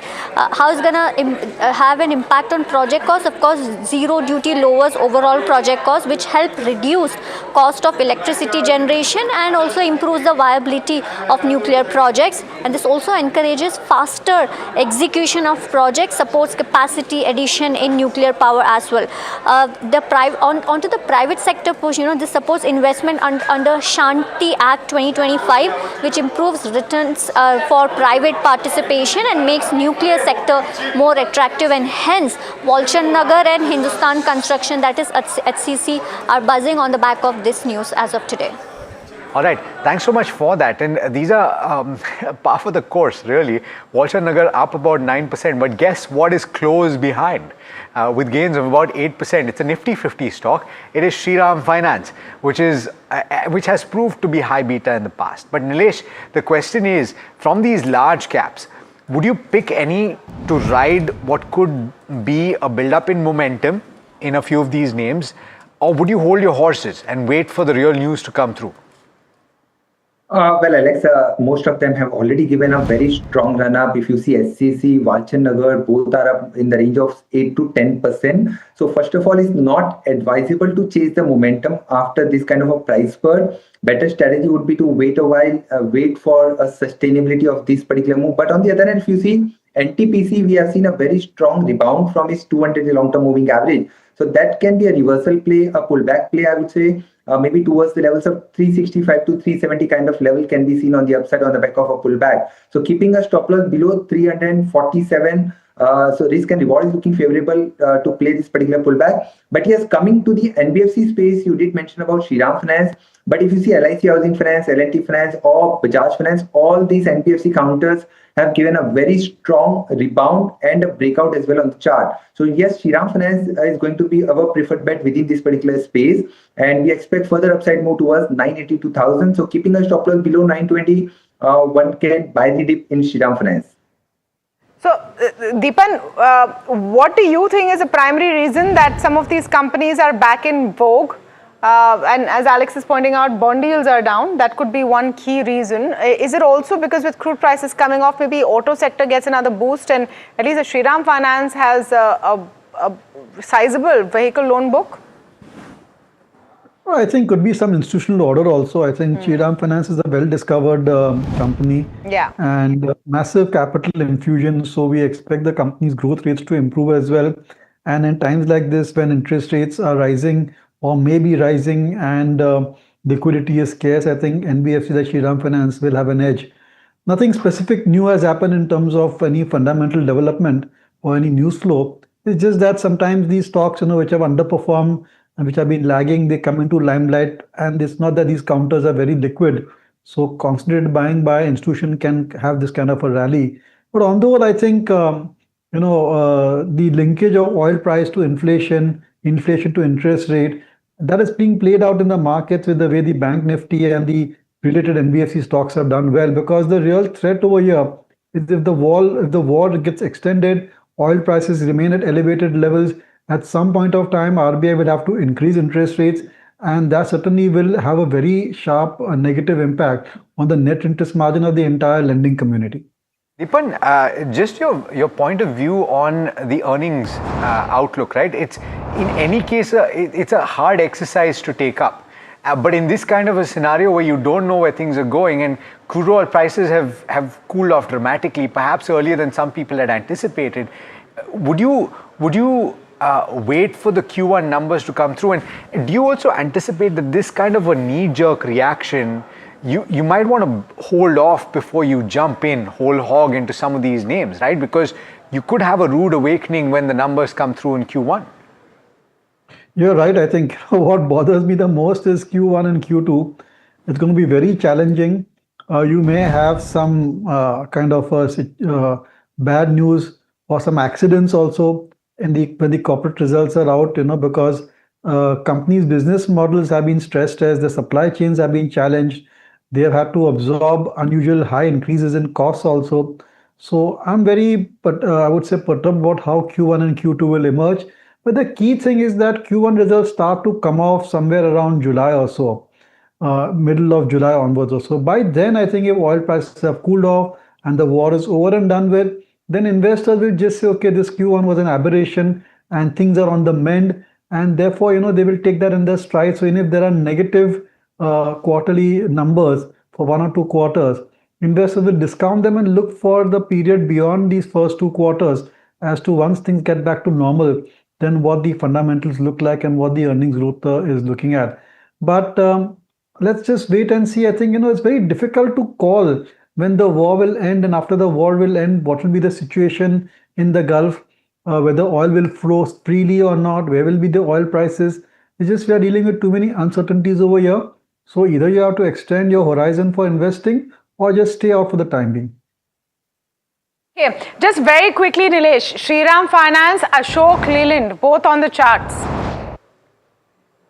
Well, Tamanna, both the stocks are looking strong. In fact, after a spurt of 10%, Ashok Leyland has given a good breakout from his 7-8 sessions of consolidation. So looks good for a follow-up more on the upside towards 158 to 160. And Shriram Finance, as mentioned, I'm also bullish on this particular counter for 980 to 1000 kind of target on the upside. So if somebody's already bought it, then stay put. If somebody wants to invest fresh, then wait for some bit of decline in terms of making a fresh entry.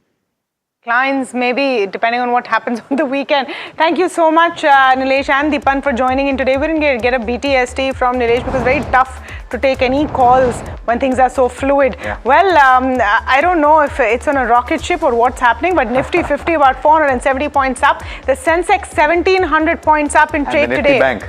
And the Bank Nifty as well. I just want to pull up the India VIX. Bank Nifty is actually quite a star today, 3% up. The India VIX 6% down. So this is really a sigh of relief. You can see under the 15 mark on it. Let's pull up the Nifty heat map if we can, and then also look at the advanced decline ratio line graph, and you'll see that widening through. Shriram Finance, absolute star today. Bajaj Finance, if you pull up the Nifty contributors, you'll see that the heavyweights are there from the financials, and of course RIL coming back to the fore as well. Yeah, 2% gains for Reliance Industries, and what an underperformer it has been all through this conflict. And even from the start of the year, it might just be a time for this one to shine, but then that depends on various other factors. L&T is doing particularly well, not the biggest weight compared with these two, but certainly because of the gains of close to 5%. ICICI Bank doing well as well, and these two powering the Nifty Bank. Pull up the intraday chart for the Nifty Bank, gains of about 3%. 1,700 points, 1,600 points. Look at that, it's ending at the high point of the day.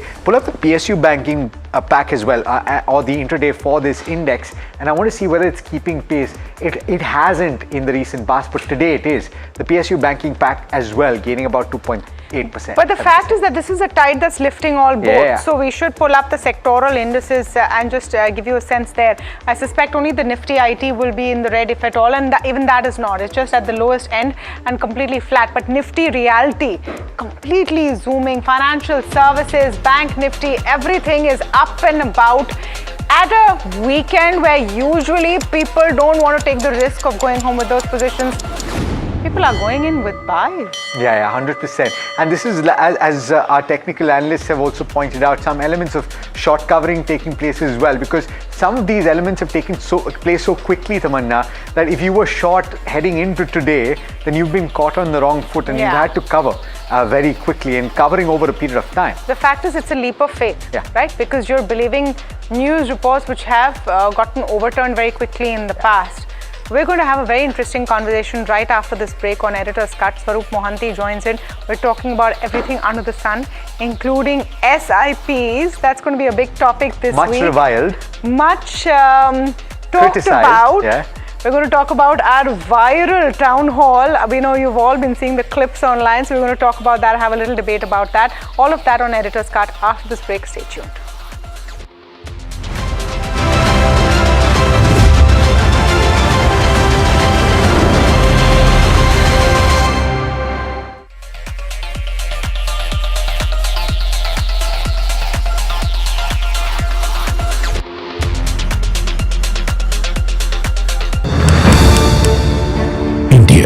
Is rewiring. The way it builds, the way it connects. विकसित भारत के निर्माण के लिए जरूरी हर क्षेत्र में भारत तेजी से काम कर रहा है. From infrastructure to digital access, from reform to real impact. But the big question is, what will define the next India? NDTV Ignite, the Future India Summit. A closer look at governance, growth and the future of a new India on the NDTV network.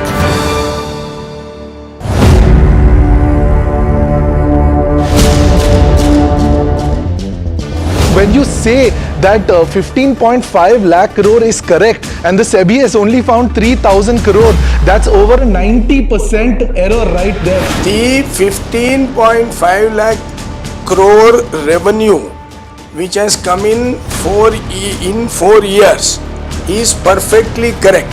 It is not a processing unit, it is a refining and selling unit. SEBI spoke to Affluence and Affluence told them that they have not recorded a single trade with you, that Rajesh Exports is not a client of Affluence. So where is that 11,000 crores coming from? The trade is absolutely correct. We have given all the required clarifications to SEBI in this regard. You're directly saying that SEBI's finding is wrong. They found that certain numbers of trades have been done from your personal account. I am not telling SEBI's finding is wrong because there has been no finding as yet. Mr. Mehta, you've still not answered the question. SEBI has considered the gross profit as the revenue for whatever reason, has thought that that is revenue. But how can a communication error last 2.5 years?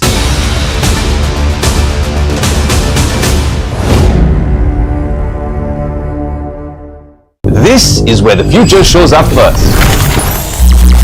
Conversations with the biggest names in tech and AI.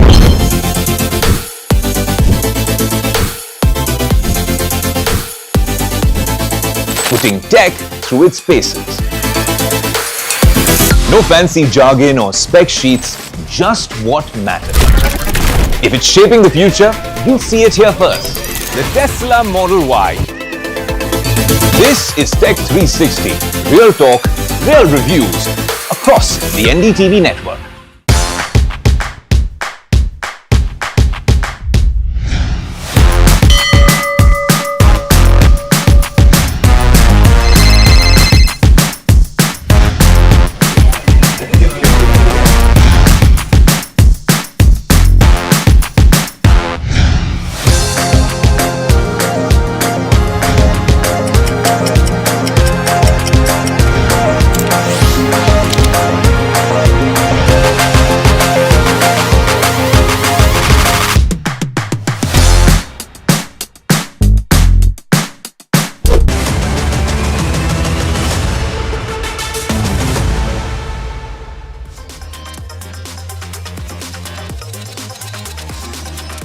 Welcome to this edition of the Editor's Cut, and there is so much to unpack today. We have Swaroop Mohanty with us. Welcome, Swaroop, to this new offering from NDTV Profit. Now, the rules of the game is don't be polite. Don't necessarily wait for one Don't of wait us. for your turn, because we do this for a living.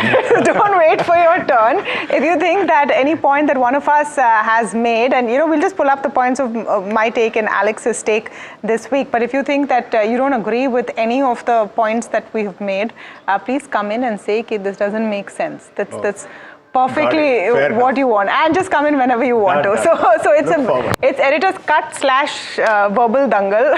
So that's part of it. So welcome. So this has been an interesting week. We're ending on a high, and some of the thoughts that come to mind for me is we've seen skepticism, because now after so many versions of deal ho gaya, MOU, 10 points, 14 points, there is skepticism, there is fatigue, but is there a glimmer of hope, do you think?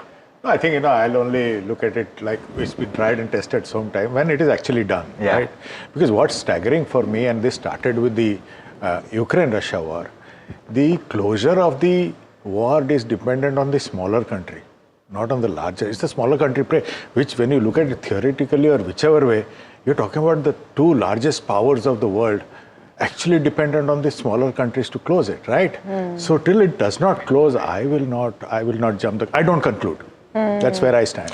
Though this time it looks a little, markets are indicating that it's going well. I want to believe it. There's one conspiracy theory that ahead of the SpaceX IPO, they're making sure that everything is in a great mood. I don't know. I had a Donald Trump's birthday. But Tamanna, even if I had a view, I wouldn't be allowed to make that. I don't know. The bigger coincidence is that there was a Bloomberg report quoting G7 officials that the deal can be inked on Sunday in Geneva. Guess whose birthday it is on Sunday? Donald Trump. I'm telling you, I'm keeping quiet. Okay, so if you're going to keep quiet over here, then Swaroop kaise chalega? But anyway, so the US-Iran deal may be at the final stages of being inked, but we are a fair distance from normalization, even if we believe this is going to go through. And why? I'm depending on a Goldman Sachs report and some parts of it, they're talking about how oil exports from Gulf producers will normalize only by late August, versus by late June, which was being expected earlier. Normalization may be achieved with a rise in Hormuz flows to 70% of pre-war levels, given current redirections, and there'll be a lower 2027 average Brent forecast by $5 to $80 on higher supply and lower demand. Meanwhile, the other thing that, through the week, people that we've been talking to and what we've been seeing is that December targets for Nifty have been seeing wild swings. So Citi, for example, dropped its year-end target from 27,000 to 26,000. There have been more bearish analysts on our platforms who've come and said things like 20,000, 21,000 by December. My take and belief is that the market rebound on the upside will surprise once the fog of war lifts over the Strait of Hormuz. And I'm not saying this in a bearish or a bullish way. That's just how I see it right now. And then, of course, what was really a cracker this week was our town hall on NDTV Profit with Shankar Sharma. It's gone viral. I'm sure you've seen it. Maybe you're one of the many people who've commented on it. And, his views on retail investors were top trend on X this week. By the way, we had brickbats, trolling, a lot of comments. They're all welcome. There are many who said, why have you had this interview? Why have you not? I'm saying it's all welcome as long as there is debate.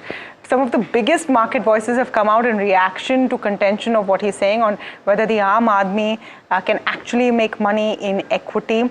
And I think debate is good. If nothing else, a dull market mein kuch to, we've had a chance to talk about something. So, Swaroop, do you have a hot take on everything that was said on SIPs, etc.? See, I've been doing this for 30 years. And I've seen many bear market forecasters come and do that every time the market is like this. I disagree that markets do not belong to retail. Markets belong to everybody. The retail might not, there's a debate whether they should go direct or not. Yeah. But rarely do they participate directly, right? We're talking about 30,000 crores per month from our side. And I'm calling out something now. From here on, track the ETF and index volumes as a percentage of the market in the next 4 or 5 years. It will continuously grow. You're saying volumes of just the ETF and funds flow. Yeah, just how much they are buying as a participant of the market, and that's the collective retail, right? Which route they take is a different issue, right? But to say that the market does not belong to somebody and belongs to somebody is a bear market phenomena. And I've heard enough of this in the past. I actually have a point on this because, and I was thinking about this, as much as we'd like to point to facts and data and all of those things, we have to remember that the market, any market, is a collection of individuals that is a mix of emotions. And more often than not, emotions and humans are driven by recency bias. So in September of 2024, you will know this because distributors in the mutual fund space would have told you, and they would have come crying to you and saying, Swaroop, my clients are telling me that their uncle or their aunt got 22% compounded over 3 years. What are you doing for me? And they knew best, right? Cut to today. The recency bias is that nobody knows what is going on. Equity is the worst thing to do, and mutual funds are not sahi. Right? SIPs are wrong. Should we play out that bite that we are referencing? Okay, so people know what we're talking about. Here's what Shankar Sharma said on the town hall. It got viral. It was a top X trend. There are a lot of views about it. We as a platform don't agree or disagree with anything anyone says. We provide an open platform for people to come and give their views because we believe you should hear all kinds of views before making your decisions. Listen in to some of the things he said. SIPs have been a great product. I mean, they have made a lot of money, except they have not made money for the SIP investors as much as they have made money for VCs, PEs, family offices, and of course FIIs. So it's a great product for the 4 major selling groups. So IPOs have been OFSs in reasonable part. Of course, the family offices have cashed out big time because somebody made a plastic business, paper business, this business, and they had no clue, no hope they would ever get these exits. And now suddenly they're billion-dollar, family offices. All that money has been given through a wealth transfer mechanism called SIP to all these informed investors. The equity markets are meant for big boys and professionals. They're not meant for Mr. Joe on the street, because the data does not support equity investing for the retail investor. Best case you make maybe 10, maybe 12%. Those days also, in my view, a little bit of a hindsight and past. If you're going to make 10%, 12%, 11%, minus the tax of whatever 15, 16%, you're left with 9.5. Divide that by volatility. Annual volatility is about 15, 20% in India, historically. What are you left with there? Nothing. You cannot on a risk-adjusted basis beat even a fixed deposit, because in fixed deposit, you have no risk to begin with. You have no volatility to begin with. If you do it in a decent bank, you'll get your capital back. So you have return of capital and a return on capital. In equity, potentially best case is a 10% headline number, 11%, minus the tax, divided by the volatility, you're left with not much. It's a strong take, and he didn't mince words. He generally doesn't. But I have a point to make here, and there are several hot takes that have come on SIP. So first, it's become kind of cool or kind of normal to criticize the SIP. That's something that I think we can all agree on. And one analysis actually talks about Sensex returns since inception. It pegs it at 20x since 1994. A modest 10% compounded annual growth rate. It argues that one should not count the 2002 to 2008 super cycle. Why? Because that rally was driven by once in a lifetime earnings growth. Okay.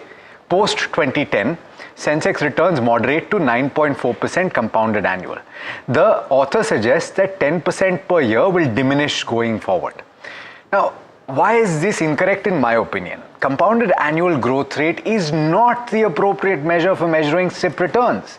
You look at either internal rate of return to give you a correct assessment of what each installment of that SIP has given you. That's how it is calculated. So suppose you're doing 10,000 per month, it'll calculate the return that each 10,000 has given you over the course of the time of your return. Or you look at rolling return, you look at 3-year rolling over a 15-year period, and it'll tell you what your investment has done. Compounded annual growth rate can skew a return completely. Take for example, a start of April 2020, immediately after the COVID-19 pandemic, the low was hit, to September 2024, that return would be vastly different from Jan 2020 or 2019 to June 2026. SIPs allow for the accumulation during periods of drought, and as a result of which the SIP return can be very different. Am I right or wrong? Right. You're right. Depends on the holding period completely. And depends on how, if the market is done badly for 2 years and then takes off, it's great. But that is the space for SIP investors, right? If you're going to buy units when the markets continue to rise, you're actually buying higher prices. But it's only when you buy on the complete J curve that this whole concept of SIP sort of takes place, right? But everybody has their opinion. Though I do have one point in favor of that is that, yes, you cannot take away the shift of ownership, and if the shift of ownership is going to retail, we're talking about the number of folios, the number of demat accounts. It's a good thing. It's a good thing that finally the Indians are owning our own stock market. Till now, I used to cry, and my Twitter handle does say that I'm a sad equity seller because Indians are not owning our own market. Till now, the Indians had not made money out of our market. So if it's going to the retail participation, as long as they're making money. I'm not. See, both are important. Yeah. The foreign money or the institutional money and the retail, it has to be a good mix. Yeah. Otherwise, one part cannot be ruling the whole thing. Then there's a maker checker, right? No, I think we look at it in extremes, and especially all of these views come when people are feeling sad. Suppose we have the same conversation next week and things go the same. Exactly. And then I would really look at consistency of views on both sides of the market, not exactly when the markets are down. That's not. Because tell you what, when we go back to 26,000, whether it's next week or a month from now, maybe the view will not be there. The compounded annual growth rate will look different. Shankar has been skeptical always. So I don't think he's moved from... See, I have nobody to comment on anybody else. I can only speak for myself. I mean, at the end of the day, if somebody is discounting those kind of returns, and somebody should just pick up any of those return charts and see what mutual fund or active mutual fund managers across board have done over a period of 10, 15, 20 years for investors.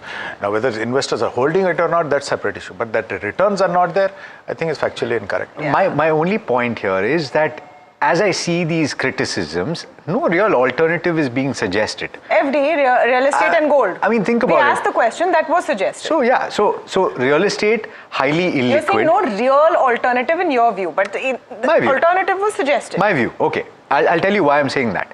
Real estate, you account for, most people buy this with EMI, and so therefore there's a cost of interest over the course of the life cycle, usually 17 to 18 to 20 years, right? You remove that from the picture, you adjust for the maintenance costs that you pay every year, you adjust for everything that you do to put fixtures in your house, and post interest cost, you look at your return. It's going to be single digit, 4%. Also, because real estate in a house you live in is not actually an investment in the first place. It's a commodity you're purchasing. But like we said, it's an open platform. We want all views in. We're glad that it's gone viral. We're glad everyone's talking about it, and it's good that there is more debate. We also want to bring in an element on Editor's Cut from New Delhi this week, because it's been an important week to understand what the government will be doing next. And we'll get Shimi Chaudhary, our Delhi Bureau Chief, up to talk a bit about it. There she is. Shimi, we saw the FCNR moves from the Reserve Bank of India, what the government has been doing, but you have been having so many conversations on record and off record about what's coming next from New Delhi. What are you picking up? Yeah, so Tamanna, of course, the last 2 weeks have been unusually active on the policy front, and the combination of government and RBI move, whether it's on the form of tax cut on the FPIs in GSEC or FCNR deposit, etc., clearly to strengthen the India's external position. And while we see that rupee couldn't hold those gains, but the optimism in the government and in the policy makers that this will perhaps impact the rupee in the coming weeks, so that we need to see definitely. But additional measure is something we are hearing clearly, among policy makers, which they are working on, and those lines are coming from any tax intervention as far as equities are concerned, some sort of measures on the tweaking of your FEMA rules to boost further FDIs, and the third on the gold policy, a lot of chatter around that as well. You will see that some form of monetization of gold is also under active consideration. Now these measures of course are on table. Some of the facts I like to bring to your notice, and I'm taking that liberty. As far as tax intervention on equities are concerned, the views are actually divided. One set of people are saying that this perhaps of course shore up your foreign flows, but another views is coming that it could perhaps lead to more selling. So that's where the status is as far as taxation is concerned and the equity intervention is concerned. Now another point which is equally important, that policy makers think that this is the right time to have a monetary policy intervention as well, looking at the Asian countries coming up with, like Indonesia, rate hikes. So India should also do, RBI should also do. Of course, it's not the purview of finance ministry, it's the purview of RBI. So definitely that is something RBI to take call on. The third important aspect on the fiscal front, and that's also equally important, the entire kind of focus is shifted from the West Asia crisis to actually weather condition. They are more concerned on the impact of El Nino. The assessment is going on, the recalibration on the budget estimation is going on, because somewhere there is a direct effect coming on the agriculture, on the inflation, and that's why PM in every meeting taking stock himself about the preparedness of as far as weather condition is concerned. Shimi, what are you picking up on the biggest buzz, which is the what about the biggest buzz on the cabinet reshuffle? So that's how I'm coming, because of course the conversions of the political development and policy is very important ahead of UP Assembly election. There is a strong budge on the cabinet reshuffle, and that's coming also because some of the cabinet members' Rajya Sabha tenure is coming to an end, and you will see not just the portfolio shifting, you will also see some of the new induction, new faces in the cabinet is what we are hearing at this point of time. So of course the additional measures on table, you will see some action coming on there, but political development is also playing a very crucial role as far as government policy agenda is concerned. As it does. So we thought we'll get in some of that Delhi masala flavor as well, Delhi flavor as well. But let's talk a bit about SpaceX. Yep. I mean, I think that whole IPO challenges not just the limits of human imagination in what our future is going to be, but also disbelief in terms of just numbers. No, but Tamanna, personally, I feel if one way to put an inventor of our lifetime, it would be Elon Musk. It's my personal opinion. And it's just staggering to see how people are betting on him and the future. Look, and contrast it to mutual fund advice. Past returns are good, so everything is good. Yeah. The amount of money that is being prepared worldwide to put on one individual's dream about the future is incredible. And make no mistake, when you look at traditionally, even people who control the seas would dominate business. People who control railroad would dominate business. People then who control the skies to airways continue. Then people who dominated internet control business. The future is people who will dominate space. So you're buying all of those dreams in that you've seen the prospectus and all of the stuff in it. See, that's what people are saying. I'm nobody to comment. Look at the figure. Now look at the impact on Bitcoin, look at the impact on gold, and look at finally some amount of FI selling in Korea. And please understand, the Korean market is owned 40% by FIs. Indian sell-off has just been 2%, and look at the impact. So the world is preparing. I'm too small a man to even comment, right? It's staggering to see this happening within our lives. And would you bet the house on SpaceX if you could? Yeah, I would. As Mira said, we own before. I mean, one of the reasons we've done very well in Korean market is because we own SpaceX. Time will tell.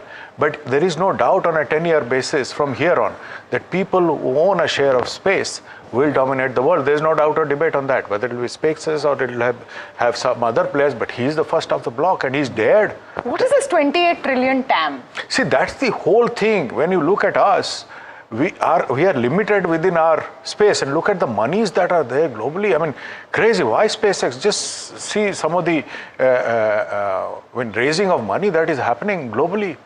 I mean, one company going and raising a bit which is larger than all our VC raising for the last 5-6 years. I mean, to be fair, look at the strides that they've already made, right? You about 15 years back, you did not anticipate that a rocket could go up and then come back and land in the same spot. You didn't know that that was possible. Rocket is one of the smallest portion of the business. Sure. I mean, but look at the absurdity. I mean, we are talking about data centers on ground. He's talking about data centers in space. Powered by solar. Has to be something, no? Powered by solar. Look at that. And if that vision. He's going to mine asteroids no, but also. Tamanna, if that vision were to be correct, that world is completely different. We are talking about manufacturing, healthcare. He's talking about space. Look at the gap. But equally, people like Chris Wood have called it the peak of the AI exuberance. No, I'm just happy that some parts of AI discussion on costs and all are finally coming in. Right? So there's a reality check there. There should be at all point of time, right? And both sides have to play well. So if this is turning into a bubble and if that bubble will burst at some point, isn't SpaceX the bubbliest of them all? See, I'm top tier bubbles. No, time will tell. I mean, I have now two powerful words I have in my life. Don't conclude. Like, you know, when you look at the steps that are being taken by the government or to attract money, don't conclude that there is a queue of people waiting outside India just to put their money in. You have to track that data to see. These are good steps, great steps. Yeah. So similarly, from a 10-year, I do not know the price now. Is the beginning. The IPO starts the beginning of its journey. $135. But to say that all indices have bent their rules to include it in the index, which is clear, definitely something. It has happened. Right? It's a fact. They have. Yeah, so something they know which we don't know. Yeah. And our money level, to be very honest and breaking my foot down, is too small to actually comment on those kind of money. Yeah, so let's see how we're the of SpaceX. Yeah. But commenting is for free. Yeah, commenting is free. This is a show that comments. But this will You're saying time will tell. Problem is that some of the ideas over there, the prospectus says it may not ever happen. It'll be several lifetimes. Let me take you back for an average investor, or because 30% is retail book in this. Yeah. Do they have the time for this to tell, or they're like, you know, there seems to be a rocket ship, let me hang on? My gut and whatever, I was in a global conference last week. There was no doubt or debate in that room that people will give him at least 10 years' time. Yeah. Retail people. Yeah, 10 years 10 time. years at least. I mean, they're ready to bank on him for 10 years because there's nobody else. Who's even doing this? Who's even speaking this language? And ultimately, people have been rewarded for the patience that they've showed in Tesla. Right? So there is a precedence to this. He's managed to create wealth with Tesla. Yeah. And so this is unprecedented. I mean, see, when we started our careers in the, late 90s, the internet started, went through a bubble, and then IT became part of our life, or internet became part of our life. So you're saying this is something that could happen, we just have not been able to see it yet? Yeah, maybe something which is beyond our, we're making our first moves. We bought two companies, the largest two, Reliance tying up on the AI data center and TCS tying up with Anthropic. Yeah. So we are also getting into our act. We're getting into that act. But us and them is a large gap. Yeah, SpaceX is in a different orbit. Yes. No pun It's intended. exciting. I don't care what happens to the share price, to be honest. But to see this area unfolding, the world moves to the space at a real retail level is incredible. Okay, colony on Mars, 1 million people, then Elon gets You never know. his Everything big happens chunk. in the movies. Swaroop has already booked his spot. Okay, that's all the time we have on Editor's Cut. Thank you so much for joining us. Tell us what topics you want to see discussed. We'll be back next week, same time, same place.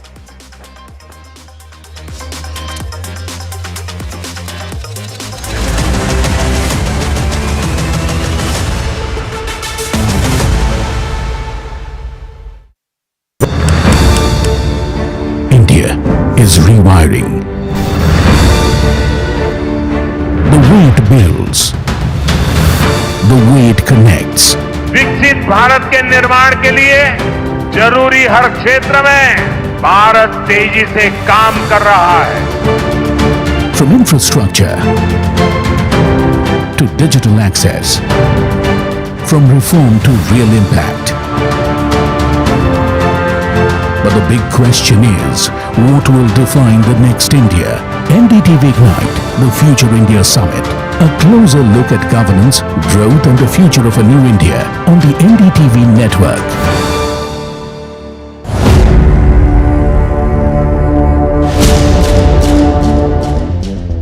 When you say that 15.5 lakh crore is correct and the SEBI has only found 3,000 crore, that's over 90% error right there. The 15.5 lakh crore revenue which has come in 4 years is perfectly correct.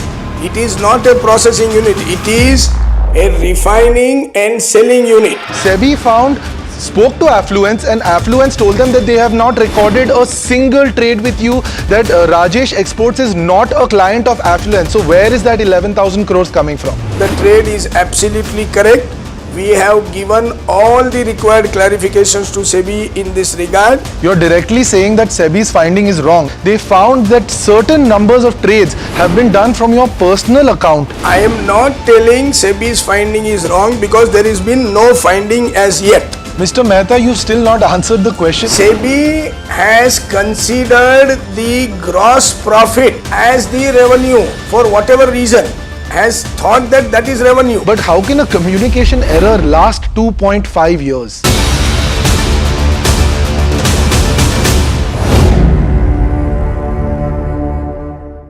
This is where the future shows up first.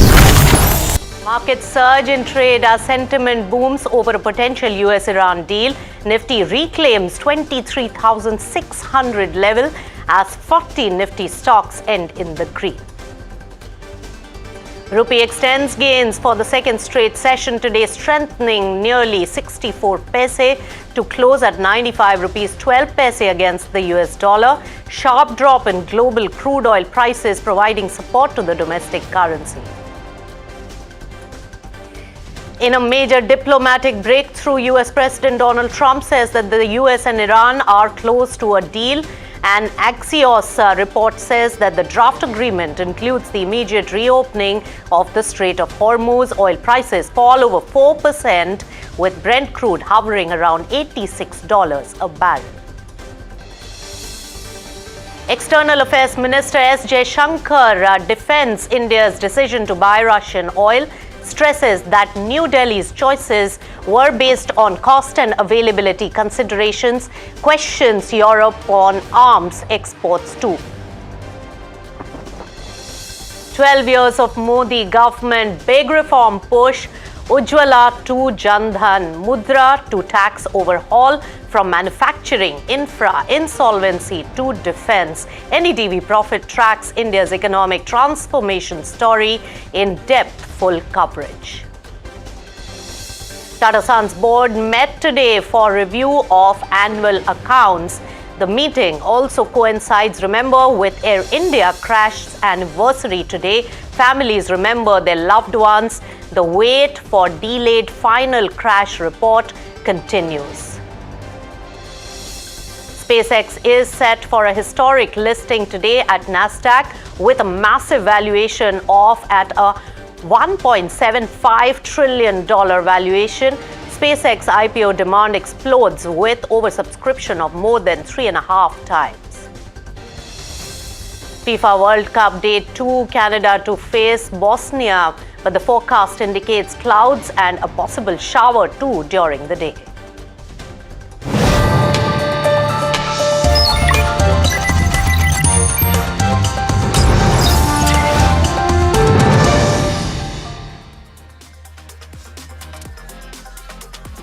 Hello and welcome. You've joined Profit 360. I'm Nisha Podar, and this is the time you get the full load in the next half an hour of all the details of the market action as well as corporate developments and business news developments through the day.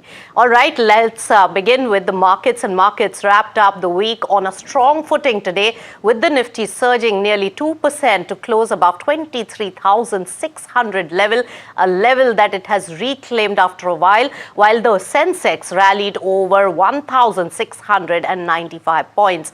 Now, the broader markets, they outperformed the benchmarks today, and all the sectoral indices ended firmly in the green, helping both the benchmark indices finishing the week with the gains. For a complete market roundup, let's take it across to my colleague Parth, who's standing by with all the action of the week and the day. Parth, tell us. Nifty has closed on a green note today, up by almost 2%. For the week as well, we saw Nifty close in green, snapping its 2-week losing streak, gaining over 1% for this week. The broader markets have underperformed the benchmark, however, this week, with Nifty Mid Cap 150 remaining flat throughout the week, while Nifty Small Cap 250 closed in a slight green of 0.2%. For Nifty Mid Cap 150, Bank of Maharashtra and Apar Industries were the top gainers, while Oil India and Kalyan Jewellers were among the top losers. On the other side, for Nifty Small Cap 250, Aegis Logistics and Kaplan Point Laboratories were the top gainers for the week, gaining over 18%. For today, however, broader markets have outperformed the benchmark, with Nifty Mid Cap 150 gaining over 2.5%, while Nifty Small Cap 250 gaining over 2.6% for the day. Today, all of the sectors have ended on a green note, with Nifty Realty being the top gaining sector, up by over 3.5%, while for the week, Nifty Bank was the top gaining sector, gaining over 4.2%. Nifty IT was the sector that saw the most downtick during the last week, down by almost 4%. Now, moving on to the daily trends, we saw Nifty IT close in red for the eighth consecutive day, while on the weekly trend side, we saw Nifty Oil and Gas close in red for the fourth week in a row. Also, Nifty Pharma has snapped its three-week losing streak, while Nifty FMCG has snapped its 4-week losing streak. Additionally, Nifty PSU Bank and Nifty Bank have ended in green for the third consecutive week.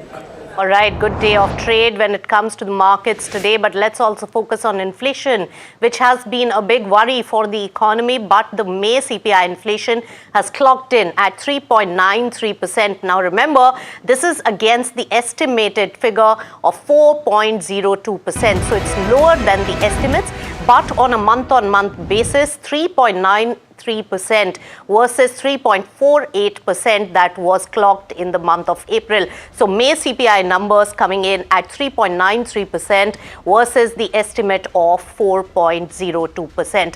Urban inflation is the one at 3.53%. It is an uptick over the last month. Also, food inflation has also seen a fair bit of rise versus the last month, and food and beverages inflation also is one of the factors which has risen. Kanishk Agarwal, who's an economist, joins in now. Kanishk, good to have you on NDTV Profit. What do you make of the headline figure? Definitely lower than what the street was estimating. Yeah, I'm surprised. I think the number is better than expected, but yes. I think let's not mistake this as a 1 month reprieve, for a turning point. I think the fuel hike cycle started mid-May, and its full weight won't land in the data until June. So the real inflation test for financial year 27 is still ahead of us. I think the market will definitely celebrate the sprint, but if you are pricing in a rate cut on the back of it, I think we will make a mistake. So I think RBI will be watching this very closely from a trajectory standpoint.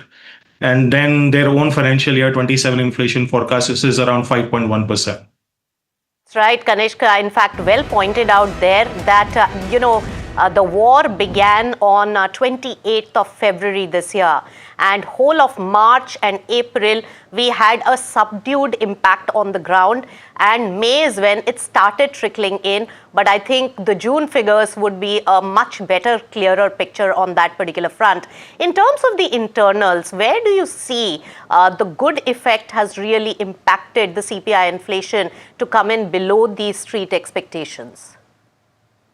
I think the turning point has been the vegetable prices. So I think they have corrected faster than the seasonal norms.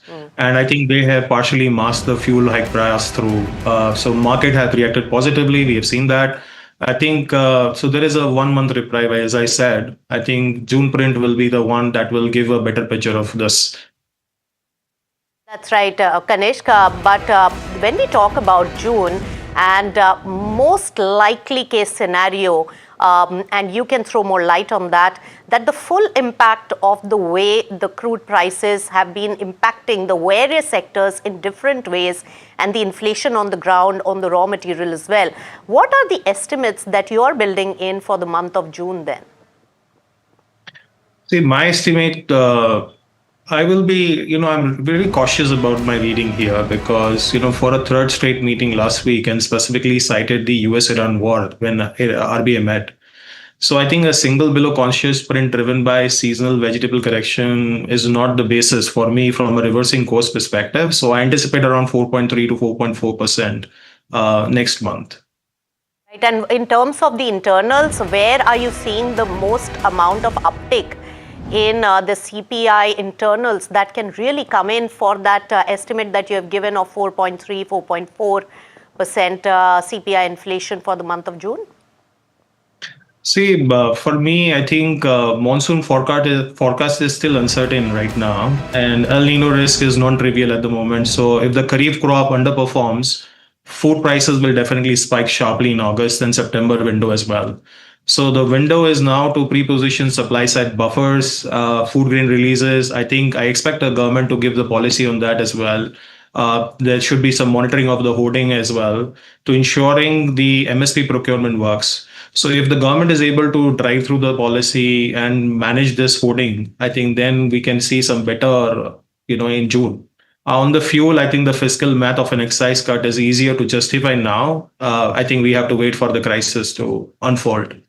Right. Looking at the few factors that you yourself mentioned, Kanishk, and well-rounded as well, that not just this inflation, but now our lower than expected normal monsoon as well as El Nino effect yet to be seen and unfolds.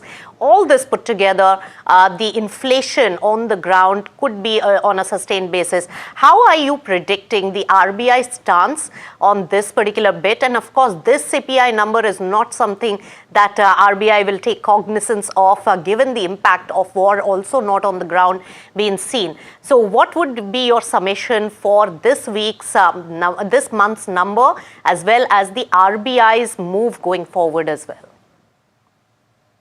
So I think when you look into RBI's medium-term target for the first time in the series is around that target, from an absolute number perspective. So if I look into this cumulatively during 25, I think they reduced it and then they capped it at 5.25. So I see MPC has the third consecutive hold. So I think rate cutting cycle is on a pause as of now. As respected Governor Malhotra also cited that the mounting global uncertainties and, including the absence of a peace deal between the US and Iran. So with May CPI likely at around 3.93, June is expected higher. Obviously, energy, food pass through not yet fully in. So I think RBI will be in a wait and watch posture. I think they will not react immediately on this. And as per me, from a market analyst perspective, I've looked into the data of BMI and Fitch. I think we're looking at around 50 BPS rate hikes in 27. So hawkish pivot signal as of now. All right, Kanishka, thank you so much for that futuristic view also that you have given of a hike in rate, and also June numbers for CPI will be watched out very closely, but at least for now the equity markets may cheer the number of CPI inflation, which is lower than the estimated figure on the street. Thank you so much, Kanishk, for all the views. Moving on then, External Affairs Minister S. Jaishankar has strongly defended India's decision to buy Russian oil, pushing back against the criticism from Western nations. In fact, speaking during a visit to Finland, S. Jaishankar said that India purchased oil based on cost and availability, and pointed out that much of the crude available in the market after the Ukraine conflict came from Russia. Now, Jaishankar accused the West of double standards, noting that Europe turned to Middle Eastern oil while questioning India's choices. He also said that India's decisions were guided by energy security and national interest. Listen in. So again, because we keep coming back to Russian oil, look, when we didn't buy significant amount of Russian oil till 2022. Circumstances compelled us to get into that market. And I must say, the Russians have been steady suppliers because they put the cargoes out there and you go out there and buy oil, whichever is the most reasonable and available oil. But I do want people to remember this. At that time, the US specifically asked India to buy Russian oil to stabilize the world markets. Yeah. Okay? Right now, if you see, after having first put tariffs on us last year for buying Russian oil, the US then again lifted its sanctions because on Russian oil. They need the oil price down again. Yeah. So let's not pretend that there is some great principle involved here. I mean, if it is on, off, and do it when it suits us and don't do it when it doesn't suit us. I mean, come on, we are all adults in the room. We know what the game is. So I don't think making this about sanctimony is really warranted. Okay? Europeans sell weapons which are used to attack India. Not now, for many, many years. We Indians have never done anything to endanger Europe. So I think that's a reasonable point.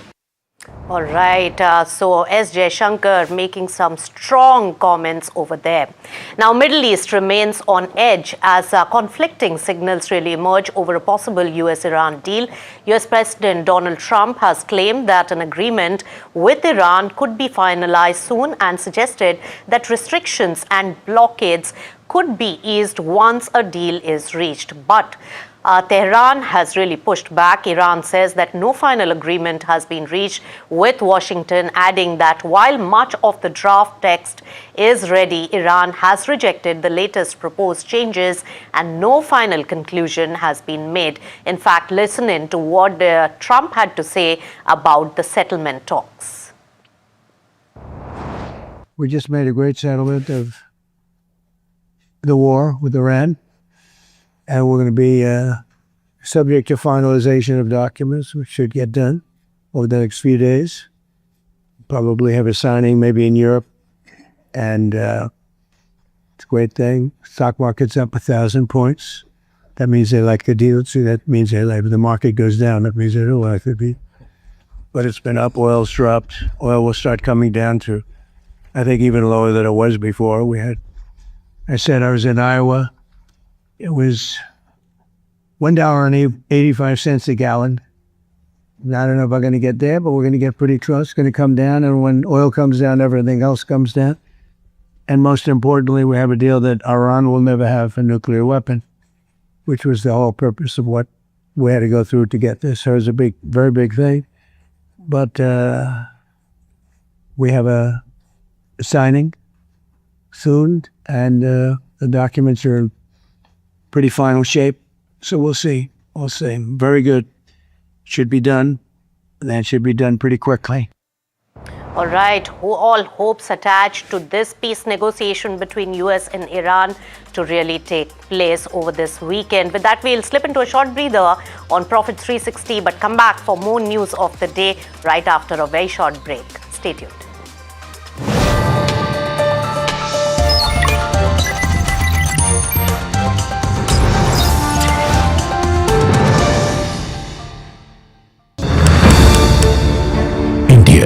Is rewiring. The way it builds, the way it connects. विकसित भारत के निर्माण के लिए जरूरी हर क्षेत्र में भारत तेजी से काम कर रहा है. From infrastructure to digital access, from reform to real impact. But the big question is, what will define the next India? NDTV Ignite, the Future India Summit. A closer look at governance, growth and the future of a new India on the NDTV network.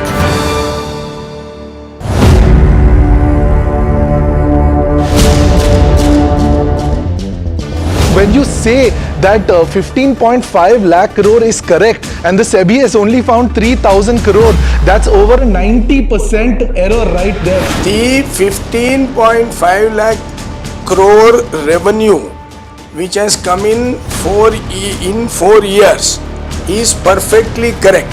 It is not a processing unit, it is a refining and selling unit. SEBI spoke to Affluence and Affluence told them that they have not recorded a single trade with you, that Rajesh Exports is not a client of Affluence. So where is that 11,000 crores coming from? The trade is absolutely correct.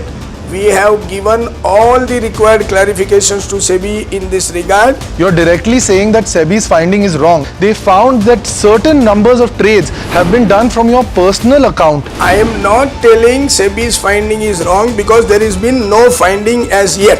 Mr. Mehta, you've still not answered the question. SEBI has considered the gross profit as the revenue for whatever reason, has thought that that is revenue. But how can a communication...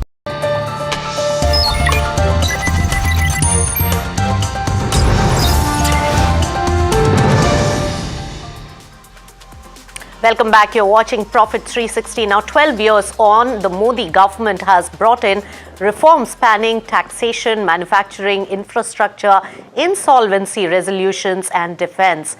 From GST and PLI to railways, highways and water connectivity. Well, the focus has been on boosting investment efficiency and also self-reliance for the country. Puneet accounts for all of that really transpired and made an impact. Puneet. As Prime Minister Narendra Modi continues his run as 12 years of Prime Ministership, it is important to look at the 9 key measures that have been announced in this particular time frame, and in no order of importance, but has been very crucial over this particular time frame. One has to be, the GST 2.0 reforms has been very structural in simplifying the tax structure as well as lowering GST rates in the 2.0 scheme amongst and across categories. PLI scheme is the number 2 measure, has been very important for the manufacturing push of the country, expanded across 14 sectors with an outlay of 1.97 lakh crores, with mobile phone imports now down 77% from what it was in FY21, and companies like Dixon Tech have been a big beneficiary of this. The third key push has been the renewable energy, the renewable power push. You've seen targeted 48 gigawatt of integrated solar PV, manufacturing essentially, which is attractive investments of almost 52,900 odd crores. Jal Jeevan Mission has also been one of the major reforms by this government. They've reached almost 81% of rural homes by March of 2026. Almost 15.8 crore rural households now have tap water, and big beneficiary of this scheme as well. PM Gati Shakti as well as Bharatmala project has been the other crucial reform for the infrastructure space as well. It's upgraded thousands of kilometers of national highway networks, as well as integrated planning for the national multi-modal connectivity across states as well, and has been another crucial reform. The sixth one has to be on the railway modernization. 99.6% broad gauge network has been electrified by 2026, and it was a very low percent back in 2014. This has been allocated a record 2.78 lakh crore in terms of capital expenditure, and has been a big benefit for the railway sector as a whole. IBC is the other key one. You saw the bank NPAs back in 2011, which got resolved through IBC as it goes through as well. You've recovered roughly 4.3 lakh crores for creditors by 2026 and saved roughly 14 lakh crores via pre-admission of corporate settlements as well. Finally, RERA has been another game changer for the real estate industry. You've seen elimination of fraudulent, unorganized builders completely from the system because of this, as well as enforcing strict financial timelines as well for builders, as well as for housing projects. And finally, not the last but the least, defense Indianization has been one of the other ones as well. Defense exports have hit a record of 38,000 crores by FY26, and domestic production topped 1.5 lakh crores. So these are just some of the schemes which have been crucial over the last 12 years under Prime Minister Narendra Modi. All right. Thanks, Puneet, for an exhaustive account of all the work that has been done to bolster our economy in the last 12 years. All right. Another significant day today, and an event 1 year after the tragic Air India crash in Ahmedabad that claimed more than 270 lives, remember. Families of the victims continue to seek answers and closure. While investigations have really progressed, several key questions surrounding the circumstances leading up to this disaster remain unresolved even after 1 year. Now, across Ahmedabad and other cities, families gathered to remember those lost in one of India's deadliest aviation tragedies in recent years, lest we forget this incident. All right, moving on, all eyes are on the much-awaited SpaceX listing today, with investors weighing a compelling bull versus bear case for this one. But bulls have already won with the kind of big subscription that has been seen. Well, the bulls argue that SpaceX is building the infrastructure of the future, and the bears, however, point out that the Starship is still in testing with no commercial revenue, and Starlink's revenue per user has fallen sharply, and the AI businesses also continue to burn cash amid surging capital expenditure at the group level. Well, the opportunity may be massive, but so far the risks. And to catch all that live action, tune into NDTV Profit at 7 p.m. for a mega coverage of the biggest IPO straight from Nasdaq. So do tune in for this big event in the AI moment for the world.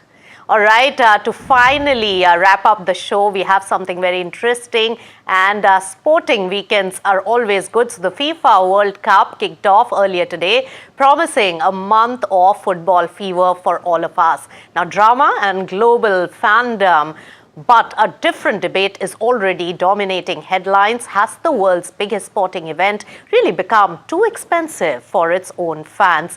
Let's go over to Ishan Rathi, our colleague, for all the details. Have you already started skipping your sleep for the FIFA World Cup? If you have, you're not alone. Millions of football fans across the globe are setting alarms, sacrificing sleep and planning their days around football's biggest tournament. But while fans are paying with their sleep, many are also being asked to pay for more with their wallets. As the action unfolds across stadiums, another story is dominating the tournament. That is the cost of being there. Ticket prices have shot up as much as 445% compared to the previous tournament.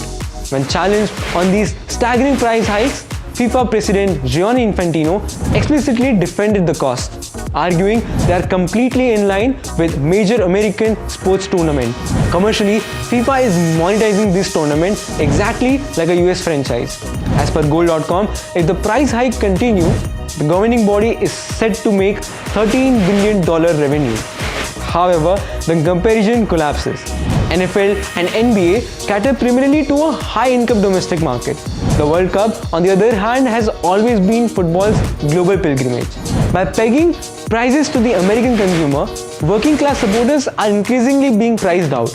If a playoff game is too expensive, fans have next season to go for. But the World Cup is different. It comes around just once in every 4 years. And that's the question hanging on this World Cup. The business of football has never been more profitable. But for millions of fans, the real question is whether the world's biggest sporting event is becoming too expensive for the very people who made it global. Ishan Rathi for NDTV Profit. All right, thanks Ishan for putting the spotlight there, and FIFA fever everywhere. But that is also the wrap of this edition of Profit 360. Thank you so much for tuning in, and keep it with NDTV Profit.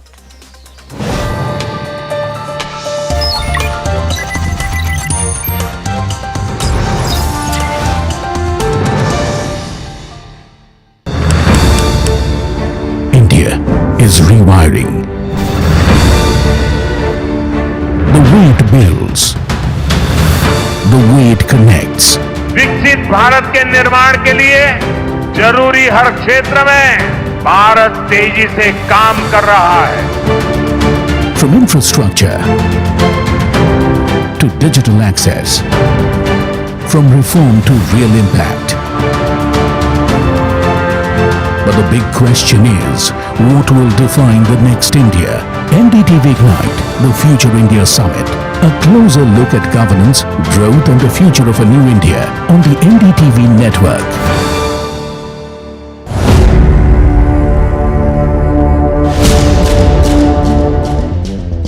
When you say that 15.5 lakh crore is correct and the SEBI has only found 3,000 crore, that's over 90% error right there. The 15.5 lakh crore revenue which has come in 4 years is perfectly correct. It is not a processing unit, it is a refining and selling unit. SEBI spoke to Affluence, and Affluence told them that they have not recorded a single trade with you, that Rajesh Exports is not a client of Affluence. So where is that 11,000 crores coming from? The trade is absolutely correct. We have given all the required clarifications to SEBI in this regard. You're directly saying that SEBI's finding is wrong. They found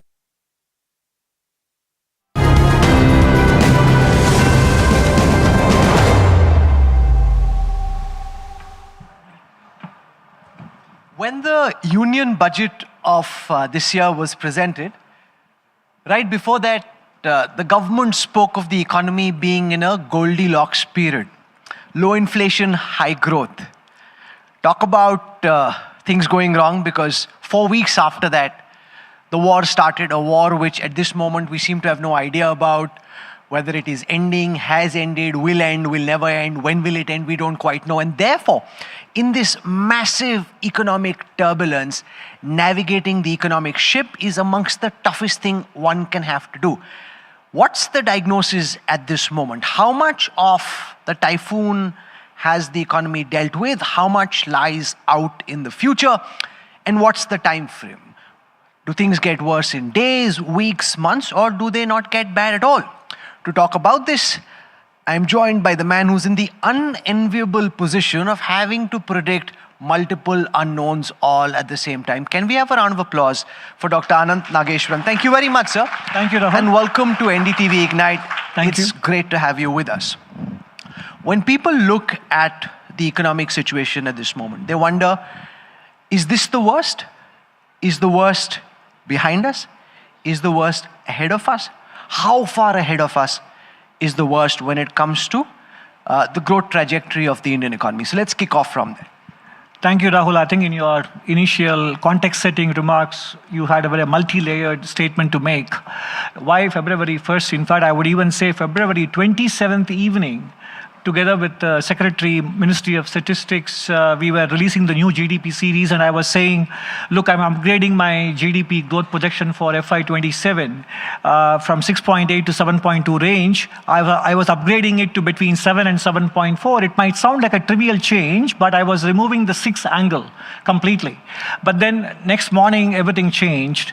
So look, we still have large unknowns, especially the El Nino effect on the monsoon, etc. But having said that, I would say now in the last 1 week or so, I'm beginning to breathe a little easier. I can see a glimpse of the possibility of India kind of having seen the worst in terms of potential impact of the ongoing conflict. So I wouldn't have felt this way in April or May, but now I'm beginning to think that with the measures put in place on Friday, the 5th of June, and considering how the oil price has behaved so far and how the fertilizer prices are moving right now, I have a feeling that we may be able to handle FY27 much better than what we may have feared in April or May. You know, when we spoke after your economic survey, right, I said you were being overly conservative. I now think you're being overly optimistic. Are you trying to talk up spirits? Because you're saying that the worst is behind us. I'm not sure. Try and explain why. And you're saying that we will do well. When so much is going wrong, why do you think we'll do well? No, I think you are right to push me back, Rahul, but I was making a relative statement. I think if I said, I didn't say I am confident of saying, I'm confident of our economy doing better than what I thought on February 27. That's not what I said. I said compared to what I may have feared in April and May, I'm beginning to breathe a little easier. So I was kind of hedging myself still, and you still want to push me back. But I think I still concede the big unknown. No, you'll have to explain this, because you're saying that you're feeling better now than you were in April. So I'll give you Try and explain that, because a lot of the economic writing that's coming out of different think tanks, different banks, economists, they're saying that the actual impact of the turbulence of the past 100 days will be felt in the quarters ahead of us. So what makes you think that the worst is behind us? First of all, let me, there are multiple answers to your point. First, we are going to have a GDP estimate of 7.7 for last year, FY26. And RBI has come up with 6.6, which is a 1.1 percentage point lower than last year, with a downside risk attached to it. I still stand by that. I think that's a fair characterization. And then RBI says 5.1% inflation with an upside risk attached to it. That's also correct. So we are going to see the impact in terms of higher inflation and lower growth compared to last year. It's about the magnitude of the impact. There I am beginning to breathe a little easier, and that reason is, I think oil price has behaved far better than anybody might have anticipated, given this blockade and given the conflict, because A, there is excess supply coming from the Strategic Petroleum Reserve of the US and other countries, and China's demand has been extremely low. China has been buying far less oil than they used to. And then look at the second, besides oil, the second biggest impact on us would have been the fertilizer price. And urea prices today are lower than what they were even before the conflict began. that would have been a huge hole in our fiscal budget, in the cost of cultivation. A lot of things would have had a sort of a chain effect, chain reaction based on that. That is also now seems to be very much under control. And the third reason is, on Friday, the 5th of June, we took some actions on the balance of payments side through bond market withholding tax, capital gains tax exemptions on sovereign bonds, and RBI's FCNRB scheme. And fourthly, I took a very close look at the way our oil import behaved in 22-23 when the Russia-Ukraine war started. That year, our oil import quantity went up by 8 to 9%, and the price also went up, was remaining above 100 for 5 to 6 months, and yet the current account deficit went to only about 2.2% of GDP. Now, if the fertilizer price had not come back all the way below the pre-conflict level, I wouldn't be sounding this much more relaxed than I am. But it is precisely the behavior of the oil price until now, and the urea price decline, and the action we took on June 5th. I think all these things are making me breathe a little easier compared to April. Whether this is true or not, we will know in some time. Of course. But the fact that the economic advisor, who's I've seen clearly very conservative in terms of his forecasting, thinking that the worst is behind us, is a significant point that you're making.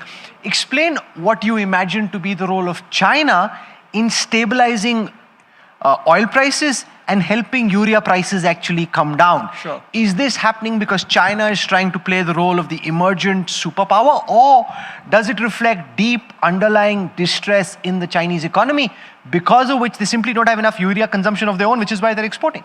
No, I think whether they are playing the emergent superpower or not is beyond my pay grade to speculate on.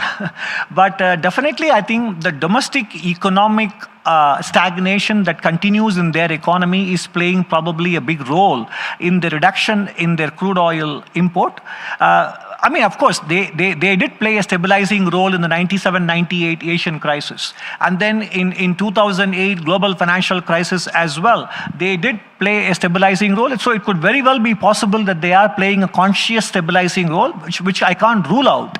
But that said, I would probably attach greater weight to the possibility that their continued domestic economic stagnation is playing a very big part in bringing their oil price down and also opening up the urea market for export. But be that as it may, regardless of what the underlying cost is, both are helping the Indian economy and our own external situation quite considerably at this point. We've seen about a 7.5 rupee pass-through on petrol and diesel prices from the oil marketing companies to Indian consumers. Dr. Nageshwaran, according to you, how much more of a pass-through is required or likely in the days and weeks ahead? So how much more is required, of course, will depend on the evolution of the oil price going forward. But even now we can say that by raising them by 7.5 rupees, we have covered up to the last year's average price for India was $68.7 per barrel. So these increases have taken us up to, let's say, a price of $85 per barrel. So even now, with the likely evolution of the oil price this year, which is as of now, taking April and May actuals that India actually paid, which is in triple digits, but assuming that the oil prices behave the way the financial markets are discounting now, the full year price may be close to about 88, 89, and we are not too far away from what we have passed through. So what we may need to pass through further may not be that big, provided oil prices conform to what the financial markets are currently discounting. What impact, according to you, has this war had from what you can see? We see the data that's in the public, you're seeing things from more closely on private consumption and potentially on corporate taxation, given that there is a very real concern about companies pulling back on account of contracting demand? Sure. First reaction is, I think it is still early days, given that we only have 1 month of fiscal data for the current financial year to talk about the corporate tax revenue or personal consumption, personal taxation, etc. But having said that, it is encouraging again, one more reason for my relative calmness, so to speak. We have had 2 months of data, March and April, after the conflict began. High frequency indicators have shown that the domestic demand is holding up very well.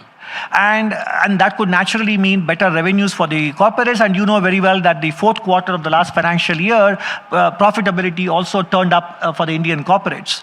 And then the other good news is that the nominal GDP growth, which we assumed in the budget to be around only 10.1%, is more likely to be 12% this year rather than 10.1, which is 2 percentage points higher. And that also means better revenue compensation than what we may have assumed. So even if the buoyancy were to go down a little because of economic uncertainty, the higher base, the nominal GDP growth, will compensate for a lower buoyancy. So that is why I think we may not have to be unduly pessimistic on the revenue front.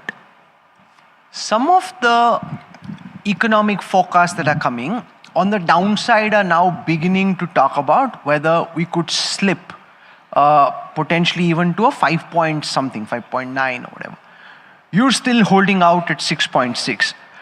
How certain, or with what degree of certainty do you feel that we're likely to be in the upper part of the 6 bracket and not inching towards the lower part of the 6? Look, below 6 is possible if the conflict continues and if the production shut-in of the oil market continues, and then let's say China's lower import stops at some point, and the United States decides that its strategic petroleum reserve has come down to a level where they have to refill it, etc.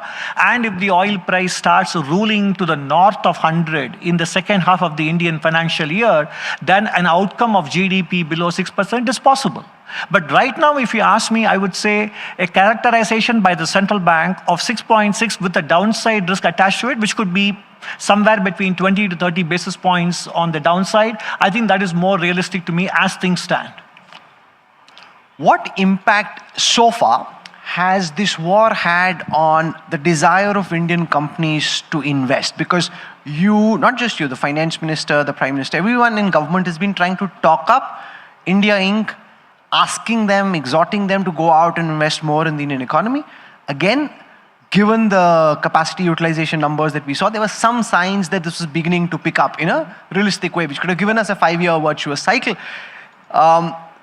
Given that this war is now upon us and the uncertainty that it creates, are you again fearful that the groundwork that you've done, a brake has been slammed on it? Again, sorry, we can't speculate because we don't have the data. That's one of the important data gaps in this country faces, where we don't get quarterly frequency on how the capital formation in the private sector is happening in the country.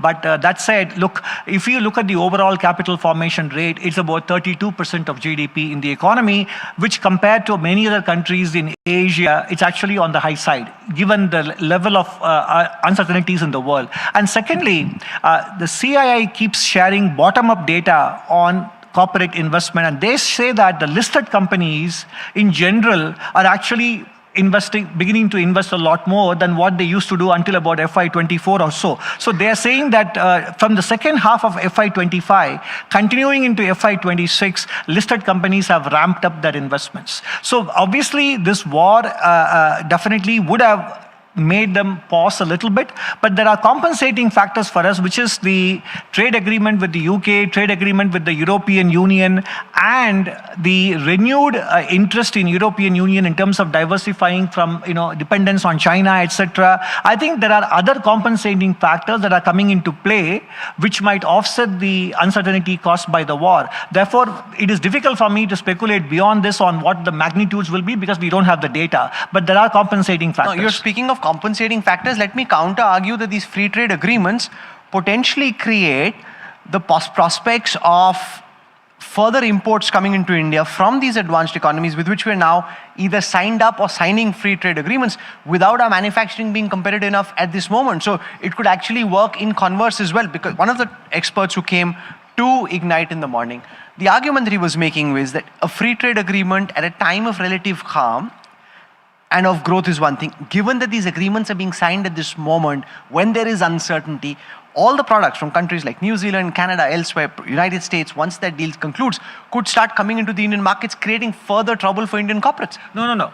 If there are going to be imports coming from a region with whom we have signed a free trade agreement, obviously those imports are coming in from there in lieu of where else they might have come from. And that would mean that we are getting them at a lower price, only then our businesses would substitute for them. That still means lower landed cost. So even if those imports pick up from those regions, I am sure it is because in lieu of some other source. And therefore, I wouldn't consider that as a negative, I would consider as a positive. If you are importing equipment from country A, and now country B is your free trade agreement partner, and the duties have dropped to zero, and therefore it's become more competitive, then please tell me that my input costs have gone up. Unfortunately, no. No, what about products coming in for the use of consumers, which potentially may have been buying from Indian companies, then buying from companies from where now you have an FTA? Most of our imports are mainly infrastructure and intermediate goods. So you have to get into the weeds of the imports to be able to make such definitive statements. And secondly, both UK and the EU agreement are giving us a lot of opportunity in terms of labor-intensive manufacturing and services opening up those markets which were closed earlier. And to that extent, those businesses, especially the medium enterprises ones, now have an incentive to ramp up their investment to be able to meet the norms set by those countries. So I think on balance, our imported goods will become less costlier if we are sourcing it from a free FTA agreement country, and the market opening that we have got for labor-intensive goods and services will be incrementally positive. I think it is somewhat, in my opinion, somewhat a stretch of an argument to say that this could be actually negative. You know, you spoke of data which we don't get. Let's speak for a moment for data that we do get. And I want to take unemployment numbers. The headline numbers from the PLFS says that, the periodic labor force says that headline unemployment is 3.2%.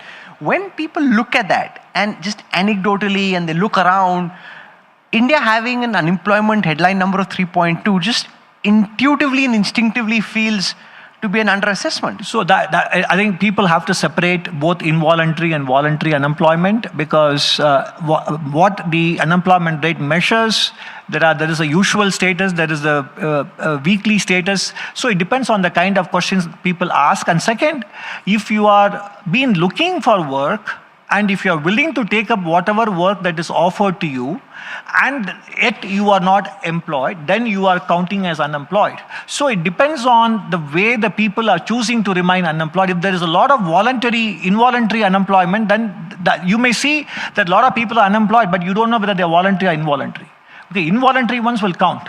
But if you are voluntarily unemployed, it won't count. So you may on the streets, if you encounter some 20 people who could have been employed but are not, you have to find out which one is voluntary, which one is involuntary. That is why your anecdotal evidence and what statistical evidence presents you may appear somewhat disconnected. And secondly, I think we are not doing as good a job as we can yet, and it is a question of data improvement. We are not measuring the gig economy work as well as we do. I think a lot of people are taking, not being part of a formal workforce, but still having 2 or 3 jobs because they feel the flexibility suits them. I think we are not doing as good a job of measuring them, etc. And at the end of the day, it is still true that notwithstanding all these question marks in people's heads about employment, household incomes have been growing much better than what people have been expecting, given this kind of anecdotal perception on employment. So I think on balance, given the kind of uncertainties that is there in the world, I think the employment picture as revealed by the PLFS is an accurate one. One of the government's big promises has been that India will become a Viksit Bharat by 2047. Now this fundamentally requires growth to be above 8% for 2 decades and more for us to be able to achieve it. Now we've seen for 2 years growth being less than 8%, and this year somewhere around 6.6%, maybe lower. Does this war just make that much tougher the already very difficult task of India becoming a developed country by 2047? And does it exacerbate the risk of India getting caught in a middle income trap? Look, obviously every year where the growth rate doesn't meet a particular level that you think is required, first of all, I don't think it's necessarily true that you need to grow at 8% in real terms in Indian rupees over the next 25 years for you to get to the Viksit Bharat status. What are your calculations? So in fact, a growth rate of between 6.5% and 7% in real terms in Indian rupee, and that too it cannot continue until 2047, because by definition, as the base becomes larger and larger, the growth rate will taper off. So up to 2035, if you are able to grow on average between 6.5 and 7, and after that if it tapers, ultimately in dollar terms, you also have to take into account the inflation rate that will prevail in the United States.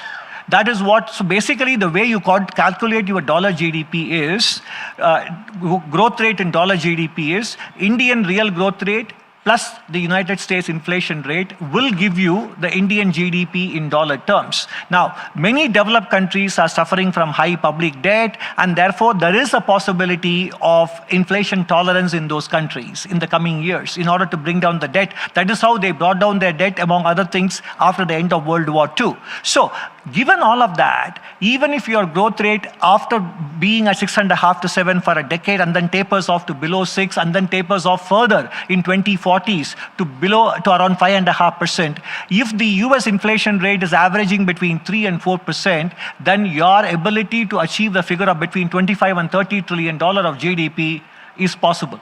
And philosophically, I will also add that at the end of the day, we have to keep doing whatever is in our control in order to get that goal. But exogenous factors can always either aid you or hamper you. That's not in your control. Do you feel sometimes unlucky? Because there are two things this government did. One is when corporate taxes were reduced, soon after COVID happened. Now you rationalize GST in a big way. Again, the government implementing the policy maneuver that it could. And soon after the war happens, just when you expect a takeoff. That's a very good question, Rahul. I think in general, we should not rule out the role of luck in outcomes. And I think it's usually human nature is to attribute it to oneself if it succeeds and attribute it to bad luck if it doesn't. So I think, but beyond a point, that's also exogenous. You have to take it as it comes. But we have to keep plugging away. And I'm sure one day the luck also will turn. For example, from 2014-15 onwards, when the government came to office, initially there were deficient monsoons, but then we also enjoyed a very sharp decline in the energy price, in the global crude oil price. So as the government was dealing with the aftermath of the banking NPA crisis and deficient monsoons and trying to fix the fiscal deficit, which was high when they inherited it, the decline in energy prices helped. So that is a good fortune. So similarly, I'm sure while we've had a run of good monsoons for a few years, we now potentially face a super El Nino. Right. How worried are you? Does that keep you awake at night? And explain to those watching at this moment the impact you think a super El Nino could have on agricultural production and on the larger economy. No, I mean, when I said I was relatively slightly breathing easier compared to April, May, but still there are two big unknowns. I said one is the energy price going forward, and second is the effect of El Nino becoming a super El Nino. I think the Kharif crop should do well, especially the cereals, pulses and oil seeds. I don't know enough. They may have an impact. But more than the Kharif crop, the real impact could be in the next Rabi crop, because the super El Nino will probably be felt towards the latter half of the calendar year. It may not be felt during the current monsoon season, but yes, to the extent... How is the government preparing for that scenario? I think the government is obviously assessing the reservoir levels, the stock levels of fertilizers, and how much is sowing happening, and whether there is enough. So like in the previous such situations, it is the management of inventory, management of export and import, ensuring adequate quantities, and domestic inflation not rising, etc., apart from ensuring water resources. And luckily for us, the reservoir levels are we prepared, Dr. Nageshwaran, to deal with a super El Nino, according to you? I don't have the information to say whether we are prepared or not, but I can say reservoir levels are 23% higher than what they were last year. And the sowing by the farmers who are aware of the projections by the IMD, both in April and May, the sowings have been much healthier than last year. So the farmers seem to be assessing that given the stock of fertilizers and given the stock of, given the reservoir levels, they feel that they can handle the impact of the super El Nino on the Kharif crop output. That much confidence we can say. Let's spend a moment on the dollar and where things stand versus the rupee. We've dealt with the politics of it. Different people have come and they've spoken, oh, how weak a government this is. The dollar could be headed to 100 rupees. From an economic lens, how much of forex should the RBI burn to try and protect the level of the dollar versus the rupee, just so that politically it doesn't fall under 100 rupees? I think the central bank isn't central bank may have expended reserves in moderating the volatility of the currency in the past 2 years, but with the action taken on Friday, both with respect to the bonds and with respect to the inflow of dollars, I don't think the RBI will be required to burn dollars to defend or manage the currency volatility going forward. Foreign investment in India is at a 14-year low, foreign portfolio investment in India. You've made some changes to long-term capital gains on sovereign bonds. What's your view on doing the same to the stock markets? Because on equities, so many of the investors we speak to in Hong Kong, New York, elsewhere, say they just don't find India attractive enough. Look, I mean, India's markets gave 4x appreciation between 2020 and 24. I think part of these conversations are because of the last 1.5 years, the market not going anywhere. So therefore, in order to boost their after-tax return now, either if the returns are not there, then they want the government to tinker with the tax framework. On the sovereign bonds, compared to many other nations of comparable nature and competing with us for capital, on the bond side, we were a bit of an outlier. But I don't think we are an outlier with respect to equities.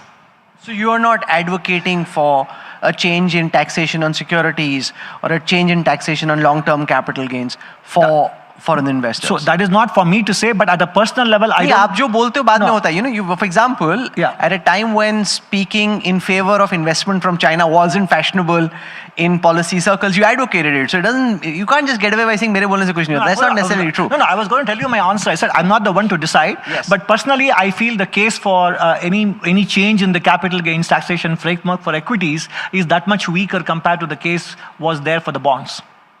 Then why, according to you, are foreign portfolio investors not look? Because that's even after the recent correction of more than 10,000 rupees from the December highs, price earning multiples are still 21. So from their lens, when they look at different portfolios to invest in, India still looks expensive. See, I think if you look at it philosophically, you know, between taxing capital and taxing labor, when there is so much happening with respect to AI, and even if there are productivity gains from AI, and those are more likely to accrue to owners of capital, etc., the continued clamor for somehow providing tax relief to capital, and when the balance between capital and labor is still not balanced, I think we have to be a little bit more critical and questioning of the demand for more tax relief for capital owners.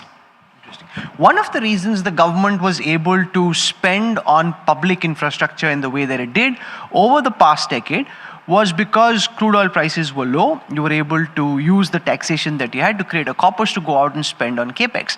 Now that you've had to cut excise duties, how likely is the government to go out and fulfill its commitment on capital expenditure in this budget? Or do you think by the end of the year we'll find that the government, in an attempt to try and meet its fiscal obligations to the extent it could, start cutting back on public spending? Again, as I said earlier, I think we still have only 1 month of data and 11 more months of data to come. And I think it is difficult for us to speculate on the various ways in which the government will be able to meet its capital expenditure target and yet keep the fiscal deficit from slipping away from the target. I'm sure there are ways, and we have faced similar situations in the past. So I don't think we should judge right now that capital expenditure will be a casualty of the current situation. No, but it depends on how you define priorities. What is more important? Going out and spending on capacity expansion, is that more important, or trying to show that you're still being fiscally conservative given the circumstances? That's more important. It is a balancing act. All you can say is the balancing act has become that much more challenging. That much I would concede. But beyond that, it is premature or not necessarily appropriate to speculate on the kind of balancing act that we will be required to perform. What's your outlook on inflation from here on? We're seeming to head towards the upper hinge of the threshold which is deemed acceptable, and things could potentially get a lot worse. I told you at the beginning, RBI's projection of 5.1 with an upside risk attached to it seems to be a fair assessment at this point. And mind you, we were in 25-26 averaging less than 2%. So it is already already factoring in a huge sharp increase when they project 5.1. And they also say that the risk is more towards the upside rather than downside to this number. I think that's a fair characterization. No, but the impact this can have is potentially create societal distress. You've got a situation where salaries are not rising because of artificial intelligence. Many people are being laid off. You've spoken against that companies need to be careful, but companies, frankly, in a bid to protect their bottom line, are doing what they need to.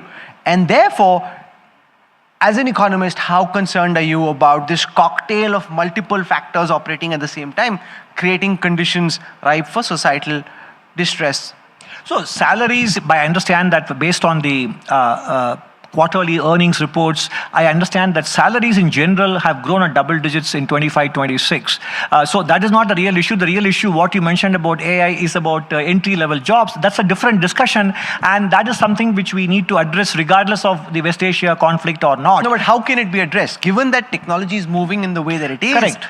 What can government and people in policy-making positions do to even try and address it? Because companies will do what they need to for their own survival. Absolutely. I think the important thing is, yes, governments and the industry, both of them have an obligation to play, and as well as the youngsters themselves.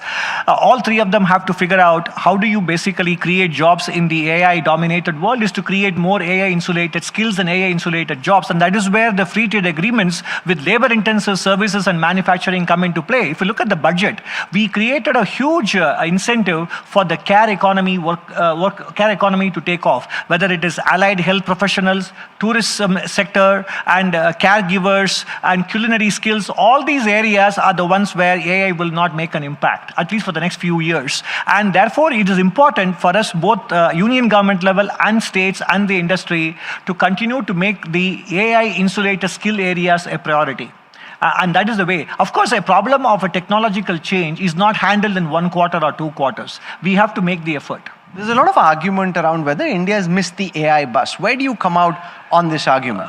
So suppose you look at whether India missed the internet bus. You could have asked the question in 2000, where India didn't have a Cisco or a Intel or any of those broadband cable companies or any of them. But now today, considering the way we have harnessed internet for digital public infrastructure, for payment system, etc., you wouldn't say that India missed the internet bus. So I think the precedence is quite encouraging for us. We may not be in the hyperscaler. In fact, I would even say there is a second mover advantage, given that we are not frittering away huge capital resources on trying to emulate the hyperscalers.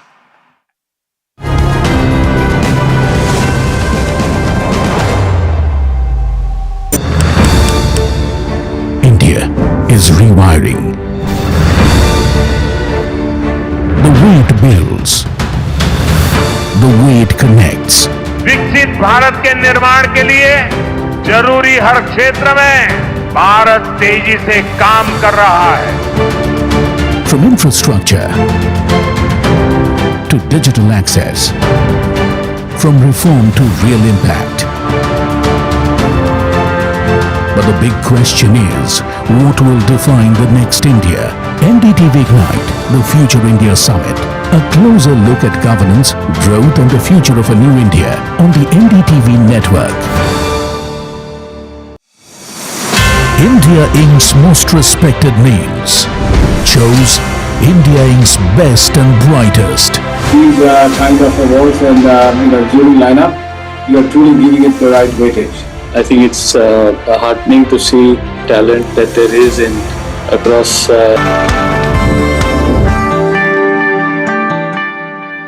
If I were to ask you about risk in investing, what's the first thing that comes to mind? You're probably thinking about the stock market, about equities and a sharp, sudden fall. Some of you who've seen cycles in the property markets may even think about the risks of sharp drops in real estate prices. Remember the 2000s. And also the risk of prices staying stagnant for long periods of time. That's something that you've probably experienced as well. But I'd guess that the number would be substantially lower than the first cohort. And I would be willing to bet that most of you would not think about risks in the bond market. It's not something we speak about very often. But the reason I want to talk about it today is that more and more people are finding ease of access. Investors are gravitating towards investing in corporate bonds. They're looking at applications on their mobile phones and they're seeing 10 to 11 or even 12% interest rates and they're jumping right in. This is in individual securities. So is there a risk? Is it too good to be true? This is MoneyWise on NDTV Profit. My name is Alex Matthew and my guest today is somebody who picks and chooses these bonds to form a portfolio for a job. He is Dhaval Dalal, the CIO of Fixed Income at Edelweiss Mutual Fund. Dhaval, thanks so much for taking the time. Thanks for having me.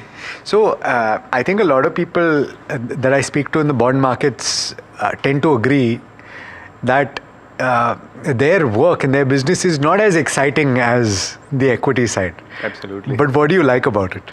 No, in fact, I've been in the bond market for last 30 years.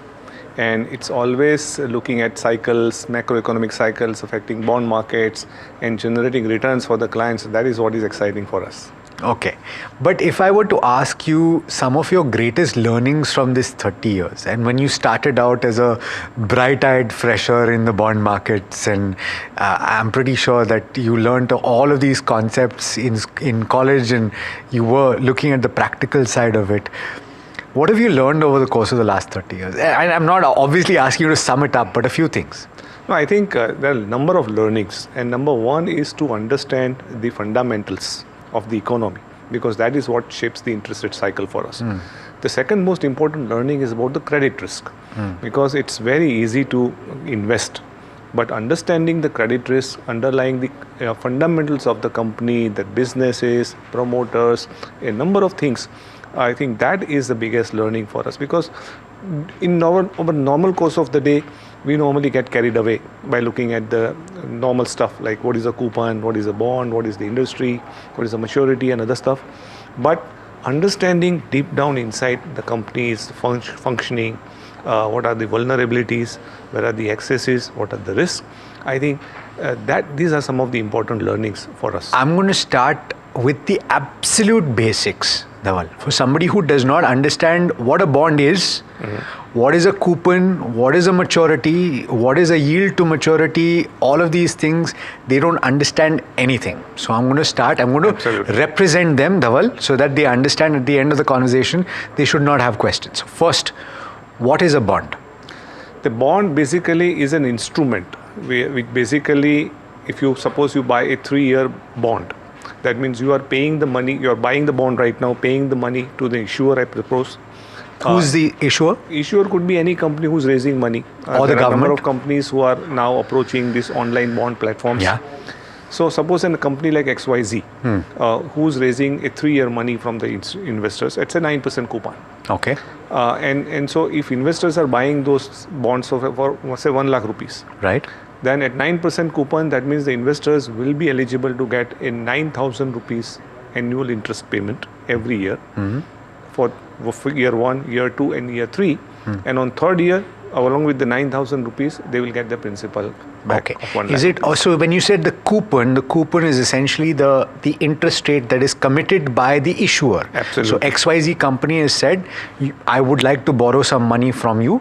I'm willing to pay you. It's like the bank giving you money for a home loan and saying, I will charge you 7.5% or 8% per year for 25 years. Effectively, that 7.5% is the coupon. Absolutely. Right? Equal. Yeah. So is it always annual or can it be semi-annual? Most of the corporate bonds pay annual coupon.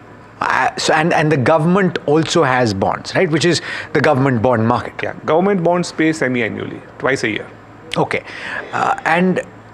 Anything above 1 year is called a bond. Anything below 1 year is called something else. So anything below 1 year is normally called money market instruments. Right. But these are also instruments that are debt instruments. They have a coupon payment as well, right? Generally speaking, money markets are all discounted instruments. So you pay lesser amount and you get maturity full amount. Explain that. Simple concept. So for example, if you are buying a 1 year commercial paper, hypothetically. Which is issued by a company. By a company, right?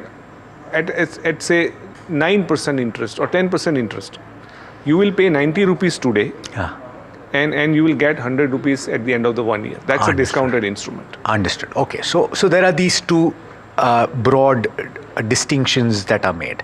Now, when people say yield to maturity, what do they mean by it? The yield to maturity basically that's a mathematical formula, but simply speaking, it's the coupon divided by the price. Okay. So at any given point of time? Not at any point of time. So just to give you an example, suppose you bought a bond at 10 rupees, 10% coupon at par. So that means the yield to maturity of that bond is also 10% because 10 divided by 100. Yeah. Now, assuming that after your purchase, the price of this bond goes up by say 105. That means the bond is trading at a premium.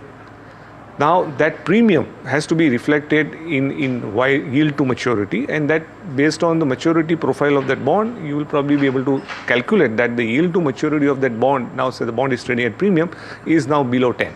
Understood, obviously. So, and here's where the risk